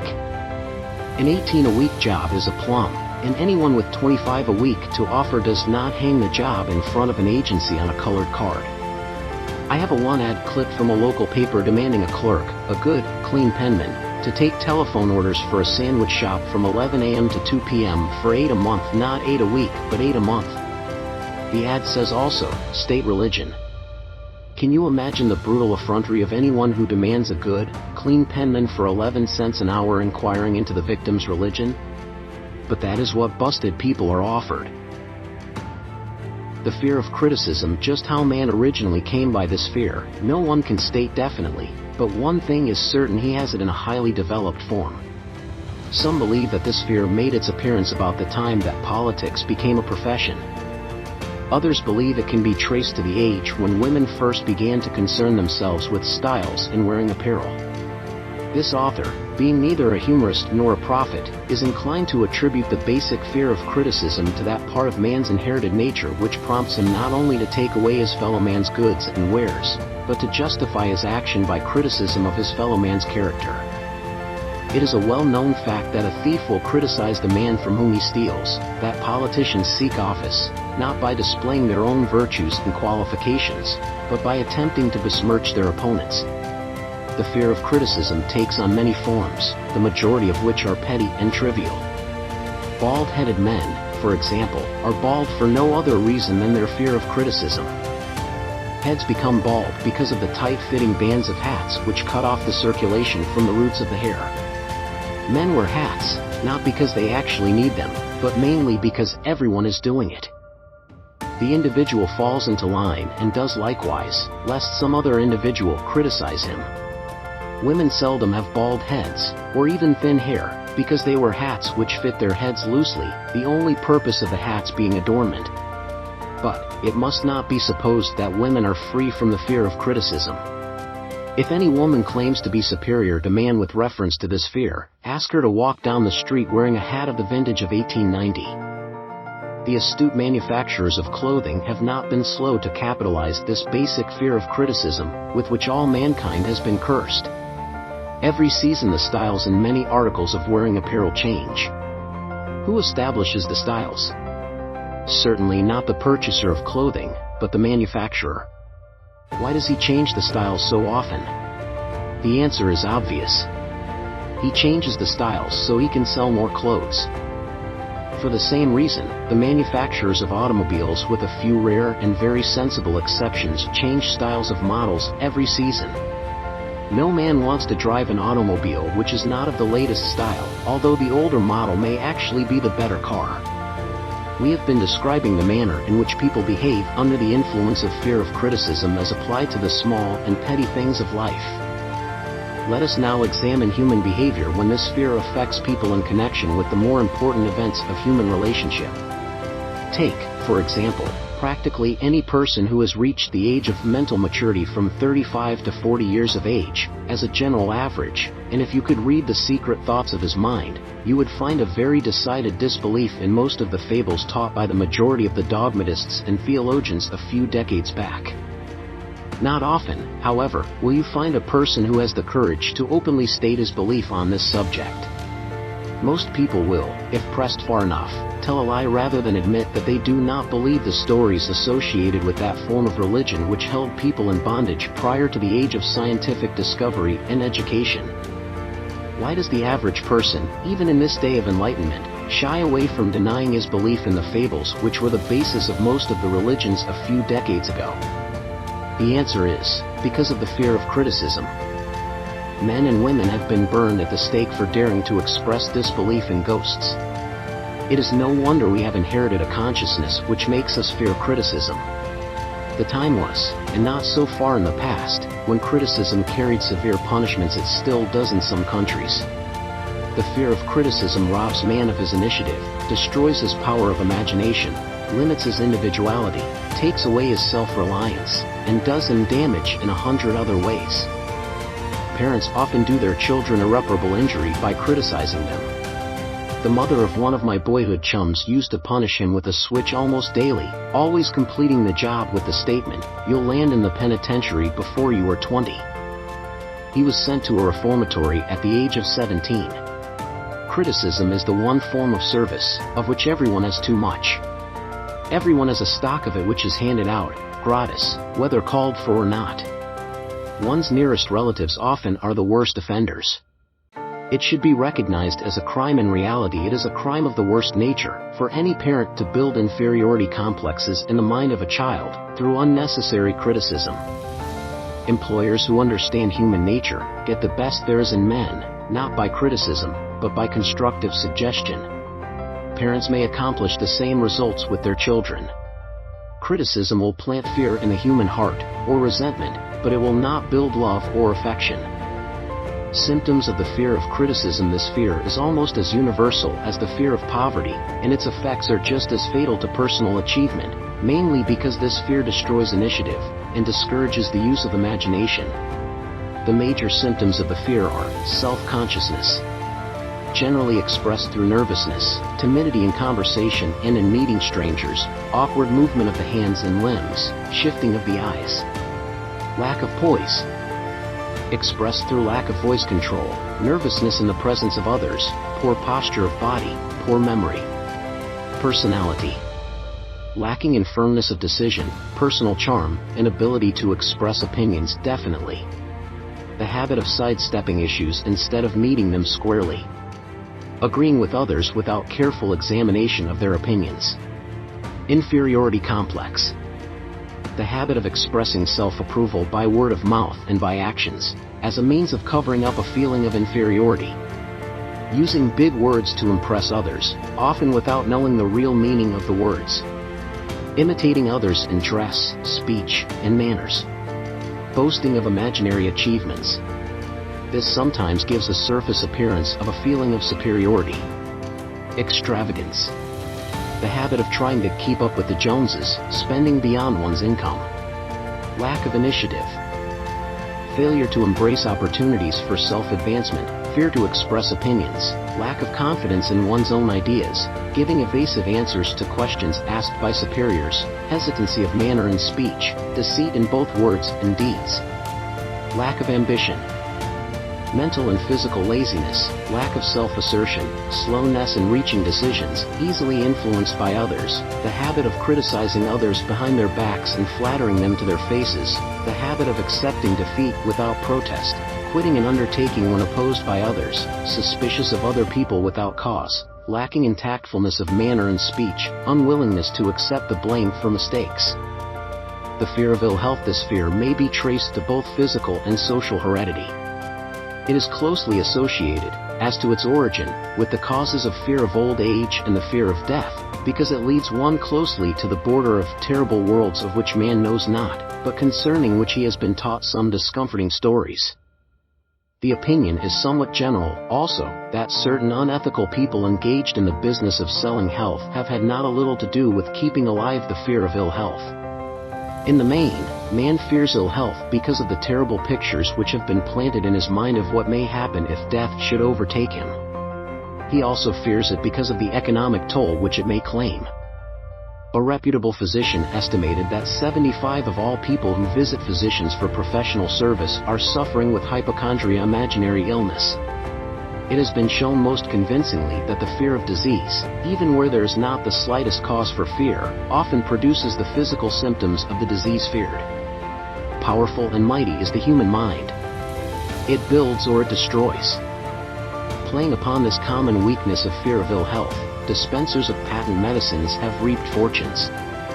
This form of imposition upon credulous humanity became so prevalent some 20 years ago that Collier's Weekly magazine conducted a bitter campaign against some of the worst offenders in the patent medicine business. During the flu epidemic which broke out during the World War, the mayor of New York City took drastic steps to check the damage which people were doing themselves through their inherent fear of ill health.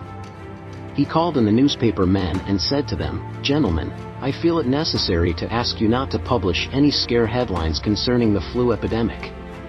Unless you cooperate with me, we will have a situation which we cannot control." The newspapers quit publishing stories about the flu, and within 1 month the epidemic had been successfully checked. Through a series of experiments conducted some years ago, it was proved that people may be made ill by suggestion. We conducted this experiment by causing 3 acquaintances to visit the victims, each of whom asked the question, "What ails you?" "You look terribly ill." The first questioner usually provoked a grin, and a nonchalant, "Oh, nothing, I'm all right," from the victim. The second questioner usually was answered with the statement, "I don't know exactly, but I do feel badly." The third questioner was usually met with the frank admission that the victim was actually feeling ill. Try this on an acquaintance if you doubt that it will make him uncomfortable, but do not carry the experiment too far. There is a certain religious sect whose members take vengeance upon their enemies by the hexing method. They call it placing a spell on the victim. There is overwhelming evidence that disease sometimes begins in the form of negative thought impulse. Such an impulse may be passed from one mind to another, by suggestion, or created by an individual in his own mind. A man who was blessed with more wisdom than this incident might indicate, once said, "When anyone asks me how I feel, I always want to answer by knocking him down." Doctors send patients into new climates for their health, because a change of mental attitude is necessary. The seed of fear of ill health lives in every human mind. Worry, fear, discouragement, disappointment and love in business affairs, cause this seed to germinate and grow. The recent business depression kept the doctors on the run, because every form of negative thinking may cause ill health. Disappointments in business and in love stand at the head of the list of causes of fear of ill health. A young man suffered a disappointment in love which sent him to a hospital. For months he hovered between life and death. A specialist in suggestive therapeutics was called in. The specialist changed nurses, placing him in charge of a very charming young woman who began by pre-arrangement with the doctor to make love to him the first day of her arrival on the job.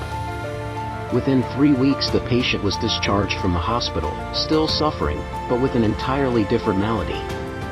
He was in love again. The remedy was a hoax, but the patient and the nurse were later married. Both are in good health at the time of this writing. Symptoms of the fear of ill health. The symptoms of this almost universal fear are autosuggestion, the habit of negative use of self-suggestion by looking for and expecting to find the symptoms of all kinds of disease, enjoying imaginary illness and speaking of it as being real, the habit of trying all fads and isms recommended by others as having therapeutic value, talking to others of operations, accidents, and other forms of illness, experimenting with diets, physical exercises, reducing systems without professional guidance, trying home remedies, patent medicines, and quack remedies. Hypochondria, the habit of talking of illness, concentrating the mind upon disease, and expecting its appearance until a nervous break occurs. Nothing that comes in bottles can cure this condition. It is brought on by negative thinking, and nothing but positive thought can effect a cure. Hypochondria, a medical term for imaginary disease, is said to do as much damage on occasion as the disease one fears might do. Most so-called cases of nerves come from imaginary illness. Exercise. Fear of ill health often interferes with proper physical exercise and results in overweight by causing one to avoid outdoor life. Susceptibility. Fear of ill health breaks down nature's body resistance and creates a favorable condition for any form of disease one may contact. The fear of ill health often is related to the fear of poverty, especially in the case of the hypochondriac, who constantly worries about the possibility of having to pay doctor's bills, hospital bills, etc. This type of person spends much time preparing for sickness, talking about death, saving money for cemetery lots and burial expenses, etc. Self-coddling. The habit of making a bid for sympathy, using imaginary illness as the lure. People often resort to this trick to avoid work. The habit of feigning illness to cover plain laziness, or to serve as an alibi for lack of ambition. Intemperance. The habit of using alcohol or narcotics to destroy pains such as headaches, neuralgia, etc., instead of eliminating the cause. The habit of reading about illness and worrying over the possibility of being stricken by it. The habit of reading patent medicine advertisements. The fear of loss of love. The original source of this inherent fear needs but little description, because it obviously grew out of man's polygamous habit of stealing his fellow man's mate, and his habit of taking liberties with her whenever he could. Jealousy, and other similar forms of dementia precox grow out of man's inherited fear of the loss of love of someone. This fear is the most painful of all the 6 basic fears. It probably plays more havoc with the body and mind than any of the other basic fears, as it often leads to permanent insanity. The fear of the loss of love probably dates back to the Stone Age, when men stole women by brute force. They continue to steal females, but their technique has changed. Instead of force, they now use persuasion, the promise of pretty clothes, motor cars, and other bait much more effective than physical force. Man's habits are the same as they were at the dawn of civilization, but he expresses them differently. Careful analysis has shown that women are more susceptible to this fear than men. This fact is easily explained. Women have learned, from experience, that men are polygamous by nature, that they are not to be trusted in the hands of rivals. Symptoms of the fear of loss of love. The distinguishing symptoms of this fear are jealousy, the habit of being suspicious of friends and loved ones without any reasonable evidence of sufficient grounds. Jealousy is a form of dementia precox which sometimes becomes violent without the slightest cause. The habit of accusing wife or husband of infidelity without grounds. General suspicion of everyone, absolute faith in no one. Fault finding. The habit of finding fault with friends, relatives, business associates, and loved ones upon the slightest provocation, or without any cause whatsoever. Gambling. The habit of gambling, stealing, cheating, and otherwise taking hazardous chances to provide money for loved ones, with the belief that love can be bought. The habit of spending beyond one's means, or incurring debts, to provide gifts for loved ones, with the object of making a favorable showing. Insomnia, nervousness, lack of persistence, weakness of will, lack of self-control, lack of self-reliance, bad temper. The fear of old age. In the main, this fear grows out of 2 sources. First, the thought that old age may bring with it poverty. Secondly, and by far the most common source of origin, from false and cruel teachings of the past which have been too well mixed with fire and brimstone, and other bogies cunningly designed to enslave man through fear. In the basic fear of old age, man has two very sound reasons for his apprehension, one growing out of his distrust of his fellow man, who may seize whatever worldly goods he may possess, and the other arising from the terrible pictures of the world beyond, which were planted in his mind, through social heredity before he came into full possession of his mind. The possibility of ill health, which is more common as people grow older, is also a contributing cause of this common fear of old age. Eroticism also enters into the cause of the fear of old age, as no man cherishes the thought of diminishing sex attraction. The most common cause of fear of old age is associated with the possibility of poverty. Poorhouse is not a pretty word. It throws a chill into the mind of every person who faces the possibility of having to spend his declining years on a poor farm. Another contributing cause of the fear of old age is the possibility of loss of freedom and independence, as old age may bring with it the loss of both physical and economic freedom. Symptoms of the fear of old age. The commonest symptoms of this fear are the tendency to slow down and develop an inferiority complex at the age of mental maturity, around the age of 40, falsely believing oneself to be slipping because of age. The truth is that man's most useful years, mentally and spiritually, are those between 40 and 60. The habit of speaking apologetically of oneself as being old merely because one has reached the age of 40 or 50, instead of reversing the rule and expressing gratitude for having reached the age of wisdom and understanding. The habit of killing off initiative, imagination, and self-reliance by falsely believing oneself too old to exercise these qualities. The habit of the man or woman of 40 dressing with the aim of trying to appear much younger, and affecting mannerisms of youth, thereby inspiring ridicule by both friends and strangers. The fear of death. To some, this is the cruelest of all the basic fears. The reason is obvious. The terrible pangs of fear associated with the thought of death, in the majority of cases, may be charged directly to religious fanaticism. So-called heathen are less afraid of death than the more civilized. For hundreds of millions of years man has been asking the still unanswered questions: whence and whither? Where did I come from, and where am I going? During the darker ages of the past, the more cunning and crafty were not slow to offer the answer to these questions, for a price. Witness, now, the major source of origin of the fear of death. Come into my tent, embrace my faith, accept my dogmas, and I will give you a ticket that will admit you straightaway into heaven when you die, cries a leader of sectarianism. Remain out of my tent, says the same leader, and may the devil take you and burn you throughout eternity. Eternity is a long time. Fire is a terrible thing. The thought of eternal punishment, with fire, not only causes man to fear death, it often causes him to lose his reason. It destroys interest in life and makes happiness impossible. During my research, I reviewed a book entitled A Catalogue of the Gods, in which were listed the 30,000 gods which man has worshipped. Think of it. 30,000 of them, represented by everything from a crawfish to a man. It is little wonder that men have become frightened at the approach of death.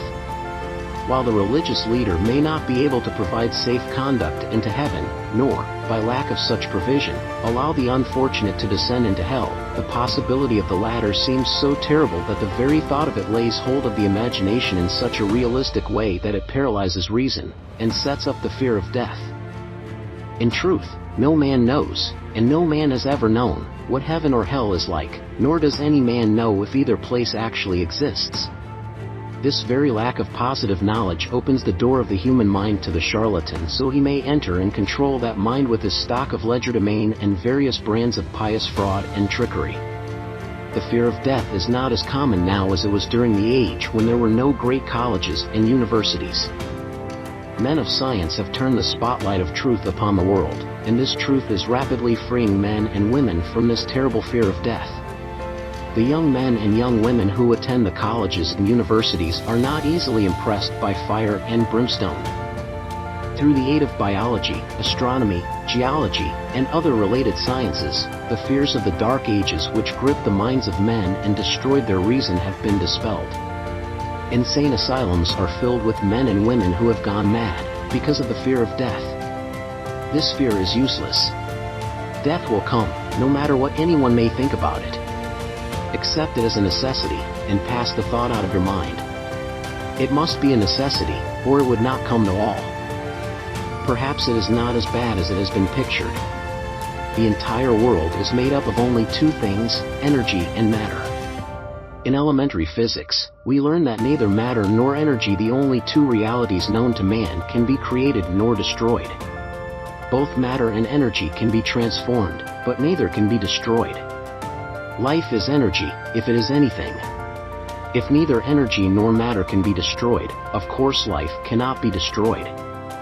Life, like other forms of energy, may be passed through various processes of transition or change, but it cannot be destroyed. Death is mere transition.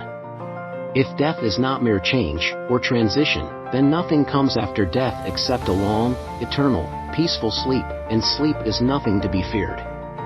Thus you may wipe out, forever, the fear of death. Symptoms of the fear of death. The general symptoms of this fear are the habit of thinking about dying instead of making the most of life, due, generally, to lack of purpose or lack of a suitable occupation. This fear is more prevalent among the aged, but sometimes the more youthful are victims of it. The greatest of all remedies for the fear of death is a burning desire for achievement, backed by useful service to others. A busy person seldom has time to think about dying.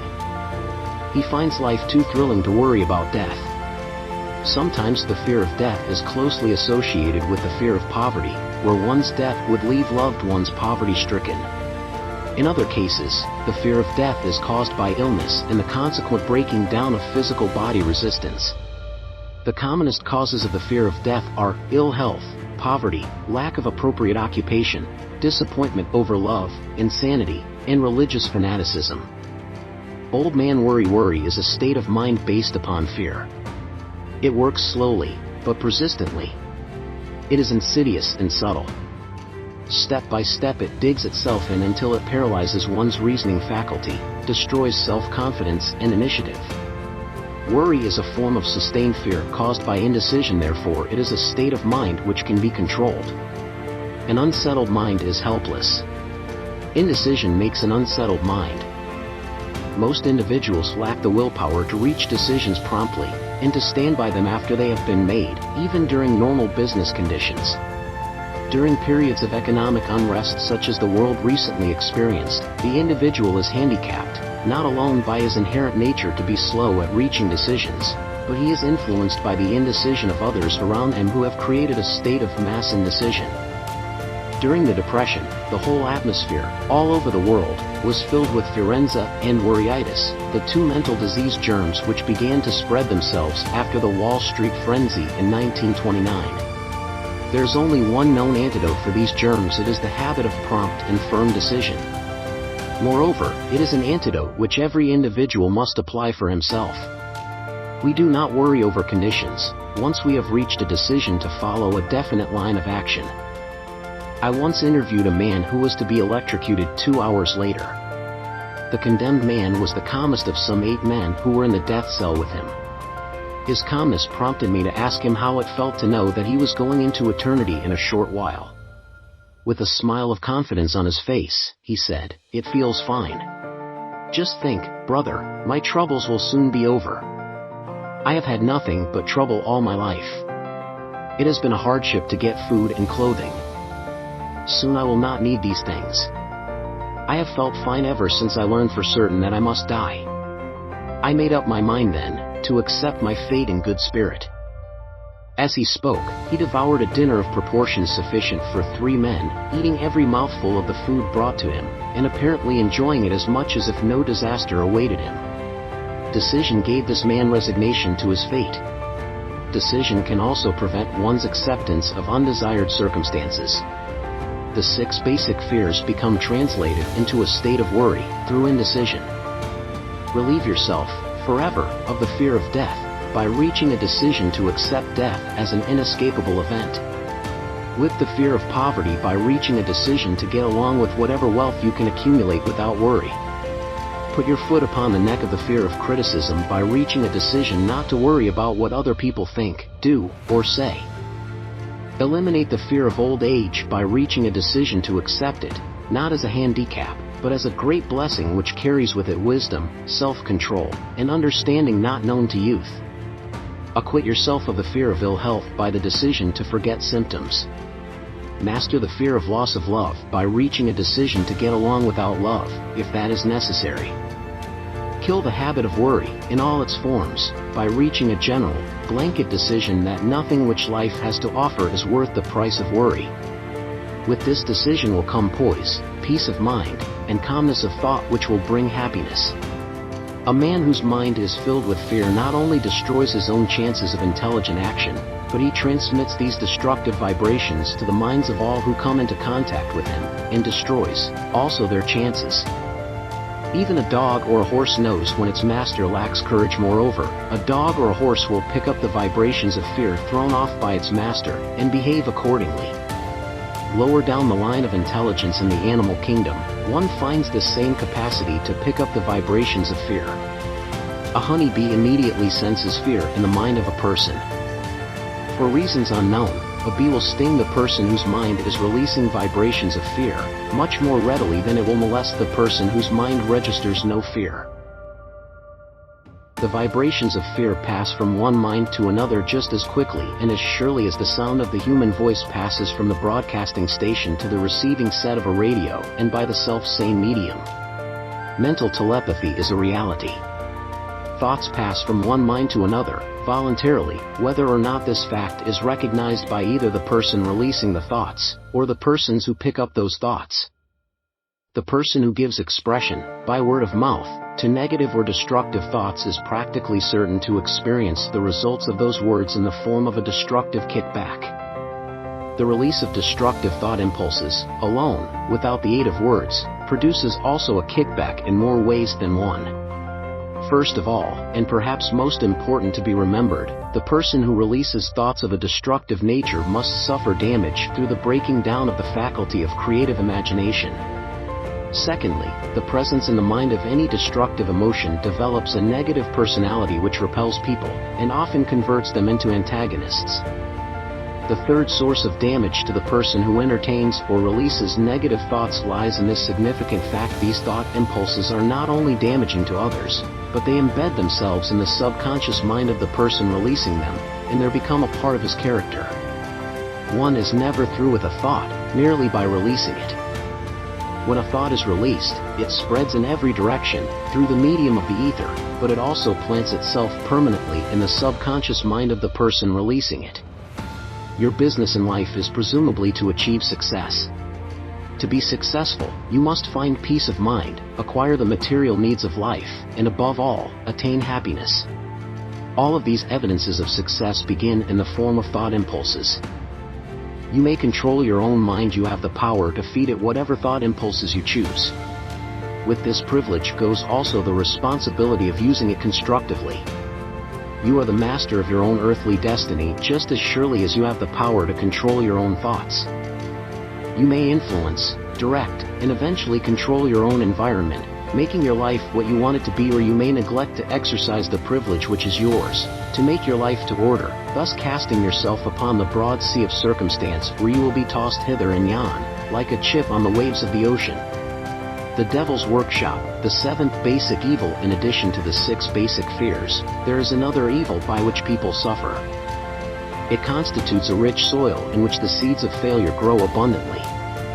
It is so subtle that its presence often is not detected. This affliction cannot properly be classed as a fear. It is more deeply seated and more often fatal than all of the 6 fears. For want of a better name, let us call this evil susceptibility to negative influences. Men who accumulate great riches always protect themselves against this evil.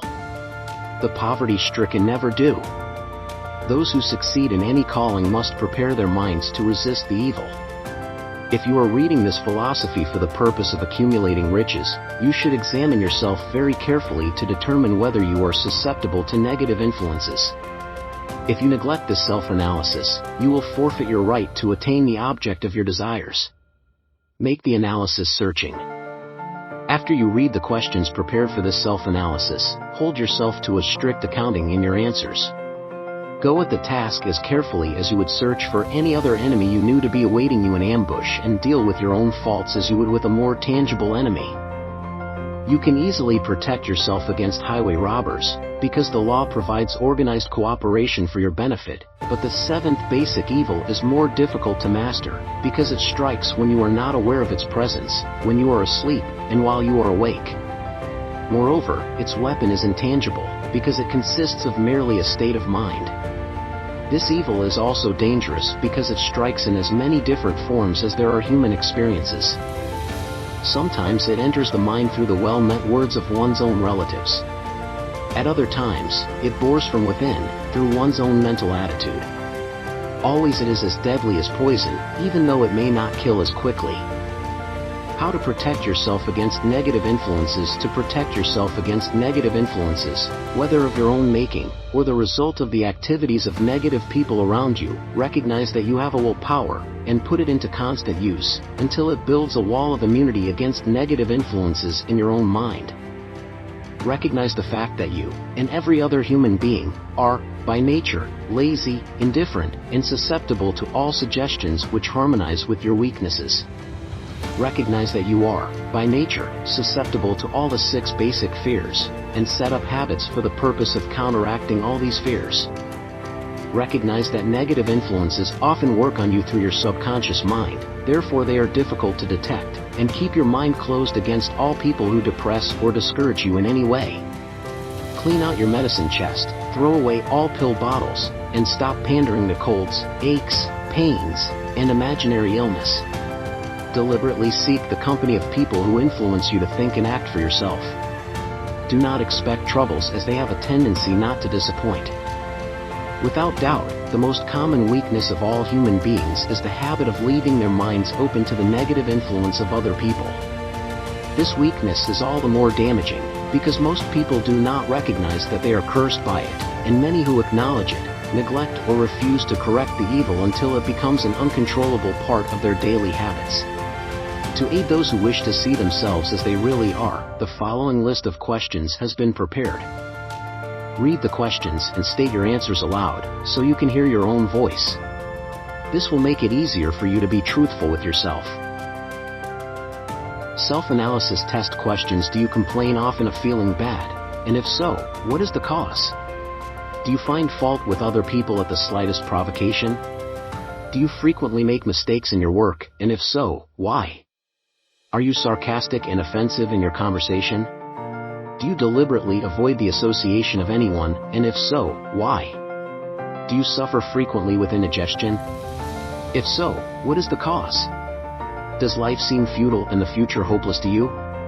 If so, why? Do you like your occupation? If not, why? Do you often feel self-pity, and if so, why?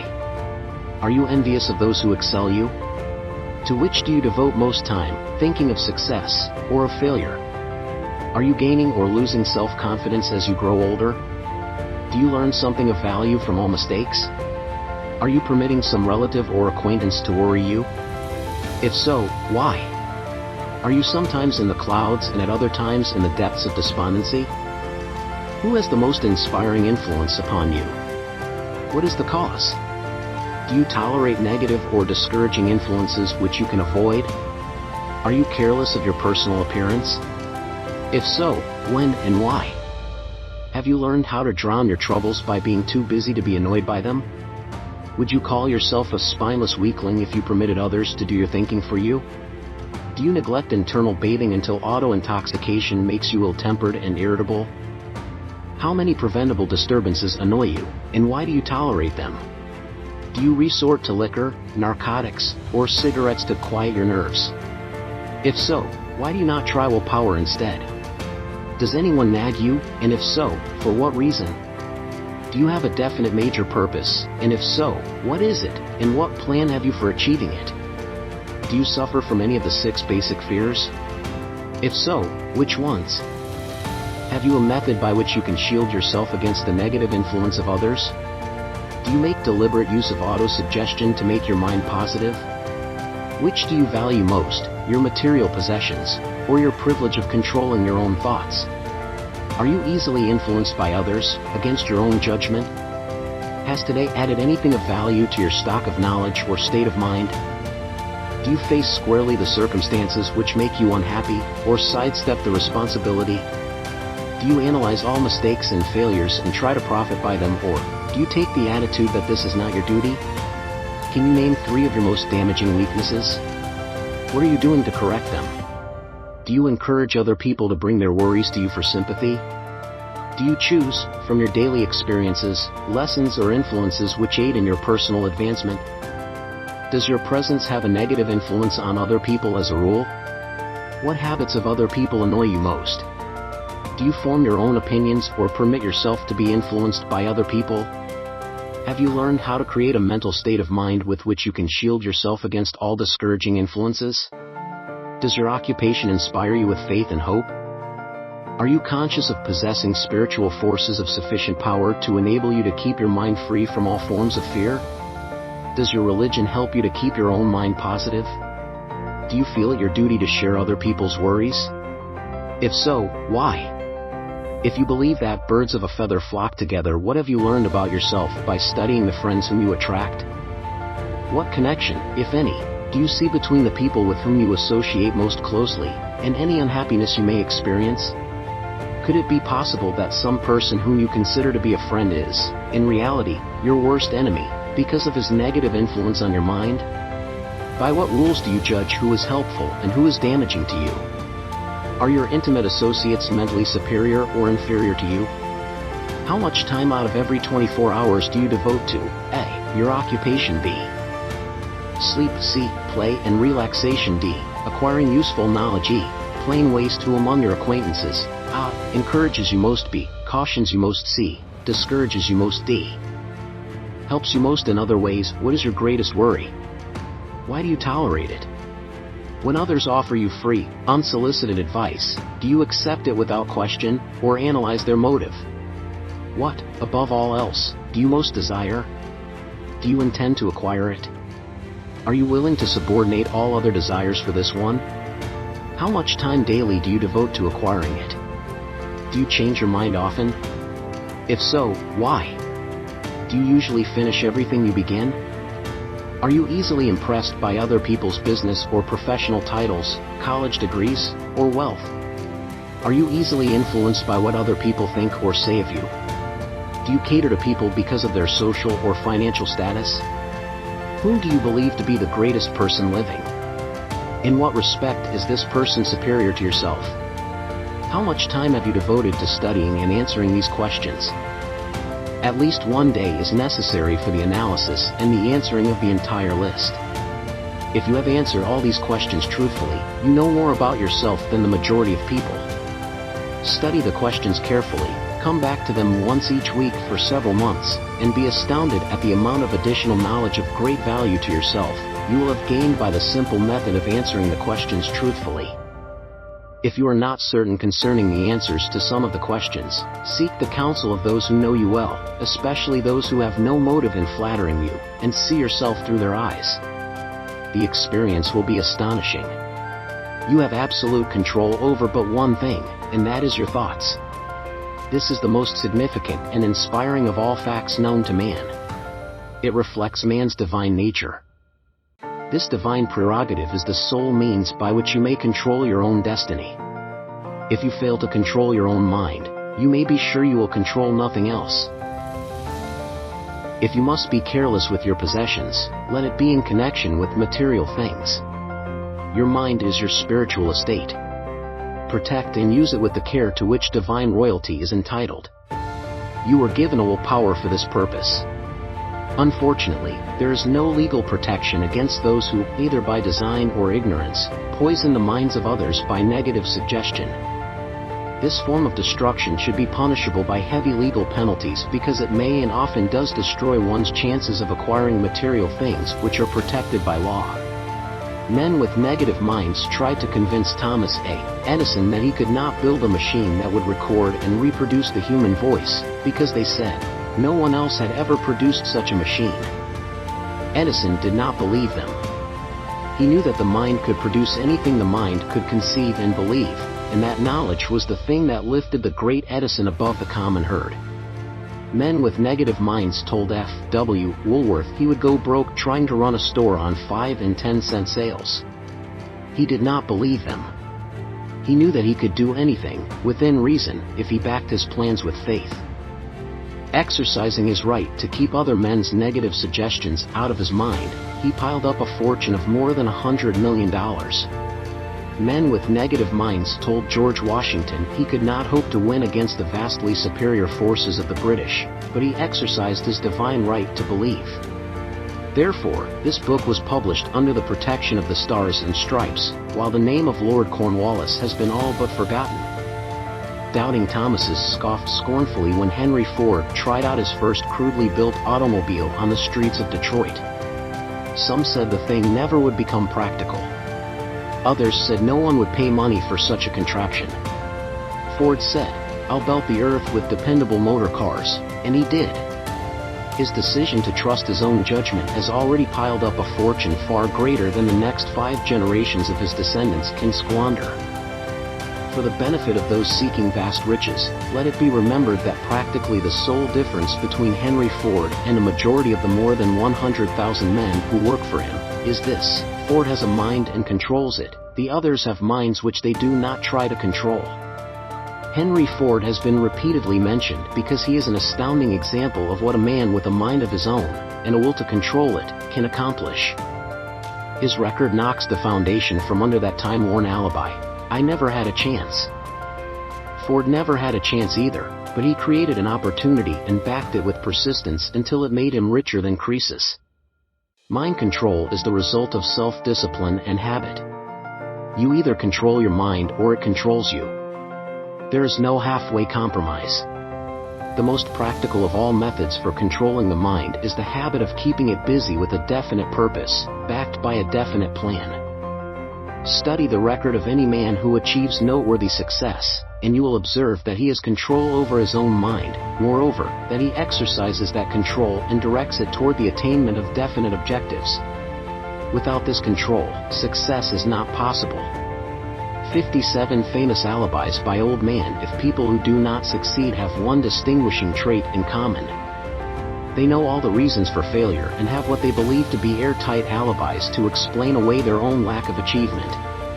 Some of these alibis are clever, and a few of them are justifiable by the facts. But alibis cannot be used for money. The world wants to know only one thing: have you achieved success?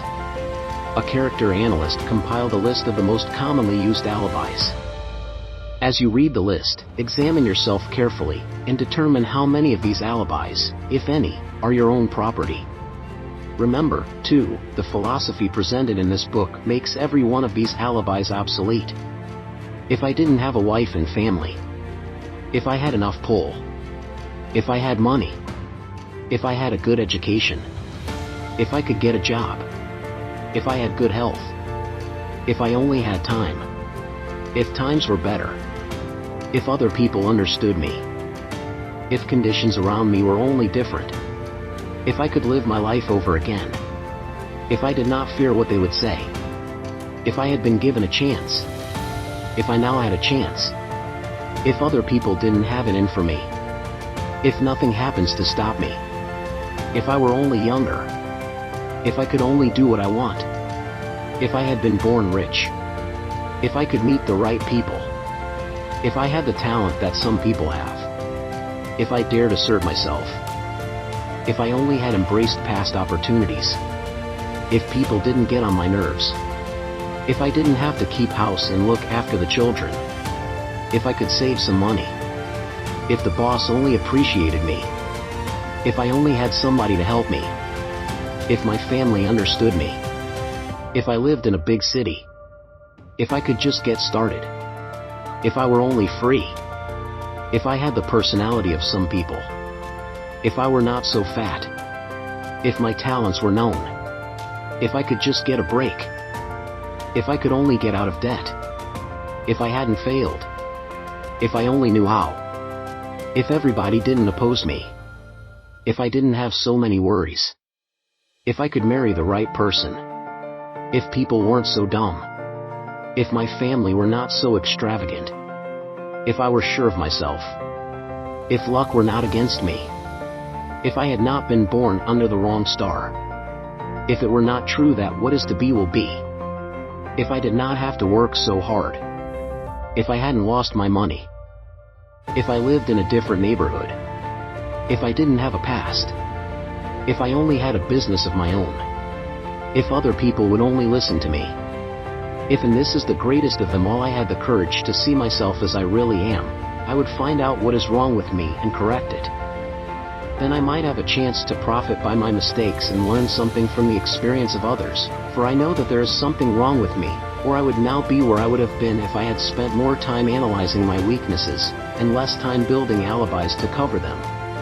Building alibis with which to explain away failure is a national pastime. The habit is as old as the human race and is fatal to success.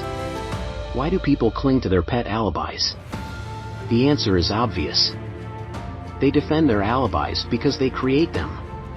A man's alibi is the child of his own imagination. It is human nature to defend one's own brainchild. Building alibis is a deeply rooted habit. Habits are difficult to break, especially when they provide justification for something we do. Plato had this truth in mind when he said, "The first and best victory is to conquer self." To be conquered by self is, of all things, the most shameful and vile. Another philosopher had the same thought in mind when he said, "It was a great surprise to me when I discovered that most of the ugliness I saw in others was but a reflection of my own nature." It has always been a mystery to me, said Albert Hubbard, why people spend so much time deliberately fooling themselves by creating alibis to cover their weaknesses. If used differently, this same time would be sufficient to cure the weakness, then no alibis would be needed.